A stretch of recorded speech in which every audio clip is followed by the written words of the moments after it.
The only thing that was truly fair in this world was the law that always held true whenever absolutely everything was put on the scales. To be much more honest, it was about gravity, once proven by the simple fall of an ordinary apple. There was also a just law governing the imposition and payment of taxes, and to some extent it was money that still ruled this world. One day the protagonist realized he possessed a unique ability, which simultaneously became a serious problem for him. His eyes saw huge sums of unpaid taxes, as if the numbers were popping up before him on their own, without any external influence. Looking at different people, he couldn't believe that while they had money for drinks and cars, they were unable to pay their bills. Salaries remained the same, taxes were rising, and as he watched the rich, the young man felt a deep sense of injustice growing stronger and stronger. He often tried to understand how he had acquired this ability, but he never found an answer to that question. Deciding to use his gift, the character vowed to put every person who deliberately didn't pay their bills in jail. Pen in hand, the hero pondered the correct answers, slowly filling out the exam paper. His concentration gradually faded, as it had been a difficult day, but despite everything, the young man was determined to get an excellent result. It was almost 4 o'clock in the afternoon on his wristwatch, and the time allotted for the exam was rapidly coming to an end. Gradually, the form began to fill with answers that, in the character's opinion, were the only correct and logically sound ones. Sitting at his desk, the young man, along with other young people, was taking his first tax service exam to achieve level 7. He saw no problems for himself and was genuinely surprised at how easy and obvious the test seemed. Suddenly, the examiner asked everyone to keep their hands on the table, and the young man raised his head, demonstrating complete obedience. After the exam, on his way home, he checked his phone and couldn't believe it. Was he really going to have to deal with new problems right now? A notification popped up on the screen showing 16 missed calls from an unknown number. Surprised, the young man stopped and tried to figure out why he had received so many calls in such a short time. Opening the message, he learned that Li Mengjia had been rushed to the emergency room. Realizing that something serious had happened to his mother, the hero immediately took off and ran to the hospital. The sky above the clinic was bright orange, and the atmosphere outside seemed eerily calm and serene. On the phone, the girl quoted a treatment cost of 675,000 won and asked how many months he planned to pay it off over. Looking at the huge hospital bill, the character realized he wouldn't be able to earn that much and didn't know what to do next. Trying to look casual, he approached his mother and said he had paid everything, and she anxiously asked about the price. After lying about the actual cost, he hurried away to avoid answering and upon returning home, began checking the mail in the mailbox. His mother asked how the exam had gone, but Shin didn't give a clear answer, merely assuring her that he had scored high enough to pass. Sighing heavily, Lee couldn't understand why her son was underestimating himself while he talked about the time needed to go through the interview process. Suddenly, the young man stumbled upon a notice from the insurance company stating that his coverage had been terminated due to non-payment of premiums. While his mother was talking about the interview, the protagonist was thinking about how to buy medicine without receipts or health insurance in the future. He realized with horror that he needed to pay for coverage at least for her, but he also had a huge medical bill hanging over him.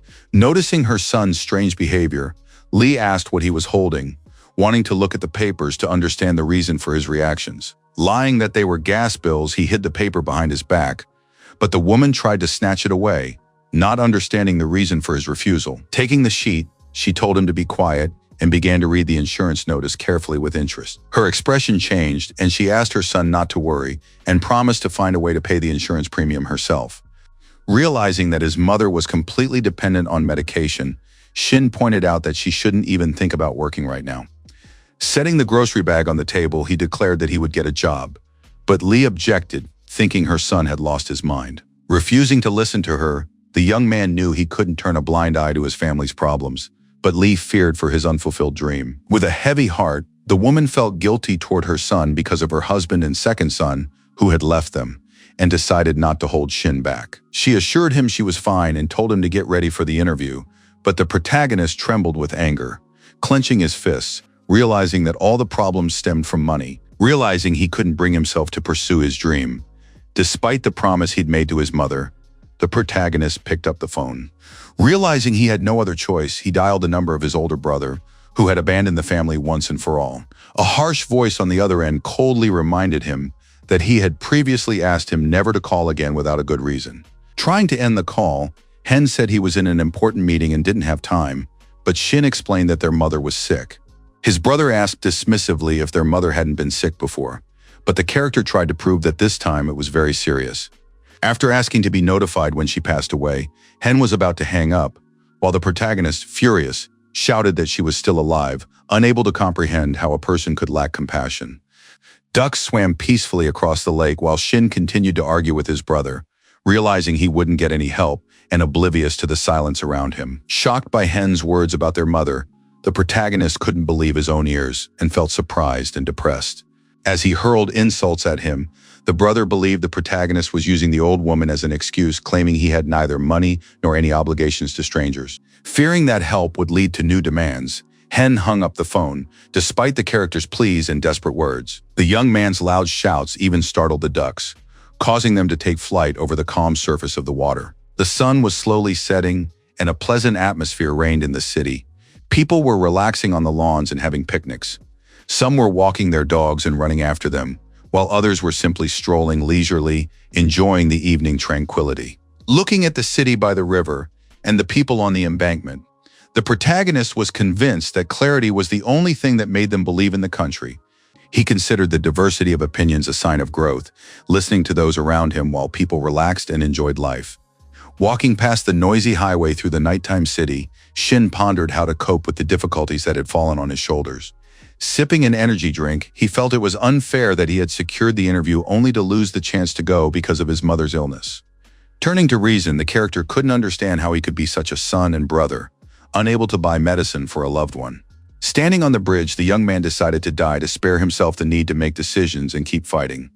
Throwing his backpack aside, he felt a sense of injustice, for he could not live peacefully like others, but had to constantly struggle to survive. After breaking his glasses, the protagonist thought that once a person becomes poor, they may remain in that situation forever and be unable to break free from this vicious cycle. Not knowing what to strive for, he considered everything meaningless and resolutely climbed over the cold railing. Once he reached the edge of the bridge, the young man stopped in his white sneakers, thinking once again about the cruel and unjust side of life. Looking at the calm water below, he gradually calmed down, feeling a strange silence and emptiness inside himself, and gazed at the dark city around him. Tears streamed down his face, for too much had weighed on him lately, and he couldn't deal with it so easily or quickly. As if coming to his senses, Shin suddenly felt a wild and all-consuming fear for his own life. His body trembled. He climbed back onto the bridge and, calling himself a coward, fell to his knees, unable to hold back his emotions. His belongings lay scattered nearby. The books in his backpack reminded him of what he had believed before, that hard work could change his life. But suddenly the young man realized that all his efforts were in vain, and this realization filled him with sheer terror and despair. Swinging the book with all his might, he was about to hurl it into the river, as if bidding farewell to his hopes for a bright future. At that moment, someone stopped him, saying that those who want to become civil servants shouldn't act that way and litter the Han River. Holding his hand, the stranger remarked that the interview was about to begin, not understanding why someone who had passed the written exam would give up so easily. Smiling, the man kindly agreed to listen to the young man's difficult life story until the very end. Getting angry, Shin asked who he was and told him to go on his way, but the man asked him to calm down and give him a little time. Holding a book in his hands, the man noted that the young man was well-versed in taxes, but for some reason had given up before the deadline. Puzzled, the character denied what had been said, and the stranger handed it back to him and asked him to stop acting like a child. Glancing at the luxurious watch on the man's wrist, the protagonist decided that this unexpected encounter might prove fateful for him. The stranger asked why the young man was so upset, but he didn't understand why such a wealthy man was meddling in his life. Staring intently at the man, the young man decided that he was dealing with one of those people who steal other people's money. However, there were no numbers floating above the stranger's head, and this fact unexpectedly surprised and alarmed the protagonist. Shin wondered if the man had really stolen something and was just pretending to be a kind and sympathetic person, while the man looked at him in bewilderment. Losing his patience, the stranger started to walk away, but Shin, barely holding back his tears, confessed that he was just trying to survive. A luxurious black car was parked by the roadside, and the man tried to figure out what was going on with the young man and why he was so furious. Looking up, the young man explained through his tears that he wanted to live like a normal person, but he had spent even his 20s working like a dog. He used to do whatever he wanted, have fun with his co-workers, but he never forgot to work hard, hauling heavy boxes in the warehouse. Staring intently at him, the stranger asked if the young man really believed the world was being cruel specifically to him and looked visibly disappointed. Choking back tears, Shin wondered if it was really such a huge sin in this world to turn in someone stealing money. Upon hearing about the theft of funds, the stranger fell deep in thought, closely observing the reaction of the young man standing before him. Sobbing, the hero explained that he had wanted to live honestly, but had been fired after reporting the principal who was stealing money. Standing in the dark city, he considered himself a fool who was constantly unlucky, despite all his efforts. Unable to contain his rage, the protagonist wondered if there was any justice at all in this cruel world. With interest, the stranger asked if that was why the young man was preparing for the civil service exam. Clutching the book in his hands, Shin admitted that this was his last chance to maintain his dignity in front of people like them, despite his lack of connections. Finding this absurd, the man asked if the young man thought he could change the world by punishing all thieves. Narrowing his eyes slightly, the stranger politely asked permission to ask the young man one question that was important to him. Pulling a business card from his jacket, the man suggested imagining a scenario where Shin became a civil servant again and regained his position. He added that the young man had managed to expose the official, but if he turned a blind eye to it, everything would go smoothly. However, Shin looked at him in bewilderment. Continuing the conversation, the stranger reminded him that this was exactly why the young man had been fired earlier, and the young man remained silent, as if making a decision.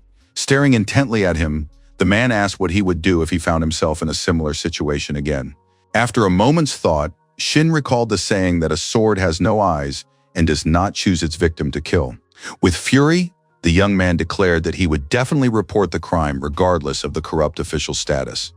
Noting the idea in the young man as interesting, the stranger slowly took his business card out of his leather wallet. Smiling, he said that, in his opinion, the young man needed a much broader and more dangerous perspective. Not understanding the meaning of what was said, Shin apologized and asked again, feeling confused and sensing a hidden ulterior motive. Recalling the young man's glowing eyes, which radiated powerful energy, the stranger offered him the chance to become a true sword without eyes. Taking notes in his notebook, the man wondered with interest what the young man would become after all the trials when they met again. Tearing off a slip of paper with his phone number, he promised to introduce Shin to a tax accountant and advised him to train his eyes. Handing him the slip of paper, the man told him to call if he ever really needed help. Puzzled, Shin asked why the stranger had even given him the tax accountant's number and was helping a complete stranger. The man calmly replied that he wanted to give the young man a chance to change the world. Taken by surprise, the young man was taken aback by such a statement. Bowing deeply, he thanked him for his help and promised to pay him back later, but was refused as the stranger had done it out of good intentions. Trying to understand the man's selflessness, the young man suspected he might be involved in a pyramid scheme or human trafficking. Hearing this, the stranger was genuinely surprised and a little offended, since his intentions had been honest from the start. Leaning against the car and turning to the man laughed loudly, and Shin apologized, feeling awkward and ashamed of his behavior. As he got into the car, he admitted that he appreciated the young man's caution, but emphasized that everything depended on whether he would take advantage of the opportunity he had been given. While the hero stood on the bridge looking embarrassed, the stranger reminded him of his conditions, keeping his gaze fixed on him and maintaining a calm, confident tone. He explained that after being appointed a civil servant, Shin would be able to ask for help only once, and the young man remembered those words. Holding the piece of paper with the phone number written on it, the character stood silently for a long time, watching the stranger's car drive away. On the way, the man reflected on the meaning of the saying, as if trying to rethink it and its possible consequences. He came to understand that if a sword has no eyes, one must act with integrity, otherwise the weapon is capable of wounding its wielder.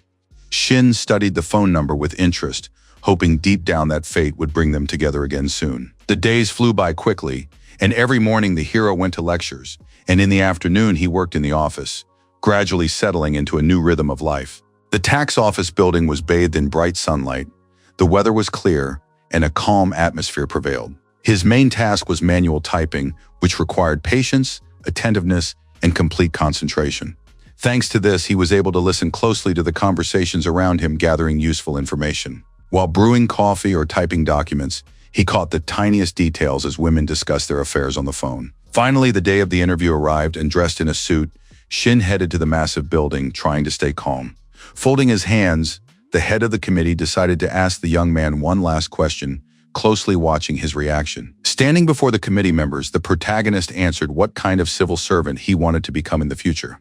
Slightly embarrassed, the character stated that he aspired to protect honest taxpayers and uphold justice.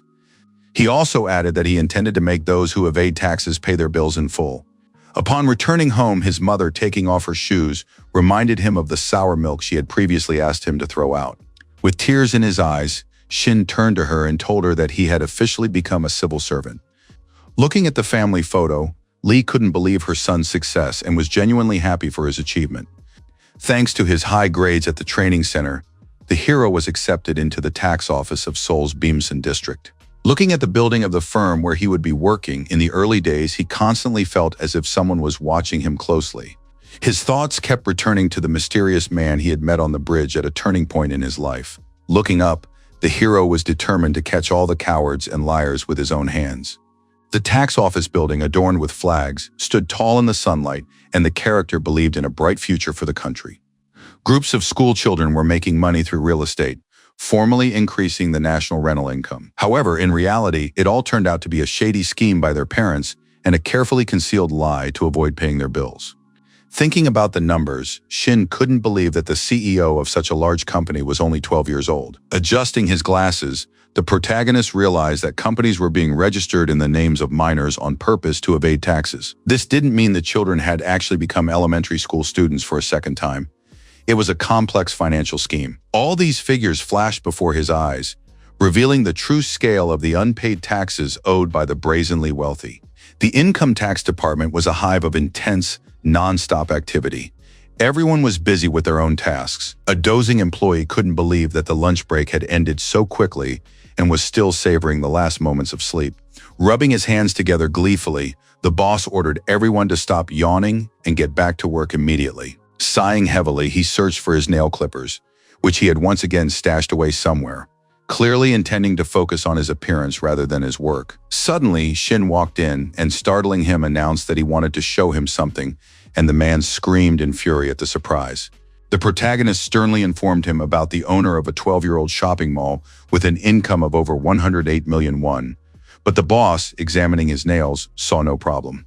Undeterred, the character explained that the permissible annual income limit was no more than 30% and equaled expenses of 65 million. Holding a thick folder of documents, Shin asked for permission to initiate an official tax audit. Upon hearing about the suspicion of tax evasion, the boss asked in surprise how the young man had found out, but the latter assured him of the information's accuracy. By repeating his words, the hero only annoyed the boss. Reaching out, he expressed a desire to look at the documents to confirm the facts. Reminding him of the annual income standards, Shin asked if the boss didn't think the entire set of reports looked suspicious. Flipping through the papers carelessly, the boss asked if the young man really intended to go there for an inspection.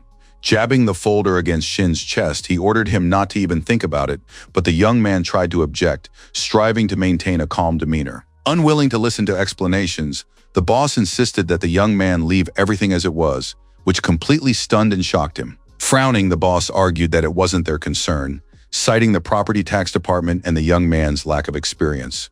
Confused and not understanding his words, the young man asked in surprise, but the boss demanded that he not stick his nose into other people's business and not interfere. Dejected, Shin left the office, but a colleague called out to him and asked him to spare a moment for a quiet conversation.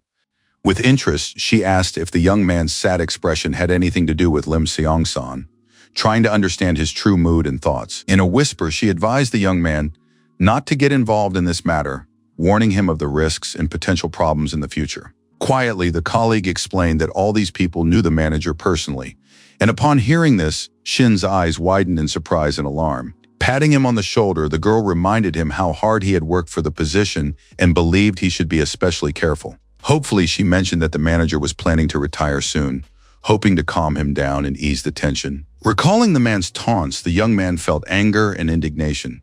He couldn't stomach the injustice of what was happening. Beside himself with rage shouting across the office, Shin declared that he hadn't become a civil servant to cover up for others' mistakes. Hearing this, his surprised colleagues and visitors stared at him in bewilderment, not expecting such a sharp reaction from the young employee.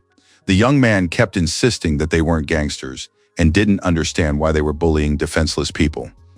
Shocking his colleagues and superiors even more, The girl tried to calm him down, but Shin considered it all a complete injustice and had no intention of staying silent, despite the pressure from others.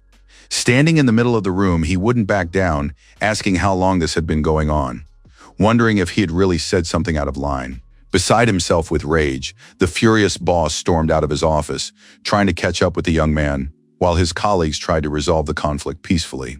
The boss began threatening him with dismissal, but the young man stared intently at him, while the girl whispered, asking him to apologize and admit his mistake. Turning around, he headed for the elevator while his partner tried to stop him, and Lim continued to shout after him, expressing his displeasure. Locked in the restroom, the protagonist was breathing heavily, feeling anger and bewilderment, trying to pull himself together and cope with his emotions. Taking off his glasses, he couldn't believe that all these terrible people he worked with were actually government employees. The protagonist's eyes lit up with numbers again. He tried to calm down and figure out how to use the information he'd received to take further action. Picking up the phone, Shin resolutely dialed a number to discuss the situation and try to get help from someone he trusted. There was a ringing in the receiver, but the hero waited patiently for an answer, focusing on his goal and trying to keep his emotions in check. The image of the man from the bridge stood before his eyes, and the character decided to seize the opportunity fate had presented him. Realizing that the situation was ripe for getting help, he clenched his fists in anger, determined to take action. The man on the other end of the line said he hadn't expected the call so soon, and Shin immediately asked how this mysterious stranger could help him. In response, the man asked him to explain the problem, and the young man told him everything, including about the 12-year-old owner of the building. Standing in the restroom, he explained that the real owner was Lim Jong-hak, and that the manager and Sun Sang were covering for him, while the stranger asked about the next steps. An exit sign hung on the wall, and Shin admitted that he wanted to catch everyone who evaded taxes, including corrupt officials. The man firmly reminded him that he would help only once and asked again if the hero really wanted to take action. And the young man pondered his question. Putting his doubts aside, he declared that he intended to destroy all corrupt officials, and the man listened to him intently. Hearing these words, the stranger laughed heartily into the phone, noting the young man's determination and his firm resolve. Giving him the green light to act as he saw fit, the man assured Shin that from that moment on, no one would be able to stop him, instilling incredible confidence in him. Returning to his desk, the young man dialed the income tax department and asked to be connected to a tax accountant. A short while later, the boss stormed out, shouting in rage, and demanded to know who had called the tax accountant, suspecting that Shin was the one who had done it. Without turning around, the hero confirmed in a calm voice that it was him, trying to maintain his composure and confidence in front of his superiors. Stepping closer, Sun San couldn't believe his ears and asked again in surprise, unwilling to accept what he'd heard as true. Not wanting to respond to his boss's reproaches, the protagonist replied that he was working and asked not to be distracted from his current duties, further angering Lim. Beside himself with rage, the boss clutched his head, while his agitated colleagues tried to convince the young man to apologize and admit his mistake. Suddenly, the director appeared and, spitting as he spoke, reminded everyone that lunch had long since ended, asking what Sun Sam was doing. Embarrassed, the boss awkwardly scratched his head and tried to explain himself, unsure how to behave in front of his boss, who had appeared unexpectedly. Standing before him in a beige jacket was Ho Seong-won, the Director General of the Tax Inspection Bureau, who was closely observing the situation. Standing next to the boss, Kim Ki-hyun noted that this encounter was inevitable, while Ho asked everyone to skip the greetings and told the staff to get back to work. Ho Seong-won sternly asked if anyone had heard the swearing and clarified whether a mistake had indeed occurred. Flustered, the boss confirmed it. Suddenly, Ho declared that he wanted to see the boss and the manager in his office, and they looked at him with horror and confusion. While Shin continued working, the CEO addressed him by name, drawing the young man's attention and testing his reaction. Turning around, the young man listened attentively to Mr. Ho, trying to grasp the meaning of his words and understand his mood. Smiling, Ho asked if the young man would allow him to retire with a clear conscience, and his colleagues began whispering to each other, surprised by what was happening. They whispered among themselves, trying to figure out what was going on and what the general meant by resignation. Shin assured them decisively that there would be no problems and continued to perform his duties, remaining calm and focused. While the boss tried to address Ho, he paid no attention to him, talking to the young man and completely ignoring Sun San. Turning to the boss and the manager, the CEO admitted that his decision to resign was not an easy one, but noted that he had lived differently than these two, and the employees did not understand what he meant. Ho sternly ordered them to follow him, and Lim and Kim, sweating profusely and feeling stressed, tried to find words to justify their actions. Frowning, the man asked sternly if he had indeed given an unclear instruction, not wanting to repeat himself. Unable to comprehend this attitude toward them, the boss and the manager followed Ho, feeling anxious and bewildered, not knowing what to expect next.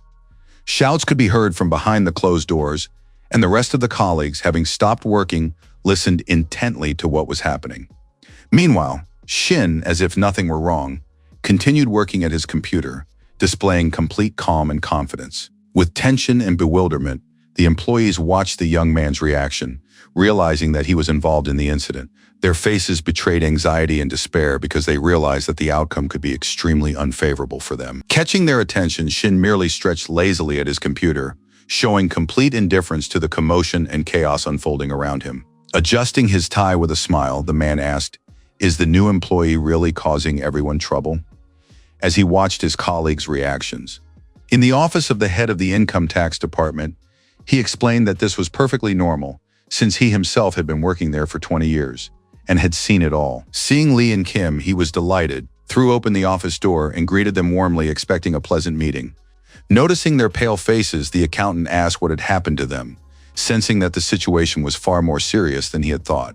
Breaking out in a sweat, the manager asked if the tax authorities had suddenly dropped by for an audit, but Kim sadly reported that the problem was more complicated. Hearing that all the trouble was because of a 7th grade newbie, the man couldn't believe it and, wiping his face with a napkin, tried to make sense of what was happening. Sipping his coffee, the boss didn't realize who was standing over him until Kim, beside himself with rage, clenched the plastic cup containing the drink. Upon hearing that the information would be forwarded to the prosecutor's office, the accountant was taken aback, and in his shock, accidentally spilled the remaining coffee. A tense atmosphere hung in the office. No one understood why everything had happened so suddenly and so quickly. Suddenly, he remembered the call from the director, who had authorized Shin to act on his own, and Kim and Lim, upon hearing this, clutched their heads in horror. Suddenly, the character announced that there was an order from headquarters, and the accountant froze in astonishment, not knowing how to react. As he studied the documents, the accountant's face turned pale, and the young man realized that in the current situation, he saw no other way out. As he signed the order, Shin asked for an end to all excuses, believing there was no turning back and that they had to see it through to the end. Hearing that the accountant had no further information, the young man thanked him for his cooperation and allowed him to leave in peace. Turning around, the man asked hopefully, "Is that really all?" To which the character simply replied that now they could focus on the work.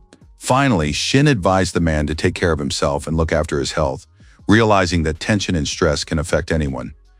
Preparations for the tax audit were complete, and the first taxpayer he caught was Lim Song Trade. Stretching lazily and realizing that there had been no actual intervention, Shin decided to leave the remaining tasks for tomorrow so as not to overload himself. It was 10 minutes past 9 in the evening, and the young man noted that he was terribly tired after a whole day of intense work and solving complex problems. His former boss had smirked sardonically, always insisting that he would run into trouble, but now the young man realized that everything was being resolved solely thanks to him. Stepping out of the tax office building, the hero noted that the day had gone perfectly and wondered what the next ones would be like. A sudden sharp sound interrupted his thoughts, and he looked back in surprise, trying to figure out what exactly had caused such a sudden commotion. Sitting in his car and waving his hand, the man Shin had seen earlier on the bridge was calling out to him, inviting him to join him, and explaining that he wanted to discuss an important matter. Taken aback by the unexpected encounter, the character froze, while the man winked and motioned for him to hop in the car. Cars raced down the highway at high speed, creating a sense of the fleeting nature of life all around. The stranger's car was ahead of everyone else, confidently weaving through the traffic, and the young man watched the bold driving style with interest. Cautiously, Shin asked why the man had decided to visit him, and the man replied that he simply wanted to surprise the boy and spend some time with him. Watching the road, the stranger noted that, despite his own business, the man had found time to meet with the young man. Puzzled, the protagonist asked why all this was necessary and where they were going, trying to figure out where this unexpected trip would lead. Laughing, the man reminded him of his help and asked him to trust him, and in the meantime, they pulled up to a luxurious mansion. A short while later, Shin stared in surprise at the plate before him, a whole platter of sushi, neatly arranged and with an appetizing aroma. The table was also laden with a variety of other seafood, creating a veritable feast that surprised the young man with its diversity and sophistication. Kindly, the man invited the young man to enjoy the meal, noting that now was the time to relax and take a little time for himself, without thinking about his problems. Skillfully handling his chopsticks, Shin thanked the man for the delicious dinner, savoring the moment and feeling surprisingly calm amidst the luxury. In his mind, the hero was crying with happiness, and the stranger asked him to just listen, without any ulterior motives. Pouring himself some water, he spoke about the principles of the man he worked for, explaining to the young man how important it was to value honesty and integrity. Hearing about wealth and fame, Shin looked at the man in dismay, surprised that a person could be both generous and influential. But the stranger insisted that the young man had done everything right, and as he should have, fulfilling his duties honestly. Skeptically, the hero noted that nothing in this world is free, and smiled, recalling the saying about cheese in a mousetrap. Smiling, the man noted Shin's caution, but added that despite this, he had contacted him too quickly. Raising an empty glass, the character said he knew he was dealing with an unusual and highly influential man. The fact that he had received sudden help meant that he too had to prove himself and show that he was capable of handling difficult circumstances. Frowning, Shin added that it had happened just when he needed support, and it had come at the right time. Taking the glass, the man spoke of his ability to recognize good people, explaining that a person's worth is determined by their actions and deeds. Suddenly, he introduced himself as Samsung's tax manager, Lee Seong-gyun, revealing his identity to the young man and showing him kindness. Feeling both awe and admiration at the same time, Shin couldn't believe that such an influential and high-ranking person was standing before him. The corporation's building was the tallest and most successful in all of South Korea, towering majestically over the city. Suddenly, Lee greeted another guest whom he had been eagerly awaiting all this time, but about whom the young man knew nothing.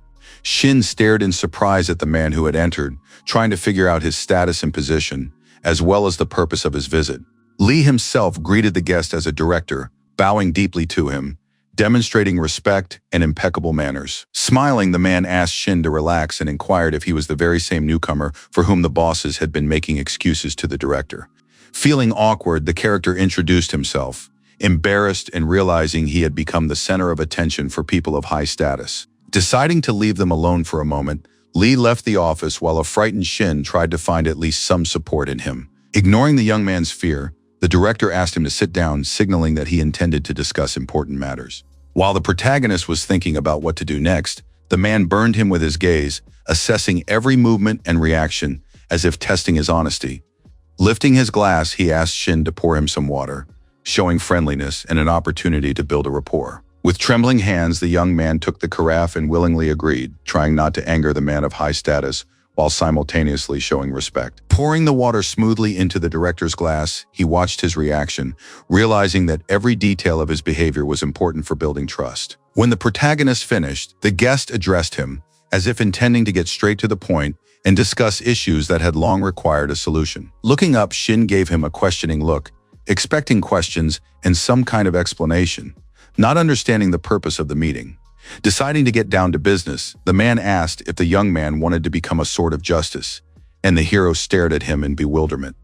Holding a glass in his hands, the director repeated his question, eagerly awaiting the hero's answer to such an important question.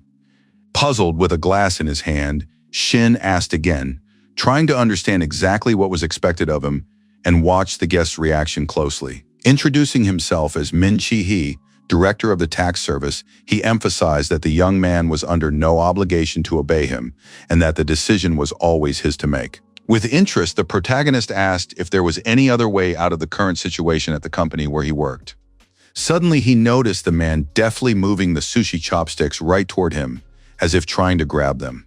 Waving them in front of the young man's face, Min explained that the young man should do only what he himself wished, and no one had the right to force him to act otherwise. Lowering the chopsticks, the director suddenly fell silent, watching the young man's reaction closely, as if testing his resolve. Adjusting his glasses, Shin asked how the man knew about him, trying to gauge the extent of the director's knowledge. After emptying his glass, Min told him what he knew about the young man's intentions to punish those who evade taxes. Turning the glass upside down, he offered his support in catching the offenders, demonstrating his power and connections. Wary Shin considered this tempting offer, trying to weigh the risks and determine how safe the deal was.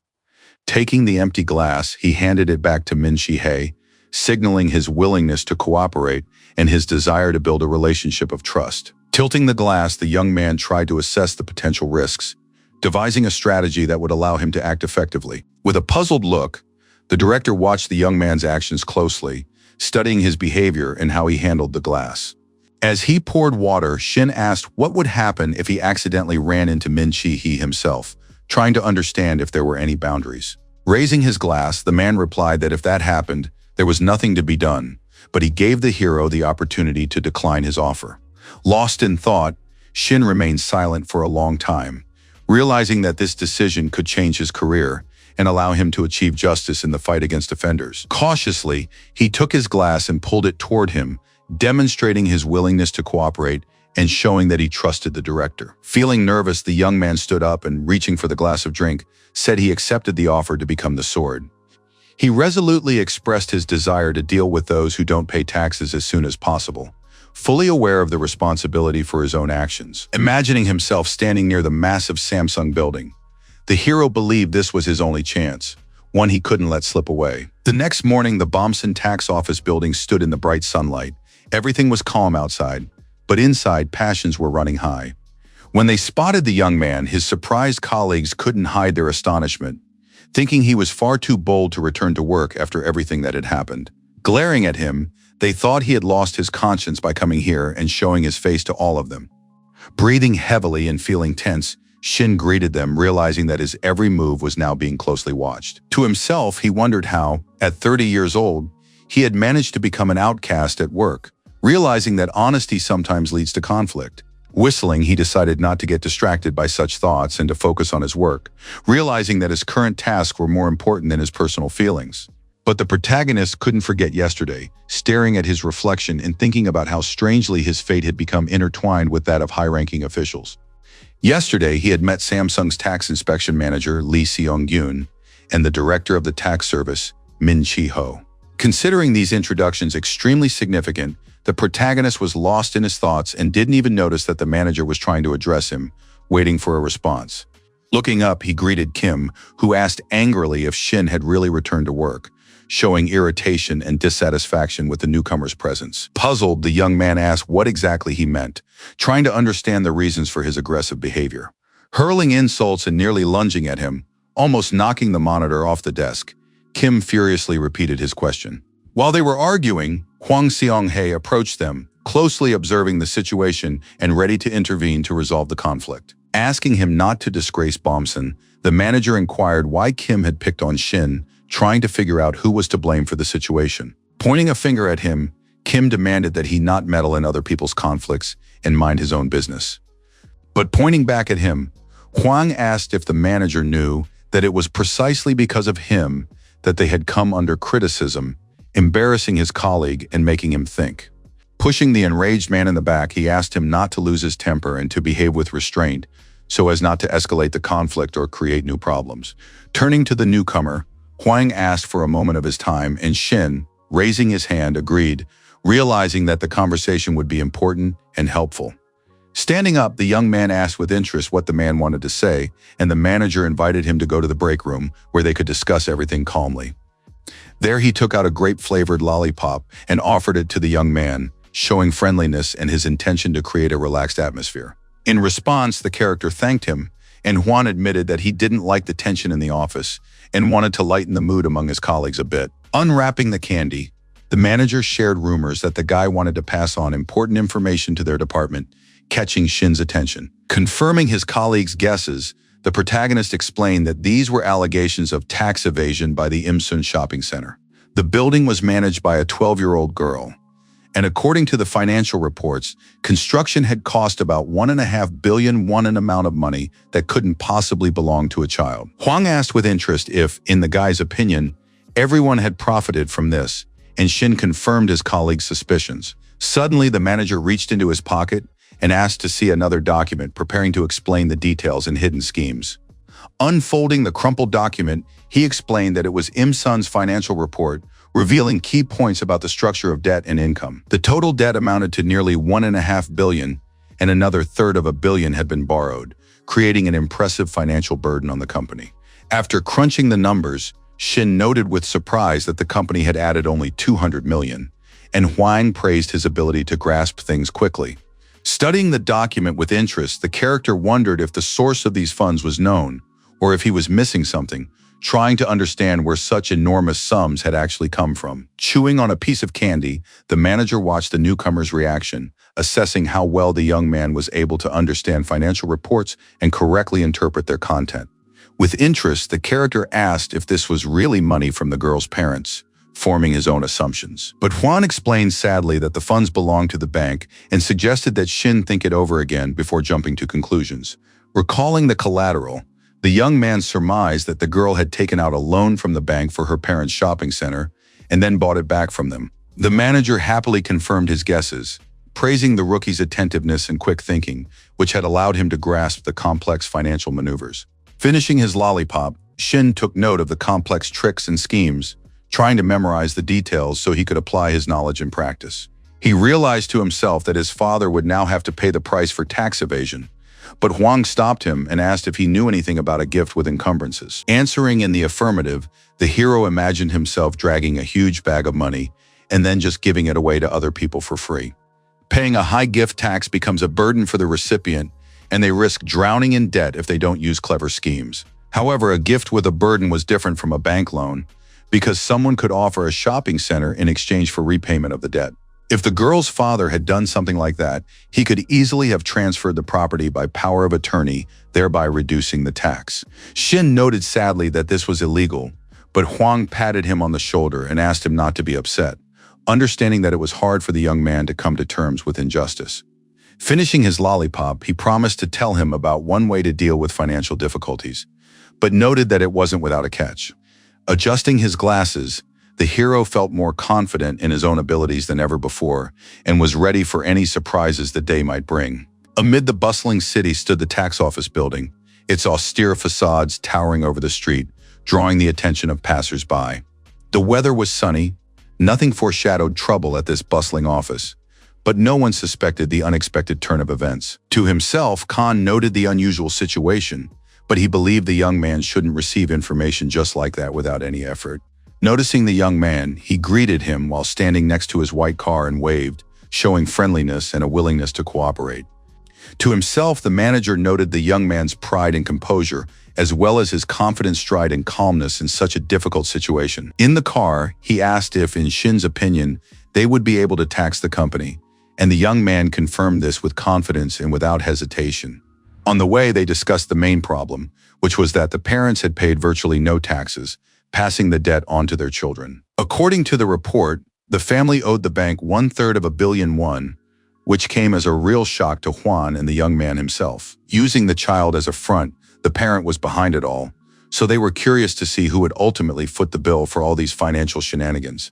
Smiling and adopting the stance of a novice, Huan asked about the plan of action, trying to understand his partner's intentions. Hesitating slightly, the character didn't know what to say and felt the weight of responsibility, but he tried to stay calm. With a heavy sigh, the manager parked his white car and announced that they had arrived at their destination. Looking around in surprise, Shin couldn't believe he was standing next to the Imson Company building, one of the city's largest corporations. Among the documents, they found the bank account of the underage president, which immediately aroused suspicion in both guys. As he looked over the papers, the young man noticed how neatly they were organized, and Huan explained that the tax accountant usually handled everything, keeping track of the family's finances. With interest, the protagonist compared the data with the actual savings book to verify the information's authenticity and check the figures. Pulling out the envelope containing the tax notice, Huang was pleased that they had proof of tax evasion and invited them to come right in. Swinging the doors wide open, the character cheerfully announced that they were from the Bomson tax office and had come regarding the non-payment, drawing the attention of those around them. Noticing him, Kim and Song-san turned around in shock, and President Im-sun nearly choked on his coffee, not expecting such a visit. Noticing the manager and boss's unease, the hero strode into the office with Huan, while the boss was beside himself with rage. Brushing him off and calling the man a criminal posing as a government official, Shin asked him to leave and not interfere with the tax inspection.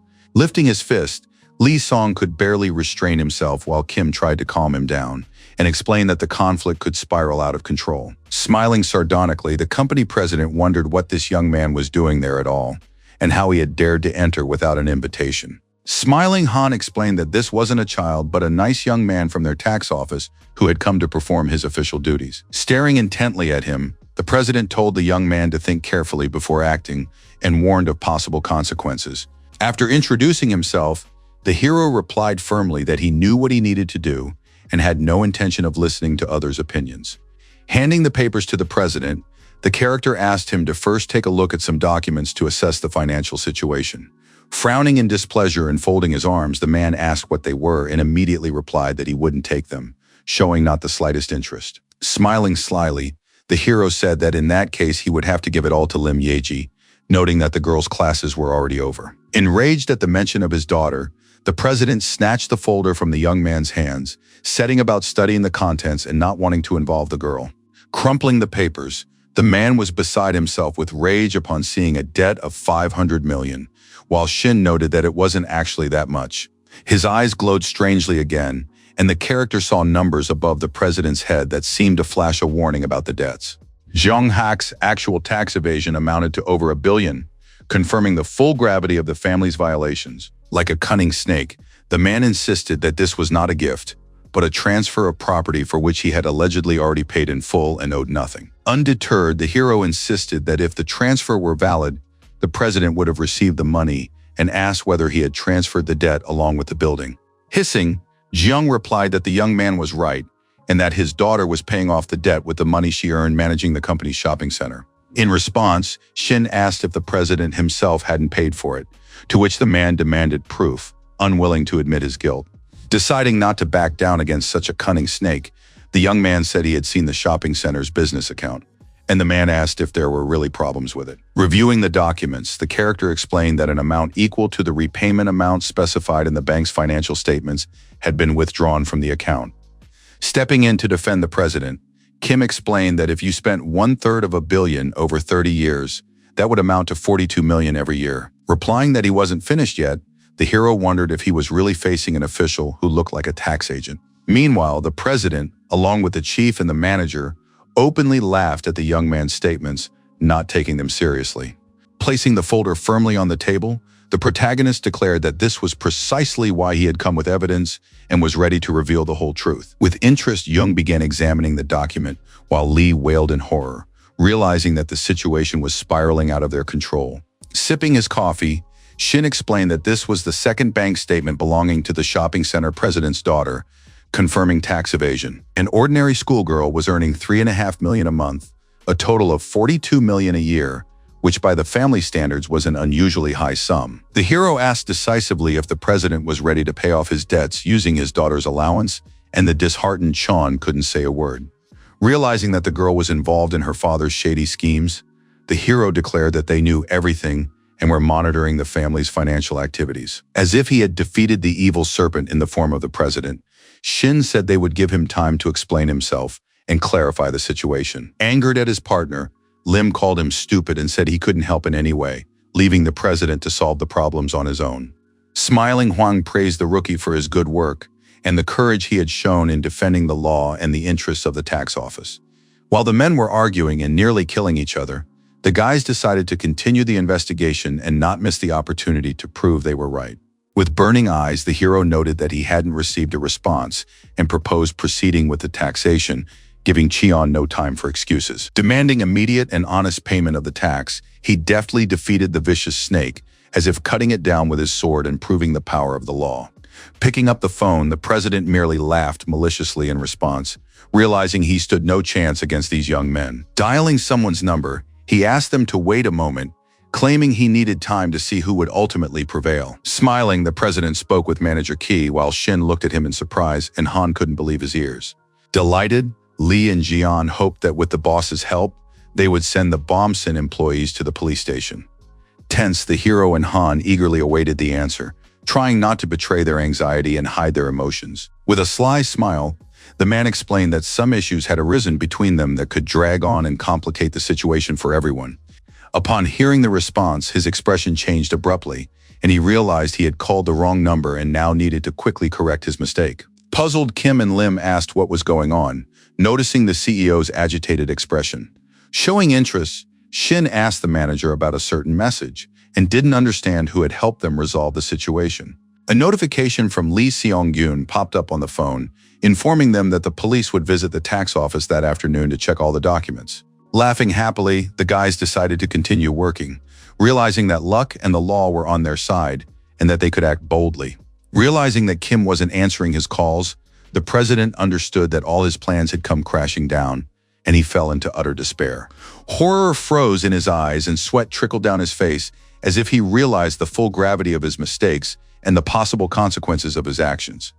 Standing menacingly over him, like a warrior, Shin demanded that the man immediately tell his daughter to pay all the taxes, but the man asked him to wait. With trembling hands holding out an envelope containing 5 billion, he handed it to the young man, not fully knowing what this might mean for him. Smiling slyly, the president thought that if he gave a little money it would all be over, until Shin took the envelope, unaware that it was a bribe. But to everyone's shock, the young man simply tore it into tiny pieces, demonstrating his determination and desire to act according to the law. Glaring at the man, the young man demanded that he pay the tax immediately, while the shocked president stared at the torn bills. Threatening tax audits, the man warned him to be prepared to explain himself to the prosecutor's office if the debts were not paid off on time. Terrified, the director fell into his own trap, as if into the open jaws of a snake, which he had been just a short while ago and had not expected such an outcome. The numbers above his head gradually faded away, while his problems grew at a rapid pace, making his heart race with anxiety. The next day, the police arrived at the tax office, though on the surface everything seemed perfectly calm, with not the slightest hint of a scandal. One of the employees was packing the manager's belongings into a box, carefully wrapping up documents and personal items for further inspection. Beside themselves with rage, Lim and Kim shouted and insisted that this was their first offense, hoping for leniency or a reduced sentence. While their shocked colleagues watched the scene unfold, staff escorted them out under security guard supervision, ensuring order and safety.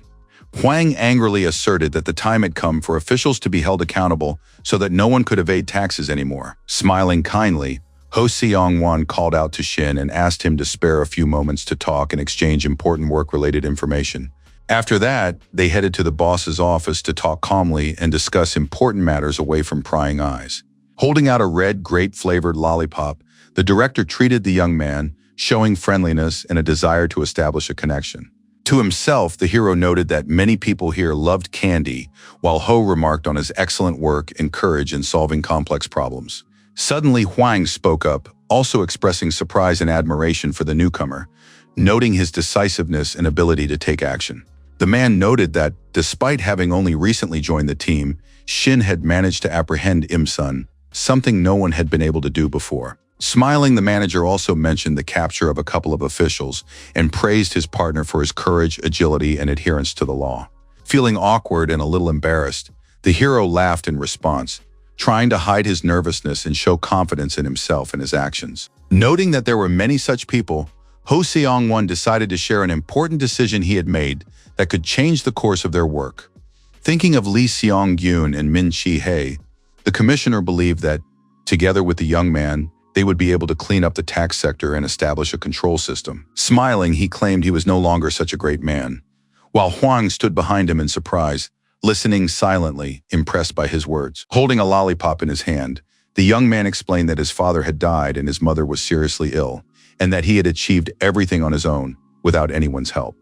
He stated resolutely that he had lived his life honestly and no longer wanted to see corruption in any form, wherever it might manifest. Patting him on the shoulder, the man pointed out what he considered the most important detail, one that determines a person's success and strength of character. Expressing his support, Hwang noted that, doing everything within his own means, the young man had handled the task perfectly and honestly. Smiling broadly, the manager gave him the green light to proceed as he saw fit, promising to make sure no one interfered with him, while Shin pointed out the potential difficulties they might face. The director replied that now it was his turn to do his best, and asked which department the young man would like to work in for the time being. With a sigh, investigator Kim grimaced when he saw the rookie who had been sent to their department on Ho Seong-won's orders. Feeling hopeless as he stood before Shin, he asked if this was indeed the very same freshman and received an affirmative answer. While the man stared intently at him, the protagonist tried to figure out whether he could trust this person and whether it was worth revealing all his intentions. Using his abilities, the young man wanted to check if the investigator had any unpaid taxes. The man stared at him in bewilderment, but the young man saw nothing and was greatly surprised by the absence of any violations or debts. Calling out his name, the investigator asked the young man again, and the protagonist confirmed that his name was Shin without hiding his confidence. With a wave of his hand, the investigator asked him to follow him, walking down the hallway to his office without saying a word. Upon entering, the character stood next to the boss, who was questioning a young woman trying to figure out exactly what was going on. Feeling the tension, the hero couldn't understand. Had they really let him start working just like that, without any training or preparation? Frowning, the investigator told the girl that they would conceal her identity, but would definitely record the conversation on a voice recorder for evidence. Trembling with fear, Cho Minji agreed, realizing that resistance could only worsen her situation and create additional problems. While Kim pressed the record button, the protagonist decided that this was his chance to prove himself and catch everyone who was evading taxes. Fearfully, the girl shared her suspicions about the boss, who was evading taxes on his store, and the investigator asked for more details. Min explained that you have to pay the full price with a card, but get a discount with cash. But Kim assured her that this was standard practice for stores. Staring sternly at her, he believed this was a personal vendetta and saw no point in continuing the investigation without evidence.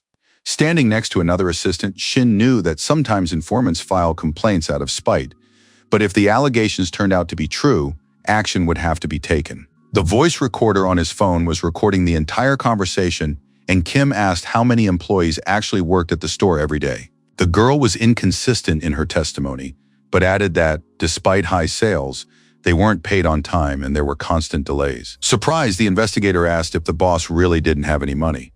But Min assured him that there was money, it just wasn't being given to the employees. Looking at the young woman, the man realized she had evidence, and she began searching for a photo that would confirm her words and suspicions. The photo showed her boss rummaging through a safe full of money, which immediately caused bewilderment and surprise among everyone present in the office. Shin didn't hide his genuine surprise, and the assistant was surprised by the payment delays given such income, but Kim asked if there were any other photos. With sadness, Min replied that she had taken only these photos, fearing that she would be noticed and caught for illegally distributing the data. Skeptically, the assistant asked the investigator to wait, hoping to see the ledger or documents, but Kim let Min go. Leaving the office, the investigator was upset. Walking beside him was the young man, who was trying to figure out how to use the information he'd received. Staring intently at the young man, the man asked if Shin had heard the informant's words, testing how well the young man understood the entire situation. After confirming that he had heard everything, the hero pondered his next course of action, trying to decide how best to handle the problem. Handing the young man a piece of paper, Kim believed that he was the only one who knew all the details and should report what had happened to the boss. Taking the business card, Shin agreed to carry out the investigator's request and head to the chief to promptly convey the important information. As he left, the man explained that usually 2 people handled the case, but since there weren't enough hands, he was sending the young man alone. Saying that the address was written on the back of the business card, Kim left, and Shin was shocked that they were letting him go so easily without supervision. Stopping near the store he was looking for, the young man watched the surroundings with suspicion, but everything looked calm and safe. Upon entering, he heard the salesperson announcing various discounts to customers, while people calmly walked around, selecting items and checking prices. Enraged, the owner began yelling at the woman in front of the entire store for picking up the product, thereby violating his strict sales rules. When a schoolboy asked why paying by card was more expensive, the man grabbed him and angrily asked what exactly the boy didn't like. Beside himself with rage, he shouted that it was all clear, and if the customer wanted to pay more, he should pay by card without any arguments or questions. Watching the scene in surprise, the protagonist noted the significant price difference and wondered why paying with cash was cheaper. A woman got angry and started shouting, asking why everything cost $100 more for each item every day, citing her family's low income. Beside himself with rage, holding pineapples in his hands, the owner told her to go to another store, which surprised Shin even more. It was surprising that their business was still afloat, but upon noticing the 398 million won in unpaid taxes hanging over the man's head, the protagonist understood everything. The sun was setting and deciding not to make any hasty decisions. The young man felt he needed to come up with a plan of action. To relax a little, Shin decided to sit in an empty park and have a sandwich while mulling over his next steps. As he chewed, he caught himself thinking that he had heard about tax evasion many times, but there had been no real evidence so far. Realizing that the search for evidence would be a long process, he tried to figure out why his boss had gone so long without paying taxes and had been hiding his true income. Suddenly, his phone rang, and a stranger on the other end asked for his name, checking to see who exactly had been assigned the task and was carrying it out. Trying to figure out who was calling him, the guy didn't get an answer, just a few short beeps and a request to stay put. Suddenly, someone rode up on a bicycle and called his name, drawing the attention of the man sitting on the bench. Smiling, the young man introduced himself as the secretary of the 1st Investigation Division 8th Class and explained that the director had contacted him and ordered the young man to go with him. Puzzled, the protagonist asked how they would get there, and Hwang explained that he had forgotten his car keys but promised to get Shin there safely on his bicycle. Pedaling hard, the secretary sped down the street straight toward the store, with the slightly frightened protagonist sitting behind him. On the way, Minwoo reminded him about the guy's financial reports that his boss had told him about, so he could double-check the information. Holding the papers in his hands, Shin explained that he had uncovered some interesting information. Card sales amounted to 100 million a year, while cash sales totaled only 3 million. The secretary didn't understand what the problem was, continuing to pedal, but the young man explained that according to the documents, the store only accepted cash. Impressed by the guy's skill, Hwang was surprised, while Shin, examining the papers, realized that something was off with the accounting and that he needed to check everything carefully. Smiling, he was determined to catch the hapless boss for tax evasion and not let him escape responsibility for his actions. Noticing the young man's intuition, the secretary sped up even more and suggested they devise a plan of action to avoid mistakes during the arrest. In his office, counting a stack of money, the store owner sat, confidently sorting through the cash, unaware of the impending tax audit. Hearing a knock at the door, he ordered them in with a smug look, thinking that all visits would be routine and have no consequences for him. Min entered the office awkwardly and explained that she wanted to talk to the boss about her salary, expressing her dissatisfaction and doubts. Angered, the man asked if he hadn't paid her last month, but the girl pointed out that she had received only the minimum amount. Reluctantly, clutching a wad of cash to his chest, he asked if her probationary period had ended, and she confirmed it with a nod. Suddenly, he asked if she hadn't left work last month due to illness, and Min answered in the affirmative again. Spreading his fingers wide, the boss asked if she didn't understand how hard it had been for them back then and how much they'd had to get done in a month. Trying to object, the girl pointed to the small amount of merchandise and the lack of customers, but he wouldn't listen to her and ordered her to get back to work. Not giving up hope, Min said resentfully that she had been working hard all this time, and the man, getting angry, slammed his fist on the table, ordering her to do it thoroughly. Sadly, the girl stepped out into the hallway, and the hero, catching her attention, asked if this was really the office of that very boss who was evading taxes. Folding his arms with confidence, Shin, along with Hwan and his assistant, announced that a tax audit had arrived to finally restore justice. Smiling sweetly, the woman with the name tag extended her hand and introduced herself as a labor inspector, trying to gain the girl's trust. Still crying, Min wasn't listening to her at all and asked again in confusion, not understanding what was happening or the seriousness of the situation. Shin asked if this was indeed the store manager's office, and the woman asked the girl to stand up and not interfere with the inspection. Shocked by the tax inspector's appearance, the owner asked why they had come without warning and hadn't notified him of their visit in advance. Folding his arms, the hero sternly explained that if there was a risk of evidence being destroyed, an investigation was possible without prior notice. Beside himself with rage, the man shouted that he wasn't a criminal and didn't understand why he was being accused of breaking the law. Saying seriously that they would get to the bottom of everything, the character introduced himself and asked for cooperation with the investigation, explaining the importance of the inspection. Suddenly, the character imagined himself in a ring with a huge red button, and their fictional fight began in his mind. The young man reported that, according to their information, labor costs amounted to 96 million, which the boss hadn't told them. But the man believed that if he had, he would have starved to death. Analyzing the situation, he added that his annual sales were only 300 million, and the young man asked if he was aware of the 32% tax rate. Standing up and pointing his finger at the tax officials, the man laughed and assured them that, as he had said earlier, he had no problems whatsoever. With burning eyes, Shin continued that, according to the reports, the store had 4 employees, though it needed fewer, while his colleagues remained silent watching. While the interrogation was taking place in the office, Min was crying bitterly in the hallway, realizing that the audit affected her interests and the rights of all the employees. Getting angry, the man asked who even cared how many people he employed, refusing to admit his mistakes. Showing a photo on his phone, Shin asked him not to lie and confirmed that he had personally seen at least 10 employees in the store. As if recalling all the employees, the boss remained silent in discouragement, realizing that it was impossible to hide the truth and that he had to confess. Showing the document, the young man explained that if annual sales were 300 million, then the labor force cost 240 million, which meant the store was operating at a loss. Impressed colleagues watched the young man at work and smiled, realizing that Shin had taken all the nuances into account and demonstrated professionalism. Continuing, the hero added that the owner receives only 3% of sales in cash, which amounts to just 9 million, leaving the man bewildered. While the owner shouted that many people pay by card, Huang denied this and decided to check all the camera footage to confirm the facts. Lancing out at the owner again, the young man stated that yesterday he had seen that only 1 person in 10 paid by card, while the rest paid in cash. As if delivering a blow straight to the boss's face, he asked again if the actual sales weren't more than 10 times that amount, but the boss vehemently denied it.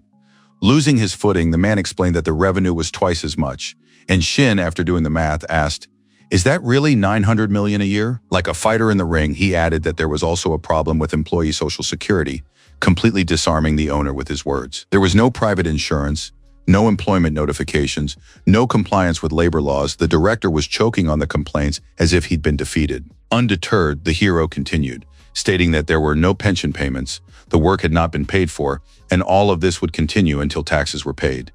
With such compelling arguments, the character won a clear victory in this battle, completely crushing the shop owner's resistance. An orange sunset shone over the tax office building, painting everything around it in warm hues and creating a beautiful scene. Feeling a little nervous, Juan twirled a pen in his hands, distracting himself and trying to cope with the anxiety that was growing by the minute. Approaching him, the girl asked if it was really true that a first-year rookie had been assigned straight to the investigative unit, marveling at the young man's boldness and professionalism. Another colleague asked the manager's opinion about Shin with interest, trying to understand how the guy had managed to handle such complex tasks right away. Smiling, Juan tried to find the right words, but before he could finish, Shin himself arrived, and everyone focused on his actions and decisions. Looking focused in his business suit, the hero headed to his workstation, preparing for new tasks and the analysis of documents from the investigation department. Suddenly, colleagues surrounded him from all sides and began asking how he had so skillfully dealt with Yon's market and ended up in the investigative department. Slightly taken aback, the character explained that it all happened after he had dealt with the head of the income tax department and the rest. Watching him, Huang felt pride and admiration as he saw the young man act with confidence and handle his tasks at a professional level. Without a doubt, the young man confirmed that those men were indeed madmen, and conducting the investigation required caution. His disheartened colleagues praised his work and recalled how their superiors had spoken ill of the officials, asking about a reward for completing the investigation. Holding the card in his hands, the young man said with a smile that the boss wanted to throw a corporate party or something similar, suggesting that his colleagues relax a little. Delighted, they decided to head to the party immediately, while a frightened Shin asked them not to spend too much. Hearing a commotion outside the door, investigator Kim tensed up, not understanding why the office had suddenly become too quiet. That evening, the entire team was relaxing at a club in South Korea, enjoying each other's company and discussing their professional successes. Raising their glasses, they toasted the Bomb-Sun Investigation Department, wishing their colleagues luck and strength to complete all their tasks and investigations. Sitting at a table full of food, the employees were both happy and worried about getting home safely after a fun but eventful evening. Surprised by the newcomer, they asked where he had come from, since they hadn't had any new recruits in a long time, and Shin blushed and simply smiled in response. One of the girls asked how the guy had ended up in Jae Hang's investigation department, showing interest in his career growth. Chewing, the hero tried to object, but Wang replied that things weren't so bad and tried to calm him down and change the subject. While everyone was engrossed in conversation, a man entered the room, cautiously looking around, afraid of drawing attention to himself. Approaching the cashier, he wanted to pay the bill for the corporate table, which came to 460,000 won, hoping to help his colleagues with the expenses. But suddenly Huang and Shin noticed him and couldn't believe that some man was paying for them. His enraged colleagues rushed straight toward him, indignant that a stranger was spending money without consulting them. Smiling and pulling out an envelope, the man explained that he wanted to pay in cash so that no records would remain. Enraged, everyone shouted, accusing him of trying to get them charged under the law for extortion and bribery. Puzzled, Shin asked if the stranger was doing all this on purpose to frame them, while Huang suggested following him to find out his true intentions. Embarrassed, the man introduced himself as an accountant from the main office. His name was Li Bonhan, emphasizing the importance and seriousness of his position. Watching him, the hero wanted to understand this man's true motives, trying to determine whether his words could be trusted. The chief accountant seemed very familiar to him, as if he had met him before and somehow crossed paths with him in the past. Like a bolt from the blue, the protagonist remembered that it was this very man who had once fired him from the tax firm, stirring feelings of anger within him. The next day, the tax office building was bathed in bright sunlight, and a calm and relaxed atmosphere reigned all around. Shin studied the information about tax agent Li Bonhan with interest, trying to understand how he could have influenced the company's investigation. Looking at the man's business card, the protagonist couldn't believe that he was still working at Tile and continuing to perform his duties. The young man himself recalled how after the army he had come to work at this company as a part-time logistics specialist, gradually starting his professional career. It was a wholesale and retail company that mainly sold kitchenware and small household appliances for home use. When he was an employee, he spent a lot of time doing various calculations, checking documents, and verifying the department's financial figures. Calling out to him, a colleague asked if he had finished his work and asked him to carry some heavy boxes, and the young man willingly agreed to help. When asked if it was true that he was preparing for some kind of exam, the frightened young man, not wanting to tell the truth, said no. Smiling, the colleague figured that in that case the young man had nothing else to do and asked him to help with some extra duties in the warehouse. Later, his partner took him to a tax firm and introduced him to the boss, who impressed him with his professionalism. Smiling, the man appreciated the protagonist's desire to work responsibly, and smiling, was eager to see him in action. At first, while reviewing the reports, the protagonist thought everything seemed perfectly normal, but a closer look soon revealed obvious discrepancies and errors. Moving the mouse across the computer screen, he examined every number, trying to figure out exactly where the violations and tax evasion had occurred. When he came across the financial report, he saw massive discrepancies that shocked and completely upset him. Surprised, he couldn't believe what he was seeing or focus, because the errors were too obvious and serious. A multitude of different figures appeared before his eyes, indicating violations and possible tax evasion. Feeling a sharp headache, Shin clutched his head, realizing that he was facing a difficult task requiring attention and concentration. This was the first time he had done this, since he was usually dealing with a person who had done something wrong, not just a series of numbers and financial data in a spreadsheet. He couldn't believe that even after firing the dishonest employees, the company had another case of tax evasion. The office was completely empty, just desks and computers. Everyone had gone on their lunch break and he was the only one left in the office. To himself, the protagonist considered two possibilities. Either things would continue in the same vein, or there was another option that still needed to be thought through. Suddenly, pulling him out of his thoughts, his partner asked why the employee wasn't eating his sandwich or drinking his coffee, showing concern for his colleague. Savoring the taste, Huang said he would eat it all himself, and the protagonist allowed him to keep his portion, too engrossed in the details of the new case. Upon hearing about the battle, the manager asked in surprise who exactly they were fighting, and the hero replied that it was against the Teal Corporation, where violations and fraud were taking place. Disconcerted, Huang asked what the reason for this decision was, and Shin briefly explained that it was related to finances. In the office, investigator Kim asked if he knew about the shareholders' short-term bonds. This was a kind of advance payment to the company. Confident, Shin confirmed the existence of such bonds and reported that the amount was 1 billion won, believing that they needed to make a careful calculation. Feeling flustered, Menjun agreed, suggesting that they might find information there regarding severance pay for retiring employees. It was also important to find out about the advance payment, about which there was no information, and Shin listened carefully to all the instructions, intending to carry them out. Strictly, Kim asked him to check everything, but to remember that the people were not their enemies, and to act only in accordance with the laws and established principles. Later, he called the administrative department of Teal to clarify the necessary details and verify the reports. Explaining the purpose of his call, Shin said he needed information about bonuses and board approvals. Watching him with interest, Huang calmly sipped his coffee, trying not to distract the newcomer and to give him a chance to focus on the important documents.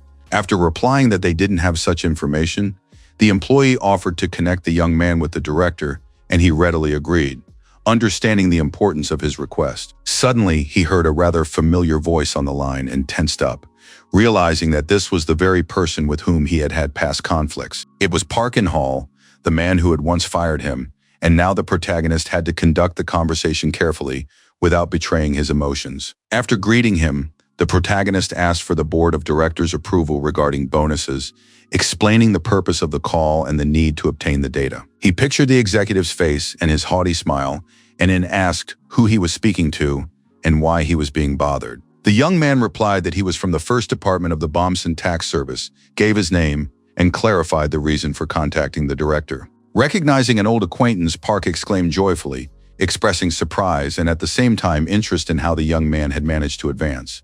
Smiling slyly, the man asked, with a hint of mockery, if the young man had indeed made the career he had so dreamed of. But the young man explained that he couldn't have private conversations at work and asked to be sent the necessary information by fax, strictly on business. Not wanting to wait long, he gave the director 10 minutes, and the man asked why the young man needed all this information in the first place. Not wanting to answer Ina's question, the young man gave him 5 minutes, demonstrating firmness and persistence in achieving his own goal without unnecessary explanations. The director asked sarcastically if the guy was going too far with his demands, and Shin asked how many more times he needed to repeat his request. Once again, he asked for all the information within 5 minutes, and Park, unable to withstand the pressure, began to berate the young man over the phone. Concerned, Han asked if it was really necessary to put so much pressure on Director Teal, realizing that the situation could spiral out of control. Angered, Shin hung up without saying a word and calmly watched the time on his wristwatch, waiting for the deadline to pass. He looked impatiently at his wristwatch, checking how much time had passed since the request and preparing for the next step. 5 minutes later, he glanced at the dial again, realizing that the director was in no hurry to provide the data and that he needed to take action. After dialing the company's number again, the young man realized that he still hadn't received any data, and his irritation gradually grew. Gritting his teeth in anger, the director was beside himself with rage, realizing that the young man would not give up and was persistently demanding that his request be fulfilled. Irritated, he asked if the young man had drunk some brave water after getting the job. But Shin asked him not to be rude and replied that he was simply doing his job. Frowning, and asked again in surprise, as if he hadn't heard his request for the documents the first time, realizing he was in big trouble. Saying there was no longer any need to send a fax, Shin explained that a tax audit notice would be issued to speed up the process. Realizing that his plan was falling apart, the boss began cursing into the phone, realizing that the young man was prepared to act strictly according to the law. Calmly ending the conversation, the protagonist hung up, realizing he had done everything he could and now had to wait for the results. For a while longer, he thought about everything that had happened, analyzing the events and preparing for the next steps in the investigation of the company. Approaching him, an impressed Huan set down his glass and remarked that it was the first time he'd seen anyone speak so confidently on the phone. With interest, he asked if Shin thought he would be able to dig up any information that would help expose the fraud and tax evasion. Taking a sip of his cold coffee, the young man replied that there was a good chance, expressing confidence in his conjectures. Smiling, he added that he was 100% confident in his own success, demonstrating his determination and readiness to see the investigation through to the end. Teal's headquarters were located on the top floor of a massive skyscraper in the city center under a clear blue sky. In horror, In recalled that the company had just undergone a tax audit not long ago and couldn't understand why there was another one. As he held a cup of coffee with trembling hands, his boss demanded to know the reason for the sudden inspection. Unwilling to wait for an answer, the boss demanded the truth and reminded him that Shin, the very man who had caused all the problems, had once worked at the company. Beside himself with rage, he jumped up and, banging his folder on the table, nearly threw it at Ina, not understanding what on earth he was thinking. Smiling, Lee Bon-han asked the manager to calm down, emphasizing that shouting and pressure wouldn't solve the problem. Pointing his finger at them, Lim Seong-san sat down and said irritably that the investigation department only handled complex cases. In fact, he knew the meticulous and cool-headed chief Kim Myong-jun and his working methods very well. The accountant didn't understand why this particular investigator had brought the charges, but his colleague explained that it was all because of Shin. The man asked spitefully, "Did the guy really decide to take revenge for being fired like this? while Park nervously clutched his glass. Sighing heavily, Lee remarked with a sardonic smile that all the problems had started because of Director Park, who nervously hiccuped in response. Turning to the manager, the accountant noted that the situation wasn't hopeless if they could somehow win the young man over to their side. Raising his hand decisively, In asked to be given the right to negotiate, wishing to handle the situation personally. With doubt in his voice, the boss asked him not to let them down and reminded him that the cost of a mistake was too high right now. Meanwhile, Shin was standing at the bus stop, waiting for the bus, when a girl in the crowd suddenly recognized him. Calling out the young man's name, she caught his attention, and he turned around questioningly, looking in her direction. The bus door opened, and the woman, smiling, greeted him as if she had been waiting for this meeting for a long time. Recognizing his colleague, Kim Joo-hee was genuinely delighted. He greeted her as well and smiled warmly in return. The electronic display showed the bus schedule and the arrival time of the next bus. Once inside, they sat down next to each other and struck up a leisurely conversation about life, work, and recent changes. Upon hearing that things were still the same for the guy, Kim Joo noted that he had found a new job and was moving forward. Embarrassed, Shin spoke about his intentions, trying not to go into too many details about his career plans. The girl whispered, asking if it wasn't difficult to look for a job after passing on information about his former company to someone else. Surprising him, she told him that Director Park had told everyone that the guy had passed information to competitors. Hearing the accusations against him, the hero insisted he would never do such a thing, and she merely smiled gently, deciding not to argue. Gloomy, the character thought about In-Hall's meanness and how easily people believe such provocations and rumors. The door closed, the bus pulled away, passers-by went about their business, and the thought of the slander never left Shin for a moment. He understood that there were many rumors circulating around him, but no one even tried to find out the truth, yet this did not frighten him. Now many considered the character a traitor, while the hero himself was already on his way to Teal's company. The sign above the reception desk displayed the name, but no one was visible behind the front desk, and the guys walked in calmly. When Shin and Hwan entered, the staff began whispering, calling him a traitor behind his back. Noticing the tense atmosphere around them, his partner quietly asked why the other employees were giving him such dirty looks. The disgruntled employees pointed fingers, calling the hero an ungrateful and unscrupulous person. Remaining calm, Shin said that they shouldn't pay attention to those around them and that they needed to move on. Striding confidently past the workers, the hero reminded them that they needed to do their jobs. Noticing him, Kim Joo asked why he had come, but the young man didn't even turn around, pretending not to know her. Seeing Shin, Lee Bo-han laughed and recalled that he had just seen the guys at a cafe not long ago. Smiling, he introduced himself and invited them into his office for a further important conversation. Sitting down at the table, the hero carefully studied the documents with his partner, while the accountant talked about bonuses, asking if everything was correct in their reports. While checking the data, Hwang asked if the accountant had brought a copy of the register and the minutes of the shareholders' meeting, while Shin examined the documents. As he handed over the documents, Lee Bo-han assured them that everything was above board at the company, but Shin noticed a rush in the signatures. With a forced smile, the accountant admitted that the company had spent private funds, having paid the required tax on them, noting that they were doing everything according to the law. With a strange expression on his face, he added that the manager really wanted to meet the guests in person and talk with them. Surprised, Hwang noted that they were busy and didn't understand the true purpose of this meeting, asking his partner for advice. To his surprise, Shin readily agreed to the proposal, deciding to go straight to the manager's office, which greatly surprised the manager. Smiling politely, Lee showed them the way to the manager's office and watched them go, opening the door for the guests. Upon seeing the young man, Park In-hall greeted him cheerfully, while the manager remained silent, scrutinizing the tax officials. Pointing to the manager, the former boss said the young man should say hello, while the accountant went to get coffee. With a wave of his hand, Lim dismissed the formalities, noting that they weren't family and suggested everyone sit down and talk calmly. Being polite, Park introduced Shin, while the hero watched his former boss's behavior with bewilderment. Opening the briefcase, the boss explained that he wanted to pay off the debt in cash right then and there. Shocked, Shin and Hwan couldn't take their eyes off the huge stack of bills, unable to fathom the tactics of the rivals standing before them. Smiling slyly, the manager called it a sincere gift and a gesture of goodwill, noting the tax authorities' work on his part. Suddenly, a voice recorder appeared in front of his face, but the man pretended not to notice and continued to grin. Soon, however, noticing the strange pen with a red glowing light, he asked what the object was. Shin seriously admitted that he had been recording the conversation the whole time, making no secret of his intentions and his desire to act strictly according to the law. Shocking everyone present, the manager, his former boss, and the tax accountant, he reminded them that they were the ones who had fired him. His eyes flashed coldly, and he offered to show what it really meant to be a true snitch.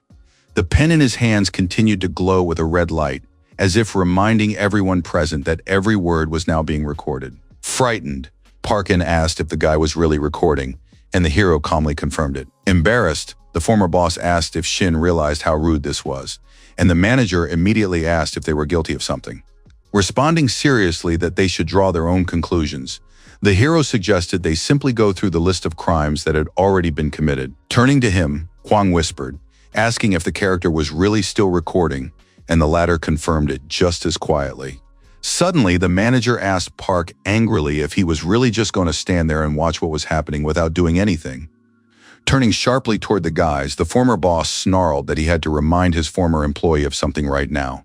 Stepping right up to the protagonist, he grabbed him roughly by the jacket, clutching the fabric as if he wanted to tear the clothes apart, losing his patience.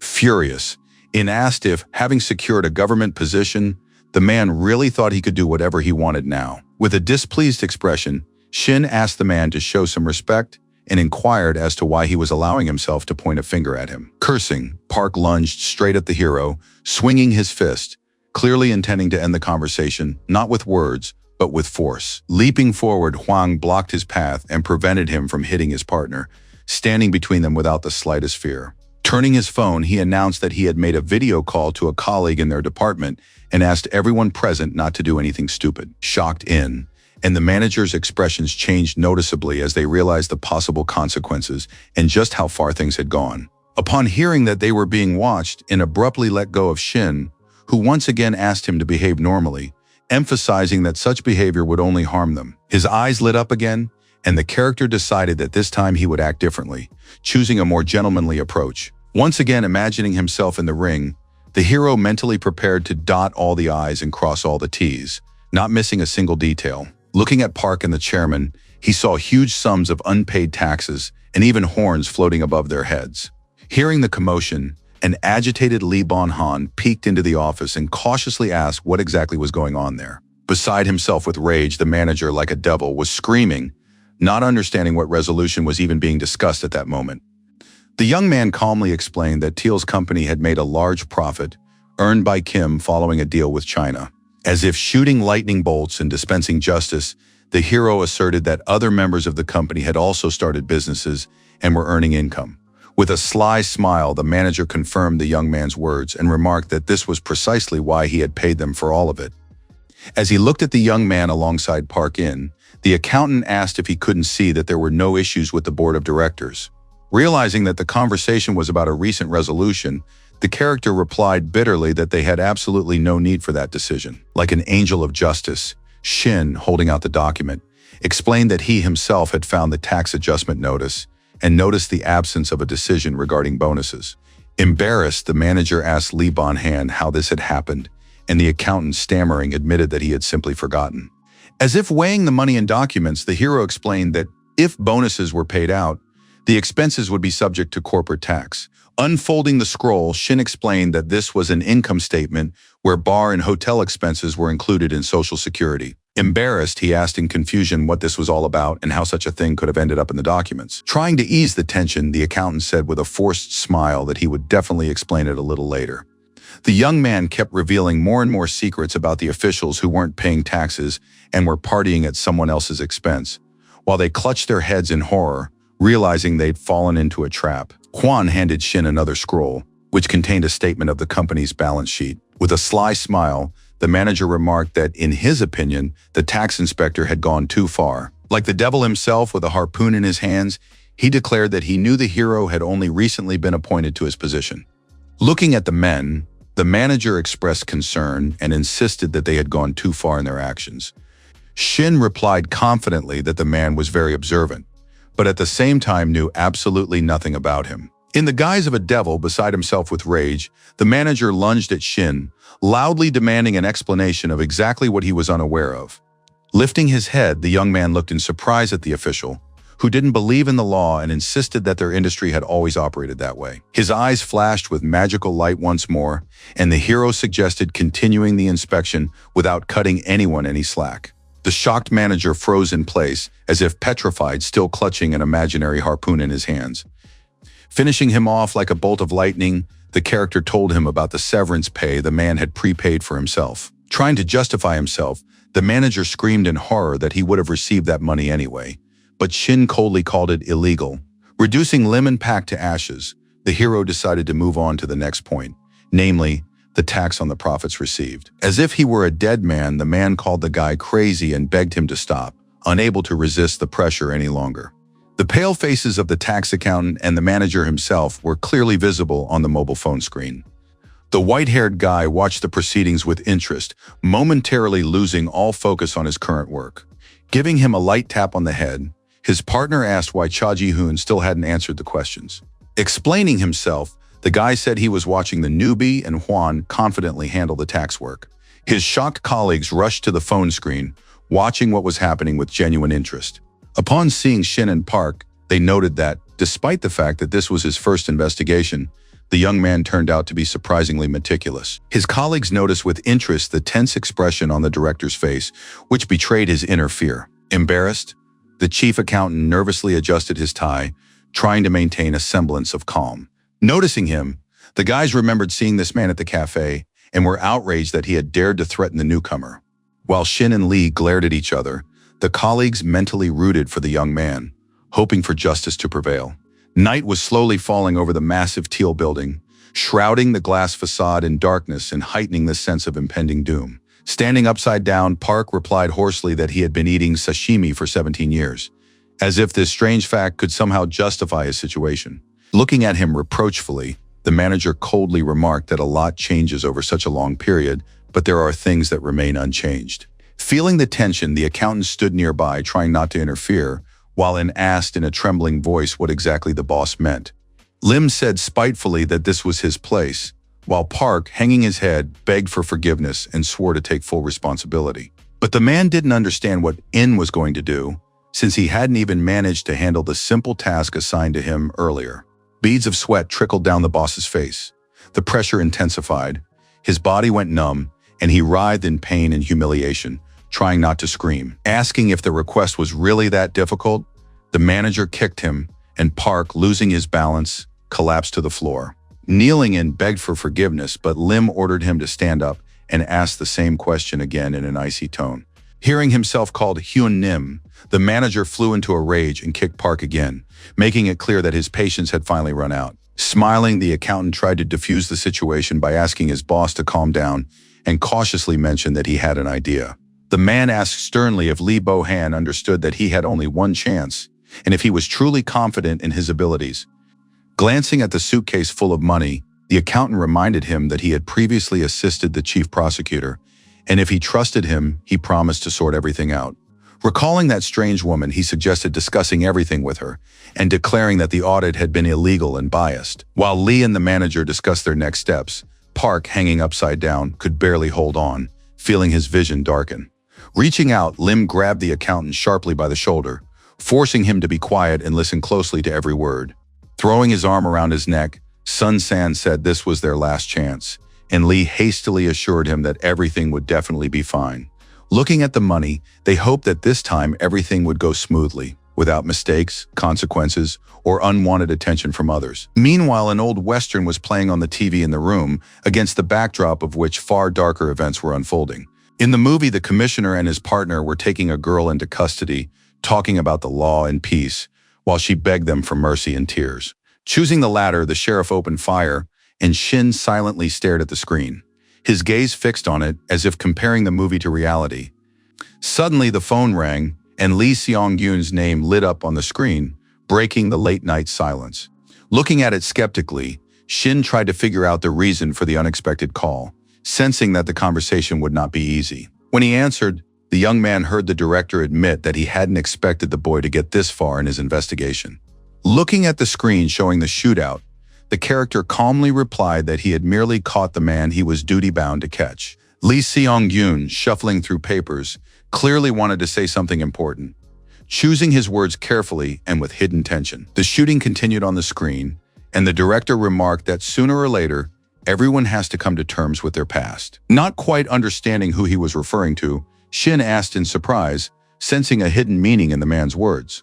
But the man expressed high expectations, and the young man understood that he had only recently started working and couldn't just get rid of influential people like that. After giving it some thought, he agreed to follow the instructions, realizing that refusal could have serious consequences. While the sheriff in the movie was reloading his gun, Lee invited Shin to a meeting at Samsung in the near future. Finally, the young man firmly replied that he had no intention of defending those who deliberately evade paying taxes. The sun was shining over the tax office building again. A new day was dawning, full of work, doubts, and hidden threats. Shin and Wan worked diligently, carefully studying documents and comparing figures without unnecessary conversation. Suddenly, the hero asked if Samsung was really such a great place, which caught his partner's attention. Winking, Wan remarked that such moments particularly highlighted the rookie's inexperience and reminded him of the company's status. Listing other major corporations, the manager made Shin think about the executives who had remained in the shadows until now. His partner also added that it wasn't easy to get in there, and the protagonist suspected that Lee was also striving to climb higher. Suddenly, the agitated and frightened girl screamed, announcing that people from the prosecutor's office had arrived at the department. The shocked employees didn't understand the purpose of the visit and exchanged glances. Sensing the tension in the air, Hwang asked Shin anxiously if this had anything to do with yesterday's incident that happened to them at Teal. Investigator Kim, who emerged from the office, asked them not to worry, but it was clear from the manager's face that he was flustered. The badge of one of the police officers who entered was clearly visible on his neck.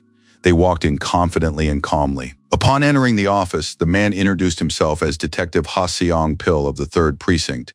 Standing next to him was Min Jong-hek. While the tense employees stood behind him, Kim calmly asked how he could assist the police. Recognizing Kim, Jong-hek mockingly remarked that he was still working at the tax office, trying to rile him up. But the man asked in bewilderment about the purpose of the visit, and the detective replied that he had simply decided to check in on his former colleague. Handing him a document, Jong-hek informed him of a request from Seoul and the charges brought by the investigative department. Kim studied the paper closely, trying to grasp the scope of what was happening and the possible consequences.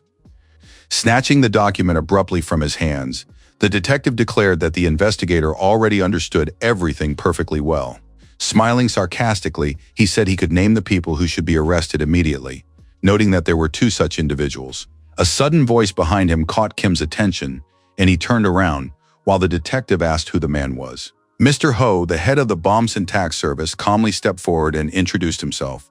Standing next to Kim, the man remarked that even with problems in their department, there was no need to make a scene. He coldly added that an audit required serious charges, such as collusion or tax evasion, while Shin, along with Hwan and Kim, stood behind him. Furious, Jong-hek asked if they really dared to reject the prosecution's charges. Ho replied sternly that further action was impossible without due process, while Kim stood silently by. While the superiors argued, Shin closely followed their conversation, not missing a single important detail. He was alarmed by the fragility of security within bureaucratic circles and the secret agreements between prosecutors and government officials. He recalled the promise he had made earlier to his boss to stay out of trouble, but once again found himself right in the middle of it. Meanwhile, Ho demanded that procedure be followed and declared that he would not hand over the employees without legal grounds. Watching what was happening, Shin realized that there were people here willing to take his side and support him in his hour of need. Jong-hek struggled to contain his rage, his face contorted with anger and irritation, but he had no arguments to back up his position. Realizing he was no longer helpless, Shin decided to see it through to the end, and his eyes once again lit up with determination. Lighting a cigarette, Jeong was beside himself with rage, feeling the anger welling up inside him and making it hard to breathe. He couldn't for the life of him understand why the hell everything had gone off course, since the calculations had been correct and the situation had seemed completely under their control.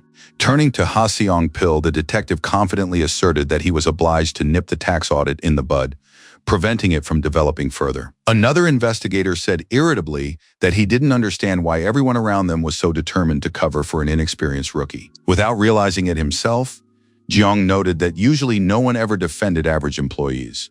He also didn't understand how everyone could remain so arrogant even after the dismissal of 2 managers at once. Wary, Ha Seong-pil asked if it wasn't possible to avoid blame by simply shifting the responsibility onto one of the employees. Suddenly, a manager appeared and, smiling, began to point obscenely and provocatively in their direction. Realizing he wouldn't be able to smoke in peace anymore, Jeong tossed his cigarette and set out to actively search for evidence. Noticing that both investigators had left, the manager felt a little sad, left alone in the middle of the empty hallway. In the office, Kim thanked him for his support, while Ho asked him intently about the situation outside. Han reported that all the employees were very upset by the sensational announcement regarding the unexpected dismissal of the managers. Shin sat in the hallway, worried, realizing that it was all his fault, and afraid of causing even more harm to his colleagues. Watching him from a distance, the manager remained silent, not daring to intervene or ask unnecessary questions. Kim asked if the newcomer had forgotten the basic principles of taxation and whether he had violated them in his work. Trying to piece together the events in his mind, the protagonist confidently assured him that he had not committed any illegal acts. Folding his arms across his chest, Ho listened silently to the newcomer's answers, carefully weighing every word he spoke. Not understanding the point of the young man's apology, Kim asked him to always ask for his permission before taking such actions in the future. With a look of annoyance on his face, the young man agreed to follow all the investigators' instructions without showing any open resistance.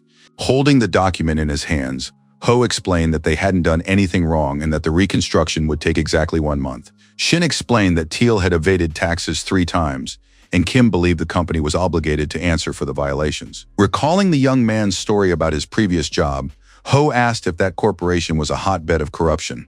With annoyance, the protagonist admitted that such things happened often, and Han asked if that wouldn't constitute embezzlement. Thinking for a moment, Kim sighed heavily and asked if there were no influential and honest people at all in that company. The protagonist recalled that there were indeed honest managers there, but he didn't know them personally and didn't interact with them. The manager didn't understand how they could earn a higher salary with such a light workload. Ho sighed and Kim wanted to check all the documents. The investigator asked if the director knew about Cheonggye Cheon, and the man promised to look into the matter personally. Han noted that the prosecutors would be arriving shortly, so they needed to pack their things immediately and get ready to leave. Noting that Shin was a rookie, the investigator asked if they were really going to let him just walk away. Seeing no serious problem with this, the hero calmly stated that he would leave if the situation required it. Puzzled by his confidence, Kim reminded him that their enemies were prosecutors, not ordinary patrol officers. The young man insisted that he would have to face them anyway, and believed that going there now might give them an important clue. Han noted with a smile that Kim was the district chief and capable of resolving any issues if necessary. Looking a little sad, the investigator reluctantly agreed, realizing that it was already impossible to completely stop what had happened. The sun was slowly sinking below the horizon, and the man sat silently in his office, staring at the monitor with a weary look. Events from the past flashed before his eyes, and these painful memories gradually filled him with anxiety and dread. Earlier, he had assured his colleagues that there was no need to worry about the prosecutors possibly returning to the department. The investigator, who had suddenly appeared, began shouting that as of today, the 3rd group was officially disbanded. His shocked colleagues couldn't believe what they were hearing and looked at each other in confusion, unable to find the words to explain. Turning to Kim, Jeong sharply called him stupid, making no attempt to soften his tone or choose more polite words. He asked sarcastically if they really thought they could win against politicians, and the investigator's face changed abruptly. Beside himself with rage, Kim tried to object, but Jeong rudely cut him off again, calling him a complete fool as he strode forward confidently. Recalling all this, the investigator felt a growing anger that was slowly but surely taking hold of his mind. Resolutely, he picked up the phone and dialed a number, preparing to take an important and risky step. The next day, Shin headed toward the massive building of the city's central prosecutor's office with unwavering determination. Looking at the building, he couldn't believe that fate would ever actually bring him here. Walking down the long corridor, he found it absurd that the prosecutor had caught him evading taxes. All this time, the young man couldn't shake the thought that sooner or later, he might still slip up and fall flat on his face in disgrace. Looking at the bulletin board, he realized the power he had gained and, deciding to go all out, yanked the door handle. Employees sat in the office, paying him no attention, while the hero tried with all his might to concentrate.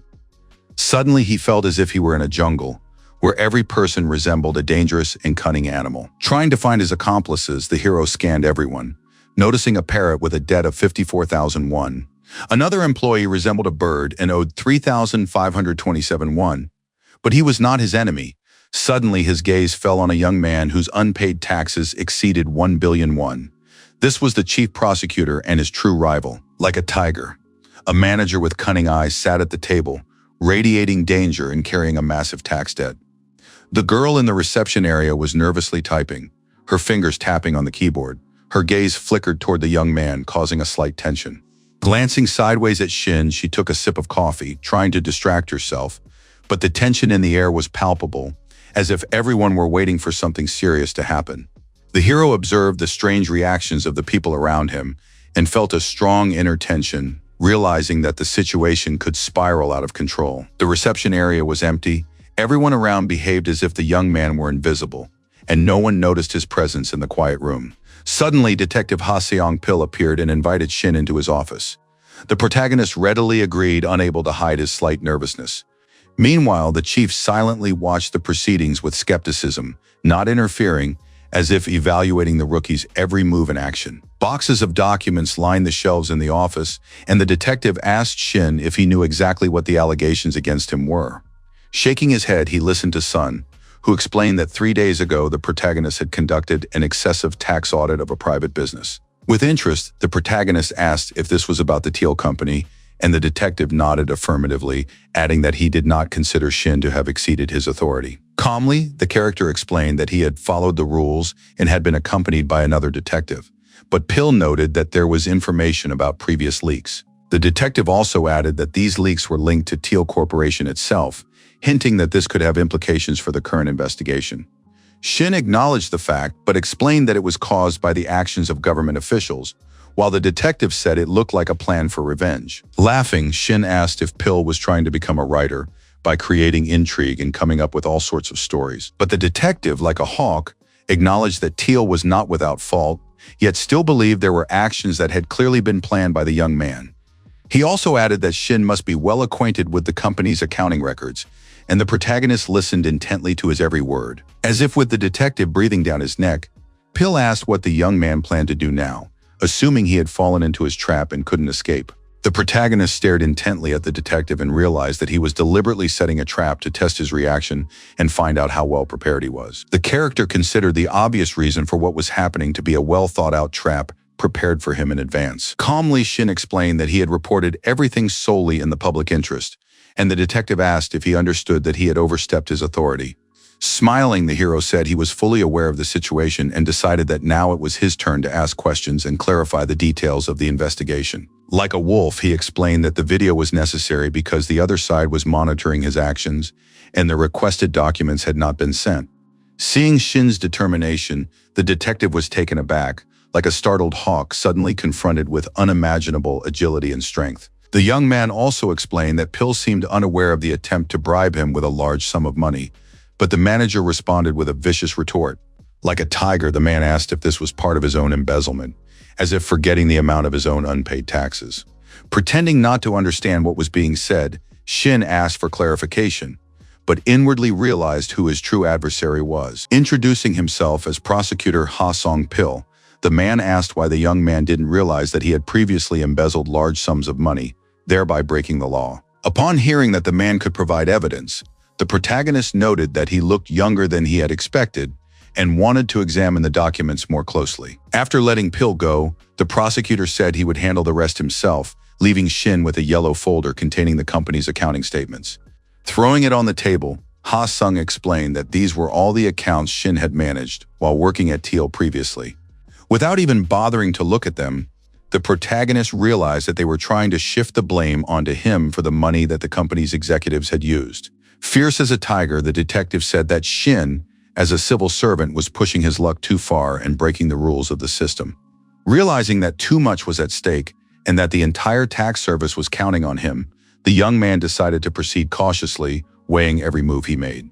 Feeling his power, the prosecutor demanded that the hero get down on his knees and beg for mercy, demonstrating the strength with which he intended to intimidate the young man. Smiling slyly, Ha-sung added that perhaps in that case they would turn a blind eye based on Shin's response and his demeanor. Glaring at the prosecutor, the character tried to figure out who had given him such an order and what kind of person was behind this whole scheme of threats and manipulation. Calmly, Ha-sung suggested not dragging his feet and wrapping up the case as soon as possible without involving colleagues, so that no one would find out about his hidden schemes. Shin's eyes lit up. He was certain the figure indicated the prosecutor's own unpaid taxes, and this could be the key to a future attack against him. Puzzled by the young man's reaction, Ha-seong looked at him questioningly, trying to understand what exactly was causing such confidence in his rival. Smiling, the hero admitted that he had the feeling the prosecutor was involved in bribery and might have concealed important evidence in the case. While a surprised Ha-seong thought the guy had gone mad, Shin realized that if the debt exceeded 130 million, the bribe must be at least 700. Thinking about the amount, Shin realized it would be difficult to get that much cash, and he recalled the prosecutor's new car, which had angered the man. Imagining himself as a wolf facing a tiger, the hero decided that he had caught his enemy off guard.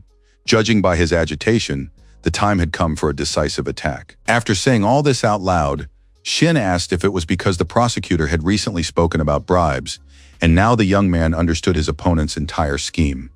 Grimacing with anger, Ha-seong asked if Shin knew whose attention he had drawn, barely restraining himself and contorting his face. Launching his attack, the hero said that those on the prosecutor's side needed to be careful, for any move could backfire on them, and the danger was great. Trying to resist, the prosecutor shouted viciously at the character, but the young man did not back down, resolutely watching his reaction and waiting for the right moment to strike again. Grabbing Shin by the tie, Ha-sung claimed that he had forgotten his place, trying to intimidate and humiliate him while demonstrating complete control over the situation and his authority. Threatening the young man, he said that this was the last day the boy would cause chaos, and if he didn't stop, he would face serious consequences. The enraged prosecutor shouted that Shin's supporters had turned their backs on him, while the young man watched intently, searching for an opening in this emotional trap to strike with precision. Shocked by his statements, Pil began shouting that the prosecutor should say no more, but Shin remained calm, assessing the entire situation with cold attention. Looking back, Ha-sung asked if the detective really thought he was acting this way because he didn't understand the consequences, and the detective was completely taken aback. Shocked, Shin realized that this man was the benefactor of the other, and now he understood who was behind the intrigues, planning his next moves. Embarrassed, Pil remembered how the client had asked him not to say anything, but the former prosecutor had ruined everything by compromising the young man's safety and caution. Frightened by his own words, Ha-seong realized he had made a mistake. Beads of sweat trickled down his face, and the situation began to spiral out of control. Suddenly, the doors opened, and a man entered the office, smiling as he interrupted their heated argument and drew attention to himself. Straightening up, the man proudly told the prosecutor that he had come to take Auditor Shin with him, completely changing the course of events. Watching the strange scene, Jin realized that he had clearly caught Song Pil off guard. Tension hung in the air. He noted with concern that if the prosecutor continued in the same vein, he might accidentally strike someone and provoke a new conflict. The disconcerted man tried to justify himself, citing misunderstandings and explaining his actions. Surprised, Shin tried to figure out who this man was and why he had been summoned for a conversation, assessing the situation with caution and curiosity. Folding his arms, Hyun Sok explained that he had come to request cooperation with the Bomson tax firm and did not understand the prosecutor's rude attitude toward the young man. Sighing heavily, the hero said they had to act quickly and asked if there were any surveillance cameras here, which angered Hasan even more. Shoving him forcefully, the prosecutor released his grip, realizing that continuing could lead to a new conflict. Straightening his jacket, the protagonist asked why the man was sighing so heavily, trying to understand his motives and the hidden feelings he was trying to conceal. With a sardonic smile, Ha-sun asked if Shin really thought that the showdown with him and his colleagues was completely over. The character looked at him in bewilderment, and the prosecutor advised him to expect new attacks, making it clear that it wasn't over yet. As he left, the young man said that Pil must pay his taxes on time, and upon hearing this, Pil adjusted his tie with a look of displeasure, hiding his irritation. When Shin left, the prosecutor was overcome with dread, and veins stood out on his face as he realized that the newcomer would act boldly. Behind closed doors, Jin breathed a sigh of relief, confirming that the situation had been close to a fight, and the hero agreed with him. Stunning the young man with his statement, He said that everything was fine and that from that moment on, he could breathe easy. Turning around, the man added that from that moment on, he was his ally and introduced himself, giving his name. To calm down a bit, they decided to have some tea and discuss their future plans in a relaxed setting. As she served the drink, the girl warned the prosecutor to be careful with the hot beverage, and Hensok thanked her. Approaching Shin, she whispered that he should thank the prosecutor, who had done everything to save him, which greatly surprised the young man. Loosening his tie, Jin sighed and admitted that he had found out the day before that Sun Pill was following the young man. Seizing the moment when they were alone, the hero asked how the prosecutor had managed to find out about this, and Jin asked him not to look at him like that. Seriously, the character explained that he wanted to know everything about the current situation, wishing to stay informed of all developments. Staring intently at him, Hyun-sok admitted that he liked the young man's cautious approach to business and his ability to act thoughtfully and confidently. Sitting in his office, the prosecutor explained that he had recently been assigned to defend Shin, and the young man, upon hearing this, asked in surprise. Smiling, Jin confirmed this and added that this move was his boss's decision, without mentioning his name and leaving a certain mystery. Puzzled, Shin asked who exactly the prosecutor was referring to, trying to figure out who was trying to control his actions. Thinking for a moment, the man raised a finger and explained that it was someone higher up than them who had influence over everyone. Frowning, the young man tried to figure out exactly who the prosecutor was talking about, or if he was deliberately beating around the bush, not revealing the truth right away. Standing before Jin, the hero realized one thing, that this person was supported just as much as he was, but they worked in completely different institutions. Everything was cyclical. Recalling Ha-sun, Kim, and John, Shin realized that they all supported one another in secret. These relationships were like strong chains in which the protagonist found himself feeling like part of the civil service system. Calmly, Jin explained that subordinates needed to do their jobs and asked what exactly Pill had accused Shin of. After a moment's thought, the character replied that it was personal revenge, abuse of power, and embezzlement, believing there were more than enough reasons. Scratching the back of his head, Hyun-sok noted that Ha-sun should have dealt with the tax office, not the prosecutor's office. As he took off his jacket, the prosecutor said that the man's words seemed true to him and believed that if they were serious about it, they could easily find all the necessary evidence. While Jin was hanging up his jacket, Shin added that the prosecutor had threatened to interrogate auditors and civil servants, causing the man to pause and think. Looking at the young man, he advised him to find the weak points in his department and asked if, in his opinion, his superiors were trustworthy, and the protagonist fell into thought. Deciding to check whether the prosecutor himself was trustworthy, the protagonist used his abilities but found no tax debts hanging over Jin's head. His eyes were glowing, but Shin still didn't fully trust the prosecutor, despite his integrity, realizing that caution was far more important. Calmly, Hensok said that it was up to the young man to decide whom to trust and whom not to, leaving him the right to make his own decisions. Handing over his business card, he asked the young man only to prevent information from leaking to rivals, reminding him that no one knows a person's true intentions. The prosecutor also asked them not to be afraid to turn to each other for help when needed, and the hero, taking the card, thanked him for the valuable advice. Finally, Jin told him not to worry about what had happened and not to let his guard down, as enemies could strike at the most unexpected moment.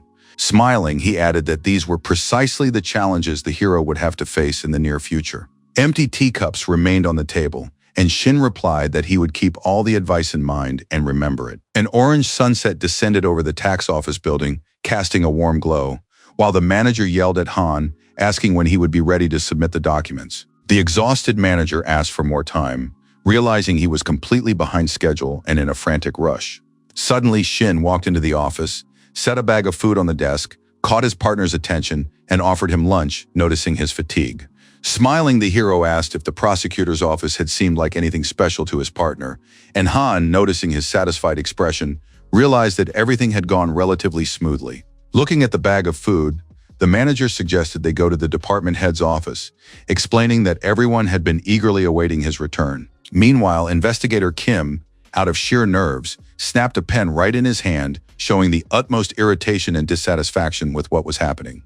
Beside himself with rage, he couldn't fathom how the prosecutor dared to investigate the auditor's cases, and was mulling over a plan for his next move. Ho tried to calm Kim down, while the manager thought it was necessary to take the first step by asking how exactly the prosecutor had reacted to Shin and his actions in the office. Calmly, the protagonist explained that Jin seemed like a reliable person to him, someone who could be trusted.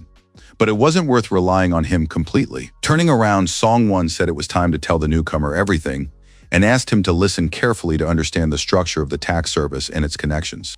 He explained that there were 3 departments, one of which was the Rural District Police, and each performed specific tasks and functions. The second was the Central District Committee, a massive building with numerous windows on its facade. The third was the building of the head of the investigative department, Min Chi-ho, who controlled the entire system and issued orders. Continuing, Ho explained that, aside from these departments, the district commissioner's right-hand man was Koo Sun-ju, and his superior's orders had led to the dismissal of many executives. Puzzled, the manager asked if this was really the reason the Seoul district had decided to target them. But Song-won considered the Central Tax Office to be the key bone of contention. Teal Corporation had been bribing the tax office all along, and its head was acquainted with Koo Sun-ju, which allowed the company to avoid legal troubles and audits. To protect itself, the corporation turned to the tax office and the prosecutor's office, and the manager and Ha Seong shook hands, agreeing to cooperate. Shin became everyone's main enemy as he began digging too deep, uncovering tax schemes that no one had noticed before. Embarrassed, Kim remained silent, while the manager couldn't believe they had gone this far just to fire a low-level employee and protect their own interests. Smiling, Shin didn't know the real reason behind the attack on them, but wondered if they should prepare for a counterattack. Kim explained that Koo Seon-ju had a difficult personality and would back down immediately when he saw he was losing, but Shin added that Ha Seong was also involved in bribery. These words greatly surprised the investigator, but the young man explained that everything looked suspicious, and the prosecutor had started to get nervous when they were checking him. Then, beside himself with rage, Ha Seong declared that the former chief prosecutor supported him and grabbed the hero by the shirt. Smiling, the manager emphasized that the initial case was quite feasible, and looking at the investigator, asked for his opinion on the matter. Believing that nothing bad would happen, Ho suggested checking Pill first, supporting Shin's cautious but bold plan. Looking at the monitor, the stock exchange report seemed strange to Hyun, and Kim noticed a discrepancy of 20 million won and suspected a bribe. With interest, the manager tried to figure out who owned the exchange, and the investigator found information about the Teal Company. These facts reinforced their suspicions. Shin wondered what to do about Ha-sun's massive debts, since they had no authority to intervene in such financial schemes. But they did have evidence. Shocked, the manager and Ho noticed that Teal had transferred nearly 1.5 million shares to the prosecutor at 500 won apiece, and he immediately paid 7 million won under the purchase agreement. In horror, clutching his head, Kim realized that it was impossible to come up with such a sum, and that the bribe was obvious, but he didn't know how to prove the crime. Suddenly, Shin remembered Jin, who had asked him to help each other out if any of them ever needed it. Drawing the attention of those present, the hero asked to be entrusted with solving this case, assuring them that he could handle it on his own. With some skepticism, the investigator asked if he could really do it, assessing the rookie's capabilities and the consequences of his actions. Deciding to come clean, Shin explained that he had met Ji Hyung, who was planning to get to Ha-sun, making him a potential ally in the investigation. Pulling out a business card, the protagonist believed that the prosecutor could be useful and that trust in him would help carry out the plan against the corrupt official. He firmly asked everyone to trust his decision, no matter how difficult it might be, emphasizing the seriousness of his intentions to the team. Thinking it over, Ki Hyeon found it strange that the prosecutors were fighting among themselves, yet Kim had decided to trust the newcomer. Noting that Shin's plan sounded good, Ho also agreed, but asked them to be careful, reminding them that the office was under threat. Meanwhile, Hwang unwrapped his sandwich to finally enjoy his lunch and take a short break after preparing the report. Suddenly, a guy rushed past him, shouting and nearly catching his colleague's jacket with his own, surprising his partner. As he ran off, the man asked him to print out an official document used for tax collection without prior notice. Determined, Shin explained that they needed to act now, and asked Hwan to go downstairs while he caught a taxi. With tears in his eyes from hunger, the manager nevertheless agreed to help, despite his physical exhaustion and fatigue. The documents and food on the table remained untouched, symbolizing the priority of work and duty over personal needs. Bright rays of sunlight illuminated the prosecutor's office building, and the weather outside was fine, creating a contrast with the tense business at hand. Ha Seong smiled as he spoke with the district attorney, listening attentively to the plan for his next steps. As he walked past the cars in the parking lot, the prosecutor felt honored that people still remembered him, while the woman on the phone gave him instructions. Noting that the case wasn't complicated and that all he had to do was get rid of a low-ranking rookie, Ha Seong thanked the lawyer and hung up. Finally, he assured her that he had given it his all, demonstrating a responsible attitude toward orders from above and a desire to remain in favor. Overjoyed, the prosecutor looked forward to the financial assistance the lawyer would provide him this time, recalling the shares worth $700 million. Looking up at the clear sky, he felt there was no reason to give up his role as the district attorney's right-hand man, despite all the difficulties and obstacles. Upon entering, he saw a crowd of people in the hallway and didn't understand what had happened. Feeling a sense of unease, Pill assumed to himself that someone had been transferred, but suddenly realized that everyone had gathered near his office, and he grew even more wary. He noticed his name on the information board and couldn't believe his eyes, as if it were all some strange dream. The shocked man considered what was happening impossible, trying to make sense of the situation logically and understand what had happened. Thinking back to the district attorney, he couldn't believe that the woman had rewarded him on the very same day he'd given her his word, considering it an incredible coincidence. Sun's face broke into a smile, and his hands trembled with excitement. Perking up, he quickened his pace, eager to get to the bottom of the situation as soon as possible.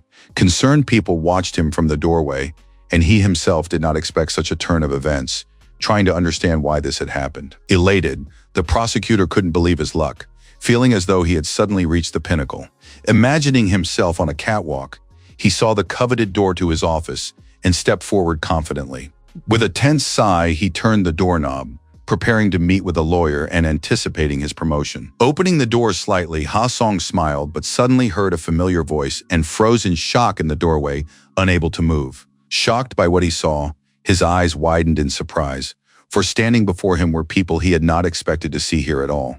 Smiling, Prosecutor Jin and Auditor Shin sternly asked why the prosecutor's lunch break was taking so long.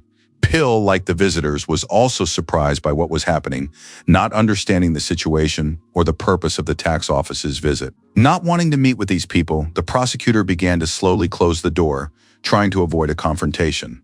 Suddenly, someone stopped him, grabbing the doorknob sharply and preventing him from escaping responsibility for the crimes he had committed. Outraged, Jin ordered them to come in and sit down, explaining that Shin had arrived on official business and intended to carry out his mission.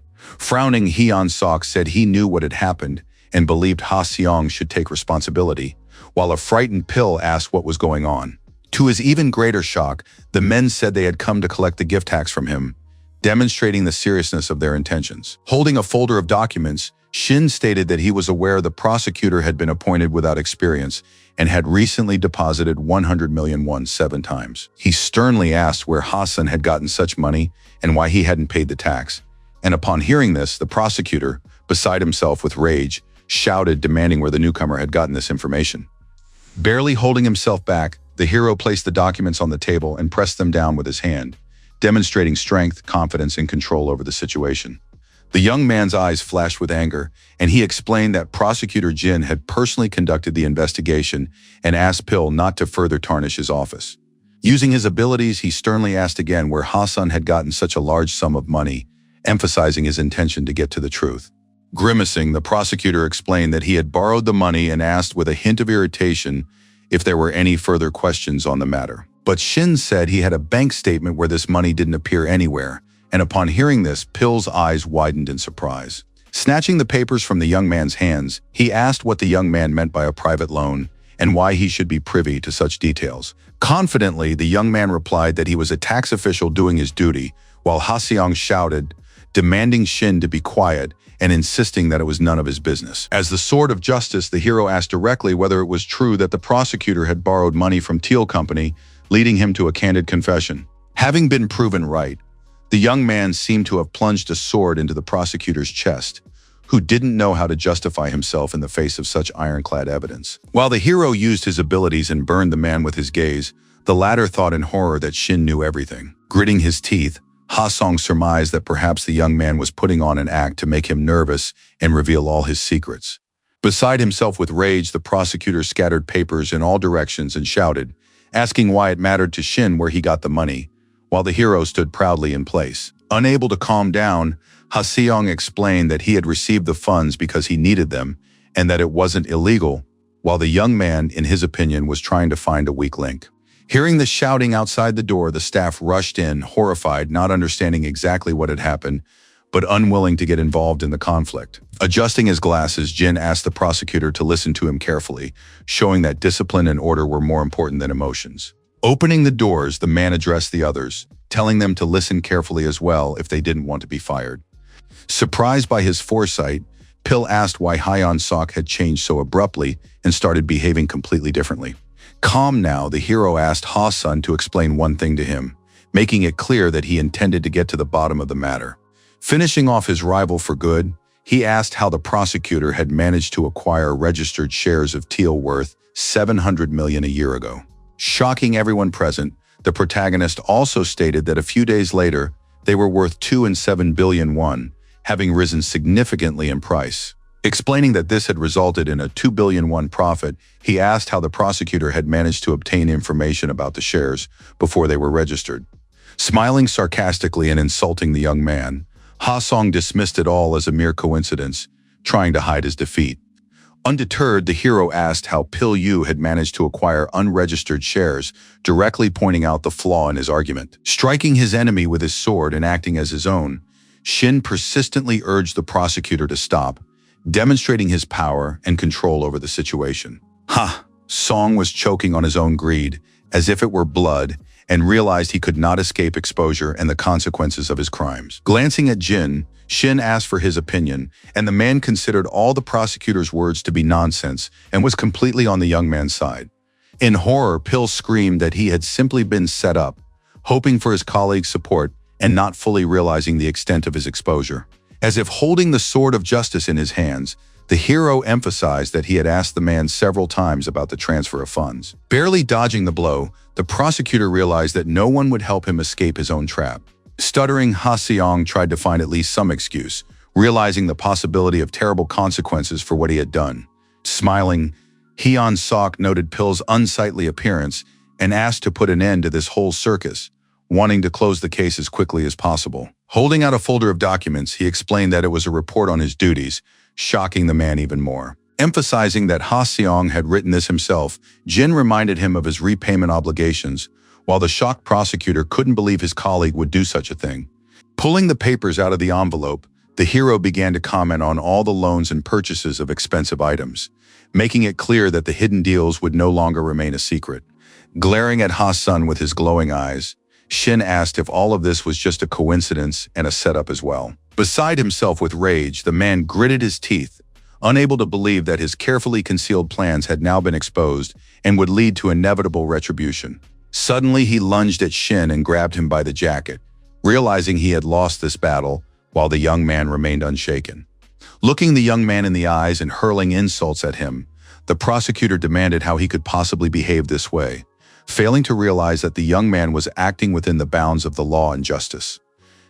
Ha-seong threatened violence, and Hwang barely restrained him, trying to pull him away, realizing that the situation was spiraling out of control and required intervention. Unable to bear the abuse any longer, Jin slapped the prosecutor, bringing him to his senses and showing that law and discipline are more important than emotions. Shocked, Pil's eyes widened in surprise as he touched his cheek, while Hyun-suk reminded him that he had asked him to stop and behave with dignity. The prosecutor insisted that everyone must take responsibility for their actions, asked him to stop for the sake of the younger officers, and ordered his two other colleagues to take Ha-sun away. Struggling to break free, the man asked if Jin really intended to stab him in the back just because he was senior in rank. Shocked by the way he was being addressed, Hyun-suk looked at him with disdain, appalled by such behavior. Approaching the prosecutor, he whispered that it seemed to him as if Baek Hee-yoon had taught him to speak that way, hinting at a connection with the tax attorney. Grimacing, the prosecutor couldn't believe that his colleague knew everything and had revealed all his secrets, asking him directly about it. But Jin didn't think it was important. He simply noted that he was completely different from Ha-seong and realized that serious consequences awaited him. After some thought, Shin decided that Baek Hee-yoon might be manager Lee Seong-yoon's predecessor, and that this explained certain facts. While his colleagues led the desperate prosecutor away, the character realized that he would soon turn against the lawyer, and that his true rival had not yet revealed himself. In tears, the man became nothing more than a pawn in this battle and fell into his own trap, feeling hopeless. Watching Ha-sun walk away, Jin advised the young man to prepare well, emphasizing that he had stirred up a hornet's nest among the oligarchs and that a difficult struggle lay ahead. The luxurious Seoul tax service building towered under the sun's rays, exuding an air of grandeur and power, where events with fateful consequences were unfolding. Manager Jung's phone rang, the director's name appeared on the screen, and the office was filled with a loud ringtone. Picking up the phone, the manager listened carefully to the instructions, realizing that any misstep could lead to serious consequences. When asked what the young man was doing at the moment, he replied that he was sorting through documents and promised to send a report on them by the end of the day. Suddenly, the director ordered him to stop working on it, and Jiang, like a dumb fish, didn't know what to do next but agreed. Upon hearing that the prosecutor's office had made a mistake and the tax authorities had found out about the bribe, his expression changed, realizing that the situation was critical. Shocked, he froze while the director ordered him to immediately clean up all the reports and prevent any new mistakes, fearing the consequences. Upon hearing that Shin was to blame for everything, the manager cursed and clutched his head, realizing that the consequences could fall squarely on him. He was shaking with anxiety, but pulling himself together, Min agreed to follow all instructions, understanding the importance of his actions. He had previously worked under Kim's supervision when suddenly someone called out to him, interrupting his thoughts and asking for help. Standing before him again was the elderly woman who didn't understand why her commission was so high and was anxiously waiting for an explanation. The agitated old woman explained that she was unemployed and that the amount was too burdensome for her, and asked him to check the information. With disdain, Jiang said that nothing would change as a result, advising her to either file a complaint or contact a member of parliament directly. Terrified, the elderly woman didn't understand what was going on, and Kim, seeing her, asked what had happened, trying to calm her down and understand the whole situation. Holding the documents in her hands, she explained that she was being charged too high a fee, and the investigator asked permission to look at the papers. After explaining that if a household consists of a single person, it is not subject to such a tax, Kim provoked the manager's indignation, who glared at him angrily. Upon hearing that she needed to go to the tax office, the elderly woman was delighted, realizing that the staff there would be able to help her sort out the problem. Shaking Kim's hand, she expressed her gratitude, while he modestly insisted he hadn't done anything special, demonstrating professionalism and humility. Suddenly, the manager called him out, and the investigator turned around in surprise, not understanding why his colleague was reacting that way to his actions. Pointing at him with his pen, Min said that the man had just caused him to lose face and cast doubt on his professionalism. Puzzled, the investigator asked if their job wasn't to help taxpayers, but Jiang insisted that their job was to collect taxes. He asked with interest if the manager really wanted to break his own record, suggesting that the manager could have at least glanced at the documents once. Upon hearing that they were civil servants, not loan sharks, Jiang was taken aback, realizing that his complaints would fall on deaf ears. Now beside himself with rage, he realized he could have taught Kim a lesson all those years ago and pounded his fists on the table in fury. Gritting his teeth, Min cursed and couldn't understand how Shin and Myung-jun had managed to get out of the situation, calling them hypocrites. Looking at the hero's documents, he realized that he was dealing with nothing more than a seventh-rank official one, who, however, acted decisively. Shocked, he couldn't understand why a newcomer was meddling in all this and realized that now his own mistakes had become obvious. Meanwhile, Jin calmly sipped his drink, completely unaware of what was happening with Min Jong-hek. With interest, Shin asked if the prosecutor was really drinking a vanilla latte, and the man explained that it was exactly the iced drink he needed to pull himself together. Hearing that the rookie had been very nervous, Jin praised his good work and the confrontation with the prosecutor, which had ended quite successfully. Smiling, the protagonist noted that it was all because Hyun-suk had helped him, and if it weren't for the investigator, he would have ended up in prison long ago. Slightly embarrassed, the prosecutor replied that he now understood why they had chosen Shin, realizing that the young man was indeed capable of a great deal in this case. Upon hearing about a certain man, the protagonist realized that this issue had resurfaced and assumed they were referring to Min Chi-ho, the director of the investigation team. Thinking about the stranger, the protagonist tried to figure out whether he knew this man or not, and wondered if he should trust Hyun-suk. From the prosecutor's office's perspective, it was the right move to get rid of a problem like Ha-sun, who had screamed at the moment of his arrest and no longer posed a threat. Suddenly, Jin asked, "Isn't it exciting to think about the battles taking place behind their backs?" staring intently at the young man. But the boy was lost in thoughts of his rival, realizing that behind it all stood a more important figure, capable of influencing the outcome of all current events. Some man with even higher amounts of unpaid taxes was the most powerful figure in this system, whose decisions controlled the fates of many employees. In his hands, Jin was nothing more than a pawn who had skillfully made his way to Shin and was now trying to gain the young man's trust. Having gained the power of a law enforcement officer, the hero's heart beat faster, for he realized that new, more dangerous trials lay ahead. Catching Hensok's attention, the character asked if Ha-seong had really been just the beginning and if the real game was only just beginning. Setting down her glass, the prosecutor explained that the man was merely a pawn and that the mastermind was a completely different person. It was Baek Hee-yoon, a former prosecutor for the Seoul Eastern District, who had skillfully framed and gotten rid of her colleagues. Hearing this, the protagonist listened intently, and the prosecutor explained that the woman had resigned and was now working at the Manhwa law firm. Smiling, Jin asserted that if the man decided to investigate her actions, he would surely find all the answers and evidence of financial manipulation. He also explained that she had no real estate registered in her name or any children, and Shin realized that the bank account was in someone else's name. The prosecutor advised him to look into the woman's parents, about whom almost nothing was known, and the young man realized that the prosecutor had confidence in him. Smiling, Hensok asked if the guy could really only attack, noting that the hero was afraid to act on his own. He advised striking first, since a surprise attack often served as a reliable defense, especially against an experienced and cunning opponent. Meanwhile, Baek Hee-yoon was speeding through the city in a luxurious black car with a driver, holding a cigar and discussing important financial matters. Speaking on the phone, she wanted to buy stocks in her daughter-in-law's name, showing complete indifference to the risks and focusing on the profitable deal. Smiling, she asked her husband how he could interfere in her affairs, doing absolutely nothing around the house, thereby asserting her authority. The man on the line claimed that his daughter-in-law was scared and believed that the money they had saved earlier would be more than enough for a comfortable life. But Baek didn't understand what her husband meant or why her relative was so afraid to open a bank account for her. Listening to the hostess's conversation, the driver stepped on the gas, wanting to reach their destination faster and avoid becoming the target of her scolding. Thinking her husband was talking nonsense, the lawyer told her daughter-in-law to open a new bank account and hung up. Realizing that an accident was about to happen, the driver screamed in horror, slamming on the brakes and trying to prevent a collision on the busy road. In an instant, their car crashed into the white car in front of them, completely denting the hood.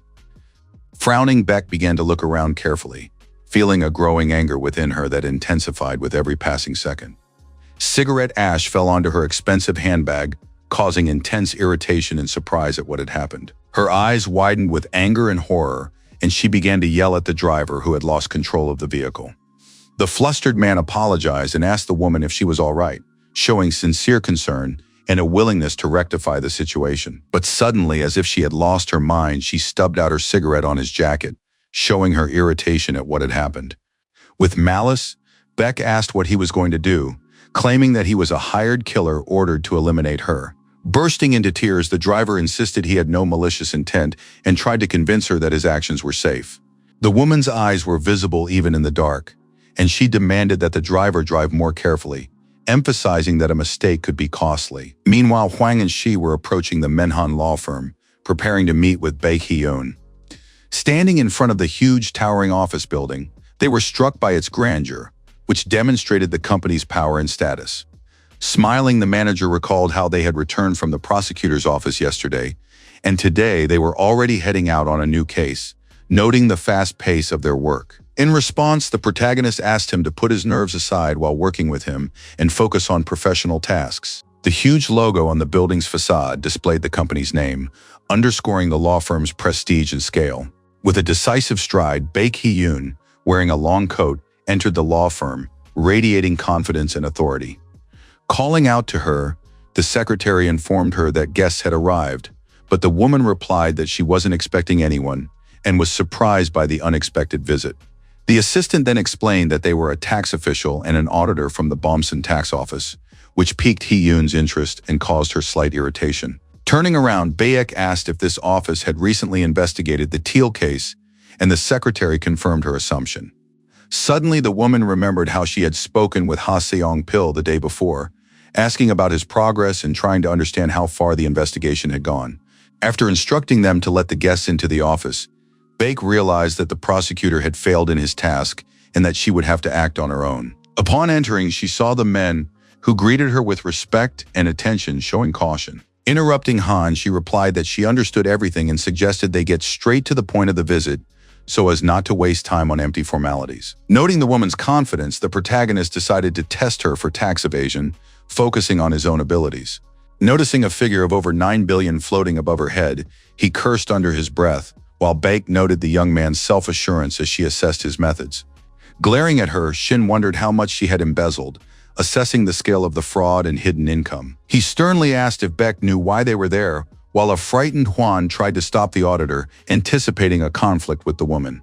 Noting that it was very sad that she didn't remember anything, the young man pointed out that the woman had recently personally tried to grab him by the throat. With disdain, Baek replied that she didn't understand what he was talking about and asked him to state the true reason for his visit. Answering in the affirmative, the hero said he was sure she would immediately forget what had happened and was ready to remind her of her past actions. Standing up, he promised to tell her everything again so that Heen would definitely not forget, trying to exert psychological pressure on the woman. Casually, the young man tossed a piece of paper onto her desk, drawing her attention and demonstrating his determination. Unfolding the document, the woman tried to figure out what it was, assessing the young man's intentions and noticing the newcomer's unusual confidence. Seeing Ha-sun's business card, she was surprised and paused, realizing that the situation could spiral out of control. Noticing her expression, the protagonist realized that there was no way she didn't remember anything and tried to increase the pressure. Shin explained seriously that he had come after the arrest of prosecutor Ha-sun Pil and greeted attorney Baek. While the woman tried to figure out who was standing before her and why the young man had Ha-sun's business card, he stood before her like a sword of justice, radiating power. Shocking her completely, the young man said he had eliminated the prosecutor, causing Hee-yoon to feel bewildered and afraid. Explaining that this wasn't the only reason, the hero added that Ha-sung had spilled everything about her and their plans. Baek's face was overcome with shock and changed instantly. She couldn't believe her ears, sensing a threat to her position. Stubbing out her cigarette on a business card, she admitted that she now remembered everything and knew who Ha-seong was, assessing Shin's strategy. Realizing that his entire story was a bluff, the protagonist hoped the woman would fall for it, and that he could skillfully use this to extract information. With a sly smile, Baek asked if he could beat her, projecting confidence and emphasizing his experience and authority in the legal world. As the cigarette butt lay on the prosecutor's business card, she asserted that if Shin wanted to sue her, it would require the intervention of the prosecutor's office she headed. Keeping his composure, Shin realized that his plan had failed and that her position and connections created additional complications for his strategy. With a broad smile, she claimed that the young man seemed to have no idea how the world worked and that hoping to find a prosecutor who would go against her was pointless. Shocked, Hwang was horrified as he listened to Baek, and as beads of sweat formed on his face, he wanted to get out of there as soon as possible. Lighting her lighter, the lawyer claimed that she would have the support of influential allies in any case. With a deft movement, she set Ha-sun's business card on fire, demonstrating her control and showing that she would not allow the young man to use the evidence against her. Like a striped tigress, Baek asked who was more confident here, sizing up Shin's character and trying to identify his weaknesses. Cursing under his breath, the hero realized that his preemptive measures had failed and the outcome of the meeting remained uncertain. But he had expected this, realizing that Baek was an oligarch who had been working in the legal world for decades, and that her experience made her extremely dangerous. Noticing that the guy had fallen silent, Baek assumed he had realized he needed to calm down and wouldn't be able to stand up to her. She was like a tigress on a mountain. The hero himself stood silently at her feet, trying to find arguments in his favor, assessing his opponent's strategy and capabilities. Lighting a cigar, Baek asserted that he had to work hard, but if he didn't know when to stop, he wouldn't survive and would lose all his advantages. Anxious, Hwan tried to stop Shin, insisting that they should leave to avoid conflict and not provoke the lawyer. She argued that to survive, he needed to find a balance, not being too harsh, but not too soft either. Otherwise, the consequences could be fatal. By asking if she paid her taxes properly, the young man shocked Baek, while Shin suggested fighting on his terms, demonstrating confidence and strategy. Continuing to surprise the former prosecutor, now a lawyer, he asked her directly if she had evaded taxes, testing her reaction and honesty. Noting that he was very confident on his own turf, Shin asserted that if Baek had acted honestly, she would easily pass all audits without fear of the consequences. Visualizing a white tiger on a mountain, he noticed that the woman's confidence had wavered slightly, and this gave him a small advantage. Tense, she noticed that he had no fear and asked if the guy could really pull it off. And the hero calmly replied that he was just doing his job. Pulling Shin away, Hwan apologized and suggested they leave, but the hero asked her to stop playing dirty, showing that he intended to see this through to the end. Claiming that she was mocking the law, he pointed out that even a 7th-rank officer would be outraged, ignoring his frightened partner. Beside herself with rage, Baek began demanding that they leave the office immediately, using her authority and connections. Leaving the law office, Hwang asked sadly if it was really necessary to do all this, weighing the risks and consequences of their intervention. Anxiously, he noted that Baek was not just the CEO of a mid-sized company, but an extremely influential figure in the legal and financial worlds. Without turning around, Shin asserted that he knew she would use all her connections to stop him, and firmly stated that he was ready for her actions. Reassuring his partner, the hero insisted that a battle without victory was impossible, and the manager marveled at the young man's confidence. Shocking him, the hero replied that Hwang knew absolutely nothing about the scale of corruption, the schemes, and the influential people they were about to face. Emphatically explaining that the world is full of corrupt people, the hero asserted that the more they indulge them, the more they rot, believing that it was time to act decisively. Noting that they were no different from those people, the protagonist asked the manager not to worry about anything and promised to protect him and the entire department. Terrified, Hwang ignored the hero's words and tried to figure out what he was going to do with Baek as an opponent. Submissively following him, he tried to figure out who Shin was and what this seemingly ordinary guy and run-of-the-mill civil servant was hiding. The weather outside was beautiful, and Hwan, looking out the panoramic windows, spoke on the phone and reminded them not to call him during work hours. He was asked if Shin was going to surrender, but the manager, fearing wiretaps, replied that his partner would never agree to that. The voice on the line reminded him of the consequences if he failed to persuade the hero, and Hwang froze in horror, realizing the gravity of the threat. Almost trembling with fear in the empty hallway, the manager listened intently, trying not to miss a single word. Suddenly, he was asked how long he would last if Chief Shin suddenly killed himself under strange circumstances. Confused, the man shouted that he didn't understand the point of the conversation and that the call was being recorded, hoping to stop the intimidation. Anxious, the manager asked if they were threatening to take out the entire investigation team, trying to buy some time. An image of a gallows flashed before Hwan's eyes, and a mocking voice asked why such methods were being used in the 21st century. They continued to talk to him about his deceased colleagues, and the manager, horrified, imagined the grim scene of his colleagues' deaths. Fearing such an outcome, he sighed heavily, at a loss for words and feeling helpless in the face of the pressure. As the voice threatened, the manager imagined a hurricane of employees' bodies, thunder and lightning all around, all of which intensified his sense of hopelessness. Overcome by an overwhelming sense of guilt, Hwan burst into tears, realizing he could be the cause of a tragedy for the entire team.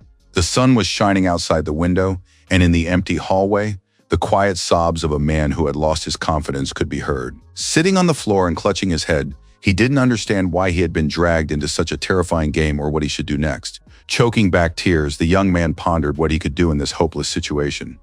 Meanwhile, the hero was studying the documents concerning Baek Hee-eun and her family members, carefully analyzing the details. Although the papers contained no information about real estate, this wasn't a serious problem for Shin.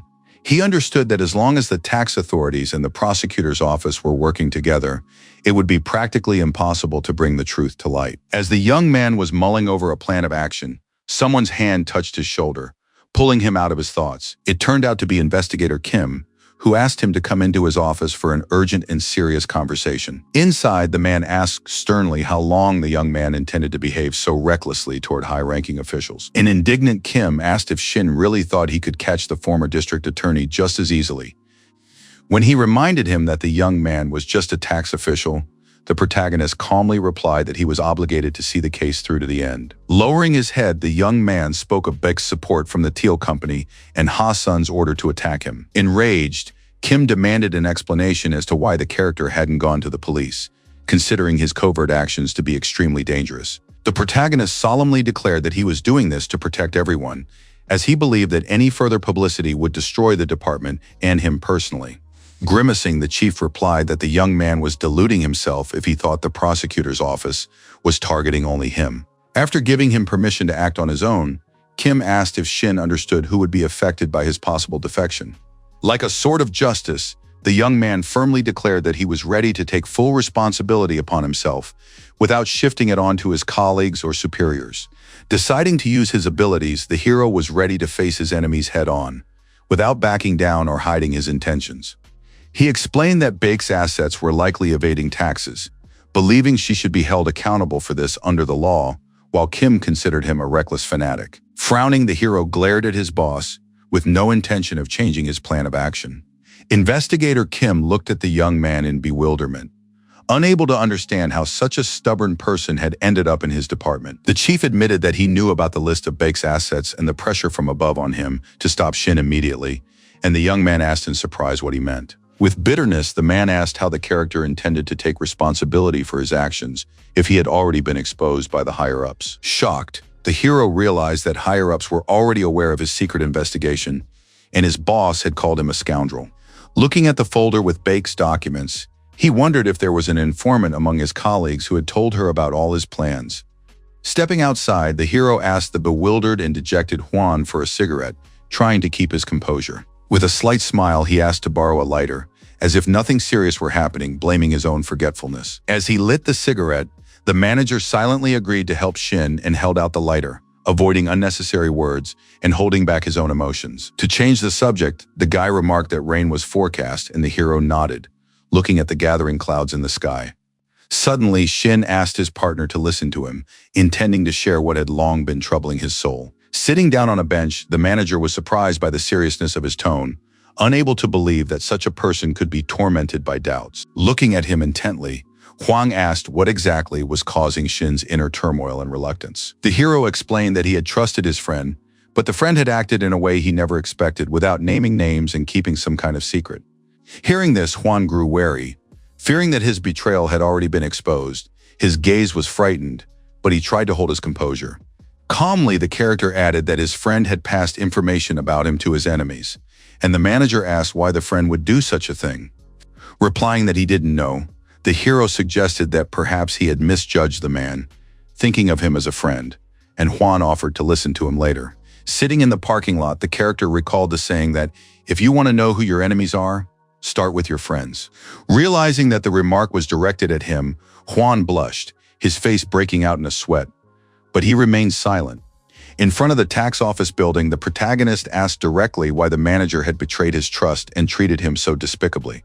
Falling to his knees, Hwang began to apologize, admitting that he had committed a grave sin and was very sorry, while Shin looked at his partner with some bewilderment. Shocked, he heard the confession about the daily threats directed at the manager, who had simply fallen into a trap. Weeping, Hwan explained that powerful people easily get rid of those they don't like, and that he had wanted to be like Shin. Kneeling, he confessed that his life had turned into a nightmare, and his carefully thought-out plan had failed. In horror, the hero realized that he might have already lost to the cruel laws of this country, but in reality, he didn't want to lose his friend. Still on his knees, Hwan said in a trembling voice that he would write a letter of resignation, considering it the only possible way to atone for his guilt. In his confusion, the hero addressed him respectfully, as an older comrade, trying not to let him break down completely. Looking at the sobbing manager, he realized that he was not just a work partner standing before him, but a man who had found himself under the monstrous pressure of the system. This was someone he himself could easily have been in Hwang's place, kneeling and feeling powerless in the face of threats from influential people. The character was well aware that without Lee Seong-gyun's support, he would have long since become just as broken and intimidated as Hwang looked now. At the same time, Baek Hyun, smiling sardonically in her office, wondered whether Shin was truly capable of withstanding her pressure and seeing what he had started through to the end. Gritting his teeth and recalling the power wielded by influential figures, the hero felt how helpless he was against the soulless machinery of power. Turning to the manager, he quietly asked if he remembered his earlier words, and Hwan looked up at him timidly, puzzled. Staring intently into the young man's eyes, Shin reminded him of his promise to ensure the safety of all employees and demanded an honest answer. Sternly and without hesitation, he asked if Hwan had taken bribes, and the man swore through his tears that he had never crossed the line of the law. Holding onto his knees, the hero suddenly felt a sense of relief upon hearing the sincerity in his partner's voice. Reaching out, he helped the manager to his feet and firmly stated that serious work lay ahead of them, while the surprised young man asked in bewilderment what he was talking about. Shocked and still with tears in his eyes, Juan quietly asked if the hero was truly ready to forgive him, despite his betrayal and weakness. Lost in thought, the character wondered whether he could turn a blind eye to his colleague's transgression and continue working with him or not. Smiling calmly and without malice, Shin nevertheless replied that he still wanted to see what the manager was capable of. Meanwhile, the atmosphere at the law firm was growing tense, and Baek Hyun continued to weave her own calculating schemes. Holding a cigarette between her fingers, she asked over the phone why the man had called her first, suspecting that something serious had happened. An overflowing ashtray sat on the table, and her husband insisted that she not use her relative's account for dubious financial transactions. The woman listened to him irritably, her hands covered in wrinkles, while he reminded her that this involved family members and longtime friends who must not be harmed. Laughing coldly and indifferently, she told him to mind his own business, assuring him that she had the situation perfectly under control. With a predatory gleam in her eyes, Beck pondered who else she could enlist to buy new shares, thinking of her son-in-law. She knew the names, registration numbers, and weaknesses of every relative, easily turning them into tools for her own purposes, starting with her husband. Deep down, she considered them naive and easily manipulated, including even her own daughter-in-law and closest relatives. Her frightened younger cousin also seemed to her to be nothing more than a pawn on a chessboard, one she could sacrifice if necessary. She couldn't care less who they were to her or what their gender or age was, as long as they brought her financial benefit and helped carry out her financial schemes. Like a skilled puppeteer, Baek Hyun manipulated them for her own gain, without a shred of regret or doubt. Closing her eyes in pleasure, she told herself that this was how the world worked, and that the people around her existed merely as tools to help her achieve her goals. Imagining herself at the top of a mountain of puppets, she was convinced that such money could not be earned through honest labor. A sudden, insistent knock on the door abruptly interrupted her thoughts and made her look up irritably. On guard, she asked what had happened again, and who dared to disturb her peace with an unexpected visit. The door swung open, and Juan strode decisively into the office with Shin, leaving her no time to prepare. Frowning, Baek Hyun asked irritably if she hadn't warned the guy about the consequences if he continued to meddle in her affairs. Smiling calmly, the hero remarked that she had also ignored his warnings, so he decided to do the same. The character stated firmly that the police and lawyers exist to hold those who don't pay taxes accountable. He also added that instead of working honestly, she had chosen to threaten Juan, who was now standing in the doorway with his head bowed. Using his powers, the hero declared that Baek Hyun was not even capable of properly fulfilling her basic tax obligations. As she stood before him like a tigress, the young man realized he had made a decisive and calculated move. Looking at the woman, he realized that this conflict would not end until one of them was definitively defeated. In a rage, she insisted that as long as the prosecutor's office and the lawyers were under her influence, he wouldn't be able to change a thing. Despite her threats, the hero looked at her calmly and confidently, not letting fear get the better of him. As if keeping his opponent in his sights, he declared that he intended to catch her using only the power of tax law. The shocked woman, like a wounded tiger, asked him to repeat himself, unwilling to believe what she had heard, disheartened by this turn of events. Pulling an impressive stack of documents from the envelope, Shin asked if he should list all the hidden names and assets. By reminding her of the land registered in her husband's name and the stocks transferred to her daughter-in-law, he completely shook Baek Hyun. Seeing her fury and the bewilderment of a frightened tigress, he realized that from that moment on, he could afford to make minor mistakes. Pouncing on him, she furiously demanded to know where he had obtained this information, and Shin remarked that a lawyer shouldn't behave that way. Trying to snatch the papers from his hands, Baek demanded that he return the documents immediately, but he held them tightly. Shocking her even more, the hero declared that family and friends were nothing more than chess pieces to her, which she sacrificed without a shred of regret. Turning on the voice recorder, Kwang played a recording of her relative's confession, trying to increase the pressure on the woman. Staring intently at her, the manager felt an incredible inner strength and confidence for the first time. As the recording played, revealing the facts of her exploitation of him without pay, Baek looked at him with disbelief, while the employee continued to stand in place holding the device. Beside herself with rage, she tried to object, but couldn't come up with any arguments capable of refuting the facts. Watching her reaction, the hero realized with a single glance that his goal had finally been achieved, and he had outwitted his rival. He didn't care how experienced the beast before him was, because he felt the support of others. In desperation, she grabbed his jacket and contemptuously called him a mere tax collector who knew nothing about real politics. Still furious, Beck threatened that with a single phone call she could destroy his career and bury him in obscurity. Rolling her eyes, she reminded him that he had only one life. But the young man looked at her calmly, confident of her inevitable defeat. The hero asked sternly if she really believed he would be intimidated by a former district attorney who had fallen into his own trap. Glaring at him with barely contained rage, Baek Hee-yoon asked if he really dared to speak to her that way. Losing her composure, she showered the man with insults, insisting that everyone around them had finally lost their minds. Handing the documents to Hwan, Shin calmly took her sharp words as a strange compliment, hiding his true irritation behind a polite smile. Then he coldly asked if she realized what was happening with the field, but Baek was certain the young man was merely trying to cleverly trick her. Holding up the papers, Shin explained that this was an official document confirming ownership of the property, registered in her relatives' names. Unable to believe her own eyes, the woman desperately denied the obvious, repeating that it was all a mistake or a carefully planned provocation. The young man insisted with confidence that all the assets belonged to them, not to her as Hyun had previously thought. While she stared at him in bewildered confusion, he activated his ability and seemed to fix her in the invisible crosshairs of his gaze.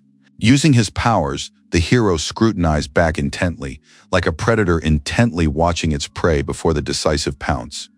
Right before his eyes, the lawyer seemed to transform into a frightened white tiger, having lost her confidence and former grace. Feeling his clear superiority, the young man allowed himself a sly smile, relishing the collapse of Beck's usual self-assured image. He declared decisively that soon they would all be left penniless, while the defeated lawyer screamed in despair that the property belonged to her family. Seeing the reflection of the young man with the documents in her eyes, she repeated that she had treated her relatives well and didn't understand how they could do this to her. Earlier, Hwang had already visited Baek's daughter-in-law and told her outright that he knew she was the one who actually owned the lawyer's property. After that, he visited her brother-in-law and also warned him about serious problems that could soon arise due to the registration of the assets. The manager then went to see his second cousin, stunning him as well with news of the impending consequences and possible government audits. Holding the documents in his hands, Hwang announced an imminent visit from the tax authorities and warned that the owners of Baek Hee-yoon's property would be implicated in the investigation. Folding his arms across his chest, the hero stared sternly at the woman's unfortunate relatives, fully convinced of his own victory. Thoughtfully, Hwang explained to his nephew that everything would become extremely problematic if the police inheritance process were set in motion. Handing him the document, he asked the young man to confirm with his signature that the property in question did indeed officially belong to him. Throwing herself at Shin again, Baek demanded the documents back, but he deftly dodged her and reminded her that this would be considered obstruction of justice. In a rage, her mouth and eyes wide open, she screamed that it was her money, earned solely through her own hard work. Unwavering, the hero declared that he would return to her relatives and give them the opportunity to pay the taxes, since the property was registered in their names. Shocked, she lunged at the guy again, insisting that this simply couldn't be true, but he reminded her that she had previously denied being the owner. Grabbing her phone, Beck frantically began searching through her contacts and asked for just 1 minute to sort things out urgently. Not trusting the young man's words, she decided to make a single call, hoping to hear confirmation that she was right from someone close to her. Smiling, the young man reminded her that they were government employees, but Baek demanded he be quiet, intently dialing her sister-in-law's number. When she got through to her, she asked if it was true that the tax office was requiring proof of ownership, and Henning calmly confirmed it. Furious, Baek shouted at her, demanding to know why she had done such a thing, insisting that she had earned the fortune herself and had only asked her to look after the property. Feeling superior, Hwan and Shin stood by the door, smiling silently as they watched the lawyer's confidence crumble rapidly. Unwilling to put up with the shouting, her sister-in-law hung up the phone, while Baek desperately begged her not to end the call and to explain everything. Finally losing her temper, she panicked and didn't know what to do next, realizing the situation was spiraling out of control. After asking if Hae-young had ended the call, the protagonist suggested continuing the discussion and asked if she was ready to assert her rights and pay the taxes. As if holding a weapon in his hands, he looked coldly at Baek, assuring her that she would not be able to escape the consequences of her own decisions. Like a tigress caught in a trap, the woman felt despair and hopelessness. In an instant, she had nearly lost everything. Standing before her, he repeated that the nature of her punishment depended solely on her, while the former prosecutor trembled with rage mixed with growing fear. Handing her the papers, the young man said he had thoughtfully brought her documents confirming her ownership of the property. Showing them to Beck, he added that if she affixed her seal, her relatives would no longer be able to take her assets away from her. Pointing her finger at the documents, the lawyer asked tensely if he was deceiving her, not trusting Shin after what had happened. With the papers in his hands, he calmly explained that he was simply giving her one last chance to legalize the situation and avoid the worst consequences. Shocked, she didn't know what to do, fully aware that her carefully crafted plan was finally falling apart. Peering at the lines of text on the documents, Beck wavered agonizingly, feeling the familiar ground vanish beneath her feet. She understood that everything she had built up over the years could crumble in an instant, leaving only ruin in its wake. Recalling her position of power over her relatives, the woman could not believe that they had become her greatest threat. As she pictured their faces, Beck saw greedy hands reaching for the property she had considered exclusively hers. With trembling fingers, she carefully picked up the document, making the most difficult decision of her life. Sitting down at the table, Beck raised the seal, but doubts tore at her from within, and her body trembled treacherously. Believing this to be a sensible decision, the hero calmly asked her to simply affix the seal and complete the formalities. Summoning her resolve, Beck slammed the seal down on the paper, as if putting an end to her former life. With a beaming smile, the hero thanked her for paying her taxes on time, while she, on her knees, asked about the amount. The guy explained that due to the long period of non-payment, the cost had increased on its own, and Beck couldn't believe what was happening, her face changing. Gordo Shin reminded her that one must treat relatives with caution, for the closer people are, the more painful their blows can be. Having lost almost everything, Beck slumped lifelessly to the floor, feeling emptiness and despair as well as betrayal by her own family. The hero added that to definitively confirm ownership, he would have to consult a prosecutor. Recalling Jin, he confidently stated that sooner or later, all illegally acquired property would be seized. Since Beck's fortune had been obtained illegally, he was certain that sooner or later the whole structure would collapse, and the woman would fall into her own trap. The sun was slowly setting, reflecting off the calm water and painting the horizon with a soft golden light. Walking along the waterfront, Shin thanked Juan for his excellent work and for helping him carry out his plan. Turning around, he asked how it felt to see it in person, and the manager admitted that he still couldn't believe what had happened. A little embarrassed, Juan asked him to explain how the young man had managed to pull off such a complex maneuver. Without turning around, the hero calmly stated that he intended to keep moving forward without stopping. Smiling, he said he would become the blade of this country, cutting away all the trash, but asked his partner to stay by his side. Stunned by what he heard, Juan couldn't hold back the tears welling up in his eyes.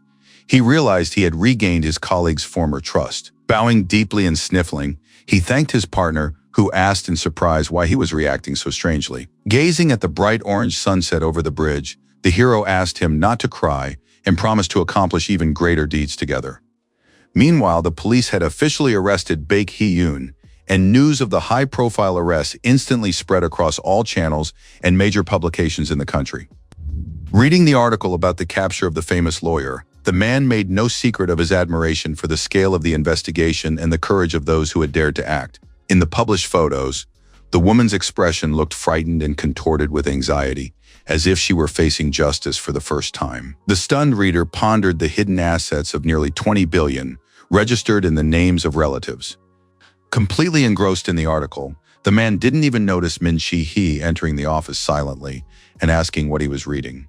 With a slight smile, the president noted that he had already seen the publication and considered what had happened a true masterpiece. Admiring Shin's talent, the man asked where his colleague had acquired such a sword, and Min replied that he had merely helped the young man unlock the power he so deftly wielded. Recalling Jin's words, Lee noted that the prosecutor had repeatedly praised the rookie's decisiveness and precision. Smugly closing his eyes, the president remarked that one of them attacks while the other acts, creating a perfect balance of power. He admitted that he had long dreamed of such a harmonious partnership as Shin and Jin had become in their joint work. However, even with their successes, Min could not allow them to fight alone against a vast number of influential and dangerous people. Sitting at the table, the president solemnly declared that from that moment on, They were obligated to closely monitor and protect the two of them. There were many exquisite dishes on the table as the men discussed their next steps and possible strategies. Their plan was to seek out individuals like Baek Hee-yoon, who hid their true nature behind masks of propriety and lies. There turned out to be quite a few such people, but one of the key figures had already been defeated and stripped of his former influence. The president emphasized that they must proceed with caution, as any move on their part could provoke an attack on Shin. Raising his glass, the man remarked that they were merely shields and decoys in a larger game involving the young man and the other managers. Smiling in response, the president agreed and suggested they focus on amassing even greater resources and allies. Clinking glasses, they toasted to their bright future in catching debtors who hadn't paid their state taxes. At the same time, completely different events were unfolding at the tax office. No less tense, although on the surface everything seemed quite calm. Sitting in his office, Kim was reading news on his phone about the scandal surrounding Baek Hee-yoon, listening intently to the details of the case. Glancing at Shin, the investigator asked if this was really his work, and Shin calmly confirmed it. With noticeable sadness, Kim admitted that he now fully understood how far his protege had come and had left his wing.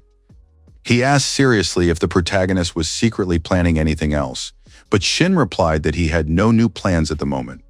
Putting down the phone, the investigator said that he and the CEO had been watching him and had drawn certain conclusions. Not expecting such a statement, Shin asked in surprise what exactly they were talking about, realizing that they might be dissatisfied with his work. Kim explained that headquarters had reported instability in 3 divisions and mentioned Min Chi-ho's crude sword. He added that rumors were circulating that Shin himself was the source of this instability and asked the young man if this was true.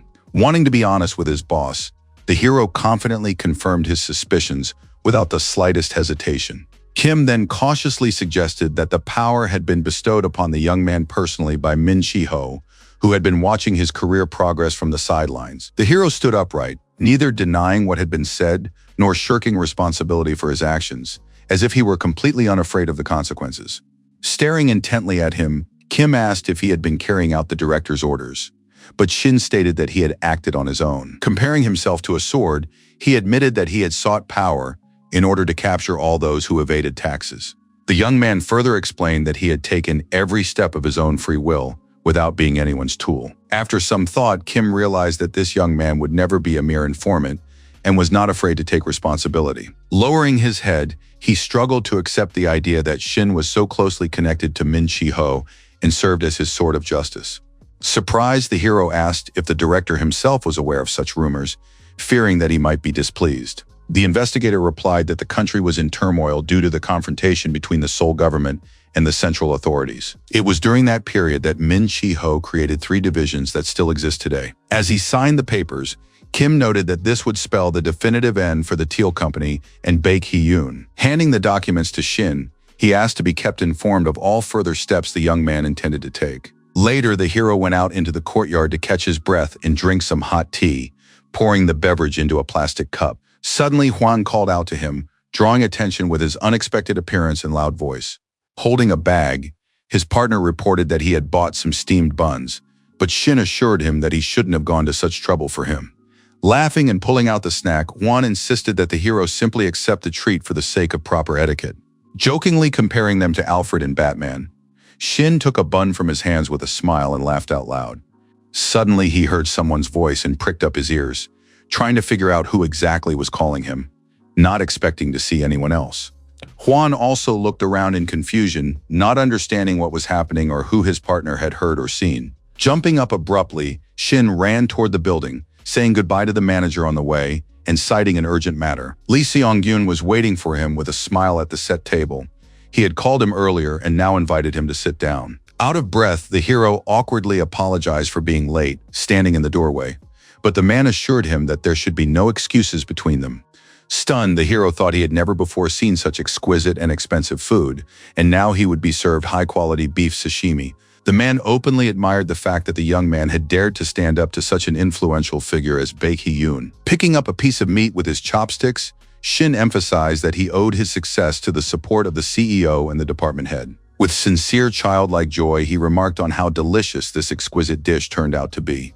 Pouring water, his companion expressed satisfaction with the young employee's performance, as the results had exceeded all his expectations. Clinking their bowls, the hero said that he was the one who should thank Lee Seong-gyun for his help. The man remarked that lawyers and prosecutors were formidable opponents, and he had expected only a single decisive blow. However, Shin managed to take down both Ha Seong and Baek Hyun at the same time, and this result alone exceeded all expectations. Catching his attention, Lee Seong-gyun sincerely admitted that he was eagerly looking forward to next year's assignments. Smiling, the man confidently suggested that Shin transfer to Samsung's tax department right away and begin a new phase in his career. Looking at the young man, he asked why Shin didn't want to go to Samsung, believing that for the young man this was an opportunity with enormous prospects. Recalling that it wasn't the usual hiring season, the protagonist asked skeptically if such a thing was even possible at the moment. Holding a container of water in his hands, the man said that he shouldn't worry about such nonsense. All he had to do was just go there. The protagonist himself was plagued by doubts, since he had only recently become a civil servant, and the rapid promotion made him very uncomfortable. As he drank, the man remarked that the incident with Baek Hyun had paid off handsomely, but the protagonist assured him that his busyness had nothing to do with business. Lowering his head, Shin admitted that there was still a lot at the Bomson tax office that he needed to thoroughly clean up right now. Resolutely, with burning eyes, he said that since he had started it all on his own, he wanted to see it through to the end. With a smile, Lee Seong-gyun noted that if you catch one, the second one falls into your hands automatically without much effort. Calmly, he added that before going upstairs, the guy needed to clean everything up properly first. Suddenly, Shin asked if he could bring someone else with him when he moved to Samsung to start his new job. Laughing, the man asked if the young man had really found his soulmate and had already started trusting someone that much. Looking at the table with food, he simply asked him to be careful, since the young man still had a lot of difficult work ahead of him. Afterward, the character assured him that this was an ordinary person who had made a mistake once and had sincerely repented later. Recalling Hwan's face with tears in his eyes, he was certain that one day he would be able to make him his own man. The man replied that he trusted Shin's decision and would take the necessary measures, sincerely admiring his insight. Later, a car pulled up quietly in the underground parking lot, breaking the morning silence of the surrounding space. Watching his partner, Hwan was a little shocked by his condition after yesterday's night out. Sitting on the asphalt, Shin was dying from a headache, while the manager asked how late he had been drinking the night before. Opening his bloodshot eyes, the young man realized that living in society wasn't nearly as easy as he had previously thought. By the time the sun had risen, they pulled up to the tax office building, preparing for another grueling day. Asking Shin to stay in the car, Wang said he would give him a hangover remedy and be back soon. Pressing his cheek against the window, the hero noted that his head was still spinning from yesterday's meeting with Lee Seong-gyun. Suddenly opening one eye, he noticed a girl near the building's entrance and was very surprised. The stranger was walking leisurely straight toward the tax office, paying no attention to those around her. Using his abilities, the young man saw that she had no outstanding debts and realized he had never met her before. Looking through the glass, Shin couldn't tell clearly whether she was evading taxes or had simply come on business. Glancing in the side mirror, the hero realized he had to speak to her first now and was glad that he had sobered up a bit in the meantime. Stepping out of the car, he awkwardly called out to the girl in a quiet, slightly hoarse voice, embarrassed by his disheveled appearance. Turning around with tears in her eyes, she asked in surprise if he had really called her, and Shin confirmed it. A few minutes later, she calmed down and apologized for showing her weakness right in the middle of the street.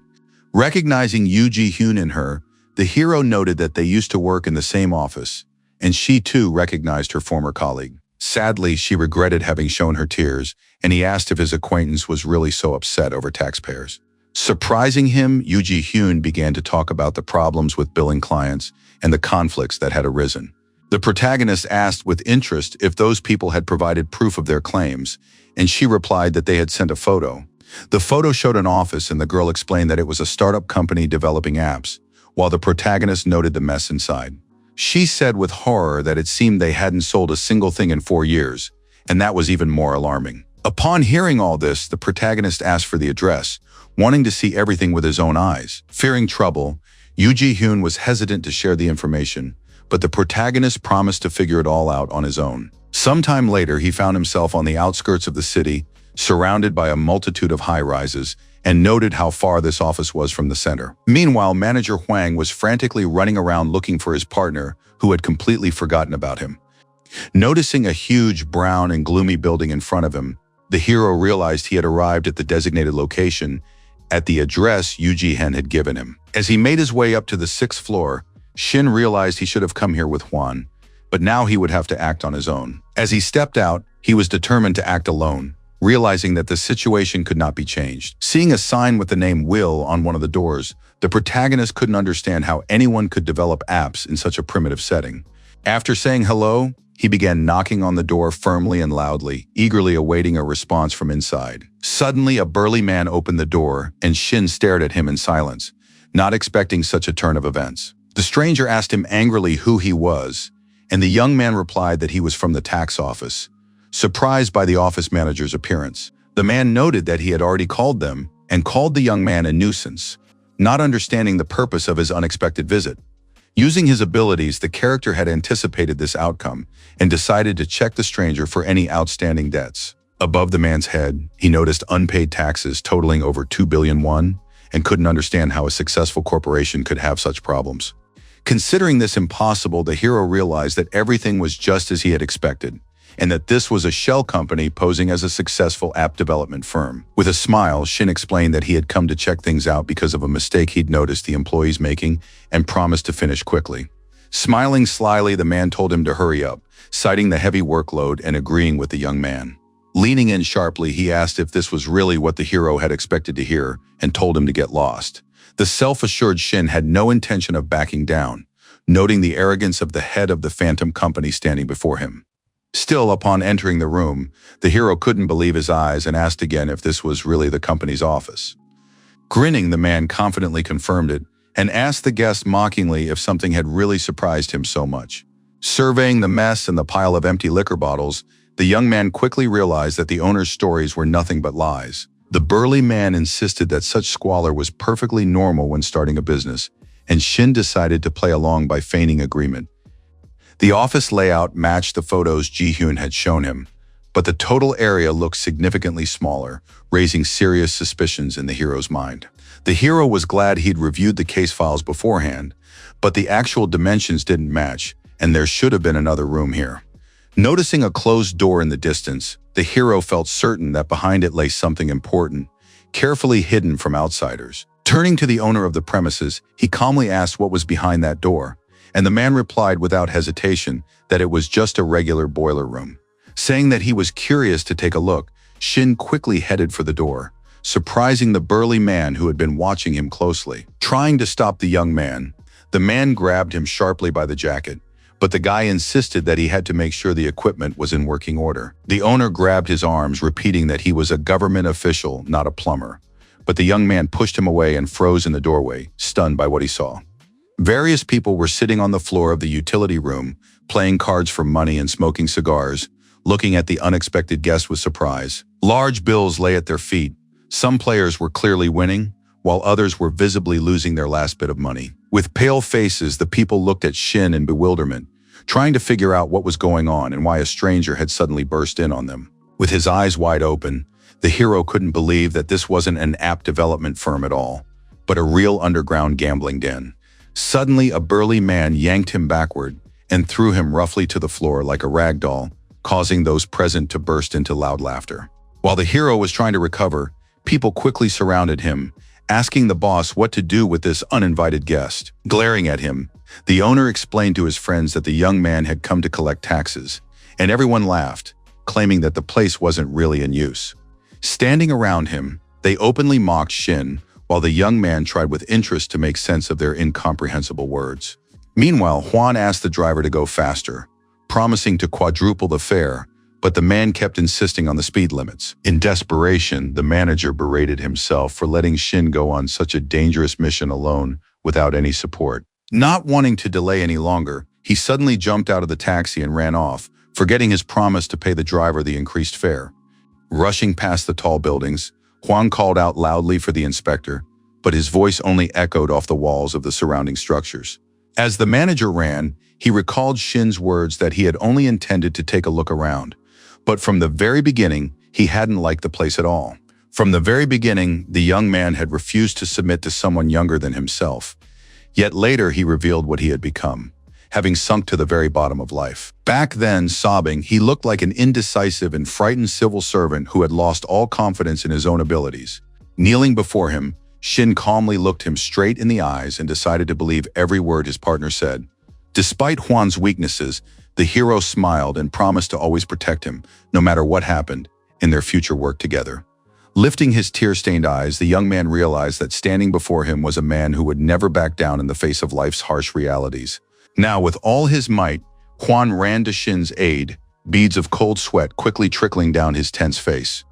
The enthusiasm the manager had lost many years ago now flared up brightly once more, reflected in the hero's eyes with complete determination. Recalling the image of the young man, the manager realized that his partner trusted him completely, despite all the mistakes he had made in the recent past. Despite the missteps and betrayal, Shin had always remained calm and continued to face difficulties with an unwavering, confident smile. In fact, the hero seemed like a man this world needed, like the sword of justice, capable of bringing true order. Frowning, Huang decided that the consequences no longer mattered, for he was determined to protect his boss at any cost. With long strides that turned into a quick run, he soon approached the building of the suspicious company hiding in illegal business. Swinging the office doors open abruptly, the manager called out loudly for the auditor, hoping he had arrived in time to save his partner. With his face covered in scrapes, Shin turned to him with a smile, as if the manager's appearance hadn't come as a surprise at all. What he saw shocked Juan. He hadn't expected such a turn of events, and for a moment he could barely find the right words. Anxiously, the assistant asked if the hero was okay, but the young man, raising a chair above his head, asked for help. The burly man, calling the young man crazy, angrily asked why Shin kept attacking him specifically, ignoring the others. Smiling like a madman, the hero was certain he was doing the right thing by continuing to resist the pressure of the opponents surrounding him. As he swung again, the young man noticed that the man was standing in the highest spot and Juan was trying to stop him. After a while, a police squad arrived at the building, and the investigator asked who had written the official report on the incident. Shin calmly replied that he had prepared the document, after which the police officer asked how the young man earned his living. In a calm voice, the protagonist explained that he was a civil servant and worked for the Bomson District Tax Office. With interest, the man asked his rank, and upon hearing the answer, was surprised as to why an 8th rank official had ended up in a gambling establishment. Enraged, Huang shouted that his partner had been conducting an investigation and had nearly been killed, and asked if the police intended to catch the culprits. While the criminals were being detained for questioning, the manager noted that the incident could not be considered a one-sided conflict. Turning to the officer, the man tried to explain that in this situation, they were the aggrieved party in need of protection.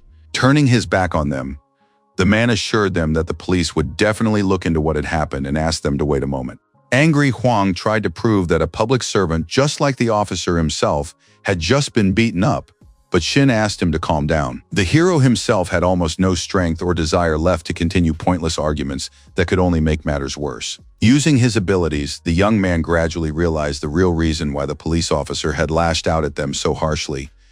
Hovering above the man's head was a clear display of a tax debt amounting to 18 million, which explained a lot. With annoyance, the hero realized that catching the criminals was not at all part of the officer's plans. He preferred to wrap up the case as quickly as possible. Some of the criminals managed to escape, but even without surveillance cameras, they could be found around the building if one wanted to. Noticing one man, Shin told Juan that he was connected to the officer, which was why the police were deliberately letting the criminals get away. But the guy couldn't believe his partner. Glaring around him, he noted that even though they were on the same side, they couldn't fully trust the police officers. But the hero suggested not wasting his energy. Surveying those present, the hero realized that he was facing tax evaders and outright lawbreakers in this country. Later at the police station, Huang asked why the officer was treating the victim and the complainant this way and wouldn't take them to the hospital first. In response, the man calmly said that they could only go there after the interrogation was over, and the manager closed his eyes, holding back his anger. Pounding his fist on the table, the man asked if the officer really intended to continue behaving this way and reminded him that Shin had been injured while on duty. Ignoring the manager's emotions, the officer noted that it was strange to go there alone and suggested that the man had known about the gambling den beforehand. A weakened Shin replied that he hadn't known the place existed and thought he could handle it on his own, but the officer clearly didn't believe him. Using his abilities, the hero realized that the police officer was trying to portray him as an ordinary gambler who had gone there to play. While the man continued to insist that the young man was lying, the hero could clearly see a large sum of unpaid taxes accumulated earlier hovering above his head.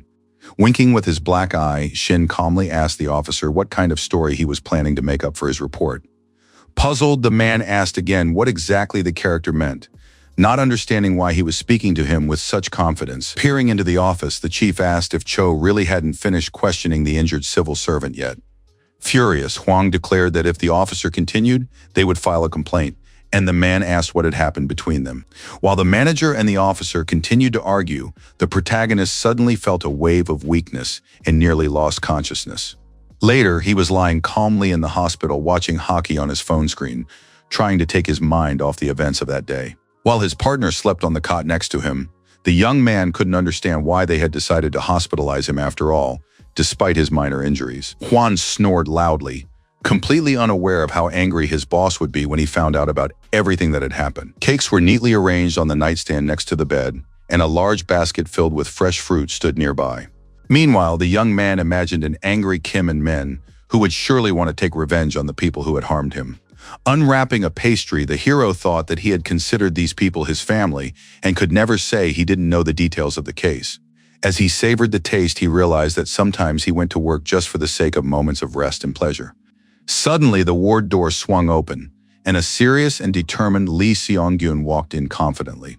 Seeing his boss, Shin was genuinely surprised, and the man noted with relief that everything was fine with the young man. Huang woke up and heard Lee lecturing the hero, shocked that he had gone on a dangerous mission alone, and hoping that next time he would distinguish between courage and recklessness. Lowering his head and apologizing, Shin promised that in the future he would not put himself in danger, and the man emphasized that this was their shared mistake. In a serious tone, Lee reminded the hero that everyone considered him one of their own, and warned that if this happened again, they would be forced to monitor his daily schedule.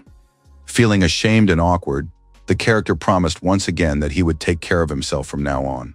Noticing the manager who had woken up, the man asked who he was, and the protagonist calmly introduced him to his loyal partner, Juan. Staring intently at him, Lee asked if he had come to play or to defend the hero, and the guy, making excuses, said he had done everything he could. Laughing, the man said he was just joking, introduced himself, shook the manager's hand, and asked him to take good care of Shin. As he left, Lee noted Juan's good intuition and added that he had to inform the director about what had happened, explaining that if the police were involved, it would be difficult for them to handle the situation on their own. After giving it some thought, the character realized that the situation was much more serious than it had seemed to him earlier, and the consequences could turn out to be far more dangerous. Lee asked the manager to keep a close eye on the young man, and Juan promised he would definitely handle the task. Turning around at the exit, the man said he would send them the necessary number later and told the boy to eat some sweets to regain his strength more quickly. Leaving the room and leaving the boys alone, Lee called out for them to try to get through the night as the sun outside the window slowly sank towards sunset. Smiling, the hero asked his partner why he wasn't at all interested in the man who had just visited them. Casually, Huang replied that he preferred to learn things gradually when the time was right without asking unnecessary questions. When the moon appeared in the night sky, the hero noted his partner's virtue of not showing unnecessary curiosity about other people's affairs. A short while later, the loud footsteps of several men echoed distinctly through the hospital corridor. Accompanied by police officers, Cho approached Shin's room with a confident stride, intent on speaking with the victim in person. Upon entering the room, the man politely greeted the young man while carefully surveying the ward. A bewildered Juan asked what had brought the man there, and Shin, removing his sleep mask, slowly sat up in bed, preparing to listen to his guest. Puzzled, Cho asked if the young man really had no idea why he was visiting, but the protagonist genuinely didn't understand. Smiling, the man said he had come to ask for his cooperation, adding that there were questions they needed to clarify.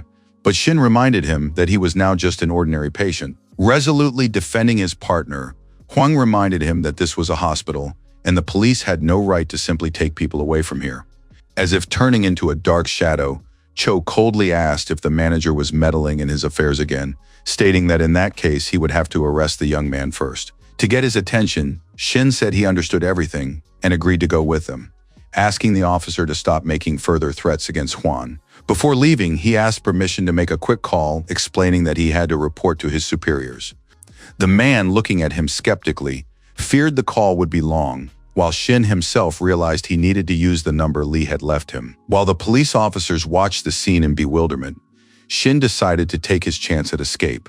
Hearing a voice on the line, Shin apologized for the late call, introduced himself, and explained that Lee Seong-gyun had given him this phone number earlier. A tense Hwang, along with the officer, watched the hero's next move closely, unsure how this strange conversation would end. In a whisper, Shin explained that the officer and his colleagues had come to the hospital intending to arrest him. In response, he was asked to hand the phone to Cho for a conversation, and the young man calmly handed the phone to the man. Irritated, the police officer took the phone and curtly asked who exactly was on the other end of the line. At the sound of the familiar voice, the man suddenly turned pale. His expression changed drastically, and his confidence vanished instantly. Falling to his knees, he began to apologize in a trembling voice. It was as if the whole world had come crashing down on the police officer's head, like huge boulders. Surprised, Hwang and Shin looked at Cho, trying to figure out whose number Lee had given them back then.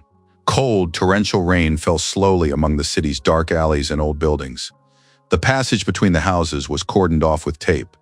Peering into his brother's room, the protagonist wanted to congratulate him on receiving the scholarship, but saw that he was silently packing his things. Hyun's wallet lay on the bed, and he himself irritably declared that he didn't want to hear any congratulations, since he'd been paid only $1,000,001. Packing his books into a bag, the young man said he saw no point in it, reminding him that rich kids always get such payments. He had long been interested in macroeconomics and had read a lot about it as he packed his textbooks into his backpack, while Shin casually remarked that it was all just harsh reality. Noticing that his brother was getting ready to go somewhere, the protagonist asked about it with concern, but Hyun replied that he had to leave.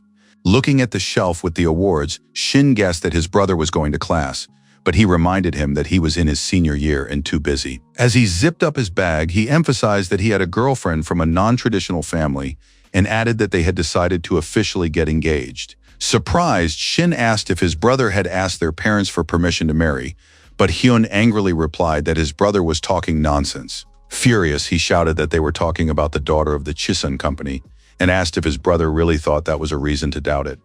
Even more flustered, the protagonist worried that his brother needed to finish his studies and reminded him that he hadn't completed his military service yet. Grabbing a book, the young man replied that the girl's family had already taken care of everything. But Shin continued to urge him to ask his parents for permission. Swinging his arm and scattering photos all over the room, Hen shouted that he wasn't obligated to ask permission from such despicable people. Barely containing his rage, the boy insulted his parents and demanded that they stop trying to keep him in that house. A few days later, when the weather outside was gloomy again and his father had been hospitalized, his brother packed his things once more. Through his sleep, Shin heard his brother arguing loudly with his mother and planning to leave the home of people he found repulsive. The worried woman asked her son what had happened and where he was going alone at such a late hour. Sternly, the boy replied that he was going to seek his own life, and Menja asked what she had done wrong. Without turning around, he began accusing her of having given birth to him into a poor family, and now he didn't know what to do with his degree in economics. Shocked by his words, his mother couldn't believe that her beloved son was uttering such cruel words. As he left, he continued to blame her for everything that had happened and told her to take care of herself, while she, crying, begged him for forgiveness. Stepping out of his room, Shin didn't understand who exactly was crying or what was happening in the house, amid the suddenly broken silence of the night. Saying that it was awful to have such a family, Hyun coldly asked her never to try to hold him back again. With horror in his eyes, the hero tried to stop his brother, hoping he could convince him to change his mind. Slamming the front door behind him, the boy left behind his sobbing mother and a bewildered Shin standing in the middle of the hallway. In tears, the woman repeated that what had happened was entirely her fault and that she had failed to raise her son properly. Beside himself with rage, the young man gritted his teeth, feeling his whole body tremble with the pent-up anger he felt toward his brother. With a determined stride, Hyun walked away in the cold, pouring rain toward a new life, leaving his former family behind. Running quickly through deep puddles, the hero desperately chased after his brother, trying to catch up with him despite the bad weather. Hearing the screams, Hen didn't even turn around. He pretended nothing was happening, raindrops streaming down his face. Catching up to him and calling him a madman, the hero slapped his brother hard across the cheek, trying to snap him out of it and insisting that he not ruin his own life. A fight broke out between the brothers. The character shouted that their parents had done everything to send the boy to college, considering his insults unacceptable. Ducking the blows, Shin insisted that his brother had never understood their parents' sincere kindness and self-sacrifice. Falling to the wet ground, the young man called Hen a coward, while Hen, turning away, ordered him to shut up and stop meddling in his affairs. Turning back, he called his brother stupid and asked if he knew how tired he was of living in poverty and constant disappointment. But the hero accused him of being secretive. In tears, Hen insisted that he and Shin were on different levels and declared that he would enter high society, and if his brother stood in his way, he would kill him. Rising from his knees, the character told him to leave and build his own life, but not to dare forget the past and everything their parents had done for him. The hero was certain his brother would fail, while Hen, walking away in the rain, tears streaming down his face, dreamed of proving the opposite. Weeping, the hero swore to rise from the very bottom and prove to his brother just how wrong he was about his abilities and strength of spirit. As the young man watched him go, Hen walked away without looking back, in the pouring rain disappearing into the darkness of the streets. That happened many years ago, and now the weather was clear, and the city, now bustling with life and towering skyscrapers, was filled with the light and noise of the daytime hustle and bustle. Sitting on a bench, Hensok laughed and told Shin that if he were a different person, he would stay in bed as long as he wanted. The young man replied that he starts to get anxious when he's idle, and the enemy becomes incomprehensible to him, and the man noted the similarity in their views. Sipping his coffee, Ji told him how the boss had been angry at Shin for visiting the gangsters who had beaten him up, and that he himself had recently stopped by their office. Upon hearing that they had no real leader, the hero noted to himself that they wouldn't have fought without support from above. While the city bustled with life and people hurried about their business, the men calmly discussed the details of the complex investigation. Suddenly, Ji remembered that a charity event was taking place in Chamsil, and some of the people involved in the case had received invitations there. The hero was very surprised by this news. Smiling, the man suggested checking it out personally and asked if the young man needed an invitation to attend the event. Without hesitation, Shin agreed and said he would take his monthly leave to attend the charity reception. Soon, the protagonist arrived at the event, where the spacious hall was filled with richly dressed people and soft lighting. He couldn't believe he'd climbed the entire career ladder just for this place, and noted to himself that many of the guests were tax evaders, as evidenced by the numbers above their heads. Adjusting his tie, he looked around, trying to spot the gangsters, and decided to head to the smoking room to test his suspicions. Noticing him, Im Henson smiled warmly and greeted the young man among the other guests of the evening. Holding a glass in his hand, the deputy minister explained that he was Ji's assistant and stated that he was there on business, advising the young man to help himself to some refreshments. Smiling, he added that if Shin found the thugs, he should press the button and the signal would go straight to the prosecutor's office. Shin replied that he understood everything, but he still had his doubts since he didn't know who his real enemy was and was bracing for a possible failure. Suddenly, among the crowd of guests, he spotted a familiar figure and froze, unable to believe his eyes. In the distance, dressed in a formal suit and standing among the benefactors, was his brother Hyun, and Shin tried to figure out why he was at this event. While his brother engaged in small talk with beautiful ladies, the protagonist watched him intently, standing off to the side. The young man turned out to be the president of Seo Corporation, and the unfamiliar woman beside him was sincerely admiring his rapid career achievements. Noticing the intense gaze of one of the guests staring intently at Hyun, the woman quietly pointed it out to him. Unable to believe his eyes, the young man stared motionlessly at his brother, who had been closely watching his every move the whole time. With a sly smile, Hen said he knew him and asked permission to step away briefly for a conversation. Meanwhile, the protagonist silently waited for his brother's next move, continuing to look at him calmly and confidently. Sternly, Hen asked how Shin had ended up here, and he replied that he had arrived by taxi, to which his brother remarked that if he had come to bother him, he had chosen an extremely inopportune time. Confidently, the character stated that he had come here not to cause trouble at all, but to finish his business. Smiling, the vice minister approached the character and asked if there had been a conflict between the two men. Bowing respectfully, Hen introduced himself as the director of Jisen Engineering, trying to look calm and confident. Listening to their conversation, Shin decided to check his brother for hidden debts using his special abilities. Noticing no numbers above his brother's head, the hero was greatly surprised, but decided that this did not excuse his bad temper.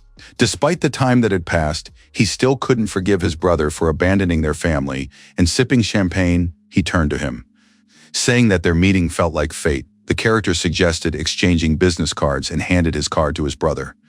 Waving it away, Hen said he couldn't accept it unless the conversation was directly related to his official work. With a deft flick of his wrist, Shin tossed the business card straight into his brother's glass and calmly watched his reaction. Smiling, he said that Hen could just take it, and the young man stared in bewilderment at the card floating in the drink. Watching them intently, Hyun-seon tried to figure out what kind of relationship connected these two young men. Upon hearing that Shin worked for the tax service, Hyun visibly frowned and began to look tense and wary. Looking at the young man's business card in the glass, he couldn't believe that his younger brother had truly achieved such a high position on his own.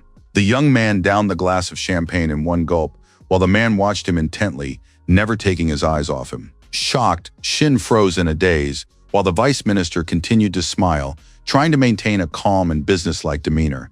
Holding the empty glass, Hen remarked that it was a drink for low-class people and said that the taste was slightly off. Noting his brother's foul temper to himself, Shin calmly apologized for what had happened, not wanting to continue the argument. Setting his glass down on the table, Hen said he had no time for nonsense and suggested they end the conversation. Turning around, he walked away, leaving Shin standing next to the vice minister amid the guests and the noise. Placing a hand on the hero's shoulder, the man said he didn't know the details of their conflict, but noted the young man's strong character, reminding him that Hen was, after all, the director of Jason Engineering. Lim asked if Shin really wanted to make him his enemy, but the hero didn't care about his brother's status. Watching the young man's back as he walked away, Shin dreamed of rising higher and vowing to bring him down with his own hands one day. The hall was filled with luxury. A small fountain bubbled in the center, and huge crystal chandeliers sparkled from the ceiling. Off to the side by the door stood a large man, standing apart from the other guests, intently staring at his phone screen. When Shin saw his old acquaintance, he was surprised to run into him here and couldn't help but smile as he recalled their previous encounter. Looking up in fear, the man turned pale when he saw the tax official standing before him, whom he remembered all too well. Clutching his head, he suggested they not argue today, but Shin asked him to calm down, assuring him that he didn't want to harm anyone. The surprised burly man didn't understand what the young man was talking about, but Shin explained that after what had happened, the police had tried to link him to them. Calmly, the hero recounted how he had barely managed to extricate himself from the situation. But the more he thought about it, the more it all seemed extremely unfair to him. Afterwards, Shin asked for permission to join the gambling house, stating that he could provide a powerful lever of influence that would benefit them. Staring intently at the young man, the man considered the offer and listened to the story about his connections with the prosecutor, but decided the guy was just joking.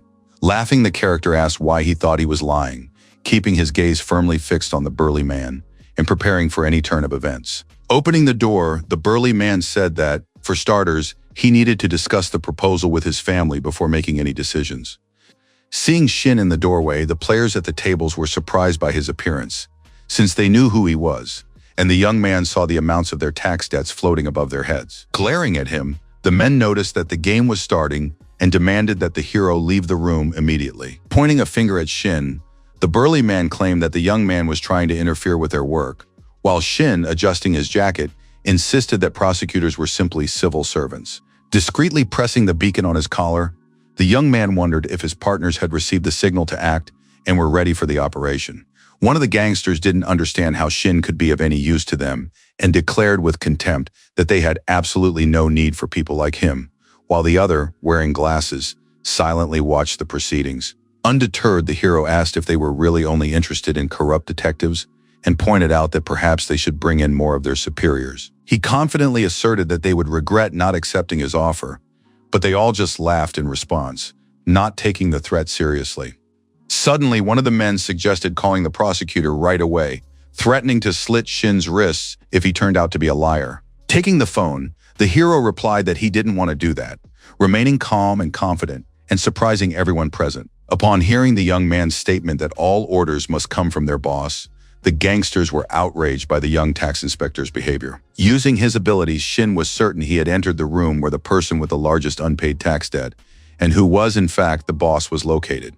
Just as the character had suspected, it turned out to be a burly man who smiled, noting the young man's unusual appearance and his interest in him. Sitting down, the man introduced himself as Oh Dok-chan, the owner of a large gambling establishment in Seoul, and ordered Shin to contact the prosecutor while another man bowed beside him. As he dialed the number, the hero hoped he had timed the signal and the capture operation correctly so that everything would go as smoothly as possible. There was an ashtray with cigarette butts on the table when Jin picked up the phone, and Shin casually struck up a conversation with the prosecutor. Dok-chan listened intently to their conversation, and the young man invited the prosecutor to dinner, trying to keep the conversation calm, showing neither fear nor doubt. While on the line with Jin, he switched to speakerphone, and they agreed on a suitable time for the meeting, deciding not to put it off until tomorrow. Smiling, the hero heard the invitation for the evening, and the prosecutor asked if Shin already had a prior engagement for that time. Suddenly, the doors burst open and a police squad stormed into the room, interrupting their conversation and creating a tense atmosphere. One of the gangsters wanted to rush in to attack, but Dok-chan calmed him down, ordering him to stop and not make any sudden movements, trying to maintain control of the situation.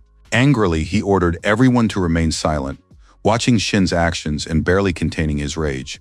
Meanwhile, Jin appeared behind the police officers, smiling as he continued his business conversation with the character. Turning to him, the hero asked with a smile if they would go out for dinner tonight, trying to maintain a friendly and calm tone. Showing a flashing light, the prosecutor suggested they just have a drink instead of dinner, noting that something good had happened today. Standing in handcuffs, Dok-chan couldn't believe he had been arrested and kept insisting that he should have stabbed Shin with a knife the first time they met. Believing that it was all in the past, the prosecutor ordered the police to make the arrest, stating that they would follow shortly. Patting Shin on the back, the man praised his good work, showing respect and acknowledging the young man's contribution to the successful completion of the mission. Smiling, the prosecutor said that with the exception of 1 or 2 criminals, the rest had been apprehended, and their work for the day was done, and the hero breathed a sigh of relief. Deciding to come clean, Shin said that if Jin had been late, disaster would have been inevitable, noting the importance of working together. As Im Hyun-seon approached them, he suddenly said that they had come together, and as soon as the young man entered the room with the gangsters, he immediately called the prosecutor. Adjusting his tie, he was glad that he had been able to help them at least a little by taking the initiative and providing support for the successful completion of the operation. But Ji insisted that Shin was today's hero, and the young man, blushing and looking embarrassed, bowed deeply and thanked the deputy minister for his support. Shaking hands, they paid their respects to one another, glad to have met and realizing that their joint efforts had helped them overcome a difficult situation. Saying he had to go, the man said goodbye and headed for the car where his driver was waiting, bringing the formal part of the meeting with the young man to a close. Jin also suggested they part ways and promised to have a drink next time, explaining that he needed to deal with the detainees. He also allowed the young man to take the official car, and Shin drove home in it, hoping to work with Jin again someday as he passed the buildings of the city at night. Looking out the window, his mind was still filled with many unanswered questions he was pondering. He wondered who the person on the other end of the line was that he had spoken to at the hospital. Suddenly, the phone rang. Hwan's name appeared on the screen, and Shin replied that he had already finished his mission for the day.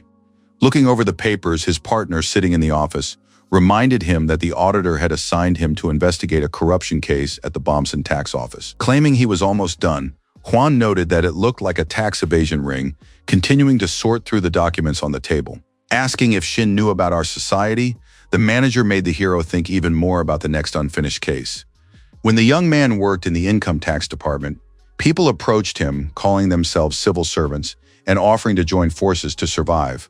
But Hwang refused. Like masked strangers, they laughed and claimed that only they could protect him, asking him to contact them if he changed his mind. Angry, Hwang declared that this was exactly why he had started investigating them, and Shin, assessing his partner's work, confirmed that they needed to catch the real lawbreakers. Driving through the bustling city center, the hero suggested finding the rat first, and his partner, anticipating his response, said he was already on the case. A few days later, Shin stood with a folder of documents at the door to the CEO's office, ready to report on the results of the investigation. Ho greeted him with a smile, while Kim asked grumpily why the guy was walking into the office, as if it were his own room, and the hero replied that he had been coming here often. Shin stated seriously that he wanted to provide an update on the current status of the investigation, noting that the number of suspects had been narrowed down to 20. Delighted, Ho told him to pick 5 of them and get their information so they could check them immediately.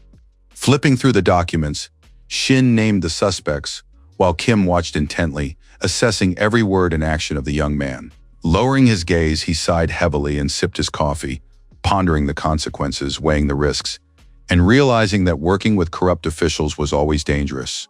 Suddenly, he called out to the young man, who looked at the investigator in confusion, trying to figure out exactly what he wanted to tell him. After delegating authority to the young man, Kim declared that he was now in charge, but Shin asked in bewilderment, and the man confirmed that the higher-ups had planned it that way from the start. He asked the young man not to play dumb, sipping his coffee and citing his 10 years of experience. Feeling a bit tense, the protagonist tried to pretend he didn't understand what was being discussed, striving to hide his emotions and focus on fulfilling his duties. Then Ho calmly explained that the investigator couldn't have failed to notice what Shin was doing, tracking down corrupt people without being asked and achieving excellent results. But Shin had something completely different in mind, and his eyes lit up again as he used his ability to see debts. Reading the report, he saw before him enormous sums of unpaid taxes that were constantly changing, reflecting the scale of the corruption. Seeing the incomplete figures, he grew angry, realizing that the total amounts of debt were far greater and required a strategic approach to collection. Like a sword of justice, the hero understood that the more he used his skills, the more advanced he became, refining his methods and increasing his efficiency. Deciding not to deny anything, Shin agreed with the director's words, demonstrating his honesty. Standing before Kim, he sternly stated that he usually followed others' orders, but now he would act of his own volition. Sitting at his desk, Ho silently watched the determined young man and the experienced investigator. The income tax department had its own set of events unfolding, and every day brought new challenges, requiring constant vigilance from the staff.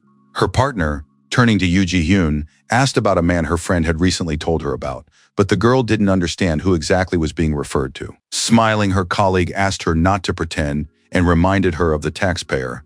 Upon hearing this, the girl remembered Shin. She calmly said that they hadn't seen each other since that day, but her friend insisted that she get to know the guy better. Recalling Shin's image, Yoo Ji-hyun realized he was cool and wondered if she should have asked for his number, blaming herself for never having mustered the courage to take the first step.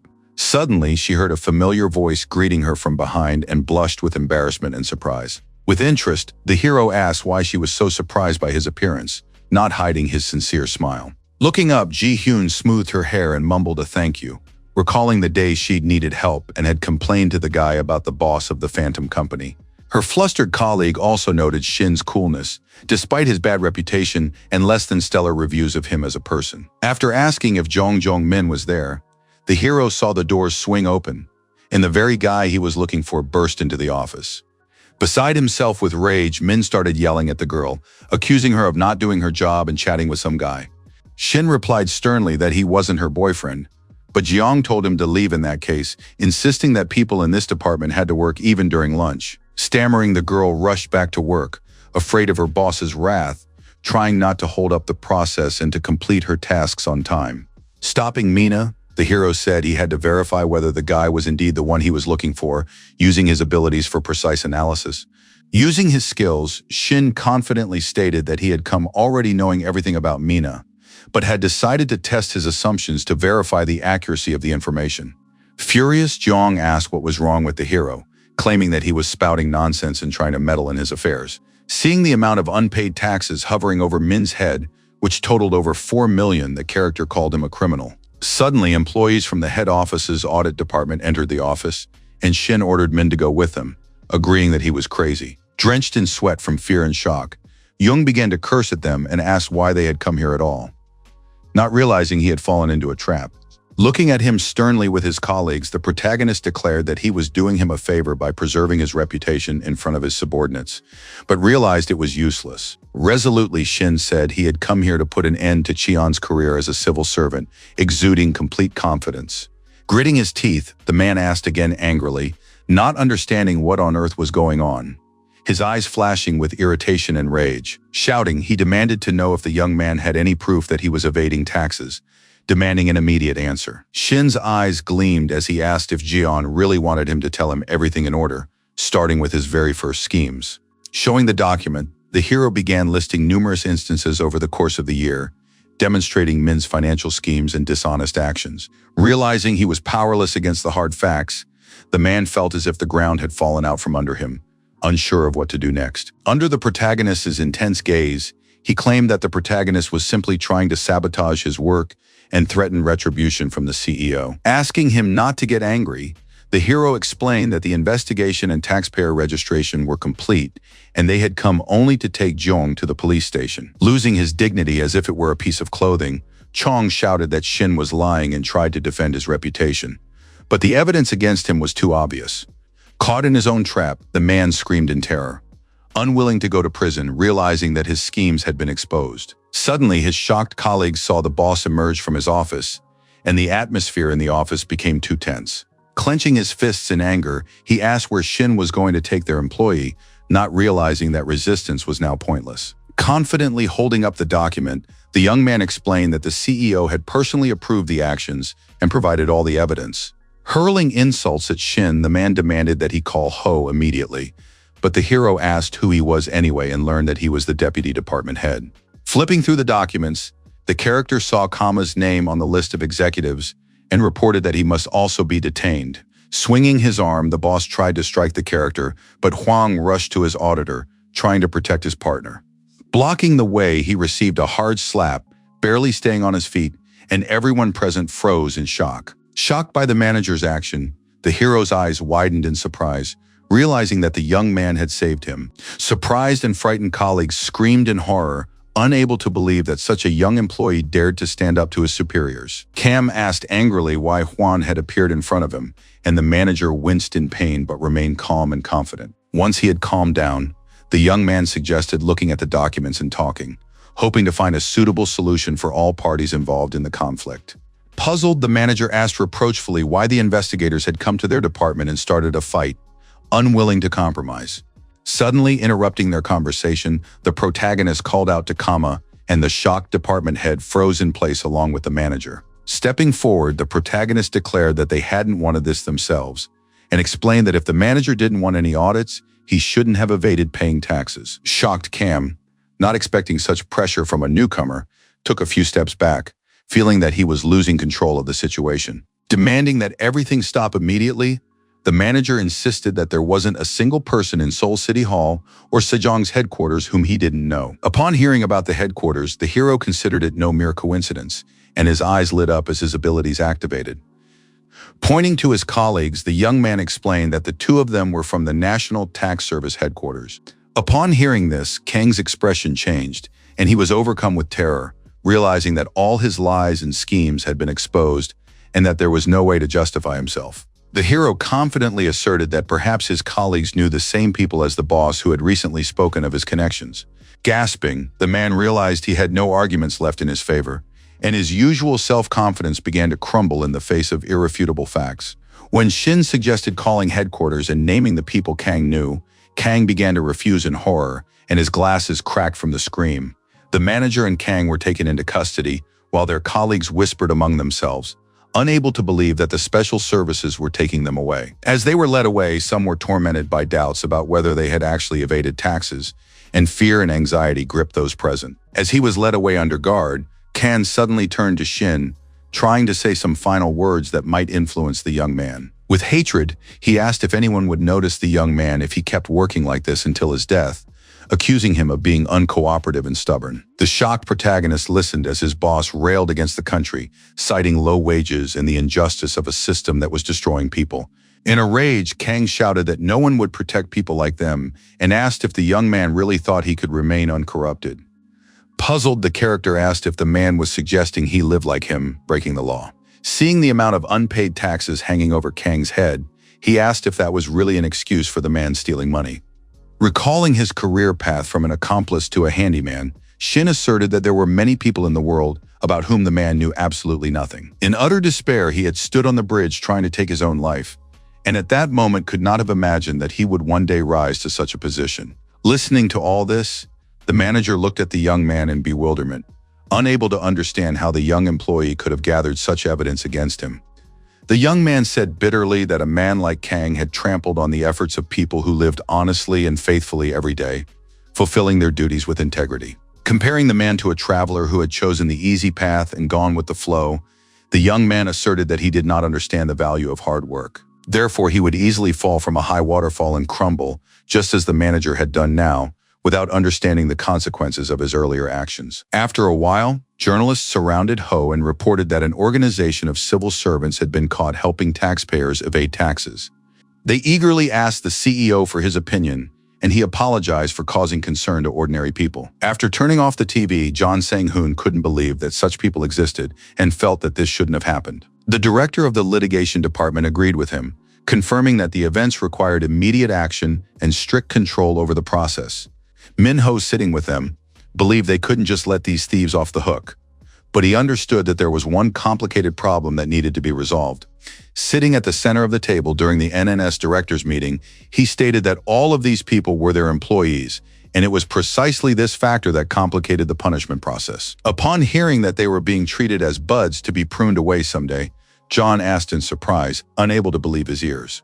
Leaping to his feet beside himself with rage, he shouted, asking why this had happened right now and how his colleagues had allowed such a situation to arise. The director of the litigation department tried to calm the commissioner, believing that the situation required an immediate solution and fearing that the consequences could be much more serious. Blushing, the woman silently watched her colleagues, who continued to argue about the corrupt former employees.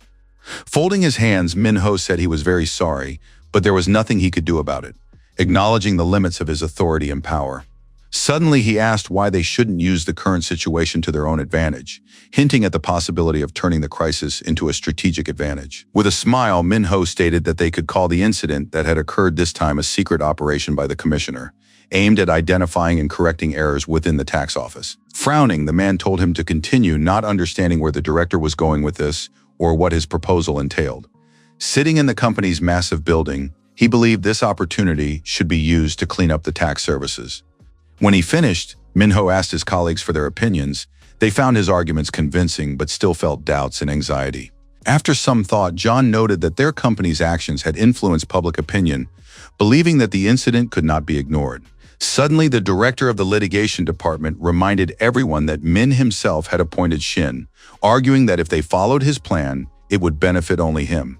Furious, the man believed that his boss was trying to upset the balance of power. But Min-ho calmly replied that he was acting within the law. He also explained that this was merely his response to the question of how to resolve the issue, and asked if his colleagues had any problems identifying corrupt public officials. The director confidently explained that he wanted the truth to come out, believing that it could not be hidden, even if it disrupted their usual routine. Deciding to accept Min-ho's proposal, he asked not to be drawn into such matters anymore, not wanting to risk his reputation.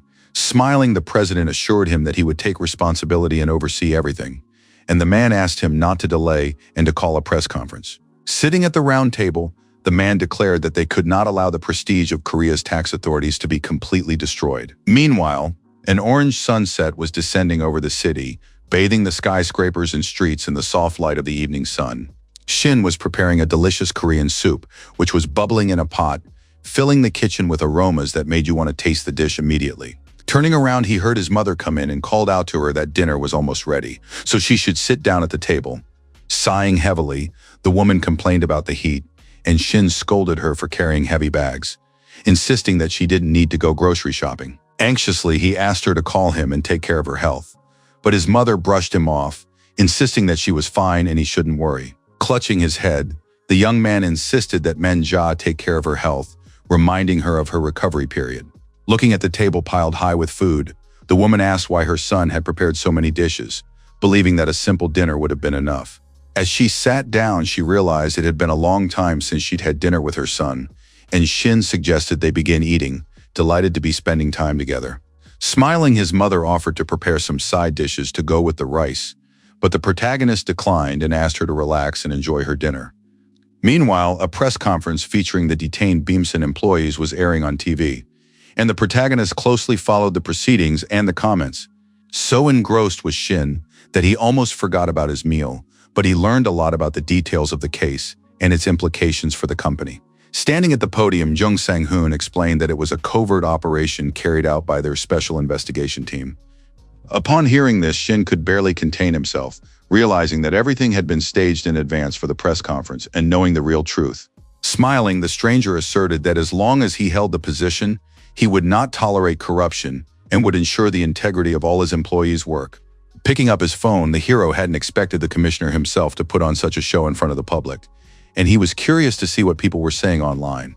After reading the positive comments, Shin realized that they had succeeded in turning public opinion around and that the conference had been a success. He realized for himself that the commissioner speaking from the podium was capable of turning a national crisis into an opportunity, and that this was what was called public policy. Thinking about Lee Seong-gyun, the protagonist himself didn't fully understand what a complex and dangerous world he had gotten himself into, nor how heavy the responsibility resting on his shoulders truly was. Recalling Jin Hyung-sok, Shin thought that he had indeed brought about major changes and was able to influence the system of power. His brother was right that he was merely a cog in the vast machinery of power and in many ways could not stand up to his superiors. As if sitting on the floor with a spoon in his hands, Shin tried to understand whose accomplice he was and what role he played in the complex system of control. Suddenly, the young man heard his mother's voice asking if he was listening to her, bringing him back to reality. After replying that he had been lost in thought for a moment, Shin heard her ask that if he ever met his brother, he not quarrel with him.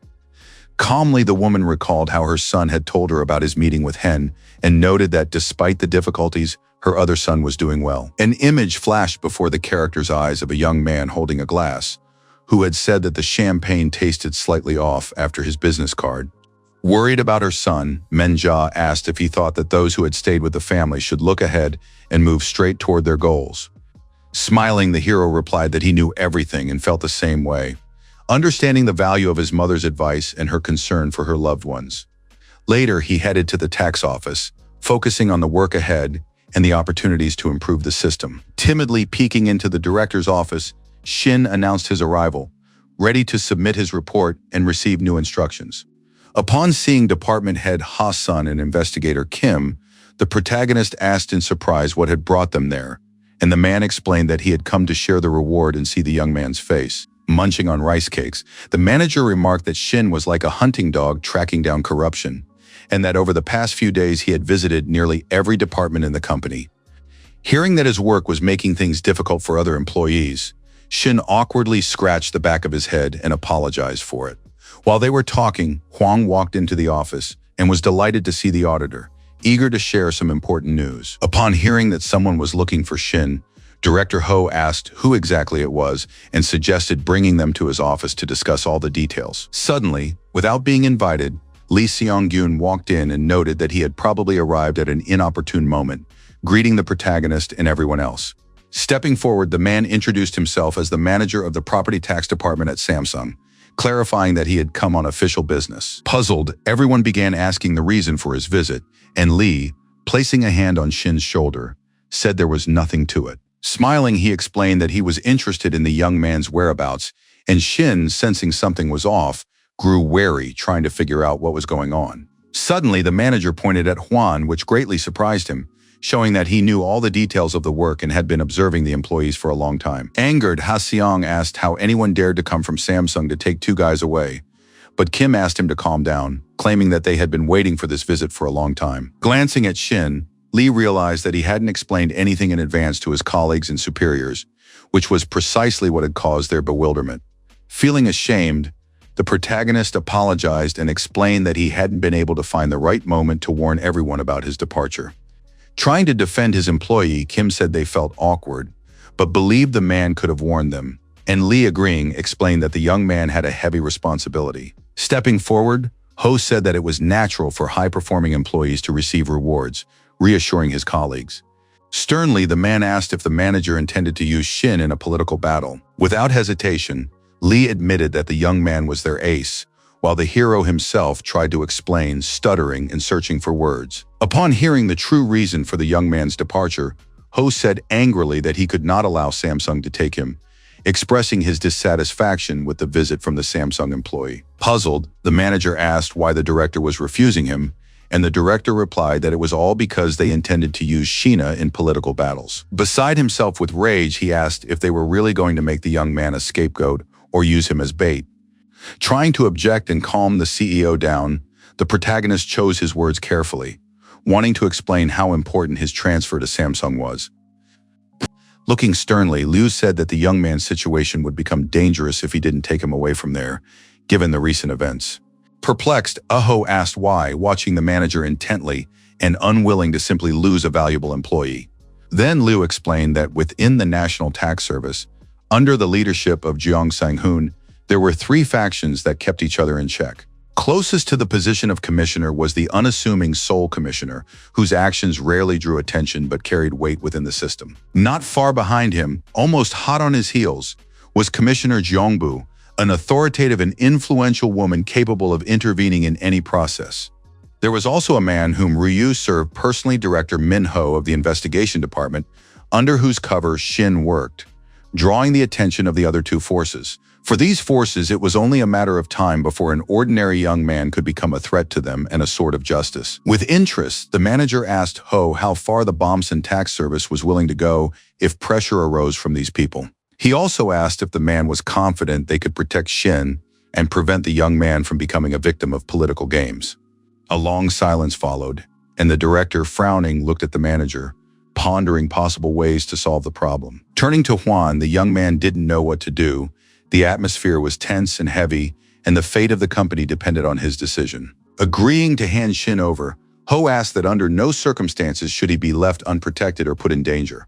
In support of him, Kim said that if anything like that happened, they wouldn't just sit idly by, and Minho noted that the young man could work under his guidance.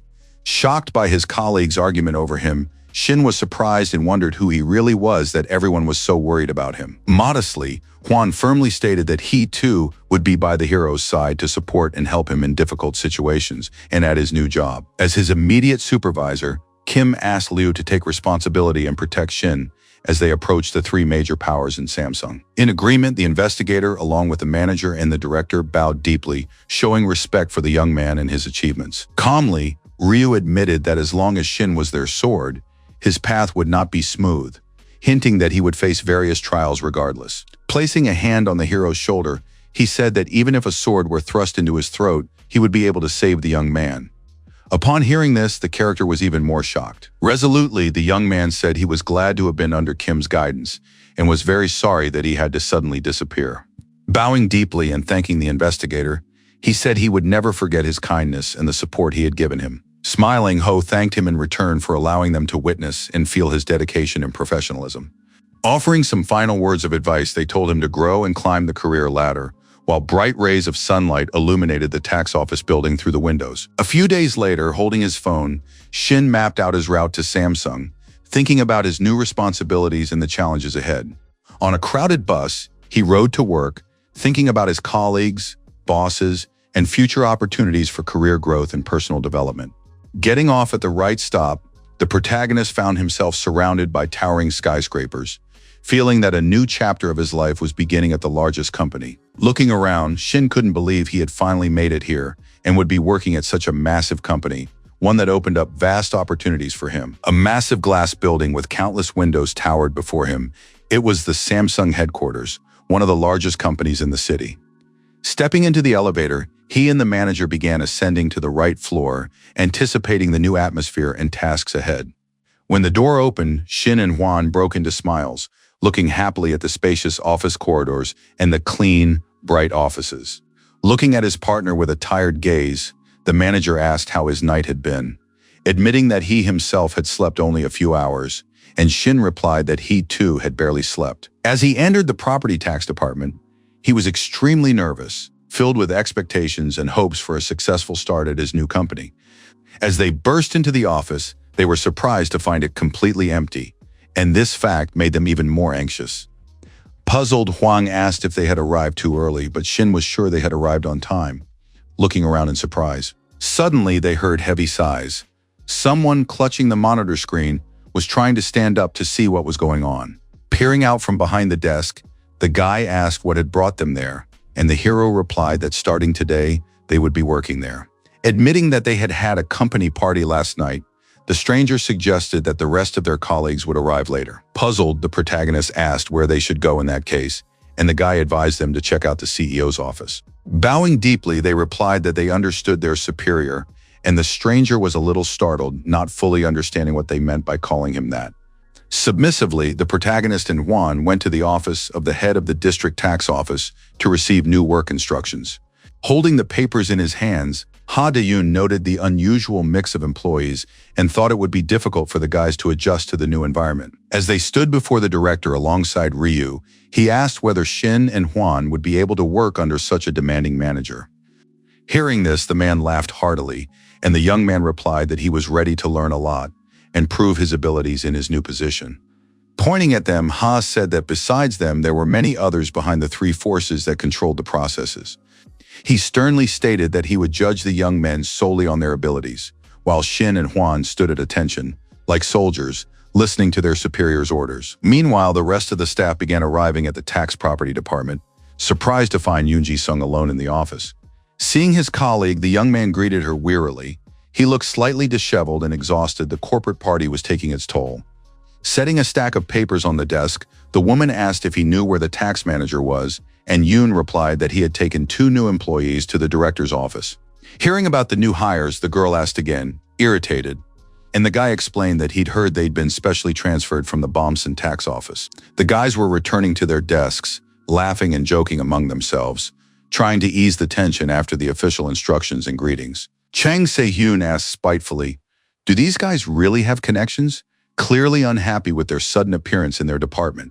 The weather outside was beautiful. The skyscrapers glistened outside the window, and the protagonist was pleased with the CEO's sound judgment. As he entered the office, he expressed to his partner his hope that working at this company would be better and that the atmosphere would be comfortable for everyone. Stretching lazily, Yoon asked if the guys were already done with the CEO, watching them with curiosity.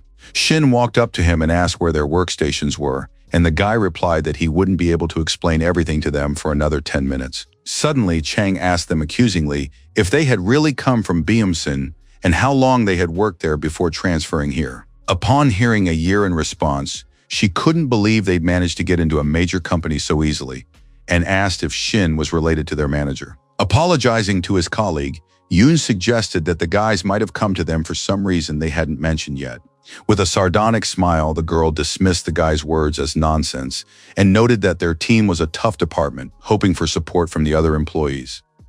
Walking over to a chair, the protagonist asked Jason if those were their seats, and Jason replied that it was Hwan's seat, ignoring Seon and continuing the conversation. Smiling, the young man noted his partner's large monitor with envy, while the girl grabbed his shoulder and asked if he was ignoring her on purpose. Stopping her like a guard dog protecting its master, Hwan touched the girl's shoulder and sternly asked who she thought she was to touch his partner like that.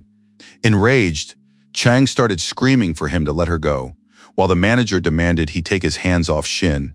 The conflict was unfolding right in the middle of the office. Unwilling to back down, they lined up behind the hero in a row, while the hero himself had no idea what was going on.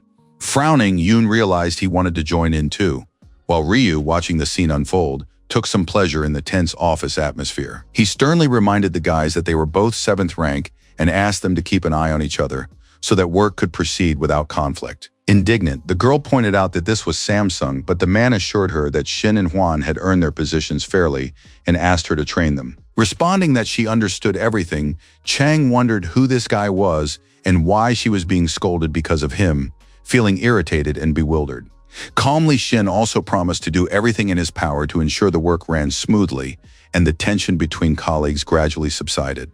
The company's tall buildings stood under the bright rays of the sun, reflecting the light off their glass facades and creating the impression of a true metropolis and grandeur. Not wanting to waste time on arguments, the hero took his seat and immediately got down to business, focusing on his work. Chang also sat down at her desk, but she stared intently at the back of the guy's head, showing her displeasure. Suddenly, Ryu asked her how the case regarding the 20 billion won inheritance was progressing, and she, realizing what was happening, immediately began preparing the documents for review. Approaching the manager, she reported that the deceased had 3 children, one of whom had filed a lawsuit over the estate, and Liu said that the Seoul City Hall would handle it. Upon hearing the details of the case, Shin became interested and began listening intently to the conversation between the young woman and the manager. The man asked for the heir's social security number, and Chang kindly dictated it, carefully checking to avoid mistakes. Noting to himself that the amount was too large, the hero suspected it might be tax evasion and decided to check it by tapping his fingers on the keyboard. Using his abilities, he stared at the screen with glowing eyes, completely focused on analyzing the financial data. Seeing a sum of over 7 billion, The young man couldn't believe it was true. Such a massive amount of unpaid taxes left him in shock and bewilderment. Meanwhile, Lu said there was no room for leniency in the case, and handing her the documents, Chang ordered her to check everything and move forward. Taking the papers, the girl obediently replied that she understood everything and immediately went to her workstation to begin the review. Realizing that the amount was too large, the protagonist decided he couldn't just let it slide, while Chang sat down at her desk, paying him no mind. Pushing his chair back sharply, he announced that he needed to step away briefly on business, deciding not to go into details. Heading to the operational support department, Shin wanted to submit a request for financial information regarding this case. Surprised, the girl asked why he hadn't sent the request digitally and had come to see them in person. Smiling, the character explained that he wanted to be sure, and she asked if he could first contact his manager to confirm the request. After dialing the number, the protagonist heard his boss's voice, who assumed that the new hires had already settled into their new workplace. Puzzled, the young man replied in the affirmative, trying to find the right words to ask his boss to approve the request for the financial statements. Beating him to it, Lu informed him that the documents had already been approved and asked what had been going on in the office. Realizing that he might get Chang into trouble and make him angry, the young man struggled to find the right words. But the boss, calming him down, pointed out the girl's oversight and advised Shin to go have lunch. The weather outside was beautiful. The skyscrapers reflected the bright rays of the sun, creating the impression of a metropolis. Upon returning, the protagonist brought cold coffee to the department to treat his colleagues, demonstrating friendliness and a desire to maintain good relations. Responding that there was nothing special about his treat, he offered his colleague a drink, and the colleague, thanking him, accepted. Smiling, Huang said that next time he would buy the drinks himself, and Yoon added that if he had known about the treats, he would have asked for donuts as well.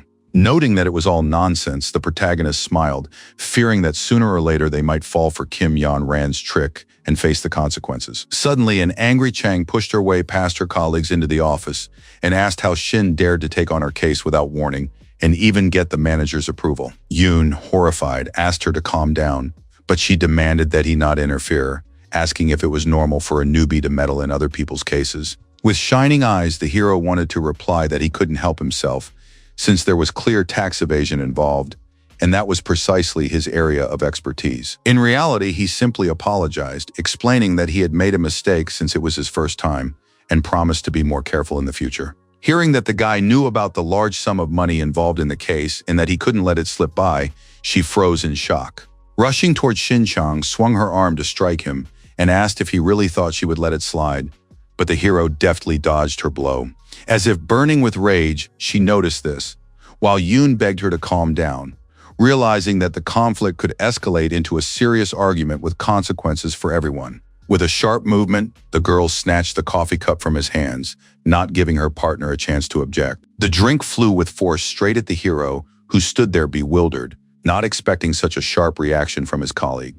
Covering his eyes, he was already preparing to take the hit, but someone managed to catch the cup, preventing any possible consequences. Opening his eyes, the protagonist saw that Juan had caught it with pride, demonstrating courage and support. Gritting her teeth, the girl maliciously remarked that the two of them really were a couple, trembling with irritation and barely holding herself back. Asking her to calm down, the manager suggested they discuss the situation calmly and without such intensity, while Shin stood silently nearby. Suddenly, a girl shouted that Chang was receiving a call from the tax office, drawing the attention of everyone present and interrupting their argument. Caught off guard, the group heard that the heir to 20 billion won had arrived at the company to meet with her in person. There was a cup of coffee on the desk in the office, and Shim apologized for his sudden visit, explaining the purpose of his visit and respectfully greeting everyone. Sitting in the break room, the man considered what was happening unfair and had therefore come to sort out all the details of the case in order to restore justice. Responding that she understood everything, Chang introduced Shim to the client and introduced herself, explaining that they were the ones handling his issue. Hearing that he could speak freely, Shim agreed with a sigh and hesitantly tried to find the right words to begin his story. After a moment's thought, he began to explain that his late father had worked hard. He had lost his mother in early childhood, and after that, a stepmother had come into his life. Shin listened attentively as Shim explained that the woman already had a daughter and a son, and that Shim had become the second son, whom they did not accept. Chang watched the man in silence as he explained that originally, he was supposed to inherit all of his father's estate, but everything changed after his death. Because of the enormous inheritance, his older brother received the company, and his stepmother inherited 20 billion won and a large house. Surprised, the girl asked again, "Are you really talking about the heir who now heads the company?" He confirmed it and complained that he had received only 30 million won. With trembling hands, the man assured her that he wasn't interested in either the business or the inheritance. He only wanted the house where his parents had lived for many years. Embarrassed, the young woman asked the client not to take offense at her words, trying to remain calm and professional in this difficult and emotional situation. Calmly and honestly, she said that there was nothing they could do in this situation, believing that an experienced lawyer should handle it, which shocked Shim. Continuing, Chang explained that the only thing they could verify was the amount of the inheritance tax, while Shin remained silent, watching the client's reaction. Clutching his head and on the verge of tears, Shim said he knew all this, but just wanted to express his feelings, feeling a sense of injustice. With interest, the protagonist asked if the man had really been on a business trip when his father fell ill and only found out about the will much later. The client answered in the affirmative, and Chang asked in bewilderment what the newcomer was doing, trying to figure out his strategy. Replied that there was something to check. The hero asked the girl to give him a copy of the will, but she didn't understand anything and tried to object. A few minutes later, abruptly, she placed the paper on the table and asked why the guy had suddenly started looking for it. Handing the document to the client, Shin asked the man if this was indeed his late father's handwriting. The man calmly took the document from the manager's hands, carefully studying its contents and assessing the accuracy of the information provided. Noticing that the handwriting was unfamiliar, his expression changed and he asked what on earth was going on, shocked by the unexpected discovery. Confidently, the hero said that this was evidence they could use to intervene in the case and asked Shima to sit down at the table for starters. Sunset was falling over the city, the windows began to glow, the city shone with a multitude of lights, and the investigators promised to contact the client later. Meanwhile, the company continued its investigation into the inheritance case. Managers carefully reviewed the documents and recorded all the details for the report. Looking at the documents in surprise, Huang noticed the friendly staff from the operations support department, and Shin suggested checking the gift tax amount first. Realizing there were many facts to verify, the protagonist suggested dividing the work among the three of them to speed up the process and ensure no important details were missed. Warily taking her share, Chang noted the heavy workload and replied that she would only be able to finish if she stayed up all night. She was angry with herself and didn't understand why she was even working overtime with these people, consoling herself with the thought that she was simply doing her job. Furious, she was about to lash out at Shin, but he handed her a small bag of food, telling her it was her dinner. Staring at the meal in surprise, she couldn't believe the newbie had bought this for her, feeling grateful. Feeling awkward, she asked which new hire would spend so much money on a colleague, then abruptly fell silent, staring at the monitor, trying to hide her emotions. Night fell over the company building, the moon and stars appeared, creating a peaceful atmosphere in which the windows and streets of the city glowed. In the morning, all parties involved in the inheritance case gathered in the tax department head's office to discuss the details and resolve contentious issues. Exhausted, Shim waited silently, hoping for justice, realizing that much would depend on the outcome, including his property and the fate of his entire family. His stepmother, along with her daughter and son, looked at him with contempt, feeling their superiority and confident of their success. Standing before them, the protagonist thanked everyone for taking the time to come and resolve the issues regarding the inheritance case. Shin confidently announced that before the inheritance amount could be considered, his stepmother's family would have to pay 7.5 billion in taxes on top of other fees, while Chang stood silently by his side. Upon hearing their conclusions, Ha Dai-yoon praised the manager's excellent work, noting their attention to detail and professionalism in preparing the documentation. Clutching her head, the woman insisted that they already had plenty of problems with their regular taxes, not knowing how they would cope with the additional financial burden. Calmly, she said they couldn't pay such an amount and asked if Shin understood that, having decided to continue his financial shenanigans. The protagonist asked maliciously how the woman could explain where more than 10 million was being withdrawn from their card regularly and monthly and 1 million in cash. Acknowledging these facts, the stepmother's lawyer, as if deploying his artillery behind the woman's back, asked about the enormous tax bills, deeming them excessive and unjustified. Confidently, the protagonist acknowledged that it was a large sum, but only if one considered the unpaid property taxes on the client's real estate. Smiling slyly, the guy asked if the character was implying that the woman had hidden the money, But Shin replied that it wasn't just about the funds. Bringing out the heavy artillery, he said they had a real estate rental company and a shell company that was hiding part of the finances. Realizing that his arguments were crumbling, the lawyer couldn't believe that the young man had managed to get so far in the investigation, his mouth agape in surprise. Upon hearing that Shin had personally gone there to sort everything out, the lawyer nearly fainted, turned pale, and began breathing heavily. Adjusting his glasses, the woman's son asked why the tax authorities were interfering in a matter that had already been resolved, suggesting that the young man had received a bribe from Shim for this. Outraged by his words and defending her colleague, Chang added that the meetings were fake and asked if, in his opinion, the lawyer shouldn't get what he deserved. Noting that everything was truly cruel, the woman began to cry, claiming that they were mourning the loss, while her surprised son looked at his mother in bewilderment. Shocking Shin and Chang, the stepmother added that very little time had passed since the tragedy, reproaching the protagonist for calling them there to charge an extra fee. Bringing out her big guns, she claimed that she was their family lawyer who supported and defended their interests. Baring her sharp teeth, she called the boys amateurs, claiming they could get even more money if they wanted to, threatening them if they continued to pressure her. Feeling her power and laughing maliciously, she asked what Shin could do about it, hinting that she had great influence and connections.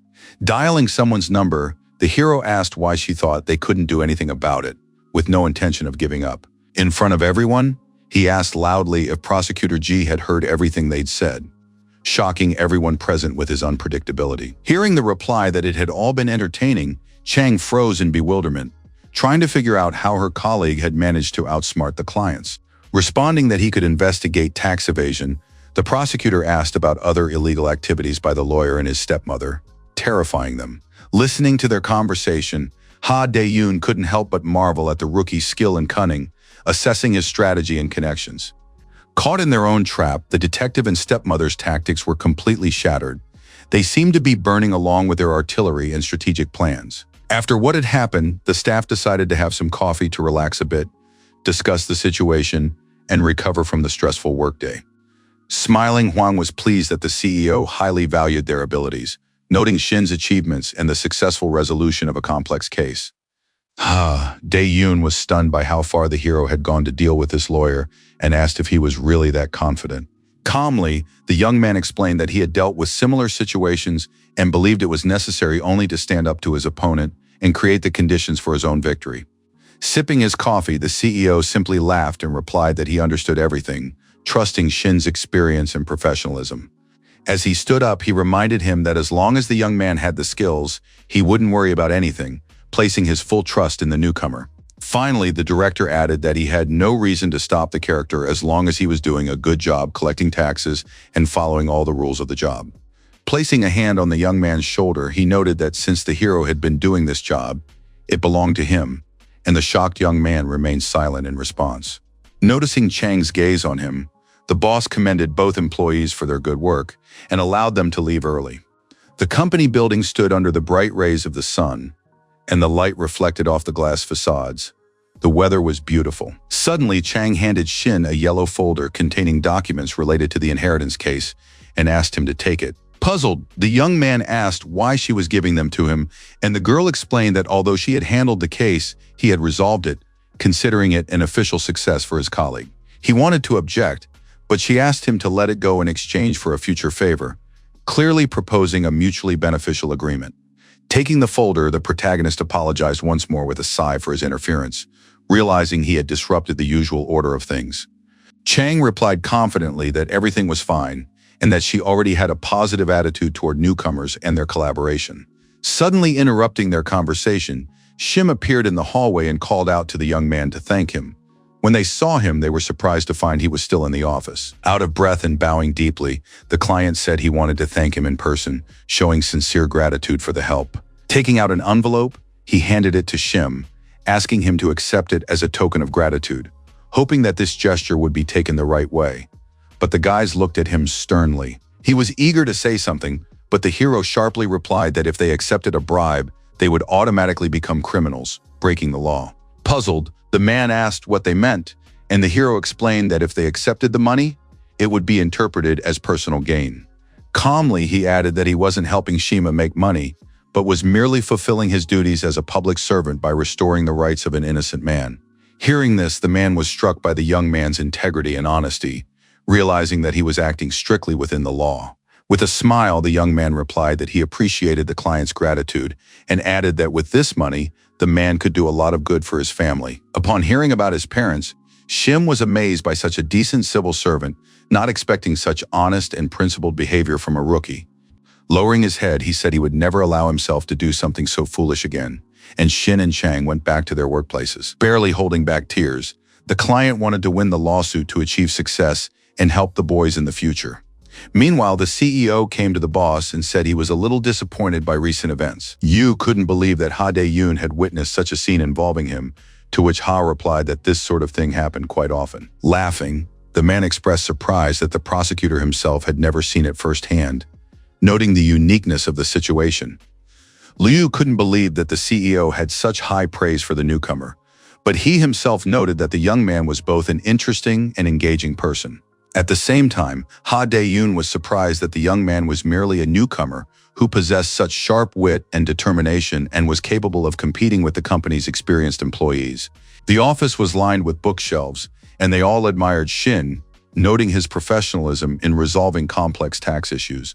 Thinking of Mina, the man said that enough time had passed when he felt as if something had pierced right through him. Alerted, Ryu couldn't believe that his boss was actually thinking something like that, trying to guess exactly who he meant. Ha! Dae-yoon stated decisively that he had tried to maintain a neutral stance for a very long time, but was now considering switching to work under Min. Later, upon hearing about the boss's plans, Shin froze in shock, not expecting such drastic changes that could completely transform the company's operations. Sitting in a cafe, Ryu said that nothing was certain yet, while Hwang was puzzled, trying to grasp what consequences the director's decision would bring. The man also added that Ha Dae-yoon wasn't just planning to come under Min's leadership, but wanted to propose his own terms. Puzzled, the protagonist asked what exactly was being discussed, trying to understand the director's true plans and the possible consequences of these decisions. Upon hearing that Yoon wanted the new hires to rotate through various departments at Samsung to gain experience, Hwang grew wary but said nothing. Ryu himself also believed that through practical experience, the young people would be able to learn a great deal and become more familiar with the company's processes. The young man replied decisively that if such conditions were imposed on him, he would be able to fulfill them without any problems, confidently accepting the responsibility placed upon him. Recalling the power of the sword of justice, he believed that it did not belong to him, and therefore he should not fully develop it for personal gain, but only to help others. The hero sought to gain strength and act as one with it, using his abilities wisely and cautiously without breaking the law. He added confidently that he would always do everything in his power, regardless of the degree of responsibility. After that, Liu asked how Hwan was doing, which surprised the young man. Frozen with a roll in his hands and his mouth agape, he replied that thanks to both of them, everything was always great for him. The cafe was filled with customers, and the man, along with the newcomers, discussed career goals, development prospects, and plans for the future, exchanging experiences and advice. Modestly scratching the back of his head, Hwan admitted that he worked out at the gym, thinking that if he had enough strength, he would be able to protect Shin and others. Noting that this was good motivation, Ryu suggested wrapping up the meeting and commended the team's good work, thanking them for their efforts. Meanwhile, rumors were spreading throughout the Samsung building about the new hires who had arrived from another company. Whispering among themselves, the employees believed that Shin was the director's secret son who had come to the company to take the position of president. Gossiping in the hallway, people believed that manager Hwang was a former gangster and the young man's bodyguard. Trying not to pay attention to the rumors, the protagonist dreamed of keeping to himself, focusing on his work and staying late into the night. Yoon sighed heavily, realizing he had to be careful not to stir up a spirit of rivalry among the employees and to maintain a peaceful atmosphere. Meanwhile, Chang, sipping her coffee, was very curious about who the manager was talking to, watching them intently. Yu stood off to the side, chatting with a red-haired woman and promising to pass on something important to someone. Suddenly, he asked Shin to come over for a moment, and the young man obediently took a break from his work, getting up from his desk. With a smile, the boss reminded the young man that he might be transferred to another department and introduced him to the woman standing before them. He also introduced Cho In-hye as the manager of the corporate taxation department, and after greeting the young man, she asked if it was true that he was called the Reaper. Turning around, the woman said that the young man was younger than she had expected and asked if he had a girlfriend. Embarrassed, the protagonist replied that he was single, and Cho noted that this was even better since their department needed workaholics. Upon entering the office where the rest of the team worked, he asked about the workload, and the manager explained that, aside from taking a breath, they worked practically non-stop. Pointing to the newcomer, the woman asked everyone to pay attention to him, and Shin introduced himself and asked them to look out for him. Turning around in surprise, the employees greeted the newcomer, unable to believe their eyes, stunned by his sudden appearance and professionalism. The tense hero whispered to In-hae, asking if it was okay to transfer him to another department so quickly, worried about the possible consequences. The woman explained that they had one non-profit organization they needed to review that month, and asked the young man to assist them for 2 weeks.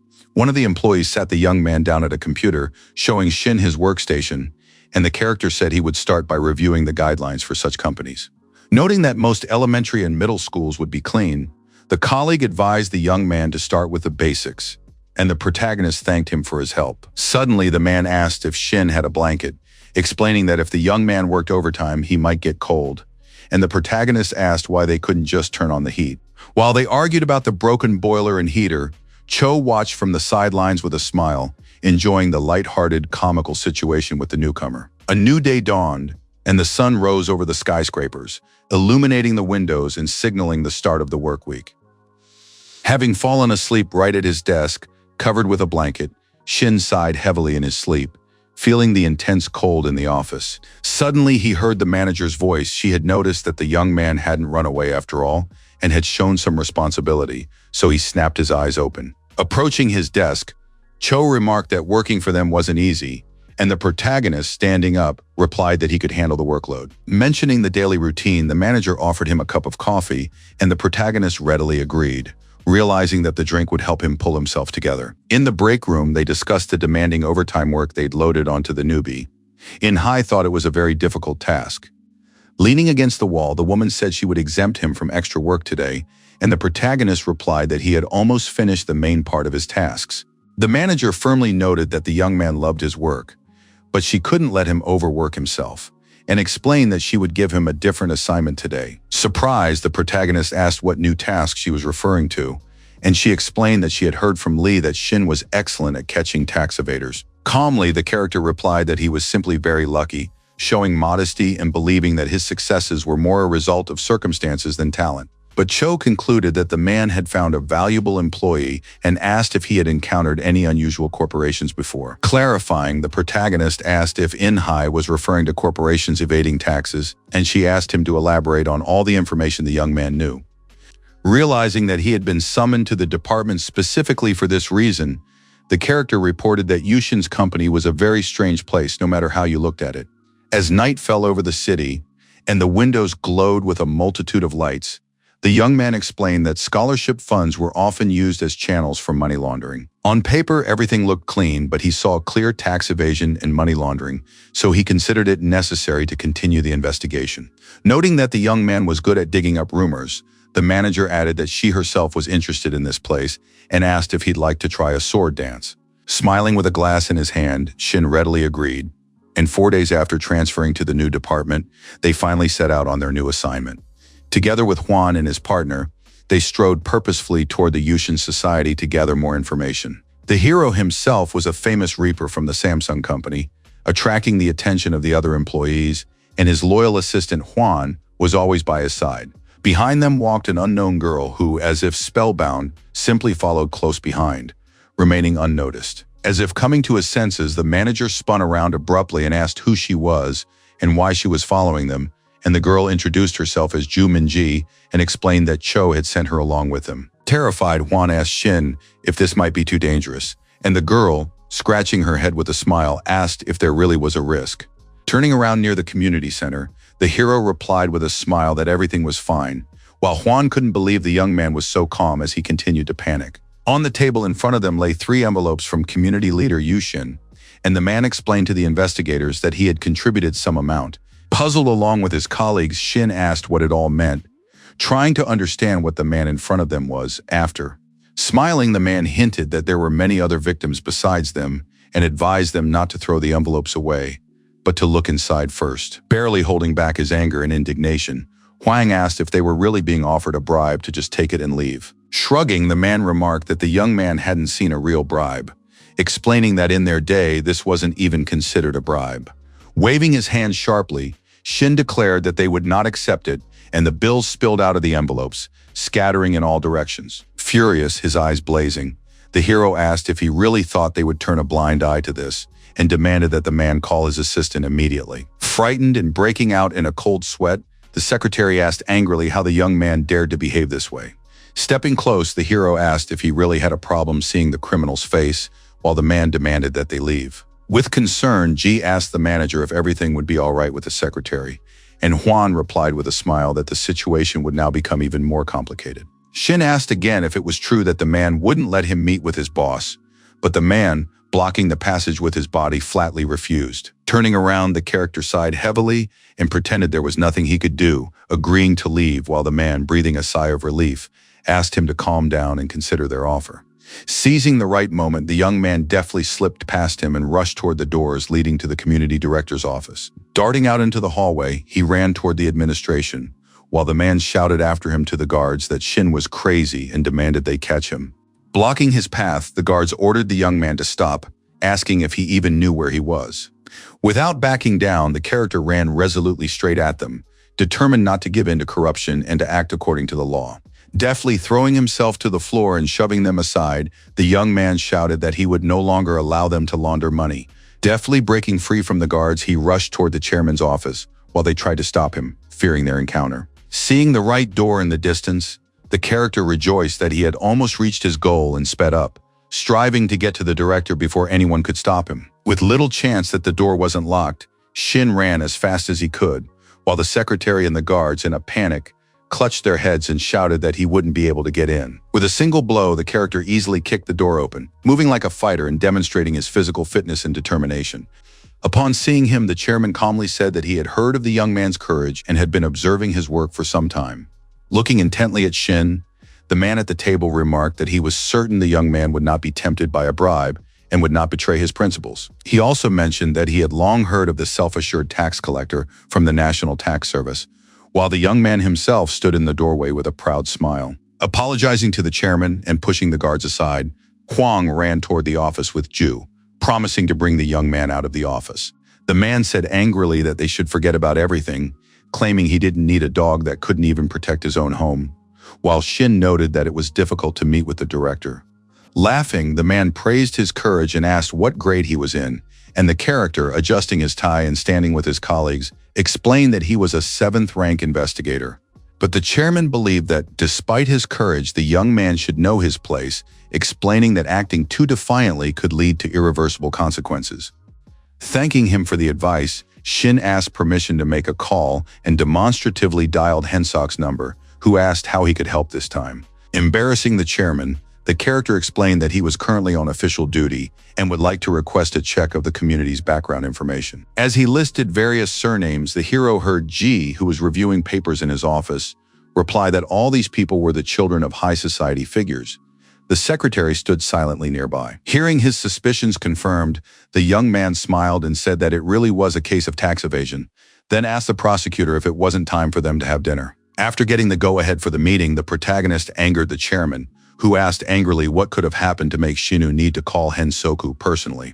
Casually astonishing his colleagues, the young man replied that it no longer mattered, and asked whether scholarships were indeed awarded only to the children of high-ranking officials.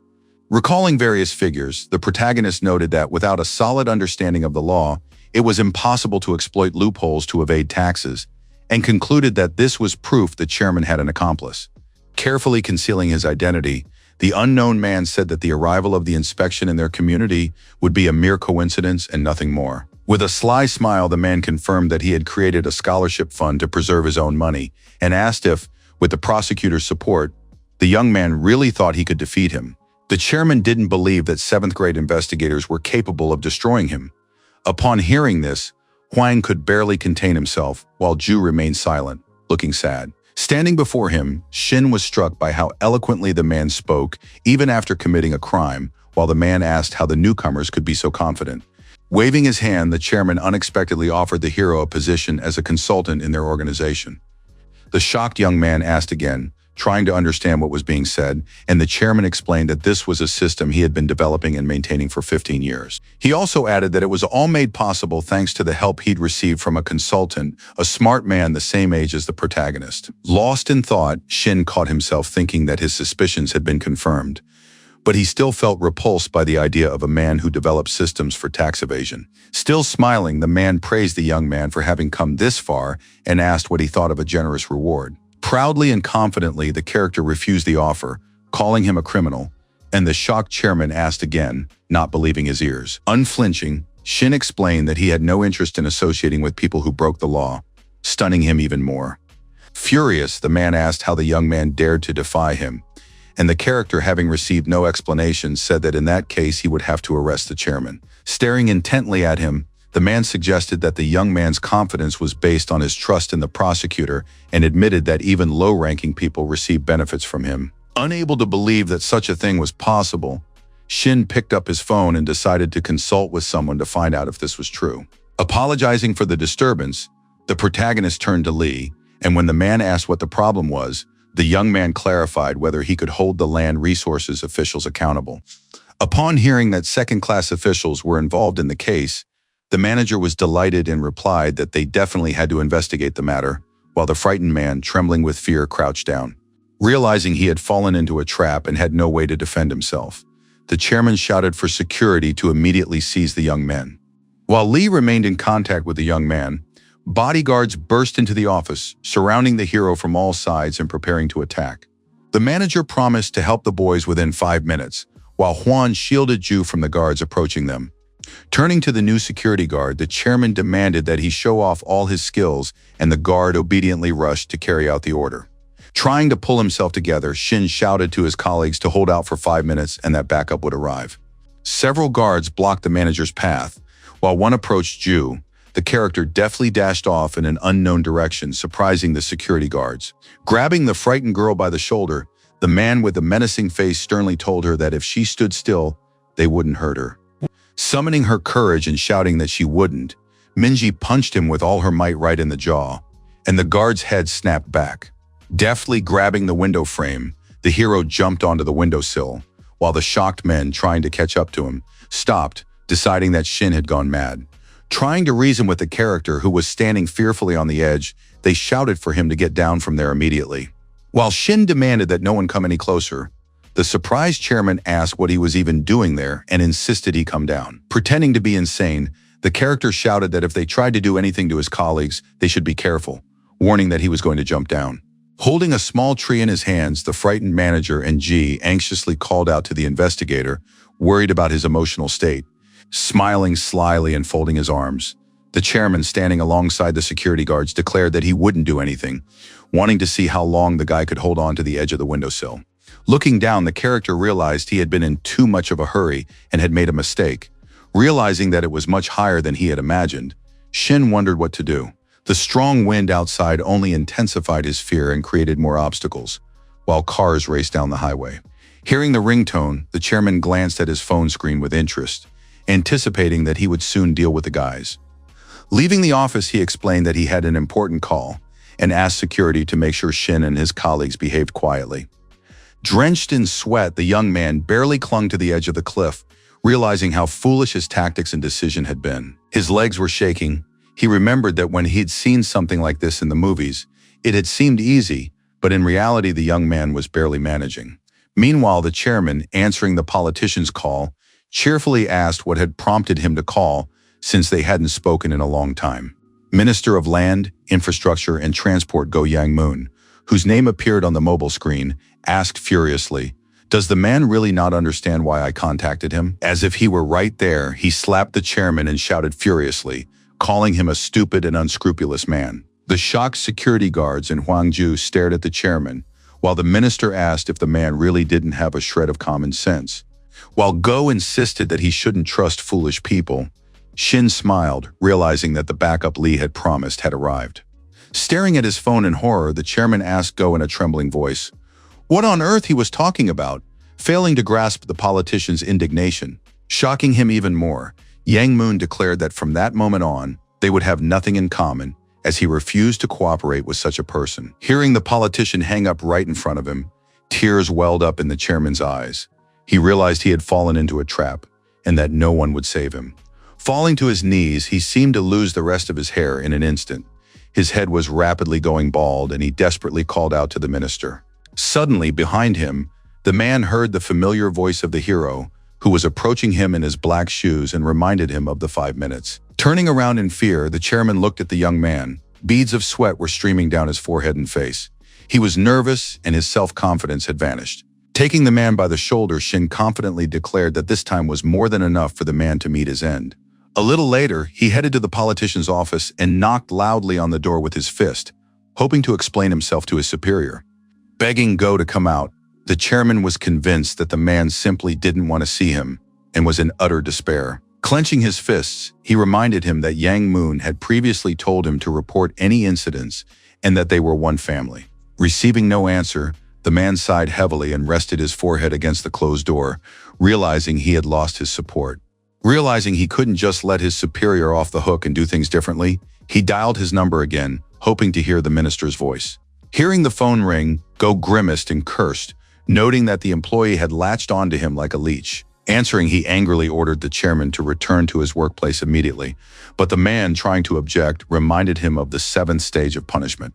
Feeling his power, Yang Moon stood as if atop a cliff and ordered him to die, while Shin, holding his phone in one hand, nearly fell into the abyss, shocked by Yang Moon's indifference. Upon hearing that the chairman wanted to reveal everything, Go said irritably that he had long since secured his reputation and would remain in power, and the shocked man asked in surprise, noting that the man behind him could kill him with a single shot. The minister told the chairman to pull himself together and leave on his own, stepping right on his toes. Finally, Yang Moon declared that he would take full responsibility. Upon hearing this, Shin's expression changed, as if he couldn't believe his ears. As if falling into an abyss with the phone in his hands, straight into molten lava, he couldn't believe that this was how it would all end for him. Standing in front of the closed office doors, he blamed himself for what he had done, realizing that the tower he had been building for 15 years had collapsed in a matter of hours. A bright orange sunset was descending over the city. It was quite noisy among the skyscrapers as people relaxed after the workday. Various groups of friends and couples sat at the tables in the cafe, their voices filling the entire space around them. After stacking the glasses, Chim tried to make a cocktail, noting that he hadn't had a drink in a long time, and in case he failed, he asked the guys to make one for themselves. While Ju was enjoying her drink, Juan was surprised by the prosecutor and his love for such noisy places, and he laughed, noting that they weren't at work and they could call him whatever they wanted. Then the man asked if the staff really thought he only went to private establishments and drank wine.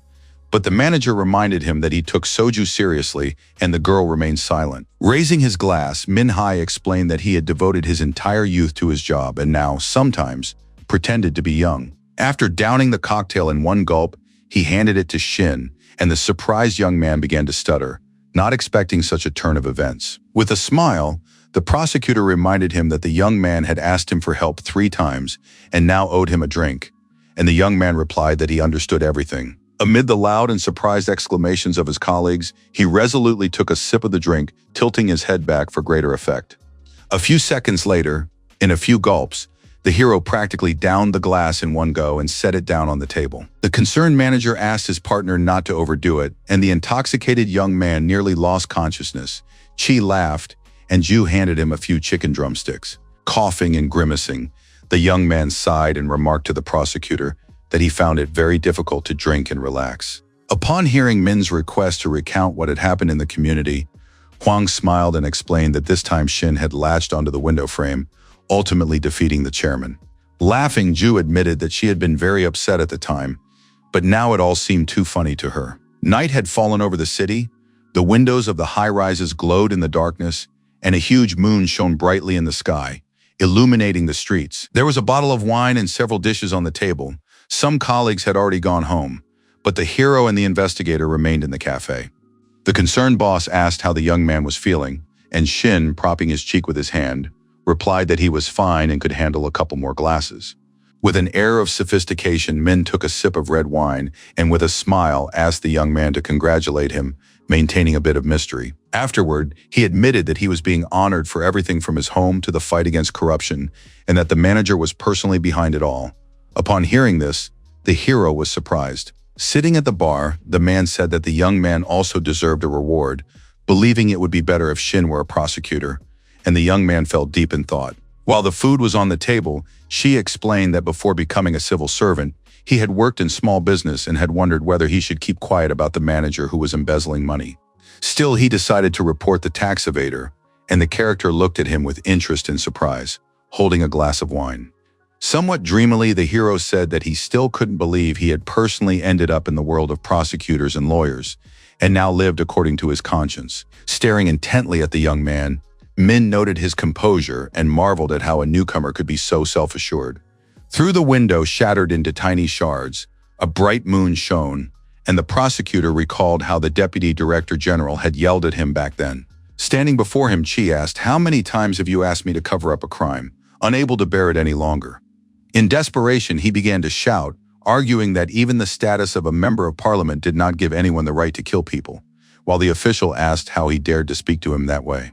Shards lay scattered on the floor, and there were a few drops of blood, and Min couldn't understand who could be more influential than an ordinary citizen. Sitting with a glass in his hand, he admitted that the more he looked at Shin now, the less realistic the concept of justice seemed to him. Turning to him, the man asked if he had filed an internal complaint, and the young man replied that he had done so even before becoming a civil servant. Various bottles of drinks stood on the shelves, and colleagues were discussing the tile company, which was to be their next assignment. Blushing, the young man honestly admitted that he had only heard about the company in general terms, and the prosecutor explained that the tax office had asked them to reveal the identity of the person who filed the complaint. The man said he personally suspected Shin had done it, and the protagonist asked in surprise, "Could it be they were looking for information about me?" Upon hearing the affirmative answer, and that the tax office no longer had a sword and was looking for a new talent, the disheartened hero fell silent. Moonlight illuminated the tax office building. The city was quiet and peaceful, as it was nighttime and almost everyone was asleep. Meanwhile, Lee Seong-gyun was working intently at his computer, completely oblivious to how late it was. Suddenly, the creak of the door caught his attention, and he peered warily from behind the monitor, trying to figure out who had come to see him. With a backpack on his back, Shin entered the office and was very surprised to see the manager, assuming he would be alone. Calmly, the man explained that he wanted to finish all his work before the weekend and asked if the young man hadn't left early. There was a folder on the desk, and the young man replied that he had come to pick up some personal documents. Sun Jun, noticing how tired he looked, advised him to go home and rest.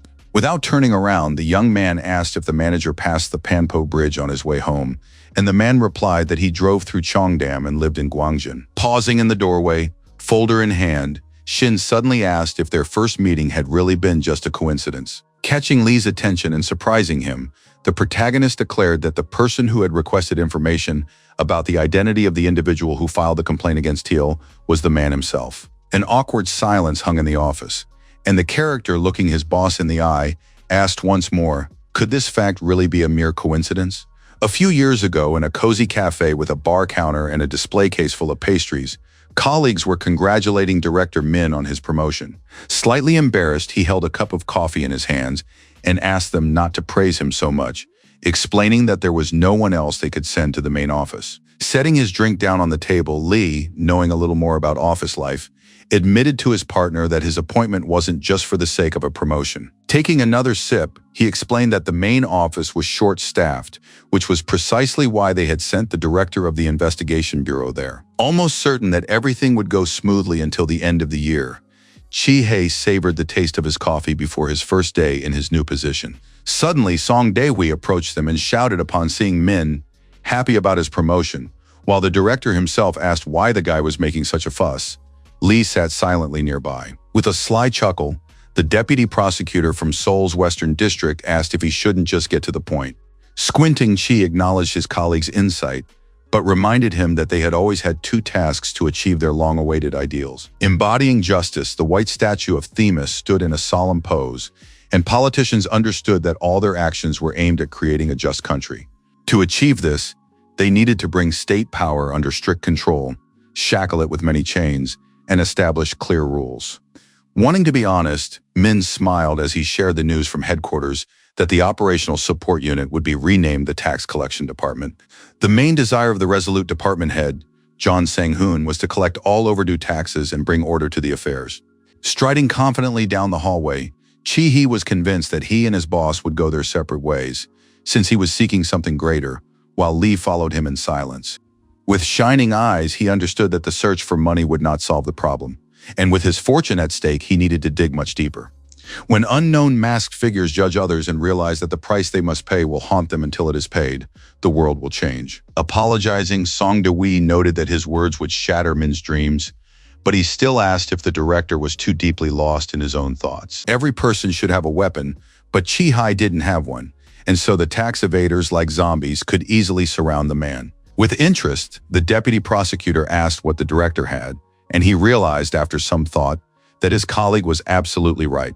Standing amid the chaos, completely bewildered, Min realized that he had absolutely no means to fight against this absurdity. Without the proper power or weapons, none of his wishes could be fulfilled, and the greedy hands of the tax evaders were reaching out to seize the director. Sticking out his tongue, Sun suggested anticipating the moment when the head office would have to pay the price, but Chi-hee replied irritably that the time had not yet come. Trying to diffuse the tense conversation between his colleagues, Lee said that he had recently heard something good. There was a talented person among Min's subordinates. Agreeing with him, the deputy prosecutor said he wanted to introduce the director to this guy, whose name was Shin. Earlier in Ji-hyun Sok's office, he had insulted the man and suggested telling everyone that he had simply conducted his own investigation. Realizing he hadn't thought about the consequences at all, the manager was terrified and felt ashamed, completely unsure of what to do next. Pointing a finger at him, the deputy suggested that his colleagues might have been attacked and that Hensok's own family might have been framed, and asked what he would do. Standing by the broken window and placing his hand firmly on his chest, Ji declared he was ready for anything, convinced that if there was any loophole in the law, the prosecutors had to fix it as a team. Feeling uncertain, Daewoo didn't know whether he should accept the newcomer into their new plan, surprised that the manager was willing to take the risk. Now, sitting with a cup of coffee in his hands and thinking the guy was the fool the country needed, he suggested holding a meeting to discuss it. Sighing heavily, Min said he was a little envious of the newcomer's talent, noting that he hadn't seen anyone who fit in so well with him, surprising Lee. Lost in thought, Sun recalled that a few months ago, Teal had referred a small business where all the employees and managers were embezzling money. Upon hearing that it was the fearless newcomer who had informed everyone of this, Min was genuinely surprised, not expecting such a thing. The deputy also mentioned that the young man's work had received positive reviews, but he had chosen honesty and was ultimately fired, which astonished Lee. When he finished, Daewoo thought that if one looked around, one could find similar people, and asked if the director could do this himself. Turning to the prosecutor, Chi-hee asked him to tell him about this informant, but the man, smiling, doubted that there was any need for it. While the desperate hero, having lost his job, walked along the bustling highway of the city at night, they were already wondering what he could accomplish as a civil servant. Not noticing the car that had stopped nearby, the hero pondered how people were passing by, what life's difficulties were. Seeing him through the window, Lee realized that this was a perfect opportunity for the director to obtain the sword of justice, sent to him by the gods themselves. Having lost everything in an instant, Shin was not just a pawn in their political game, and the character himself walked home in a daze. Faced with an awkward question from the young man, the manager wanted to reply that all factors had played a part, and the young man was disheartened upon hearing this. The office was completely empty, and the man admitted that they had indeed been watching Shin, but that he had achieved his success thanks to his own talent. Staying at his desk, Lee apologized for hiding the truth, but still decided it was for the best. Holding his civil servant badge in his hands, the protagonist said that the manager shouldn't have apologized to him. Without taking his eyes off the card, the protagonist wondered if the reason for his being here was a coincidence or if it was truly fate. Cautiously, the manager asked if the young man was angry with him, fearing his rash decisions and the possible consequences for their relationship and the company. Turning around, the young man asked in bewilderment why Lee thought that and admitted that he didn't care if the director and the others used him. Promising to remain a loyal dog, Shin, as if kneeling before the manager, declared that he was the sword of justice who must carry out all their orders. At that moment, the man realized to himself that he and the director's assumptions had been wrong, since they'd thought that once he learned the truth, the hero would turn his back on them. Everything turned out to be completely different, and Shin was different. His shining eyes were much sadder than those of other guys like him. Recalling the young man in the office, the manager noted that he had proven his reliability and loyalty to the company and the law time and again. No matter the situation, he was never afraid and never lost his composure, acting clearly and confidently according to the rules. Only once did the hero swing a chair at his boss, who had personally beaten him, surprising Juan with his behavior. As a civil servant who had successfully concluded many investigations, he had not lost his humanity and remained true to his moral principles. Lowering his head, Lee wondered how such a young man was able to balance personal qualities and the law so successfully. Interrupting his thoughts, the protagonist said he was curious to hear the story of how he ended up at the company and mentioned that he knew his employers. Walking over to the manager's desk and placing his badge in front of him, the young man confidently asked who Min and Song-gyun worked for. Without taking his eyes off the investigator, Shin asked again if the man could tell him who his employer was. Looking at him in confusion, Lee remained silent, pondering whether he should reveal all the secrets that existed among the management. Deciding not to say anything, he apologized, and the young man, anticipating his boss's reaction, snatched his badge back with a sharp movement. Continuing to explain, Song-gyun said that it wasn't because he didn't trust his subordinate, but that the real reason for such secrecy was a lack of authority. Convinced that there was someone higher up than Min, the young man bowed his head submissively and said he had been prepared for such an answer and understood everything.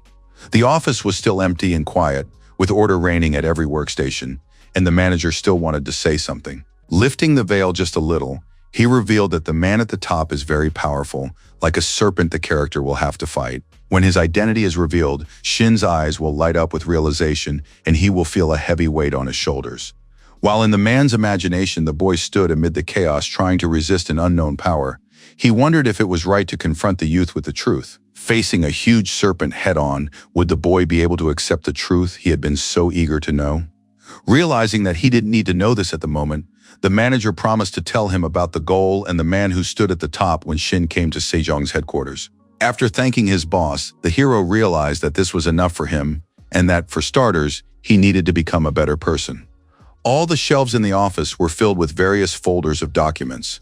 The protagonist was about to leave, but his boss stopped him. Apologizing for the surprise, Song-gyun explained that a new project had come up and asked if the protagonist could start work tomorrow. As if he couldn't believe his ears, Shin froze in astonishment for a few minutes, as if he were making a decision about his future at the company. Still smiling, he gave a decisive affirmative answer, saying he was very happy about the upcoming investigation and the opportunity to help Samsung. The next day, the hero went to the racetrack, which was located right in the center of the city. Many people were engaged in equestrian sports. One brown horse with a luxurious, thick mane and white, even teeth neighed loudly as if rejoicing in everything that was happening. Watching the jockeys gallop past on horseback, Ju cried out in admiration, noting the beauty of the animals while Juan stood silently beside her. He asked with interest if she knew how to ride, and she admitted she had never tried it, considering it a very scary sport. While the manager talked about his love for horses and various stunts, Daewoo looked around questioningly, searching for Shin. Next to the racetrack stood a huge building with panoramic windows and a small lounge area, complete with tables and refrigerators stocked with drinks. A man in a helmet wondered if the owners left their horses here and decided that they did, since the animals needed a lot of space. Smiling, the hero asked him how animal trade deals usually went, holding a folder with case documents in his hands. The owner explained that there was a special market where everyone knew each other, and buyers assessed a horse's gait, responsiveness, and ability by taking it for a test ride. Meanwhile, the manager and Ju watched the training with admiration, their eyes burning with excitement. Seizing the moment, Shin wanted to ask the man one more question, and the man kindly replied that he was open to any topic of conversation. Glancing at the case files, he asked whether the horse's owner and the rider were always the same person or if there were exceptions.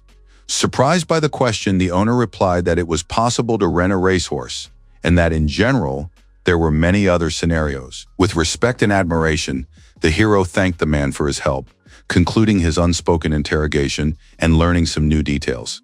Outside, Hwang told his partner how he once fell off a horse on Jeju Island and hit his head, and she was so shocked she didn't know what to say. Calling out to the guys, Shin approached them and announced that he had finished the interrogation, and they could head back to the office to continue their work. The company's glass building stood under the bright rays of the sun. With the team's arrival, the atmosphere at Samsung became tense. though outwardly everything seemed calm. Looking at the hero in surprise, the girls whispered to each other, not believing their eyes or the fact that the newcomer had returned to their department. Another employee couldn't believe that the guy had single-handedly liquidated Yushin's scholarship fund. While everyone watched Shin warily, he walked into the office and, sensing the tension hanging in the air, wondered how long these rumors had been circulating. As he sat down at his desk, the guy suddenly heard the familiar voice of Chan, who was just as surprised by his return as everyone else. Turning around, he greeted her, and she unexpectedly asked if he could have come back sooner, sadly admitting that their department was sinking without him. But Shin replied that he had just popped in briefly before his trip to Daichi, and holding out a folder explained that this time his opponent was strong, and he needed the boss's approval. Noting that her colleague was heading to a wealthy neighborhood, and judging by Chang's demands, she concluded that the hero was planning to land a big fish. Raising his voice demonstratively and drawing the attention of the other employees, the character suggested they work together, but she refused. Without hiding her interest, she asked if Shin could tell her the target of the investigation, and he readily replied that it was Professor Lee Chang-moon. The protagonist also added that the man was a member of the opposition party, and upon hearing this, the girl was horrified. Her expression changed instantly. Soon they found themselves in front of a luxurious building. Huang tried to figure out if it was a house or a fortress, while the character and Ju silently looked around. Fearing for the inspector's life, the manager advised him to be more careful, but Shin didn't understand why, and the guy reminded him that they were dealing with a real politician. The hero replied firmly that the alleged criminal's position meant nothing to him, and the young man replied with a smile that he had simply remembered. Not wanting to delay any longer, the character pressed the doorbell button, located right at the entrance to the official's house. Soon, a voice on the intercom asked who was there, and Shin replied that they were from the Samson tax office. In response, he heard that the professor was currently away, and such a ridiculous excuse seriously flustered him. While his partners exchanged puzzled glances, the hero explained that they had previously notified them of their visit, but the voice on the intercom had advised them to come back later. Without moving from his spot, the hero asked Juan to fetch something from the trunk of their official vehicle, and the manager went to carry out the order. Sitting in his office, Chang-moon was pleased, thinking the guys had given up, and decided that no matter how many times they came to see him, he wouldn't open the door for them anyway. Suddenly, something strange in the window caught his attention, and the professor's eyes widened in surprise, not expecting such a turn of events. Angered, he asked irritably what those balloons were, completely unaware of what was happening.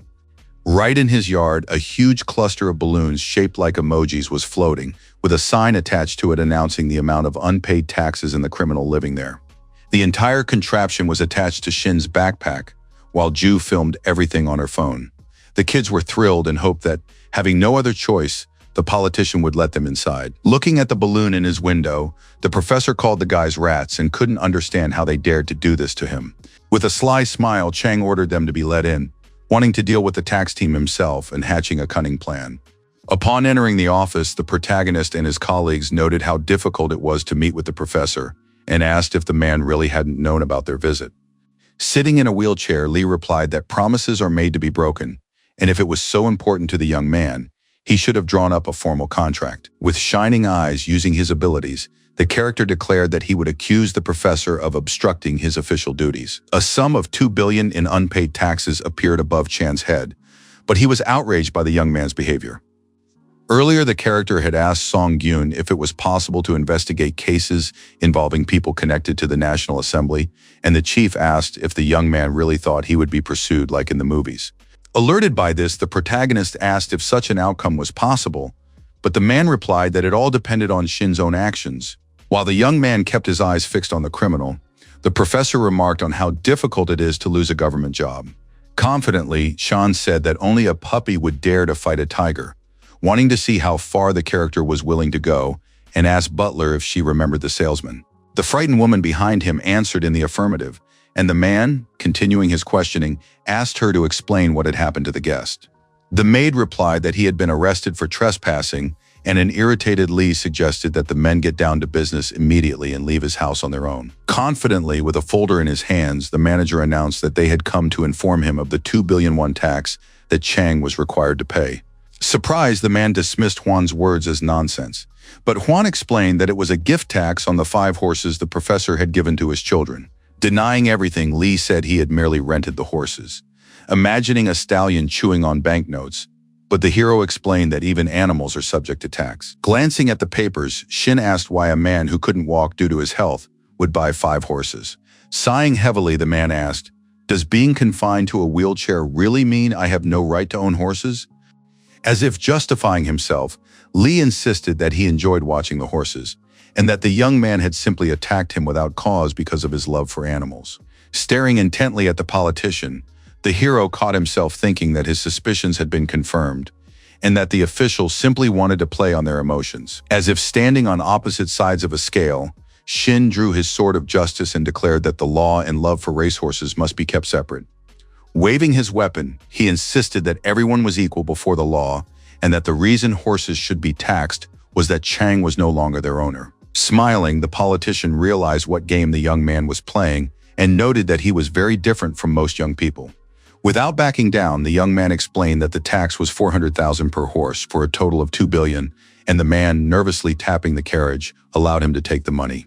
Pointing his finger sharply at the tip of his opponent's imaginary sword, he asked if the young man knew what would happen if he paid. Continuing the game and balancing on the scales, Lee reminded him that he headed the opposition's emergency committee and asked if Shin could handle the consequences. Continuing to pressure the protagonist, the politician asked again, and the character clarified, "Is the professor really threatening me?" The man replied that it was merely a hypothesis. Chan's legs were shaking, but he insisted that government officials had broken into his home and started harassing him, even though he had been working for the good of the country. Gazing sternly at the young man, he asked if Shin thought he needed to pay for his actions and suggested sending him to the island. Shocked, the young man listened in silence to the threats of prison, where he would have to endure the same fate as criminals. Swallowing nervously, Ju suddenly declared that the professor was revealing his ugly side with his words. In a rage, the girl declared that they were innocent in the eyes of the law and sharply asked why the politician considered himself above others. Frowning, Chang suggested that the 3 of them go to prison, but Huang firmly replied that they wouldn't end up there. Stepping forward, folder in hand, the manager explained that they were acting within the law and had the chief's seal confirming the documents and grounds for tax collection. Standing on the scales of justice held by Themis, the hero recalled how he had previously asked his boss about the possibility of investigating politicians' cases and how the boss had warned him of severe consequences. Looking into the eyes of Chan, who was evading taxes, the hero decided not to give up and was determined to see the case through to the end. He asked sternly whether the professor truly refused to provide an explanation regarding the horses he had bought for his children.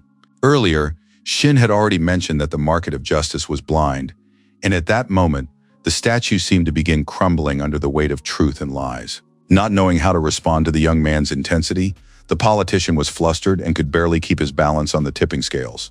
Looking sadly at the figure, Lee realized he had fallen into his own trap. While the other was convinced that ordinary people should not fear the authorities, it should be the other way around. The statue of Themis seemed to come to life amid the half-ruined temple and gazed sternly at the heroes with her blue eyes, as if weighing their actions. While the professor, clinging to the edge of the scales, nearly fell into the abyss, the young man realized that the status of a lawbreaker meant nothing to him. Swinging his sword, Shin seemed to be trying to break the chains of injustice and lies, fighting resolutely for the truth to the very end. Standing firm on his feet, he fought with compelling arguments, refusing to back down in the face of his opponent's pressure. Caught in his own trap, the politician, along with the statue's head, plummeted into the dark abyss, losing control and hope. Leaving the office with his colleagues, the young man said that the man would receive a payment notice within a few days and asked him to keep his promise this time.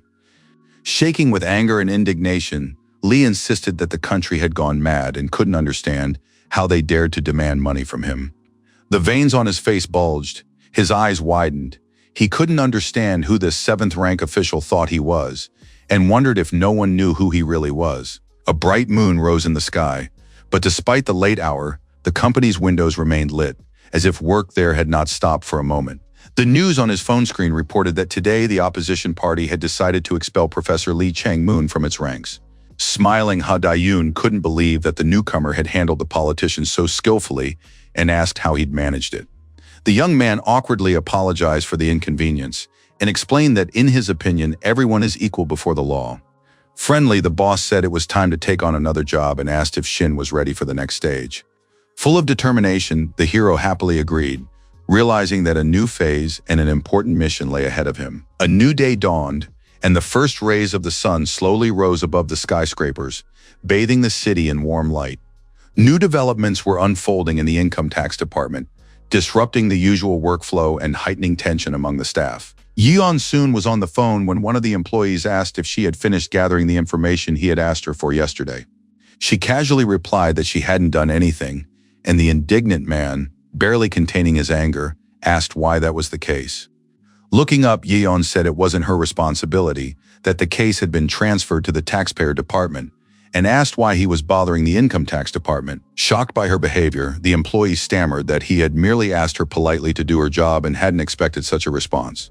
Still staring at her phone, Sun asked if she was supposed to fulfill all his requests and told him to handle the matter himself.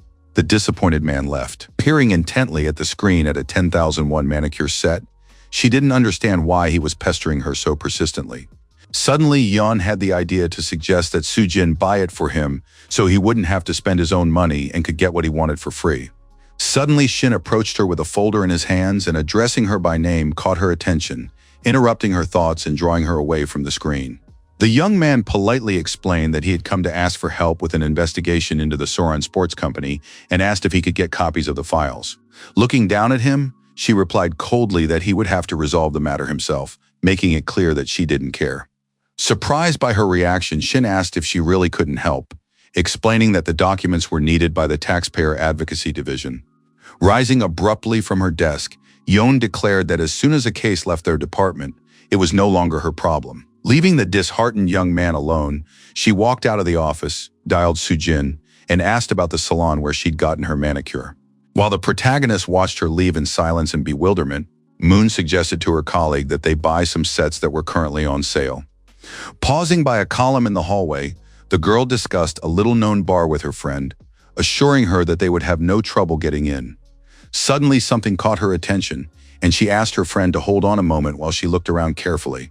Shin was walking toward her purposefully, and she was trying to figure out what he wanted from her and why the newcomer didn't understand her words. After apologizing to her colleague and promising to call back, Moon ended the call when the young man addressed her. Shin insisted that she was the official in charge of the case, and realizing it was a hassle, he still asked if Yeon could help him. Waving him off and continuing down the hallway, the girl replied that she simply didn't want to, and advised him to stop relying on people from other departments. The character still asked if his request was really that difficult, and she turned around and asked him to repeat what he had just said. Frowning, the hero reminded her that they were all one family, and asked if they shouldn't share information with each other, arguing that this would allow them to work more efficiently. Seriously, he said, he was asking her as his colleague to help with this matter, hoping for mutual understanding and professional support. With a sarcastic laugh, she asked how he dared to order her around and speak to her in such a tone. Responding that it wasn't an order but merely a request to do her job, the hero didn't finish his sentence. Someone covered his mouth with their hands, asking him to stop.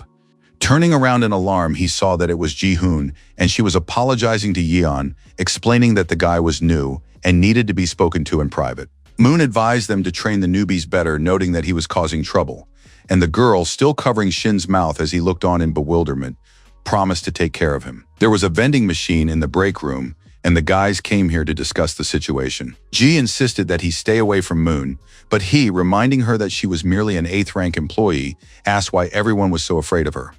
The frightened girl confirmed that Yeon didn't have much power, and the hero asked what the problem was then.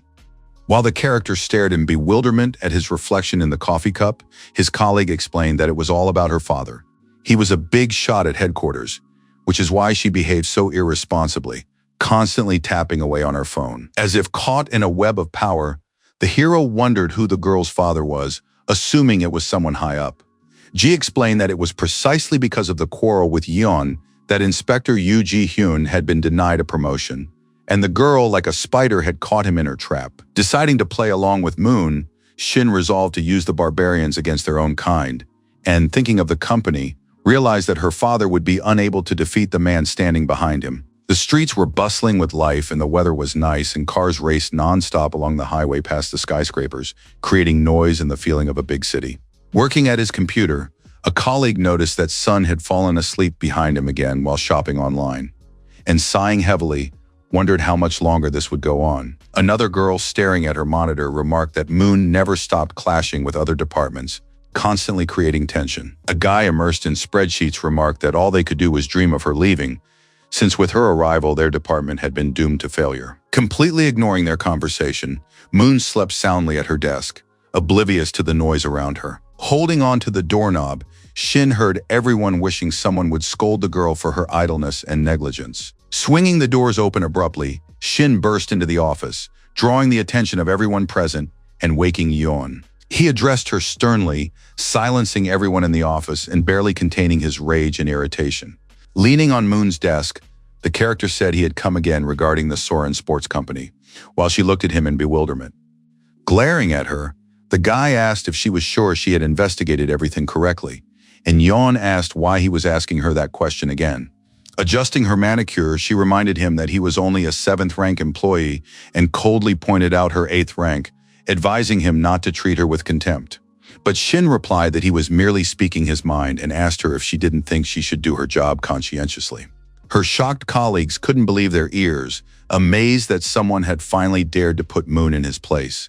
While they watched the scene with their mouths agape, the hero continued, saying that complaints from taxpayers tormented by Yeon were pouring in nonstop.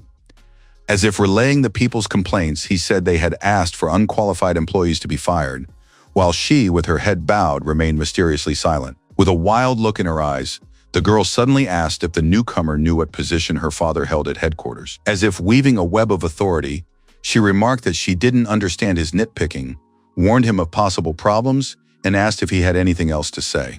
With shining eyes, Shin replied that he knew about her father's high position, but asked if the girl knew who the man worked for. Frowning, Moon couldn't believe that a newcomer had any connections among high-ranking officials. After what had happened, she called Ji-seon to give a detailed account of the incident and discuss what to do next. When her friend told her that the new guy had reported her to the disciplinary committee, she was surprised that he hadn't been fired yet and assumed that her father didn't know what had happened. Her colleagues regretted that the guy hadn't gotten a promotion and once again advised him not to get involved with the girl, reminding him who her father was. Shocked, Yoon Ji-sung realized he had crossed paths with an influential person and was in utter despair that he hadn't been able to secure the position he wanted. Left alone with Ms. Yeon, he sincerely apologized and asked if she could forgive him for what he had done. Raising a finger, she asked if it was true that he had reported her abuse of power and was now asking for her forgiveness. Terrified, the investigator insisted that he shouldn't have done that and explained that he simply didn't want to upset her father. Folding her arms, Moon asked if he really didn't know that one shouldn't report colleagues to the disciplinary committee and clarified whether he understood that he had done wrong. Summing up that in any case it was already too late, she shocked Yoon even more by completely closing off any chance of a promotion for him. Stepping out into the hallway, the young man noticed his colleagues whispering about his meeting with the girl, surprised that he had come to see her. Prying the office door slightly open, one of the female employees cautiously suggested he peek inside so he wouldn't miss a single detail. Beside herself with rage, Moon screamed at how the hero dared to brag about his connections in front of her, while he pointed out that he hadn't even mentioned who he was connected to. Watching their conversation with horror, Yoon worried for the newcomer, while Yeon once again reminded him of her influential father. She angrily ordered him to leave, threatening to deny him a promotion for the rest of his life. But the protagonist asked her not to make him repeat himself and pointed out that she wasn't the only one with connections among the higher-ups.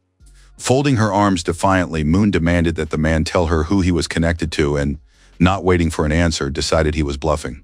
Pulling out the sword of justice, Shin suggested they speak honestly and pointed out the errors in the Soran case investigation that she had ignored. Continuing, he explained that after checking, he found out the goods weren't subject to tax since they were used for demonstration purposes, but Yeon still demanded payment. Seriously, the character asked, did she really not respect taxpayers? He noted that Moon was causing problems by not knowing the basics of the law and using his connections whenever difficulties arose. The young man firmly stated that her father was smart enough to hold a high position at headquarters, and she shouldn't tarnish his name. Embarrassed, she couldn't believe that a newcomer would act this way because of her mistake, and asked if he had never made a mistake himself. Like admiring fans, her colleagues rejoiced that, thanks to Shin, Moon would finally get a taste of real life. With a weapon in his hands, the hero wouldn't listen to her excuses, pointing out that she was wasting work time on phone calls and shopping and had long deserved to be fired. Her eyes wide with rage, Moon screamed that she never wanted to see him again and that he shouldn't bother coming to work tomorrow. Rushing forward with gleaming eyes and the sword of justice in his hands, he replied defiantly that she should try to fire him. As if attacking the frightened girl, he asked if she really enjoyed ruining other people's careers with a single phone call. Yun watched the scene in shock and silence, hesitating to intervene in the conflict and trying to figure out exactly what was happening. Joyful and grateful colleagues wiped away tears of happiness, unable to believe that the tension had finally eased and everything had fallen into place. Radiating incredible energy, the hero said that if the girl complained to her father or he found out about it from another source, it would be her last day at work. With those words, he seemed to kill her in an instant. Blood poured from her mouth, and her former confidence vanished without a trace. Barely holding back her tears, Moon asked who he even was and why he was talking to her like that, threatening to tell her father and show him the security footage. While her colleagues couldn't hide their glee behind his back, Shin asked the girl to stop crying and send him the case files, noting that the work wasn't moving forward because of her. Jumping to her feet, she was seething with anger and rage, barely holding back her emotions while a colleague tried to gently calm her down. The day was drawing to a close, the sunset was descending over the city, and the higher-ups contacted Moon Hyun-tak, forcing him to punish his daughter. The last rays of sunlight reflected off the windows of the Samsung building, and Lee Seong-gyun introduced himself as the head of the property tax department. All the employees gathered in the conference room to hear the special instructions from the head of the National Tax Service. Smiling broadly, Ha Dae-yoon couldn't believe that the time for long-awaited changes and important decisions had finally come. Sitting at the head of the table, around which investigators from various departments had gathered, he calmly suggested getting straight to the point. According to a special order, all tax service units across the country must begin collecting unpaid taxes. They would be issued a special badge granting them the authority to conduct inspections and detain offenders without requiring additional approvals. The first operational support team will handle overall management, coordinating the actions of all units and ensuring their coordinated work. The second team, or tax collection group, will handle tax revenues, refunds, and collections, overseeing all financial processes. The third team, led by Shin, will identify violators and collect taxes, while the Department for Collecting Overdue Payments will be expanded. Continuing, Lee explained that the plan was to select 3 people from each existing department, and they must be competent employees. While Ha Dae-yoon smiled silently with his head bowed, the investigator explained to the others that those selected must be prepared to take on violators. Choi and-hae also listened intently to her colleague, keeping her eyes fixed on the investigator and trying to remember his every word. Like a pawn in Miho's hands, Shin was supposed to take this position, doing everything required of him and always siding with ordinary citizens. With his own logo, Lee promised to ensure that every team member was selected according to the highest standards. Under the bright sun, the glass Samsung building towered majestically. Its facade glistened, reflecting the blue sky dotted with white clouds. All the employees had gathered in the hall.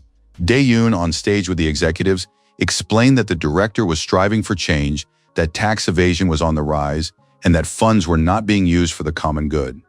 He insisted that all of this not only violated the law, but was also a direct insult to the people of this country. While Ha Dae-yoon spoke about the newly created department to combat delinquent taxes, the employees in the hall were engrossed in their documents and phones. Listening intently to the director's speech, Cha Ji-hoon, sitting next to Shin, remarked that it all seemed a bit too idealized. Not knowing a single person who actually liked paying taxes, the young woman argued that they had a long road ahead of them, since they would have to trust those who ran the country. Bright spotlights on the ceiling illuminated the entire hall, and the protagonist took the liberty of disagreeing with his colleague's opinion, calmly objecting. Looking at the stage, he said that to make the country a place of trust, reasonable taxes were needed, and asked whether diverting funds to unnecessary areas would complicate the goal. Suddenly, someone behind him caught his attention, calling him Mr. Idealist and expressing disbelief that the very newcomer about whom so many rumors had been circulating in the company was standing right in front of him. Turning around, the young man confirmed his colleague's words, and the stranger noted that the guy had been working for them for less than a year, but had already become so well known. Smiling sardonically, he suggested he take it easy, asking if Shin really didn't know that he was taking the biggest risk when everything went according to his plan. Politely thanking his colleague for the advice, the character noted to himself that the man, at least, paid his taxes regularly and owed nothing to the state. Trying to grab him abruptly, Ji advised Mi-e not to meddle in matters that weren't her business, and the frightened guy screamed loudly in terror. Evil, repeating his words. The girl said that if she were in his shoes, she'd be too embarrassed to even talk to Shin, and beads of sweat trickled down the guy's face. Cautiously, he asked if Chang herself was in the same position as he was, hinting at their similar reputations. While they argued among themselves, trying to prove who was of higher rank, the hero watched them silently with a smirk. Leaving the meeting room and closing the door, the manager suddenly turned to the newcomer, deciding to seize the moment while they were alone. Turning around irritably, Ji-hoon asked him why he had come to them from the Beamson office in the first place, expecting an honest answer. The hero admitted in bewilderment that he didn't understand her words, while the manager believed he was there for personal gain, not to catch tax evaders. While Hwan asked his colleagues to wait and tried to catch up with them, the character confirmed his colleagues' words, explaining that he was trying to look to the future. Smiling, she asked him to show her how high he could rise, noting that she already saw in the young man everything necessary for success. Shin declared resolutely that she would definitely see his success, as he intended to start his career in the delinquent tax collection department. The next few days at the company passed in their usual rhythm. The sun was shining outside, and the buildings were bathed in its warm rays. As the day drew to a close and the sun disappeared behind the skyscrapers, the protagonist caught himself thinking that he was taking on more work in an effort to get into the tax evasion department. The bright sun slowly sank behind the skyscrapers, bathing the glass buildings in the warm golden-orange rays of the sunset. As the days flew by, the character barely took a break from work, stubbornly moving toward his goal. Fingers tapping away at the keyboard, he meticulously worked through every case, carefully poring over the details and striving to complete the work without a single mistake. Time flew by unnoticed. The pages of the calendar turned one after another, and Shin continued to work tirelessly, never resting and never giving up. Summer gave way to autumn, and several bridges spanned the wide river. The sun's glare on the buildings and the empty roads created an atmosphere of tranquility. Tired but full of determination, the hero set off for work while orange leaves swirled around him, as if seeing him off. Hwan and Chang eagerly awaited management's decision regarding the new department, realizing that their future and significant changes depended on this step. Standing in front of the company's massive glass building, they knew that the time had come for the official opening of the division dedicated to collecting overdue taxes. A plaque bearing the name of the head of the investigation department hung on the wall, and important negotiations were taking place in the office, on which the team's future depended. With a smile, Min said he had invited everyone who shared the same goals and suggested congratulating Samson Dae-Yong-han, the office superintendent, on joining them. Gathering around the round table with the team and his colleagues, Lee Seong-gyun asked the director for permission to introduce everyone present.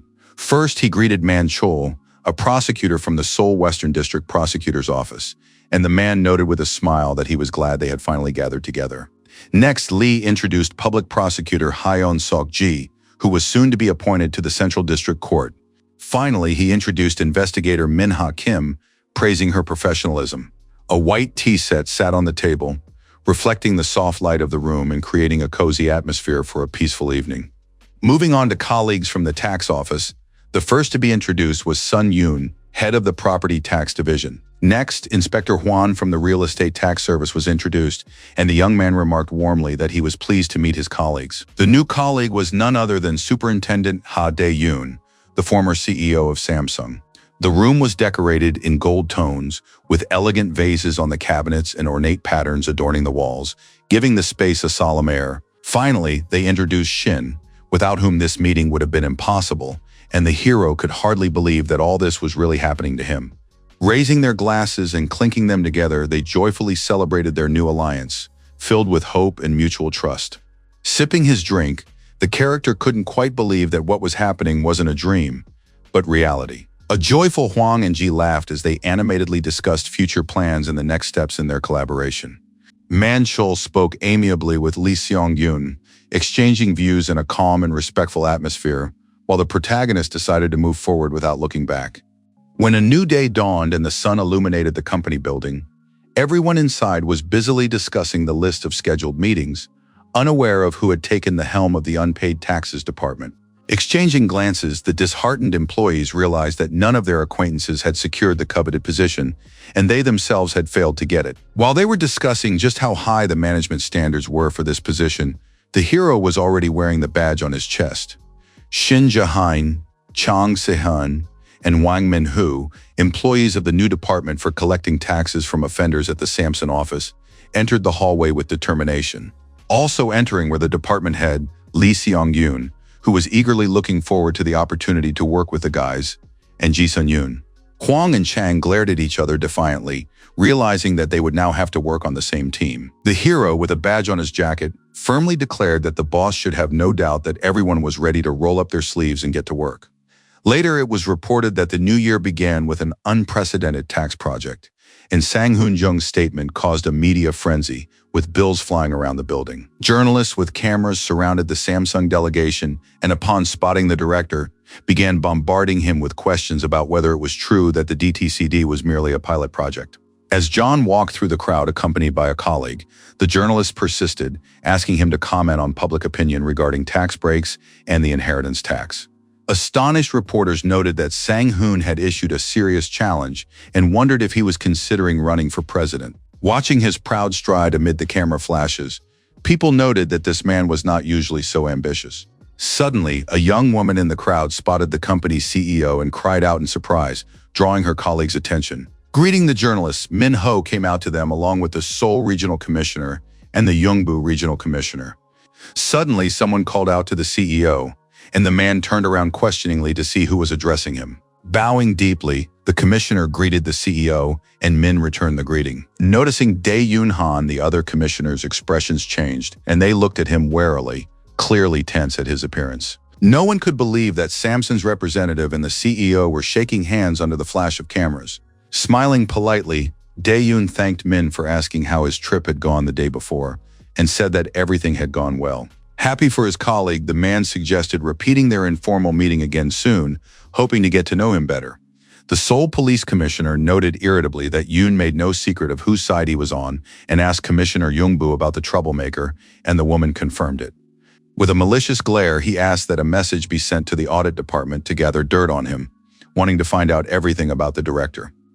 Meanwhile, life in the city was bustling as usual, with cars moving continuously along the road and green trees and high-rises lining the street. In one of the apartments, a young woman was streaming a video in which she was about to eat ramen that was at the peak of its popularity, with a heat level reaching 15,000 Scoville units. Opening her mouth, 25-year-old Yesul Jin prepared to taste the dish, sensing a sharp and searingly spicy aroma. Against the backdrop of her stream, Song-gyun informed his colleagues that the income tax department had launched an investigation into the young woman with over 10 million subscribers and zero income. Standing in front of the projector screen with the team, the investigators suggested that she was making a profit under a different name but not reporting it, and they listened intently. Upon hearing about other issues, Hwang looked embarrassed, while Chang noted that she personally followed this streamer and sometimes watched her broadcasts in her free time. To everyone's surprise, Song-gyun suggested that Hae-won Kang take on the case, and she gladly agreed, immediately getting to work on preparations. Suddenly, catching his colleague's attention, Shin said he would like to handle this case personally, which greatly surprised her. Smiling, he said he couldn't pass up the chance to collect taxes from a YouTuber, and the investigator noted that the field investigation was voluntary, with the rest of the team providing backup. After a while, they found themselves in front of a luxurious high-rise that resembled a mansion, complete with a private courtyard and quiet, well-maintained grounds surrounding the building. Impressed by its grandeur, he asked Hwan how much it might cost, and the manager replied that it was about 8 billion won. With a smirk, Chang wondered if the guy had looked up that kind of information online, and he, embarrassed, admitted that he hoped to win the lottery someday. Realizing they had arrived at the right place, Shin clenched his fists resolutely and called his colleagues to follow him, preparing to begin the investigation. Thwarting their plans, a surly security guard appeared before them and declared that outsiders were prohibited from entering the premises. Sitting by the fountain, the character and the manager were in despair, while Chang asked how the guy had been let in during the investigation of the Daechi-don case. Upon hearing that the guys had used balloons, the girl folded her arms in indignation and asked if they had a more reliable method, realizing the risk of failure. Sadly, the hero said there was one way, though he himself wasn't thrilled about it and doubted its effectiveness. Hiding in the bushes, the stranger watched them, trying to figure out who these people were, and remained unnoticed as he listened to the guy's conversation. Watching them, the man noted that they looked too clean-cut to be paparazzi, but he was still wary, realizing that it was hard to tell with young people these days. Hearing them mention Yesul, he realized they were after her, and beads of cold sweat and fear appeared on his face. While Shin was telling his colleagues about the important call, their attention was drawn to a man who had called them rookie reporters. Covered in leaves, with scrapes on his face covered in band-aids, and a bag slung over his shoulder, the stranger approached them and advised them to be careful with Isul Jin. An angry Chang lunged at him, shouting and asking why he had been hiding, and assumed that the man was one of the streamer's stalker fans. Placing a hand on his chest, the stranger introduced himself as Hakjin Na, a reporter for Hot News, and asked if the group had really come looking for information about the girl. While his colleagues argued with the man, Huang heard that after Ye Sul came under suspicion of using banned substances, she had locked herself in her home and wouldn't come out. Getting up from the fountain, the character said that this problem would soon be taken care of, and confidently headed toward his colleagues, ready to take further action. He firmly stated that he had called for backup, and the manager asked if it was really that guy, noting that he hadn't seen him in a long time and keeping the intrigue alive. Hakjin wondered in horror who it could be, a gangster or the police, realizing that these days you never know what to expect from strangers. While he was frantically trying to find out who the young man had called, the latter advised him to become a science fiction writer, and a gray car pulled up beside them. Opening the door, Ji Hyun Sok stepped out of the car, while the guys and the reporter continued to argue about which of them was more experienced and useful in this matter.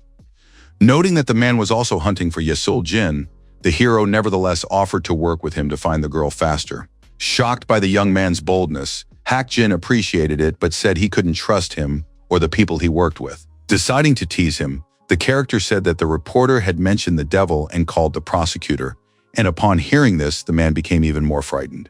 Putting on his jacket as he walked, Ji said that lately he felt more like a locksmith, and Min Ha Kim followed him in silence. With a smile, he asked if the young man knew that a year had already passed since their last joint investigation, and expressed hope that he had prepared thoroughly. The shocked man noted that these guys weren't as simple as they seemed at first glance, and asked how the young man could have called the prosecutor so calmly. He cautiously asked who they were, and Shin replied that they were from the tax prosecutor's office, watching his reaction. As if he couldn't believe his ears, the reporter asked again, and the protagonist calmly confirmed his words once more, not expecting such a reaction. While the character thanked Jin for his help, walking ahead, Hak Jin, watching them go, speculated that they might be vloggers impersonating others. With a smile, the prosecutor told the rookie that the case involving Yesul also touched on their interests and that they had recently confirmed an interesting fact they wanted to verify. Lying on the bed in her room, the girl dreamed of going outside while her dog slept on the cot next to her, and blamed her friend, because of whom she was now hiding from every little sound. Looking at the pills reflected in her green pupils, she thought about taking a few but decided to hold off. The dog barked, and Jean, mustering what little strength she had left, struggled to get out of bed, fighting off fatigue and the tremors in her body. Wanting attention, the pet whined from its bed, and she, feeling better, was happy and getting ready to go to the club. Sadly, the blogger didn't know how much longer she would have to hide and decided it was time to show her face somewhere. As she opened the window, she caught herself thinking that it had been a long time since she'd streamed or uploaded new videos, and the boredom was driving her crazy. The club had its own unique atmosphere. There were plenty of drinks and snacks at the bar, and music played in the room along with the chatter of the guests. When they saw Isul, acquaintances asked if her friend was still under investigation, and she replied with a smile that she didn't know, advising them to be more careful. Standing in the middle of the dance floor with a notepad in his hands, a surprised Hakjin asked if the famous streamer was really standing before him, but she got angry and didn't understand who had let him in. The man politely asked about the club's owner, but the girl, walking away and waving him off, replied disinterestedly that she didn't understand what he was talking about. Undeterred, the reporter bombarded her with questions, and she, nervously clutching her purse, asked why he didn't ask Yeon about it directly. While couples danced around them, Hakjin explained that he'd heard about Yeon Su's close relationship with her and wanted to know a few more things, but he stopped mid-sentence. Spinning around abruptly, she struck him hard in the face with her purse and demanded that he leave the club immediately. In the club, under the red lights and loud music that drowned out everything around them, the blogger kept hitting the reporter without stopping. Turning to Shin, Songyun explained that they had all the evidence in hand, but personally presenting the charges would allow them to be absolutely certain. After going up to the right apartment, they stopped at the door and pressed the intercom button, waiting for a response from inside and listening to the silence. Hearing the call from security, Yeon-sul tensed up, not understanding what they might want from her, and looked warily toward the entrance. Pressing the intercom button, the man reported an emergency, trying to speak calmly but confidently. Puzzled, the girl asked what had happened, and the security guard told her that the prosecutor had arrived, which clearly alarmed her. Shocking Yensul even more, he added that people from the tax office had arrived with the prosecutor and asked her not to tell anyone about this call. Standing at the apartment door, Shin said that the Samsung tax office was bothering her, and Jin added that the Western District prosecutor was there as well. Calling incessantly, they asked if the girl was inside, and she, trembling with fear, froze in place, unable to move and not knowing what to do. Rushing out in her slippers, she realized she needed to hide something and, in a panic, began looking for a place. Throwing open the bathroom door, the blogger frantically thought through her next move, trying not to give in to panic. Looking at the white toilet, the thought of flushing the evidence crossed her mind, but she hesitated, realizing that this could only make the situation even worse. Crying, she didn't want to get rid of the pills, since she didn't know when she'd be able to get them again, and she hesitated. The prosecutor and the tax authorities kept calling at the door, insistently demanding to be let in, and the tension in the apartment grew with every passing second. In the hallway, Shin announced that Asul was inside and asked how long she was going to ignore them. Chang thought she had stepped away, while Jin asked Manhwa about a tool to open the door. With a crowbar in her hands, Kim shouted for everyone to step aside, confidently approaching the door and preparing to pick the lock, despite the tense situation. While the girl frantically searched for a place to hide the evidence, the prosecutor was glad that Min had opened the door, and Hak Jin, watching the scene unfold, pondered the legality of it all. Hearing the uninvited guests coming in, the blogger turned pale with fear, realizing they were already inside and there was no time left. Standing in the doorway with a smile, Hyun Sok apologized for the forced entry and asked the group to take off their shoes, calmly assessing the situation. Finding themselves in a huge hallway, they were amazed by the scale of the place and, spreading out to the sides, called the house a museum, while the prosecutor ordered them to check the locked doors. Calling him over, Min found one, and he asked her to pry it open with a crowbar and ordered Shin to get to work as soon as the way was clear. Walking ahead, the hero formally introduced himself and said that resistance was futile. But together with the manager and the prosecutor, he froze in surprise in the doorway. Looking at them in fear, a girl stood in the room wearing only a thin white shirt, pressed against the table and not understanding what was happening around her. Terrified, she screamed, and Shin quickly closed his eyes, apologizing for the intrusion. Jin immediately turned his back, trying not to embarrass her even more. Starting the live stream, Isul asked her subscribers to help her, claiming that strangers had broken into her house, and comments from viewers began appearing on the screen. Furious, she began asking what they were doing, and since when government employees were allowed to pick locks, claiming that this was a robbery. Angered, Chang demanded that the girl stop behaving that way immediately, claiming that she herself was hiding from the investigation. Looking at the laptops on the table, the blogger was glad she had started the live stream, assuming that as long as the cameras were on, the government officials wouldn't take action. As if putting on a show, she pretended to be a helpless, lonely, and fragile girl who had been burst in upon by Shin and Hwan, making the guys blush. Barely holding back, the hero noted that the blogger was clearly overacting, while the manager whispered to him to stay alert, so as not to damage the agency's reputation in front of the cameras. While Yasul complained to her followers and the hero kept repeating his warnings, Chang and Min exchanged glances, silently mulling over their next move. Looking at his owner, the white puppy whimpered quietly, shifting anxiously from paw to paw, not understanding why she was so upset and frightened. The blogger began to make excuses about feeling unwell, and the girls, rushing to her with a blanket, demanded that she stop talking and cover herself up. Viewers kept leaving mocking comments, actively discussing what was happening, and adding fuel to the fire of the scandalous situation. Trying to break free, Isul realized that she couldn't play the victim looking like that, while Chang and Min tried to hold her in place. Suddenly, Hakshin approached her with a voice recorder in his hands, greeted the girl, and asked if she remembered him, since they had met earlier at the club. Frowning, she asked him angrily why he had shown up, and advised him to keep hanging around places like that. The man said seriously that he wouldn't find the answers to his questions there, and asked how she had managed to evade paying taxes for so long. Enraged, she shouted that all the accusations were baseless, and he had no proof. But the reporter reminded her of her friend, who had recently been arrested.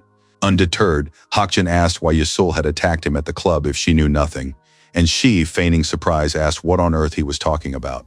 Not falling for her act, He informed her that he would record everything on his voice recorder, and pressing the button explained that during the arrest he had managed to meet with the blogger in person. The man insisted that she had refused to cooperate and in a desperate attempt to hide something had even undressed, while Yasul asked hysterically what else she could have done if they had burst in on her. She desperately wanted to explain everything from her point of view, and Jin looked at Shin as if asking for his permission, and the guy nodded in response. Trying to speak sincerely, the blogger admitted that she knew nothing about her friend's schemes and didn't have the money to pay her taxes, and Chang wondered why she hadn't answered her calls. Sniffling, the girl explained that she had been feeling weak all these days, was in a depressed state, and couldn't even do her live streams. Looking at the mocking comments from viewers, she admitted that she had enough problems even without the debt and was barely keeping her head above water. Smiling wryly, she thought the situation was turning out perfectly and decided that streaming her true calling was what gave her confidence. Noticing her reaction, the reporter flustered and cautiously took a few steps back, trying to keep his distance. Behind Yesel, 2 monitors glowed with her streams, her eyes shining demonically, and lights flashed above her head as if she were in a virtual world. Frightening Hakjin, she insisted that people didn't care about the truth. They were only interested in entertainment and pretty pictures, and he, stunned, raised his head and looked at her. Like a demon with glowing eyes, she called the civil servants and the journalist nerds, and was convinced that viewers would support her, a blogger with over 1 million followers. Trembling with fear, the reporter watched her silently, hesitating to intervene and trying to understand what was happening and where such behavior might lead. Stretching her glowing mouth into a wide grin and flashing her eyes, the girl suggested suing him for defamation, claiming she had never had any trouble with the law. Beads of sweat trickled down the man's face. He didn't believe that Asul was untouchable and decided to take action, despite the possibility of losing. Closing his eyes, he realized that he always did his job conscientiously and tried to reveal the truth to people. Suddenly, Shin pretended to agree with the girl's position, and the reporter, opening one eye, asked in surprise what he was doing. Using his abilities, the young man declared that they would definitely find evidence, and his eyes glowed with a bright blue light. Before him, he saw Asul's debt of over 2 billion, and this stunned him, forcing him to seriously consider the scale of the problem. Gritting her teeth, she was beside herself with rage, while the hero calmly stated that not everyone in the world was like her. Drawing his sword of justice and leaning over her, the young man with glowing eyes declared that he was a man who defended honest taxpayers. Without taking his eyes off her, he insisted that there were countless people like them who lived by their own principles, so he would not stand idly by while she insulted them and ignored the law. Subscribers continued to leave comments. Some supported the character, others mocked him, and they argued among themselves in the live chat. Enraged, the blogger insisted that she hadn't deliberately failed to pay her taxes, but wanted to resolve her current problems and debts first, and asked if they really couldn't wait. Shocked by the girl's statement, he asked if she knew the amount of her debt, looking intently into her eyes. To avoid misleading viewers, the young man announced live on air that the tax debt amounted to 2 billion won. Astonished viewers glued themselves to their screens, unable to believe their ears, as they continued to watch the unfolding events. Actively discussing the topic, people couldn't believe such a debt was even possible, and some were disappointed in their idol. Gazing sternly at Isil, Shin waited for an answer, realizing that many eyes were watching them and that her every word mattered now. Bowing her head, the girl replied that she understood everything and had known about it all along, insisting that it was a fraction of what she owed. In the glass cabinet stood various boxes and vases, but they were all closed and empty, merely reflecting the light in the dimly lit room. Clutching the blanket around her shoulders, the blogger confessed that she had to pay for her mother's surgery, and her father's business had collapsed, taking her money with it. Standing before Chang and Shin, she said in despair that she was barely making ends meet, working as a vlogger and trying to stay afloat. Seriously, the protagonist suggested that his colleagues verify this information to ensure its accuracy and prevent any possible errors in the case. Without turning around, he asked Juan to hand him the report on the valuation of the girl's unregistered savings, and the guy handed him a folder. While the protagonist confirmed that Yesel was the only one in the affiliate program that was operating at a loss, Ji and Manhwa exchanged glances and nodded to each other. With tears in her eyes, the blogger asked if they understood her now, and explained that the program had been created specifically for her, asking if she shouldn't make amends for their suffering. Reluctantly, he agreed with her, but still decided to take a closer look at the details and not rush to any final conclusions. Not knowing how to proceed, the character felt confused and a slight tremor in his body, trying to gather his thoughts and not give in to panic. Suddenly, Juan called out to the inspector, and the latter, glancing at the documents, saw that the company had provided the girl with a house, a plot of land, and several other assets. Shocked, Chang and Hakjin couldn't believe their ears, unable to hide their surprise as they exchanged glances, completely baffled by what they had heard. Realizing that Yi Sol was indeed in a difficult situation and that the company had gone into the red, the character believed her, and she confirmed her words once again. Not expecting such an outcome, the young man bowed deeply in front of his colleagues and the reporter and apologized to the girl for the inconvenience caused. Turning around, the blogger was glad she had handed over control of the company and wanted to check the viewers' reactions in the chat. People were laughing at Shin, and she thought with relief that all her problems were finally over, and the tension gradually subsided. Smiling, she realized that the government officials' hands were tied, and she rejoiced in her victory, feeling confident and slightly superior. In a rage, Chang asked the inspector what on earth he was doing, reproaching him for the fact that she had thought he had checked everything before coming here. With his head bowed, Hakjin was also in despair, while the blogger threatened to sue him for defamation and told everyone to get lost. Smiling like a demon, she considered them all foolish puppets, watching their reactions with mocking calm. Finally, the hero asked if the house and equipment were all the company had provided her for the shoot, or if there was anything else. Confirming this, Isol said that she had been given only the building and the equipment, and the young man asked if she really lived in such a huge house all by herself. Looking at the computer monitors, she also added that all her managers work remotely, and no one ever comes here. With shining eyes, the protagonist replied that he understood everything and asked his colleagues if they had heard the girl's words. Playing along, Chang and Huan answered in unison, confirming that they had clearly heard and understood everything the blogger had said. Pointing decisively at the girl, the young man declared that since the company only owned the building and the equipment, they were seizing all other property. Puzzled, she asked what on earth he was talking about, trying to make sense of what was happening and not hiding her confusion. With gleaming eyes, the character sternly asked if she had really stolen all the luxury items and jewelry in the house, and demanded that she not mislead the viewers. While his colleagues scattered throughout the house in search of evidence, the girl screamed in despair and asked what they were doing, and Shin told her to stop lying so brazenly. While she gritted her teeth in anger, he asked her if she really had to show everything on the stream and urged her to act like an adult.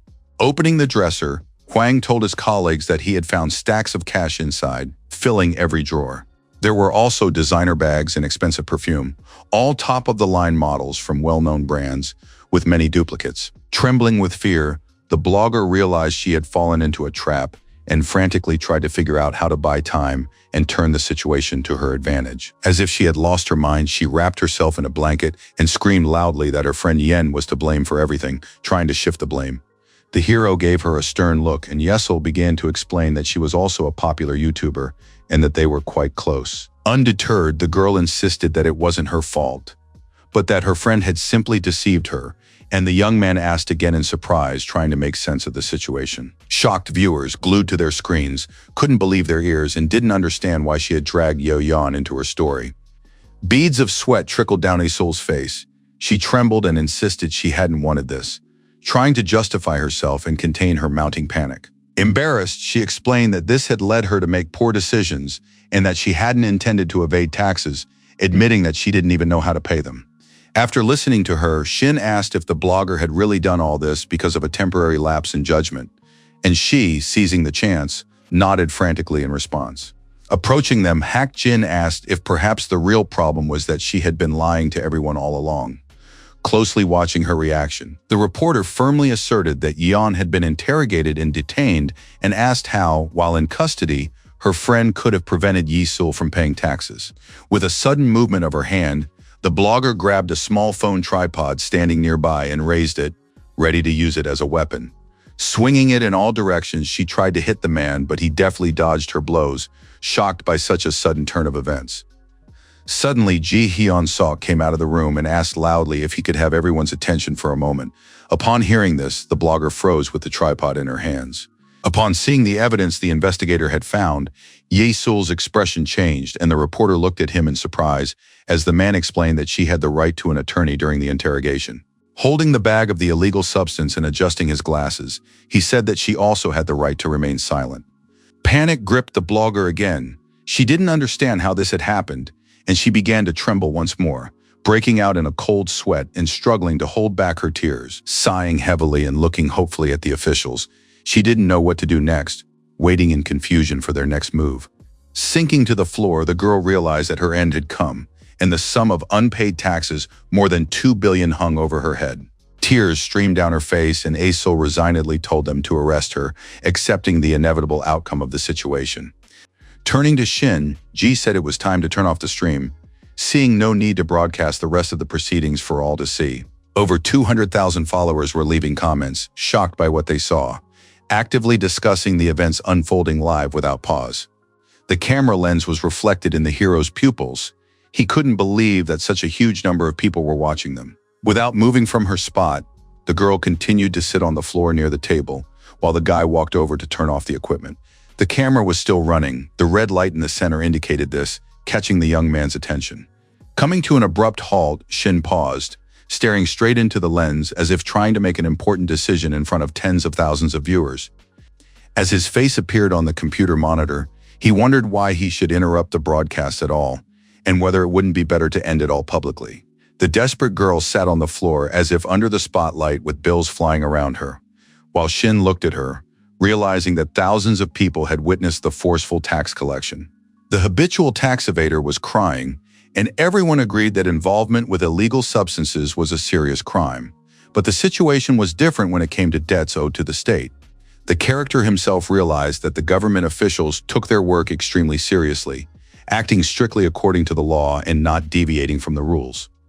It was as if a multitude of monitors with huge eyes on their screens had appeared before him, and he thought that viewers would be more likely to sympathize with the other taxpayers than to accept his opinion.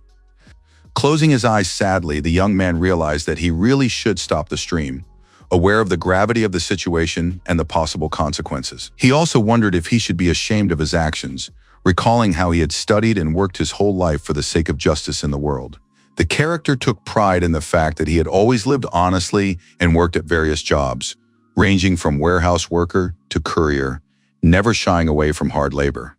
Once standing on a bridge in despair and about to jump, he found himself on the brink of death, but at the last moment, fate intervened. Now possessing these abilities, the hero wondered if he should doubt his decisions and actions as he tried to figure out his next course of action. Earlier, when he was a nobody and in utter despair, he swore to become a sword of justice, promising himself to change his life and fight for justice. Frowning, he firmly ordered the stream to continue, giving Yesel a chance to explain himself to the viewers regarding such a huge amount of unpaid taxes. While his shocked colleagues exchanged bewildered glances, unable to understand his actions, Shin decided he wouldn't conform to others, but would remain true only to himself. Sobbing, the girl, wrapped in a blanket, remained silent, trying to find the right words, while the character gave her just a minute. Viewers left supportive comments, siding with the blogger, but the young man decided not to worry about it, remaining focused on the task at hand. Time ran out, and Aesol still hadn't said a word, merely clenching her fists in anger, trying to hold back her emotions under the watchful eyes of those around her. With shining eyes, Shin approached the girl and sternly declared that they would collect the tax she owed based on irrefutable evidence. While the monitors played the blogger's old broadcasts, the young man vowed to do everything in his power to create a world where honesty and the law are valued. Clutching the gleaming sword of justice in his hands, he was determined to build such a reality at any cost, without wavering from his principles or decisions. Motionless, the girl sat on the floor, which seemed to be struck by lightning from the hero's power, feeling tension and fear. With a fiery glare, Shin expressed his hope that in the future she would pay her taxes on time and fulfill all her obligations to the state. With his power, he seemed to cut through the debt figures and believed that his subscribers should remember this day when the truth became known to all. The next day, as the sun over the city began to set, painting the sky orange, the news reported the arrest of YouTuber Miss Jane. As they went about their business, shocked viewers, staring at their smartphones, couldn't believe what they'd heard and kept discussing the news. Astonished girls in a cafe, setting aside their food and drinks, couldn't understand, did the blogger really think she could get away with it so easily? To apprehend Yasul, the tax service collaborated with the police, but the woman refused to answer the authorities' questions, invoking her right to remain silent. The host on screen, against a backdrop of footage of the blogger's arrest, explained that they were continuing to pursue the case involving $2 billion in unpaid taxes. As evening fell outside and the sky turned bright orange, the team gathered in the Seoul Western District Prosecutor's office building to take a short break. With a smile, Ji noted that Shin hadn't stopped by in a long time. The last time was back during the Ha-seong pill case, and the situation then had been no less complicated. Sitting at the same table with the prosecutor, Manhwa, and the reporter, the protagonist confirmed his words, noting that a whole year had already passed, and the man remarked with a laugh that a lot had happened since then. The news continued to play on the screen, and Hak Jin watched intently, afraid of missing any details, while the young man asked if he would like another treat. The journalist reported that in an attempt to hide something, the girl had even undressed, and all of this was accompanied by live footage. Without waiting for an answer, Shin turned to Mr. Na again, and the reporter, having regained his composure, turned around in surprise. The young man politely pointed out that while the man was distracted, the noodles would get soggy, and advised him to eat, and Hak Jin sheepishly admitted that he had never been on TV before. While the man was recounting how he used to report on politics but never found a job he truly enjoyed on his previous team, the protagonist listened silently, continuing to chew. Sighing heavily, he explained that as soon as he wrote an article about corruption, he was immediately fired. But now, thanks to the inspector, he had hope. Hearing about this possible opportunity, Shin fell deep in thought, lost in his own memories, replaying past events and the decisions he had made. When they first met on the bridge, Song-gyun had asked what he would do as a civil servant prosecute an official for tax evasion after having been fired for the same offense himself. Staring intently at him, the man asked whether Shin would bow down to authority and lawlessness or defend justice despite the danger. Suddenly, the character declared loudly that the blade of justice is blind, and his decision does not depend on personal feelings, but only on the proven facts of the case. Explaining that he was simply doing his job, he was glad that hope had returned to the reporter, while the man looked at him in surprise. Lowering his head, Hak Jin smiled mysteriously and chuckled quietly, as if remembering something important, unwilling to reveal his plans. Standing up, the reporter told everyone it was time for him to go, but the prosecutor noted that dessert hadn't been served yet and asked him to stay. Explaining that he wanted to get started on the article as soon as possible and waving goodbye, Mr. Na said he could contact him if he needed anything. Laughing, Shin was pleased with the collaboration, and the prosecutor praised his excellent work, emphasizing that the case had been successfully concluded.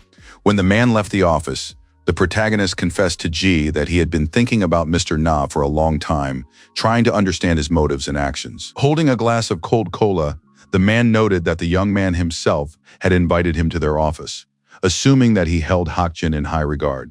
With interest, he asked why the character had suddenly decided to work with journalists, closely watching his reaction and expecting an honest answer. Feeling awkward, Shin replied that he thought Nae could help them, and the surprised prosecutor asked if he and his superiors weren't enough. But the protagonist admitted that his strength lay elsewhere, and that behind it all was Min Chi-ho, the Director General of the National Tax Service. Also, the influential deputy, Song Dae-hui, noted their invaluable support and emphasized the importance of their contribution to the common cause. Pouring water into a cup, the young man realized he couldn't always rely solely on them, knowing that the leadership wouldn't help him forever. Filling the cup to the brim, the character caught himself thinking that his current goal was to become independent in the near future. Noting the young man's thoughtfulness, Ji remarked that these two wouldn't let him go just like that, and Shin replied that he knew that and intended to show them all his abilities. All the cabinets and desks in the office were piled high with folders of documents, and the young man noted that he was lucky to have earned their trust and would do everything to help them achieve their goals. With a smile, he hoped that justice would finally prevail in their country and that the law would apply equally to everyone, without exception. The next day, white clouds drifted slowly over the buildings, and Shin called out to his mother that he was leaving for work. Stepping out into the hallway to see her son off, Meng Jia asked him to call his aunt when he had a free moment, and the young man asked if she had really seen the news. Hearing that she had sent her a link to the broadcast, the young man laughed nervously at the door, explained that it wasn't necessary, and asked her to tell his relative not to read the comments. Replying that it was too late, Men Jia said that everyone was impressed by Shin's composure and that she was very proud of him. Laughing awkwardly, the character said he owed his success to her and asked her not to tell everyone about what had happened. Saying he was leaving, the hero said goodbye to his mother, and she watched him go, standing at the door and quietly watching him leave for work. When Men Jia heard the lock click, she caught herself thinking about how grown-up her son had become and imagined how her husband would have reacted to it.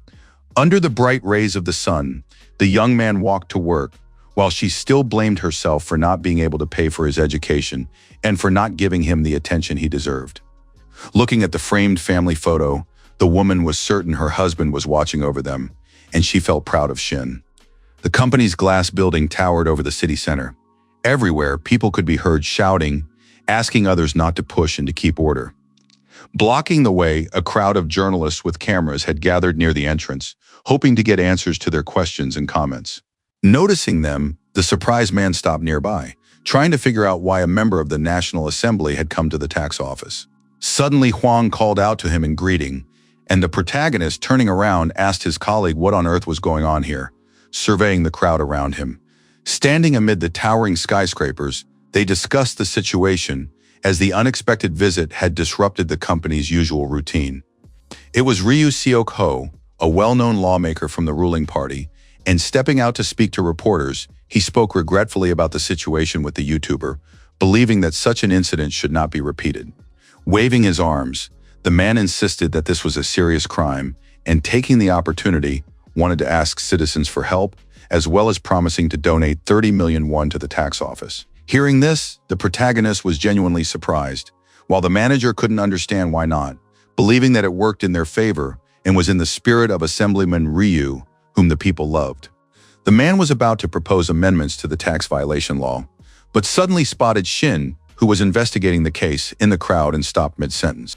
Upon hearing about the young man in a black suit with a backpack, all the journalists immediately turned their cameras on him, and the young man felt uncomfortable. Taking his colleague by the shoulder, Ryu asked him to step closer to take a look and shake hands with the Knight of Justice, standing guard over the law before a huge audience. The camera flashes nearly blinded the hero. He was shocked by what was happening, but his eyes glowed with his powers. As he shook the politician's hand, he couldn't believe that all of this was actually happening to him, feeling a mixture of surprise and bewilderment.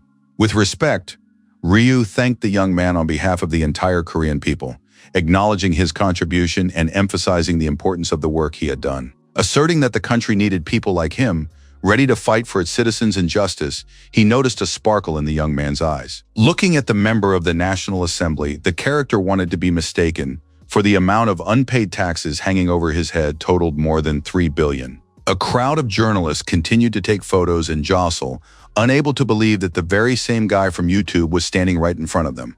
With curiosity, the man asked if Sheena was interested in politics, closely watching his reaction and trying to understand his stance. With an enigmatic smile, the young man asked again, as if trying to find the right words and considering how best to answer. Gripping Ryu's hand tightly, he replied that he would likely start soon, looking confidently at his interlocutor without breaking eye contact. His eyes sparkled with determination and excitement, reflecting his inner confidence and readiness to expose the assembly member. The doors clicked open, and in the dark doorway stood the silhouette of a young man who had overheard the news and was waiting for the director's invitation. Sitting in his luxurious office and without even turning around, the man asked about the young man from the recording, eagerly awaiting a response. Lowering his head, Woo Hyun admitted that it was his younger brother, and Yoo Jin-hwan said he had heard about their special relationship. Puzzled, the young man asked if this would really affect his work, but the director, glancing at the documents and tapping his fingers nervously, believed it would be a blow to the young man himself. Without a doubt, Hyun asserted that his brother would soon fade away like a sparkler, and upon hearing this, Jin-hwan's chair creaked and shifted slightly. Smiling, the long-haired man said it didn't matter who Shin would become, believing that his path had already attracted too much attention anyway. Staring intently at the CEO, he wondered if his brother could become the spark that would set everything ablaze. Folding his arms imperiously and smiling slyly, Jin declared that it was up to him alone to decide, turning fully in his chair. Meanwhile, Shin was studying the tax policy news. One article reported that Ben Umian had been found dead just the day before a tax audit. One of Yukiki's reporters had managed to get an exclusive scoop, but the police had closed the case, ruling it an accident. Shaking nervously at his desk, which was piled high with documents, Shin persistently dialed a number, trying to get through as quickly as possible. The phone on the other end of the line vibrated insistently, breaking the silence of the room and heightening the tension. Hearing Yoo Jin-hwan's voice, the protagonist froze, his eyes wide with surprise, momentarily lost for words. Losing his composure, the young man shouted loudly across the office, demanding to know who this man was and what he had done to Bang Um-yeon, demanding an explanation. Fiddling with a chess piece in his hand, Yoo-jin asked sarcastically if the young man had enjoyed his invitation, feeling his superiority. While the young man angrily demanded to know what on earth he was talking about, and whether another person's life was nothing more than a toy to him, the CEO continued playing his game. Shocking him even more, Jin laughed in response, and Shin's expression changed, not expecting such a reaction and momentarily at a loss. Clutching his head and sighing heavily, the man said that the character was very much mistaken, having a different point of view. Throwing his head back like a madman, he declared that Ben Umian had died because of Shin, saying this in a cold tone. His expression changing, the young man couldn't believe his ears, dismissing it all as lies and unable to comprehend what was happening, trying to make sense of what he had heard. The hero himself didn't fully realize the power he wielded, for as soon as he announced the start of an investigation, it could brand anyone, and the press would immediately write about him. He would immediately be deemed a traitor to the nation, hiding behind the mask of the law and deceiving people, provoking distrust and condemnation. A single announcement was enough for him to be arrested, without being given the time or opportunity to explain his position. Everyone was curious to see what would happen if Shin did launch an investigation using his abilities and stood before the deceiver with glowing eyes. Kneeling before his shadow, the suspect would beg for mercy, confessing all his sins in a trembling voice. In the opinion of many, it could all end with a noose and hanging, for the punishment for serious crimes was bound to be severe. With his arms wrapped around his neck and a maniacal grin on his face, Jin Hwan insisted that this was a surefire way to end one's life. As if trying to justify himself, the character nervously crumpled the papers on the table with his hands, unable to find the right words to explain. Asking him to calm down, the director was certain that in his lifetime the young man would make a couple of mistakes and kill a few people, ending up on a chessboard covered in drops of blood. As he moved a piece, the man insisted that everyone in this world must play their specific role, standing in their proper place. Noticing that the board was crumbling beneath his feet and a huge pawn was approaching him, the hero looked at it in fear, not knowing how to save himself. With a certain disdain, Yoo-jin insisted that only by finding oneself on the field they had created could a person realize their own worth. Pushing the king with his finger, he said that it seemed to him as if Shin had experienced this firsthand quite recently, watching his reaction closely. The figure was reflected in the hero's eyes, and his face betrayed fear and confusion. He froze, unsure of what to do next.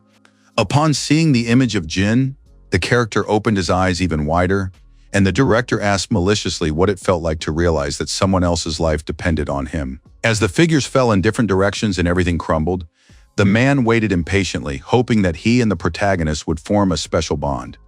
Flying into the abyss, the pawns turned into people who had lost everything and seemed to have come to terms with the inevitable outcome. The pieces themselves were covered in some kind of grass, breaking and crumbling, losing their shape and turning into debris that vanished into the darkness. Near the company's large glass building, journalists rushed to get sensational shots of Shin, the man who had settled the case with the YouTuber and her $2 billion debt. Trying to push his way through the crowd, Hakshin shoved reporters aside to see everything with his own eyes and understand what was really going on.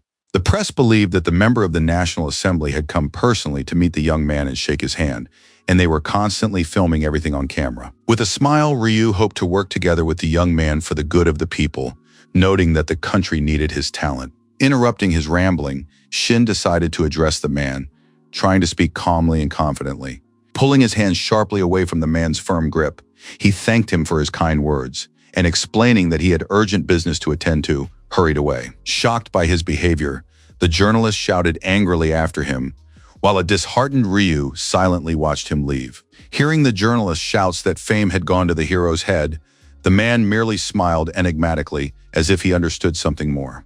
At the entrance, Hwang asked the inspector to wait for him, and Hak Jin, noticing the young man, was surprised at how he had ignored a member of the National Assembly right in front of everyone. Camera in hand, he wondered how the young man would deal with the consequences of his behavior in public. In the tax delinquency division, everyone was actively discussing the situation that had unfolded at the company's entrance. While Chang was immersed in her work, the others expressed their admiration for Ryu and his opposition party. One of the employees claimed that Sok Ho was planning to run for president the following year, and the others couldn't believe it. Their conversation caught Chan's attention, and she began to listen, trying not to miss a single detail and putting her work aside. Suddenly, Shin rushed past their desks. A colleague asked if he had seen Ryu, but the young man replied that he was very busy.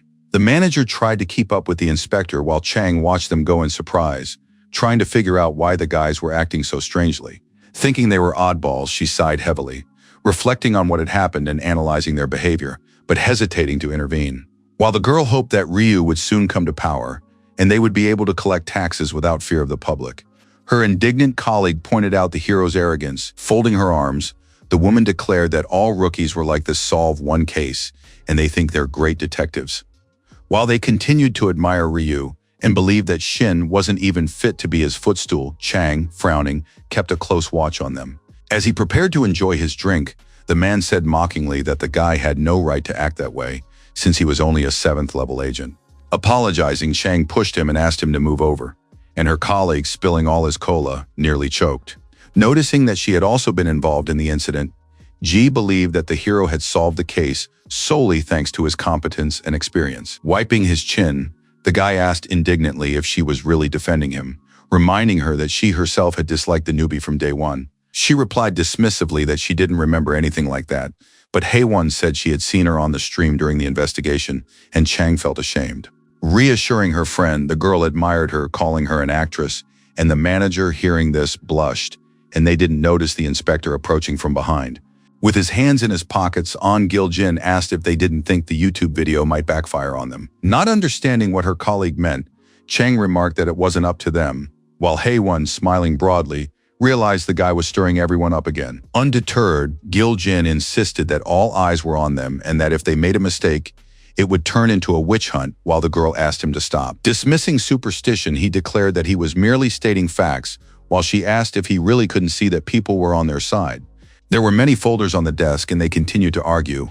The inspector claimed that everyone hates tax collectors, while Chang tried to justify herself. The manager seriously argued that viewers of the broadcast had a different opinion than people who didn't know the details of the case. An Gil, not understanding the difference, reminded them that Shin was just as much a tax official as the rest of his colleagues in their unit. Suddenly asking everyone to pay attention for a moment, the protagonist stood in the center of the office and announced that the department head had an important announcement. Addressing his colleagues, the character explained that an emergency meeting had just been held and the next target of the investigation had been determined. Shin solemnly stated that this time they were facing an opponent far more formidable than a YouTuber, with 1 million subscribers and high-profile media fame. Upon hearing about the need for extreme caution and that the criminal enjoyed the trust of many citizens, Hwang swallowed nervously. Unveiling the mystery, the protagonist revealed that the suspect would be the very person they had just been actively discussing, Ryu Seok-ho, a member of the opposition in the National Assembly. Watching this, the guys gaped in surprise and shock, as if they couldn't believe what they were hearing or what was happening. The others decided the young man wasn't serious, unable to understand how anyone could suspect such a well-known and respected person. Glancing at them, the young man reminded them that a public servant must be impartial and advised them to watch their words more carefully. Recalling Professor Lee Chang-moon, Shin had already felt a vague and unsettling premonition of the events to come. He believed that people showed their worst sides when the whole world learned of their crimes, and upon being accused, the man's face contorted and his eyes widened. When he was working on the Yi-sul case, and she lashed out at the innocent Hak-jin, the character's foreboding grew even stronger. All this time, the young man had been wondering whether law and order would hold if he were to face a politician manipulating public opinion. Raising her hand, Haewon Kang suddenly declared that she wanted to help sort out this case and take part in the investigation. After asking him not to try to stop her, she explained that she felt guilty for not having been able to get involved in the YouTuber's case earlier. Praising her for her initiative, Shin said he would be happy to welcome her onto his team for future work. Fuming with anger, a colleague nearly lunged at Haewon, deeming her actions unacceptable, while the others watched the scene unfold with grim expressions. Deciding to join the investigation, Chang raised her hand and declared that she had never trusted this politician or his methods. Next, Hwan raised his hand as well, demonstrating his willingness to support participation in the investigation. With a smile, the manager noted that he trusted the inspector's opinion, and Shin, turning around, expressed his gratitude to him. Flicking through the case file, he suggested that everyone go to the conference room to discuss the details of the investigation, but suddenly someone stopped them. Stepping forward, Gil-jin announced that he would join them as well, and Chang asked in surprise why he had made that decision. Furious, the girl gritted her teeth, unwilling to work with a ninth-rank colleague and showing obvious irritation. With a certain self-assurance, the guy stated that he believed there should be at least one watchdog on the team, someone like him. The next day, the chief prosecutor of the Central District and his deputy from the Western District got together to play golf, and the ball was sitting on the tee. While the assistant aimed his club for a swing, the chief tried to figure out the purpose of the persistent young man's call, stepping aside so as not to get in the way. While on the phone, Kwak Jong-wook tried to reason with Shin, but the young man wouldn't listen to him and abruptly ended the call. Sun Dae-wi, noticing his colleague's state, reminded him that they had the day off today and was surprised that he was still answering work calls. In response, the prosecutor said that the young man was on his way to them, and the deputy, his expression changing, expressed his indignation, noting that the rookie also had the day off. Suddenly, Ji Hyun-sok greeted his colleagues loudly, drawing their attention to him on the golf course. Manhwa was behind the wheel of the golf cart, and the prosecutor, nearly falling out of the vehicle, noted that the rookie was acting recklessly again. Clenching his fists in anger, Dae-wi demanded that Ji drive carefully, reminding him of the grass, but Jong-wook advised him to focus on another matter. Adjusting his glasses and apologizing, Hyun-sok noted the urgency of the situation and reported that Shin was planning to launch a new investigation. The vehicle's tires had left noticeable dents and tracks on the lawn, marring the well-manicured surface. Upon hearing that this time the target was National Assembly member Ryu Seok-ho, the prosecutor and his deputy froze in place, deeply shaken. Deciding that the man was out of his mind, Hui asked why he would take such a risk, and Hyun-sok noted that the man had just asked him for information on the politician. The deputy began shouting that the prosecutor himself was to blame for Shin's behavior, since he had constantly indulged him, and the man, lowering his head in shame, admitted that he hadn't expected such behavior. Grimacing, Sun feared the possible dire consequences and asked if Ji could handle the case against Ryu on his own.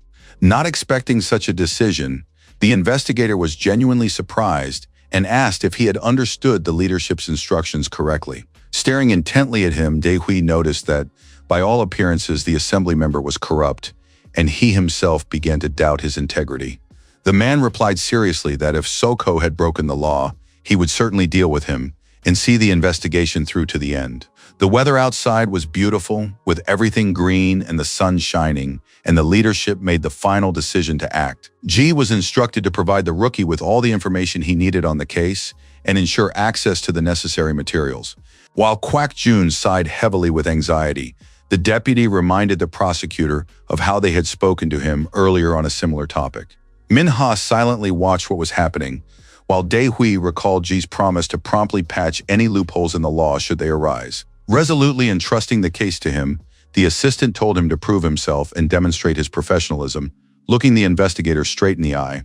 Trying to hide his nervousness, the man raised his head high and swallowed hard, trying to maintain a confident appearance in front of his colleagues. Taking all the instructions, he set out to get to work, accompanied by Min, and immediately began preparing the documents. Determined, Ji promised not to let the leadership down and to prepare everything necessary to bring Ryu Seok-ho to justice.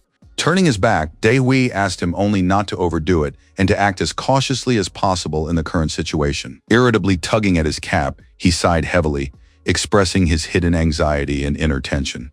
Anxiously, he pondered what to say to the commissioner, but ultimately decided to cover for the prosecutor and support him.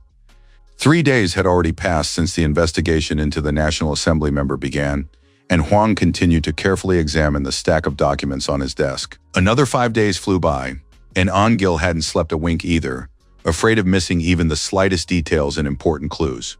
A whole week slipped by unnoticed. The girls, Chang and Kang, were also diligently delving into the investigation and analyzing the case files. The days slipped through their fingers, but they still couldn't find a single substantial lead or suspicious fact. On the 12th day, Shin came to the conclusion that Ryu was crystal clear at first glance, and as he had suspected, the man was extremely scrupulous. During this time, he had learned that the politician had previously even run an orphanage and was actively involved in charitable work. Gradually, he had built an impeccable reputation as a generous politician who constantly helped ordinary people and those in need. But the hero was certain that his eyes weren't deceiving him, and if Ryu's unpaid taxes were that high, then he was definitely hiding something. Sifting through a stack of papers, The character realized that until then, he had only investigated the politician in the Lee Chang-moon case and had found no serious evidence. Rising from the table, he was determined to prove that even lawmakers must obey the law and cannot stand above the rules. The sunset was already sinking below the buildings, painting the sky a rich orange and creating a peaceful evening atmosphere. To take a short break, Huang, Jiang, and Kang went out for a bite to eat, and on the way, the manager asked the girls if they were tired from checking documents. Si-hyun admitted that she was very worried because they hadn't managed to find out anything, but Min remained determined and confident in their success. Hearing that the girls wanted to try chokpal, he scratched the back of his head with a smile and a touch of awkwardness, remembering his diet. Suddenly interrupting their conversation and drawing their attention, a man approached them and politely asked if they could give him directions. Wearing a black hat, the stranger asked where Yang intersection was, and the manager paused for a moment, trying to recall the correct route. While Chang watched them warily, Huang explained that there was a small bridge nearby, but the stranger asked him to walk him there. As he walked with him, the manager waved to the girls, and Se-hyun asked if he really wouldn't be coming with them, but the guy still declined. On the way, the man kept apologizing, and Min, gesturing with his hands, pointed the way, while an unknown young man walked toward them with his cap pulled down. Interrupting Huan mid-sentence, the man suddenly shoved him and stabbed him right in the side, then quickly disappeared among the passers-by. Not understanding what had happened, the manager looked around in confusion, while the stranger patted him on the shoulder, hurriedly said goodbye and left. The sunset was magnificent, and the bright orange sky slowly darkened, creating a calm and almost serene atmosphere all around. Undeterred, Chang insisted that Huan didn't realize what he had lost, while Kang noticed that her partner was merely putting on an indifferent front to hide her intense agitation. In response, Se-hyun asked how far he had gone, but suddenly they noticed the manager standing nearby, looking extremely strange. As they approached, they recoiled in horror, and their expressions changing, tried to figure out exactly what had happened to their colleague. Huang was standing in an unnatural posture, his shirt covered in blood, his face noticeably pale. Beads of sweat covered the young man's body, and unaware of his condition, the manager began to gradually lose consciousness. The last thing he remembered was the girls running toward him in a panic, trying to help as quickly as possible. He suddenly collapsed to the floor, and Chang and Kang immediately rushed to him, trying to figure out what had happened. Turning around, Si-hyun demanded that they call the police immediately, while Hae-won frantically began searching for her phone in her pocket. Suddenly, Huan opened his eyes, trying to come to his senses and figure out how he'd been injured and what had happened to him at all. But his strength was fading, and he lost consciousness again while his colleagues called an ambulance and desperately begged him to wake up. Later in the hospital room, Shin and Chang stood by the unconscious manager's bed, closely monitoring his condition and waiting for any changes. His partner explained that a stranger had led the man away, and then a young man with something sharp in his sleeve had appeared and wounded him. Upon hearing that it would be difficult to track down the suspect, as he looked like a homeless person, the hero grew even more despondent. Thoughtfully, the girl asked if this was really just a coincidence and suggested that Ryu might have guessed they were digging for him. Barely holding back his despair, the character pressed his lips tightly together, trying not to show strong emotions and to maintain an outward calm. Huan was still unconscious, his face remained very pale, and his breathing was barely noticeable and irregular. Memories flooded the hero's mind of how the manager had knelt before him and, to his shock, confessed that he wanted to become just as brave. Back then, kneeling before him, Shin had asked him to be his sunbae and promised to support him in difficult times. Sun Yoon had always believed that his partner would definitely help the inspector if anyone dared to interfere or stand in his way. Wan was ready and assured him that he would never allow Shin to be harmed, even at the cost of his own life. Clenching his fists tightly, the young man asked Chang to look after the manager while he dealt with the problem at hand. Hearing this, the girl asked in surprise, trying to understand exactly what he was talking about and what actions he intended to take. As Shin silently made his way toward the ward doors, she, realizing his intentions, tried to stop him, reminding him that he was in great danger. Replying curtly that he understood the risks, the hero explained that this was precisely why he had to act alone and not expose others to unnecessary danger. Turning around in the doorway with gleaming eyes, the character declared that he was duty-bound to reach Ryu at any cost and see the matter through to the end. The politician's bank accounts and financial transactions appeared completely clean and raised no suspicions. Carefully studying the documents, Shin noted that the man was very meticulous and thorough, which was not surprising for an experienced assembly member. In the papers sent by Prosecutor G, the hero frantically tried to find even the slightest clue that might shed light on what was happening. He also checked the information his teammates had managed to gather in order to finally expose Ryu and confirm his suspicions. Undeterred, he wanted to expose the twisted nature of the assembly member, who had undeservedly earned the people's gratitude and society's trust. As if finding himself among screens filled with memories of the man, the character caught himself thinking that he had seen the numbers above his head with his own eyes. Watching the news featuring the politician, he couldn't let anyone else suffer because of this man's actions. His partner Min had nearly died, and it was only because Chang and Kang happened to be nearby that he was able to provide timely assistance. Recalling the manager's pale, unconscious face, Shin blamed himself for going along with Ryu and allowing such a situation to happen. Mentally returning to the conversation when they decided to work together with Juan, whose eyes were filled with tears of joy, he felt a strong surge of emotion. Back then, the young man had bowed low at his feet, and the protagonist had decided that he was now obligated to take responsibility for him and protect him at all costs. Scenes seemed to flash before his eyes, and the young man kept thinking that he had to fix everything and continue searching for clues. Recalling the enormous amount of unpaid taxes, he decided that Ryu's weak spot was most likely hidden in his past. The character's eyes glowed with anger and determination, reflecting his firm resolve to see the investigation through to the end. Suddenly, amid the numbers and images of the man, he noticed a girl standing next to him who hadn't caught his attention before. However, the images flashed by too quickly, preventing him from examining the details closely or memorizing the stranger's face. Widening his eyes, the hero tried not to miss a single detail, closely following the flashing images. Suddenly, a screen flashed before him showing a sum of over 5 billion, and he immediately realized that he had finally found an important lead. Breathing heavily from the tension, the protagonist realized he had discovered the person who had remained a hidden shadow of the politician for many years. As if in some space made of microchips and data, the character stared in surprise at the image of Ryu and tried to make sense of what he had seen. Picking up the phone, he frantically began searching for Prosecutor Jia's contact information so he could report his discovery as quickly as possible. After dialing the number, Shin was eager to report the situation and share the results of his work. Looking at the stack of papers, the young man reported that he had carefully reviewed everything and closely examined every detail of the documents.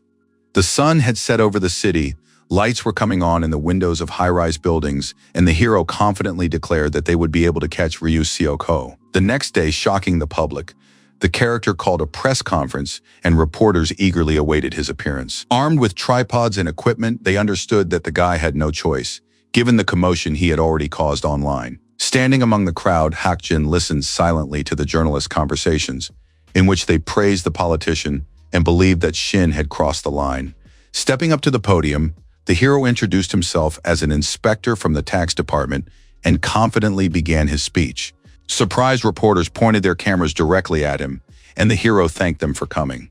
There was also a live stream of the press conference online, where the character loudly declared that he had personally investigated the case of the National Assembly member. In the politician's office, a small plant stood on the desk. Everything was tidy, and the atmosphere seemed calm and austere. Watching the young man, Ryu gritted his teeth in anger and couldn't understand who this 7th-rank inspector thought he was.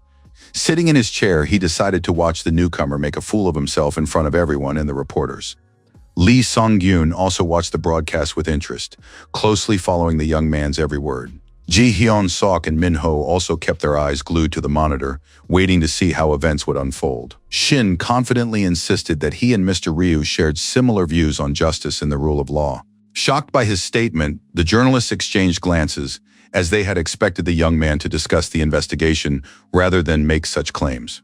The inspector proudly declared that this was precisely why he had decided to address the public today and openly state his position. With tension, the politician clutched his phone tightly in his hands, listening intently to the newcomer's words.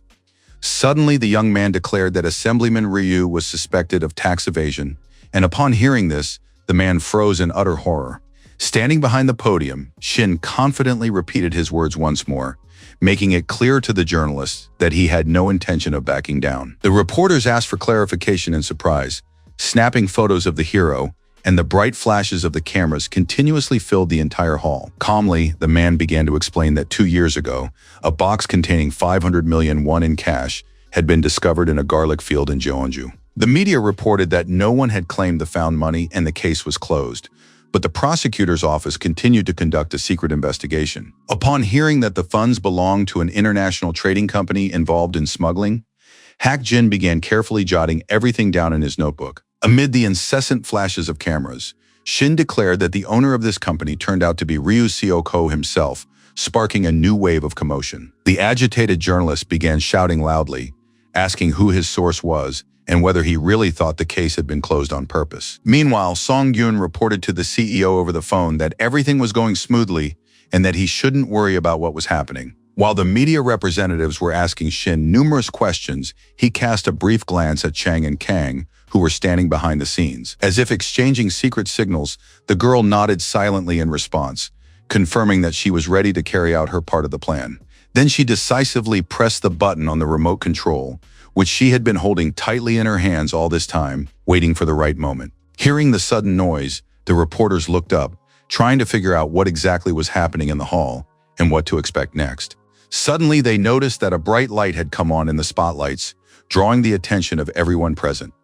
Photos of Ryu appeared on the screen behind Shin, and the character began to explain that before being elected to office, the politician had run an orphanage. The character added that the man had used the registration numbers of homeless people to register them as employees and had created fictitious payrolls. The shocked staff members watching the broadcast on the monitors couldn't believe their ears and exchanged glances. Next, a campaign poster of Ryu appeared, and the character explained that all these funds were subsequently used as political donations. Showing a diagram of the financial flows, he clarified that the amount of fictitious payments amounted to about 5 million won per year per person. Flipping through the presentation with a remote, he wondered where such a sum could have come from given the company's official income. Ryu and Mr. Bake used the names of homeless people to illegally transfer money and hide income from smuggling. For the same purpose, they pressured low-income families with children, forcing them to participate in dubious financial schemes. However, the politician had removed his name from the financial schemes in advance, trying to protect himself from possible suspicion.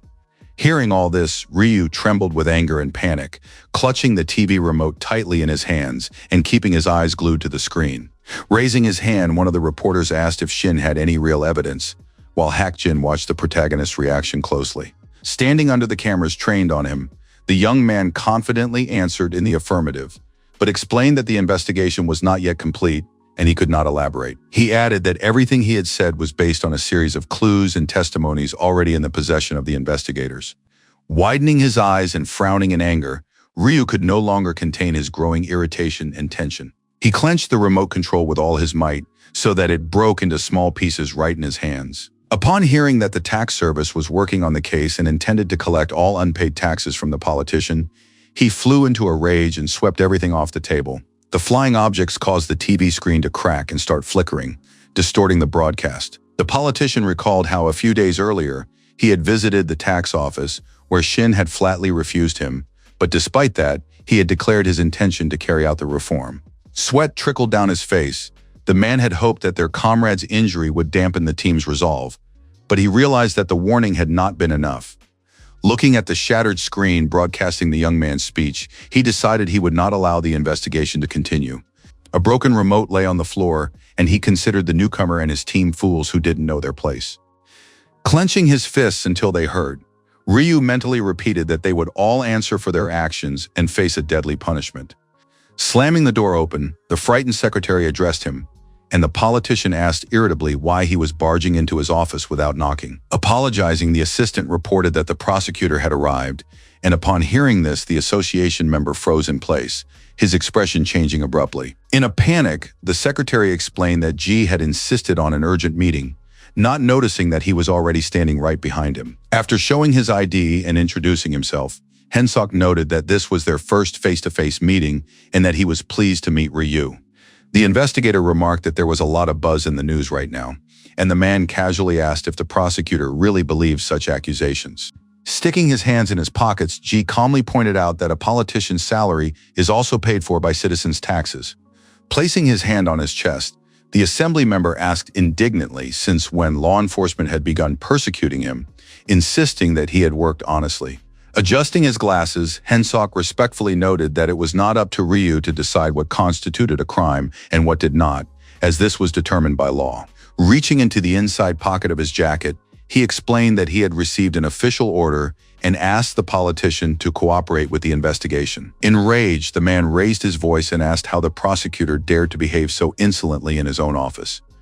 Staring intently at him, G reminded him that it was he who called himself a representative of the people and added that he had come here at the request of the citizens. Showing the search warrant, he ordered his team to enter, and the officers, wasting no time, quickly entered the office with boxes in their hands. While they scattered around the room in search of evidence, Ryu asked in confusion what exactly was happening and on what grounds.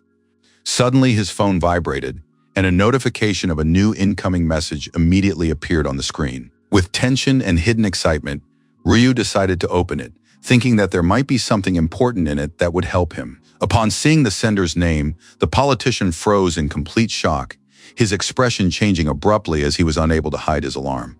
At that very moment, he began receiving new messages from Black, who, realizing the gravity of the situation, was asking a barrage of questions and was preparing to leave immediately. Noticing this, G calmly asked if the notifications were really that urgent and important for a member of the assembly. Hiding his phone, Ryu replied as calmly as possible that the prosecutor had nothing to worry about, explaining that these were just routine work matters. Realizing that he had poured all his energy and resources into this case, the politician didn't want everything to fall apart and nervously began dialing his advisor's number. Reaching out his hand, Hyun Sok politely asked him to hand over the phone if his matter really wasn't urgent. Explaining that the device was the subject of an investigation, Ji insisted that it be handed over to his staff for examination. Smiling nervously, the man suggested in surprise, thinking that the prosecutor might just be joking with him. With a smile, Hyun-sok asked in response if he really looked like the kind of person capable of doing something like that in such a situation. Gritting his teeth in anger, Ryu snarled that the prosecutor would yet regret his actions and interference. Standing proudly before him, Ji calmly replied that time would surely put everything in its place and reveal the true facts. As darkness fell, media representatives gathered outside the Seoul Western District Prosecutor's office, waiting for the politician to appear. Noticing Assemblyman Ryu, the journalists immediately turned their cameras directly on him, trying to capture his every move. While the reporters waited for an explanation from him, the man frowned and barely contained his irritation at the intense attention directed at him. Surrounding him in a tight circle, the media representatives clicked their cameras, demanding answers from Ryu and preventing him from moving forward. Standing among the noisy crowd with a voice recorder in his hands was Hakjun, watching the scene closely and afraid to miss even the smallest details. Apologizing to the crowd for the commotion surrounding his name, the politician stated that the truth would inevitably come to light in time. Hakjun loudly pointed out that there was irrefutable evidence from the tax authorities and the prosecutor's office, demanding that Ryu comment. Clenching his jaw in anger, the assembly member barely restrained himself from striking the journalist who had asked such a provocative question. Realizing he needed to keep his composure, he clenched his fists and coldly replied that, in his opinion, all the accusations were simply a ploy. Placing his hand on his chest, Ryu asserted that he had always worked for the good of the country and advised everyone to consider whether they should trust government agencies. Raising her hand behind Hakjun's back, the agitated journalist asked if the politician truly believed that the police were spreading slander. He answered decisively in the affirmative, assuring those present that they were trying to make him out to be a criminal, even though he was an honest politician. As he got into the car, he promised everyone gathered that the truth would surely prevail and his innocence would be proven. The car door slammed loudly and the vehicle pulled away smoothly, carrying him away from the persistent reporters. Cameras continued to click for a long time afterward, and the journalists were in no hurry to leave, continuing to discuss what had happened. Turning around, the secretary reported to Ryu that the assistant district attorney from the Western District had called and requested a meeting after the speech. Surprised, the man asked what exactly he wanted, assuming that the investigators had failed to find convincing evidence. Smirking sardonically at his own guess, he agreed to the meeting and briefly ordered the driver to keep moving. The city in the evening was still filled with traffic on the roads and countless people rushing about their business. The moon shone brightly in the sky, breaking through the thick clouds, and the waves lapped quietly against the rocks along the shore, creating a peaceful atmosphere all around. Miho and Song Dae-hui were already waiting for Ryu on the waterfront, watching the politician standing by the car intently. Folding his arms confidently, the man stated that it seemed they had decided to come to an agreement, realizing they had aimed too high. While his assistant retrieved the envelope, the CEO frowned and replied that the assembly member likely had a completely false impression. Noticing the package in Doohae's hands, the man was visibly surprised and grew wary, trying to figure out exactly what was going on. The assistant calmly explained that they had come here to formally issue him an ultimatum and discuss next steps. Beads of sweat formed on Ryu's face, and he asked, clearly bewildered, what exactly this was about and what charges were being brought against him. Sun then explained that the folder contained all the information about the children with disabilities from the orphanage that Ryu had previously run. At first glance, it seemed that only kind and caring people worked there, until one day a little boy asked for help. Smiling sweetly, the politician left the child in the nanny's care and promised to return soon, even though the place actually served other purposes. To them, the children were merely a means of making a profit and a source of steady income, not objects of care and protection. Smiling, the assistant reported to management that this month, thanks to the disabled children, their earnings had increased by nearly 10%. The shelter operated as a commercial enterprise where the children were effectively left to fend for themselves without proper care. One day, a man secretly made his way inside the building and, looking around with a flashlight in his hand, tried to figure out who was running the place. Upon smelling an unpleasant odor, he tried to locate its source and noticed tin cans scattered across the floor, as well as food scraps. Trash was strewn everywhere, and the children hid like frightened animals, afraid of the appearance of adults and strangers. As the faint light of the lighthouse illuminated the surroundings, the aide repeated bitterly that nothing human remained in Ryu. Looking the politician straight in the eye, he declared that he didn't know what the man had expected from this meeting, and sternly added that there would definitely be no negotiations today. Realizing he was trapped, Ryu realized he had no one to shift the blame onto, and beads of sweat slowly trickled down his face. Holding the folder in his hands, he stubbornly insisted that all the charges were fabricated and that they had no real evidence. In response, Dae-hui sternly stated that all the documents had been verified by the relevant authorities, asserting that these were indisputable facts. Feeling his imagined superiority, the politician confidently asked if they really thought they could threaten him without any consequences. Spreading his arms, Ryu claimed that everything that had happened was merely a side effect of his attempts to do good, while the deputy looked at him in surprise. Adjusting his glasses, he calmly suggested that the assembly member take a look inside the envelope after all and carefully examine its contents. Opening the folder, Ryu saw photographs of the children, while the deputy explained that they had managed to find all the survivors and obtain their testimonies. His face twisted and he gritted his teeth in anger, but the man remained silent, unable to find words to justify himself. As the water lapped quietly against the rocks, he asked tensely what exactly they wanted from him and what charges they intended to bring. As Miho and Doohae stared intently at Ryu, he claimed that all the details of the case were already public knowledge and decided to speak honestly from then on. Smiling broadly as if he were mad, he declared that if they wanted a high-ranking position, he could provide it if they agreed to cooperate. With his arms crossed over his chest, the CEO could barely contain his anger as the politician smugly boasted about his influence among other factions. As if possessed, Ryu shouted loudly that he was the favorite candidate for president, someone who had managed to deceive the citizens and was ready to hand over power to whomever he chose. Unable to tolerate such insolence, Miho slapped the assembly member with all his might, knocking him off his feet and bringing him to his senses. While Doohae tried to restrain him, he shouted, "Doesn't this politician realize what a dangerous situation he's in?" With a bruised face, Ryu looked straight into the eyes of the CEO, who, in a rage, declared that he wanted to see him completely ruined. Slowly getting up from the ground, the man laughed and sarcastically remarked that this was precisely why the CEO could never become a politician. Clenching his hand into a fist, Ryu mockingly declared that Min-chi didn't have the courage to take his life, even with all his hatred. Gazing sternly at him, the CEO replied that he intended to put an end to his career and was certain that his political life was over. Drawing the attention of those present, a man in a hat walked confidently toward them, noting that government officials had failed to bring the politician to his senses. Holding the brim of his hat, the stranger slowly lifted it, exuding calm and confidence. Smiling, he introduced himself as the new senior advisor, Im Hyun-sok, closely observing the reactions of those present. Surprised, Ryu, not expecting to see him there, asked in confusion why exactly the man had come to him and what he wanted to say. Im calmly asked if the assembly member remembered the words he had spoken when he joined their party. Miho, having calmed down somewhat, watched the proceedings silently alongside the deputy, waiting to see how things would unfold. Upon hearing that they intended to expel him from the party, Ryu's expression changed abruptly, and he could not believe his ears. In a serious tone, Hyun-sok stated that they would hold a major press conference on the matter tomorrow and officially announce their decision. Realizing that he had become a criminal and lost everything, the former assembly member froze in place, his face contorted with despair. Later, the news reported that Ryu had been detained by prosecutors for official questioning and further investigation.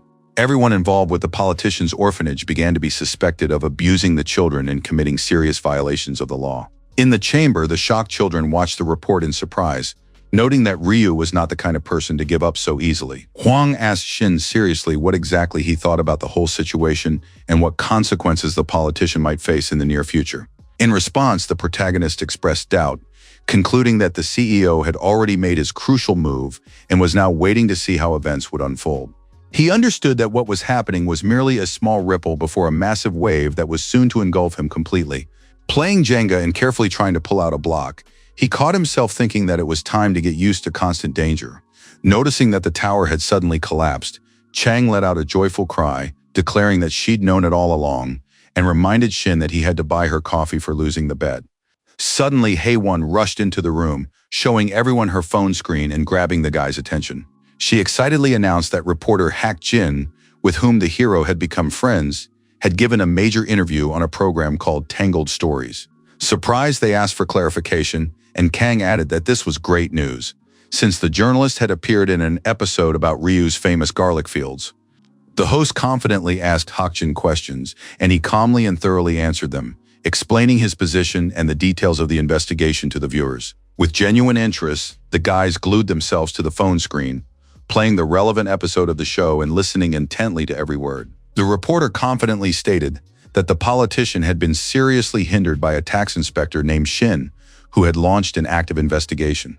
Viewers left over 1,000 comments. Some admired the young man's bold act, while others continued to support Ryu and justify his actions. Clapping their hands, his colleagues cheered and called him a local celebrity, while he, feeling extremely awkward, broke out in a cold sweat. Kang added that Hak Jin had spoken highly of the tax service and noted that the tax collection department had recently undergone a major reorganization. Scratching his neck awkwardly, the young man sheepishly asked them to change the subject and stop discussing his unexpected popularity. Stepping out into the hallway, he was about to call his mother and calmly explain everything that had happened, but suddenly, Anne, holding a basket, congratulated him, and he turned around in surprise, not having noticed his colleague. The manager explained that he had bought fresh fruit specifically for the injured Juan, and the character couldn't help but wonder about his partner's taste preferences, suddenly, and admitted that at first he didn't trust the guy at all, considering all his achievements to be mere flukes and temporary luck. While the ninth-rank investigator sincerely apologized to him, admitting his own mistake, the hero looked at him intently and seriously. Gil firmly stated that Shin was the epitome of a true public servant, the likes of whom he hadn't met in a long time, and expressed his desire to work with him on the same team. Smiling, the character calmly replied that every inspector must, first and foremost, understand one important thing. Walking down the hallway toward Juan's room, the hero explained that if it weren't for the efforts of all his colleagues, his own luck would have been of no use. Then he suddenly remembered something important and then looked at him with obvious curiosity, waiting for an explanation. Like a bolt from the blue for the inspector, Shin unexpectedly confessed that Min had a severe allergy to peaches. Evening fell, footsteps could be clearly heard in the dark hallway, and the bag they were carrying home contained a lot of instant noodles. Wearing Ryu's mask and cap, trying to hide from prying eyes and unwanted attention, he cautiously returned to the apartment. Entering the hallway, he habitually told his family members that he was home, expecting to hear the familiar response and see his loved ones. Suddenly, his expression changed drastically, and the man froze in place, feeling alarm and tension. Everything around him was scattered and broken, and the politician, completely bewildered, tried to figure out exactly what had happened while he was away. Lowering his mask, the man called out to his wife in horror, not noticing how a stranger had quietly approached him from behind, ready to attack suddenly. Grabbing the politician firmly by the neck, the attacker abruptly dragged him deeper into the room, leaving him no chance to resist. Masked men wielding batons surrounded him, preparing to beat him, while Ryu screamed in panic, demanding an immediate explanation of who they actually were. The next moment he received a strong and painful punch right in the stomach, after which he involuntarily doubled over in sharp pain. Terrified, his wife and son desperately tried to stop the attackers, shouting loudly and begging them to stop immediately. There was a speaker in the corner of the room, and the dull thuds echoed throughout the apartment, creating a terrifying atmosphere. The entire contents of the bag spilled onto the floor, mixing with the scattered belongings in the mess. Battered and bruised with bloody scrapes on his face, Ryu asked in a panic who they were and who exactly had sent them. Demanding that he stay calm, the attacker showed him the phone screen and said that the man would understand everything once he heard the voice on the line. Terrified, the woman covered her mouth with her hands, while her son began screaming that he had memorized their faces and asking if they even knew who his father was. Turning to face them, the attacker harshly ordered them to be quiet, while the politician, in a state of complete shock, sat motionless on the floor, unable to comprehend what was happening. Hearing that a single wrong word could turn their father and husband into a corpse, the entire family instantly froze in utter horror and fear. The beaten Ryu asked them in a trembling voice to listen to him and told his wife and son to follow all further instructions from the thugs. Suddenly, the man noticed that the stranger had dialed a number and glanced warily at the phone, trying to figure out who he was calling. Holding the device in his hands, the attacker demanded that he speak loudly and clearly so that the person on the line could hear everything without distortion. Sighing heavily and gathering his strength, the politician, with obvious fear and tension in his voice, nevertheless agreed to comply with the demand. The assailant continued to sit calmly with the phone, and Ryu heard someone address him on the other end of the line. Sitting in his office, Yu Jinwan asked if the former assembly member had mentioned his name when questioned by the police. Swiveling a glass in his hands, he heard in response that the politician would never have dared to mention him during the investigation. Then the man asked again why Ryu hadn't warned him that the investigator had confiscated his phone. Jin sternly told him not to lie, threatening to finish him off like Mr. Park, who had been locked in a barrel and thrown into the sea. Yu asked if the politician had deleted his number, and the man shouted loudly that he had deleted everything, including previous calls from the phone's memory. Suddenly looking at the screen showing an unknown number, he heard Ji ask why he should believe him. Beaten and dejected, Sako loudly pleaded for trust, begging not to be killed and to be given a chance to explain. His son watched his father in horror, while his wife, burying her face in his chest, cried quietly, unable to watch what was happening. Trembling with fear and bowing low to the floor, Ryu begged Jin to spare him and not let the situation reach a breaking point. Suddenly, Huan asked about Shin, whom he had seen on the news and who was connected to this investigation. Sitting in his office with a glass in his hand, he asked the politician to tell him in detail everything he knew about the young man. Meanwhile, Hack Jin, sitting alone after a stressful day, calmly opened a can of soda. Taking the first sip of the cold drink, he eagerly continued drinking, feeling the sweet taste gradually restore his strength. Reaching out his hands, the reporter called over a small white dog named Summer, and the dog, wagging its tail happily, immediately ran up to its owner. Sitting down beside him, the puppy began to bark loudly, as if demanding attention and waiting for further action from the man. Picking up the dog, Hakjin glanced at his phone and remembered that the morning broadcast featuring him had already garnered about 600,000 views. Refreshing the page, he saw that the number had approached 960,000, and with a slight smile, he thought that there was very little left until it reached 1 million.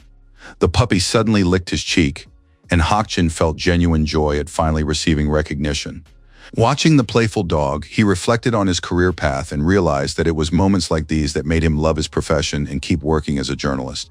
Suddenly, the phone on the nightstand vibrated sharply, and a new message notification appeared on the screen. The puppy barked at that very moment, and Hakjin, noticing that it was from the editor-in-chief of the Taeheng Daily, Juman Sok, was genuinely surprised. In the message, the man asked how he was doing and suggested they meet in person, while the dog in his arms calmly watched his owner's reaction. Embarrassed by such attention, the reporter didn't understand why he had suddenly received so many offers and so much interest in his person. The publishing house's glass building towered over the city center, reflecting the sun's rays and creating the feel of a metropolis. The secretary led Hakjin through the hallways to the right office, where everything was arranged in a strict, formal manner, and the wooden shelves were filled with various magazines. When he silently opened the door, the editor-in-chief greeted him immediately, as if he had been waiting for this meeting for a long time and had prepared for the conversation in advance. The young man noted that about 2 years had passed since then, and the man admitted with a slight smile that he himself couldn't believe how quickly time had flown. To Hakjin's surprise, Ju sincerely expressed regret over his previous dismissal, as if he had now completely reconsidered his attitude toward him as an employee. Gesturing and speaking animatedly, the man assured him that everything had changed and that after the recent broadcast, he had seen the reporter's true hidden potential. Not knowing how to react to such unexpected praise and attention, Hakjin stood motionless, feeling inner tension and a slight embarrassment. As an orange sunset began to descend over the city, he headed to the news anchor's department, where a colleague was already waiting for him. Mr. Kang enthusiastically discussed the rise in YouTube views for the episode featuring him, while Hakjin simply thanked him calmly. The man insisted that their articles should generate even more buzz, and the reporter, lowering his head, promised to work harder on it. He continued to assert that the employee had a talent for hard-hitting topics and asked where he had been all this time. Kang also noted that it was thanks to the reporter's work that a joint investigation by the tax service and the prosecutor's office had been launched. The boss considered it the biggest news story of the year, while Hakjin just awkwardly thanked him, still not quite coming to terms with his sudden popularity. Sipping his coffee, Kang asked what project the reporter planned to work on next and what topics he intended to cover in the future. Behind closed doors, the boss asked what would happen if the employee decided to return to the Taehang Daily and rejoin the team. Clenching his fists, Hakjin tried to find the right words, unwilling to make a hasty decision, while Ju patiently awaited his answer. Finally, he replied earnestly that he wanted to write articles based on logic, facts, and common sense, without distorting reality for the sake of sensationalism. Realizing the importance of public opinion, Hakjin admitted that over the past few days he had come to understand a great deal and had begun to view his profession in a new light. Recalling Yesel's eerie, glowing face, he said that if journalists turned a blind eye to the truth, society would gradually become blind and foolish. With a slight smile, he added that he intended to write only the truth, because he had promised himself never again to go against his own principles. Taking the folder, the boss laughed, noting that despite their fine words, people rarely truly change over time. With a sneer, Ju declared that this was precisely why Hakjin was unsuited for the harsh and cynical world of journalism. Kang told him the same thing with the same expression, believing that a reporter with his honest nature had no place in the press. Hearing this, Hakjin couldn't believe his ears and asked again, trying to understand if they were really doubting his professional abilities. Tapping his fingers on the table, the boss calmly stated that most people don't actually need the whole truth, as strange as that may sound. Kang added with a sly smile that it was easier for society to function when there was someone to hate, and all it took was to plant a suitable story. Ju reminded him that the young man had worked as a journalist for 5 years and should understand that sometimes compromises must be made for the sake of the company's survival. As if facing a strange mystical creature, Hakjin froze in place, realizing that the conversation was taking a completely different, unpleasant turn. Realizing that after collaborating with Ryu, he was effectively trapped and couldn't simply move to another newsroom, Hakjin came to terms with reality. However, this meant that most of the media operated by the same corrupt rules, and he admitted aloud how naive he had been to believe otherwise. Lifting his head resolutely, the reporter declared that he had no intention of working with them anymore and was definitively refusing to return to this rotten system. Shocking Kana and Ju with his bluntness, he coldly asked them not to waste his time, and without looking back, headed for the office exit. Thus ended one of the hardest days of his life. While outside the window, the orange sunset continued to burn, slowly plunging the city into evening. Walking among the people on the street, Hakjin realized clearly that he was once again out of work, and complete uncertainty lay ahead of him. Lost in thought about how he would now pay the rent and get by, he suddenly heard someone call out to him from behind. Apologizing for the disturbance, the stranger hurriedly explained that he wasn't a stalker and just wanted to talk. As if to clarify, the man asked if he was really the same person from the news, and Hakjin replied that he had already been fired. Shocked by what he heard, the stranger couldn't believe that management would fire someone with millions of views and such a huge online following. Smiling awkwardly and lowering his gaze, the young man quietly remarked that modern companies don't need journalists, but rather convenient storytellers. Politely wishing him well, Hakjin turned around and, not wanting to linger, quickly headed home. Suddenly, the stranger mentioned Shin's name, adding that he had helped him, and suggested that Hakjin knew him as well. Upon hearing this, the reporter stopped abruptly. Turning around, he listened intently as the man spoke of his wealth and his desire to help the hero, not understanding what was expected of him. The sun was quickly sinking behind the city buildings, painting the sky in warm hues, and the stranger was glad to have seen the reporter. He declared resolutely that he wanted to start a newspaper that would publish only the truth and invited Hakjin to join the project.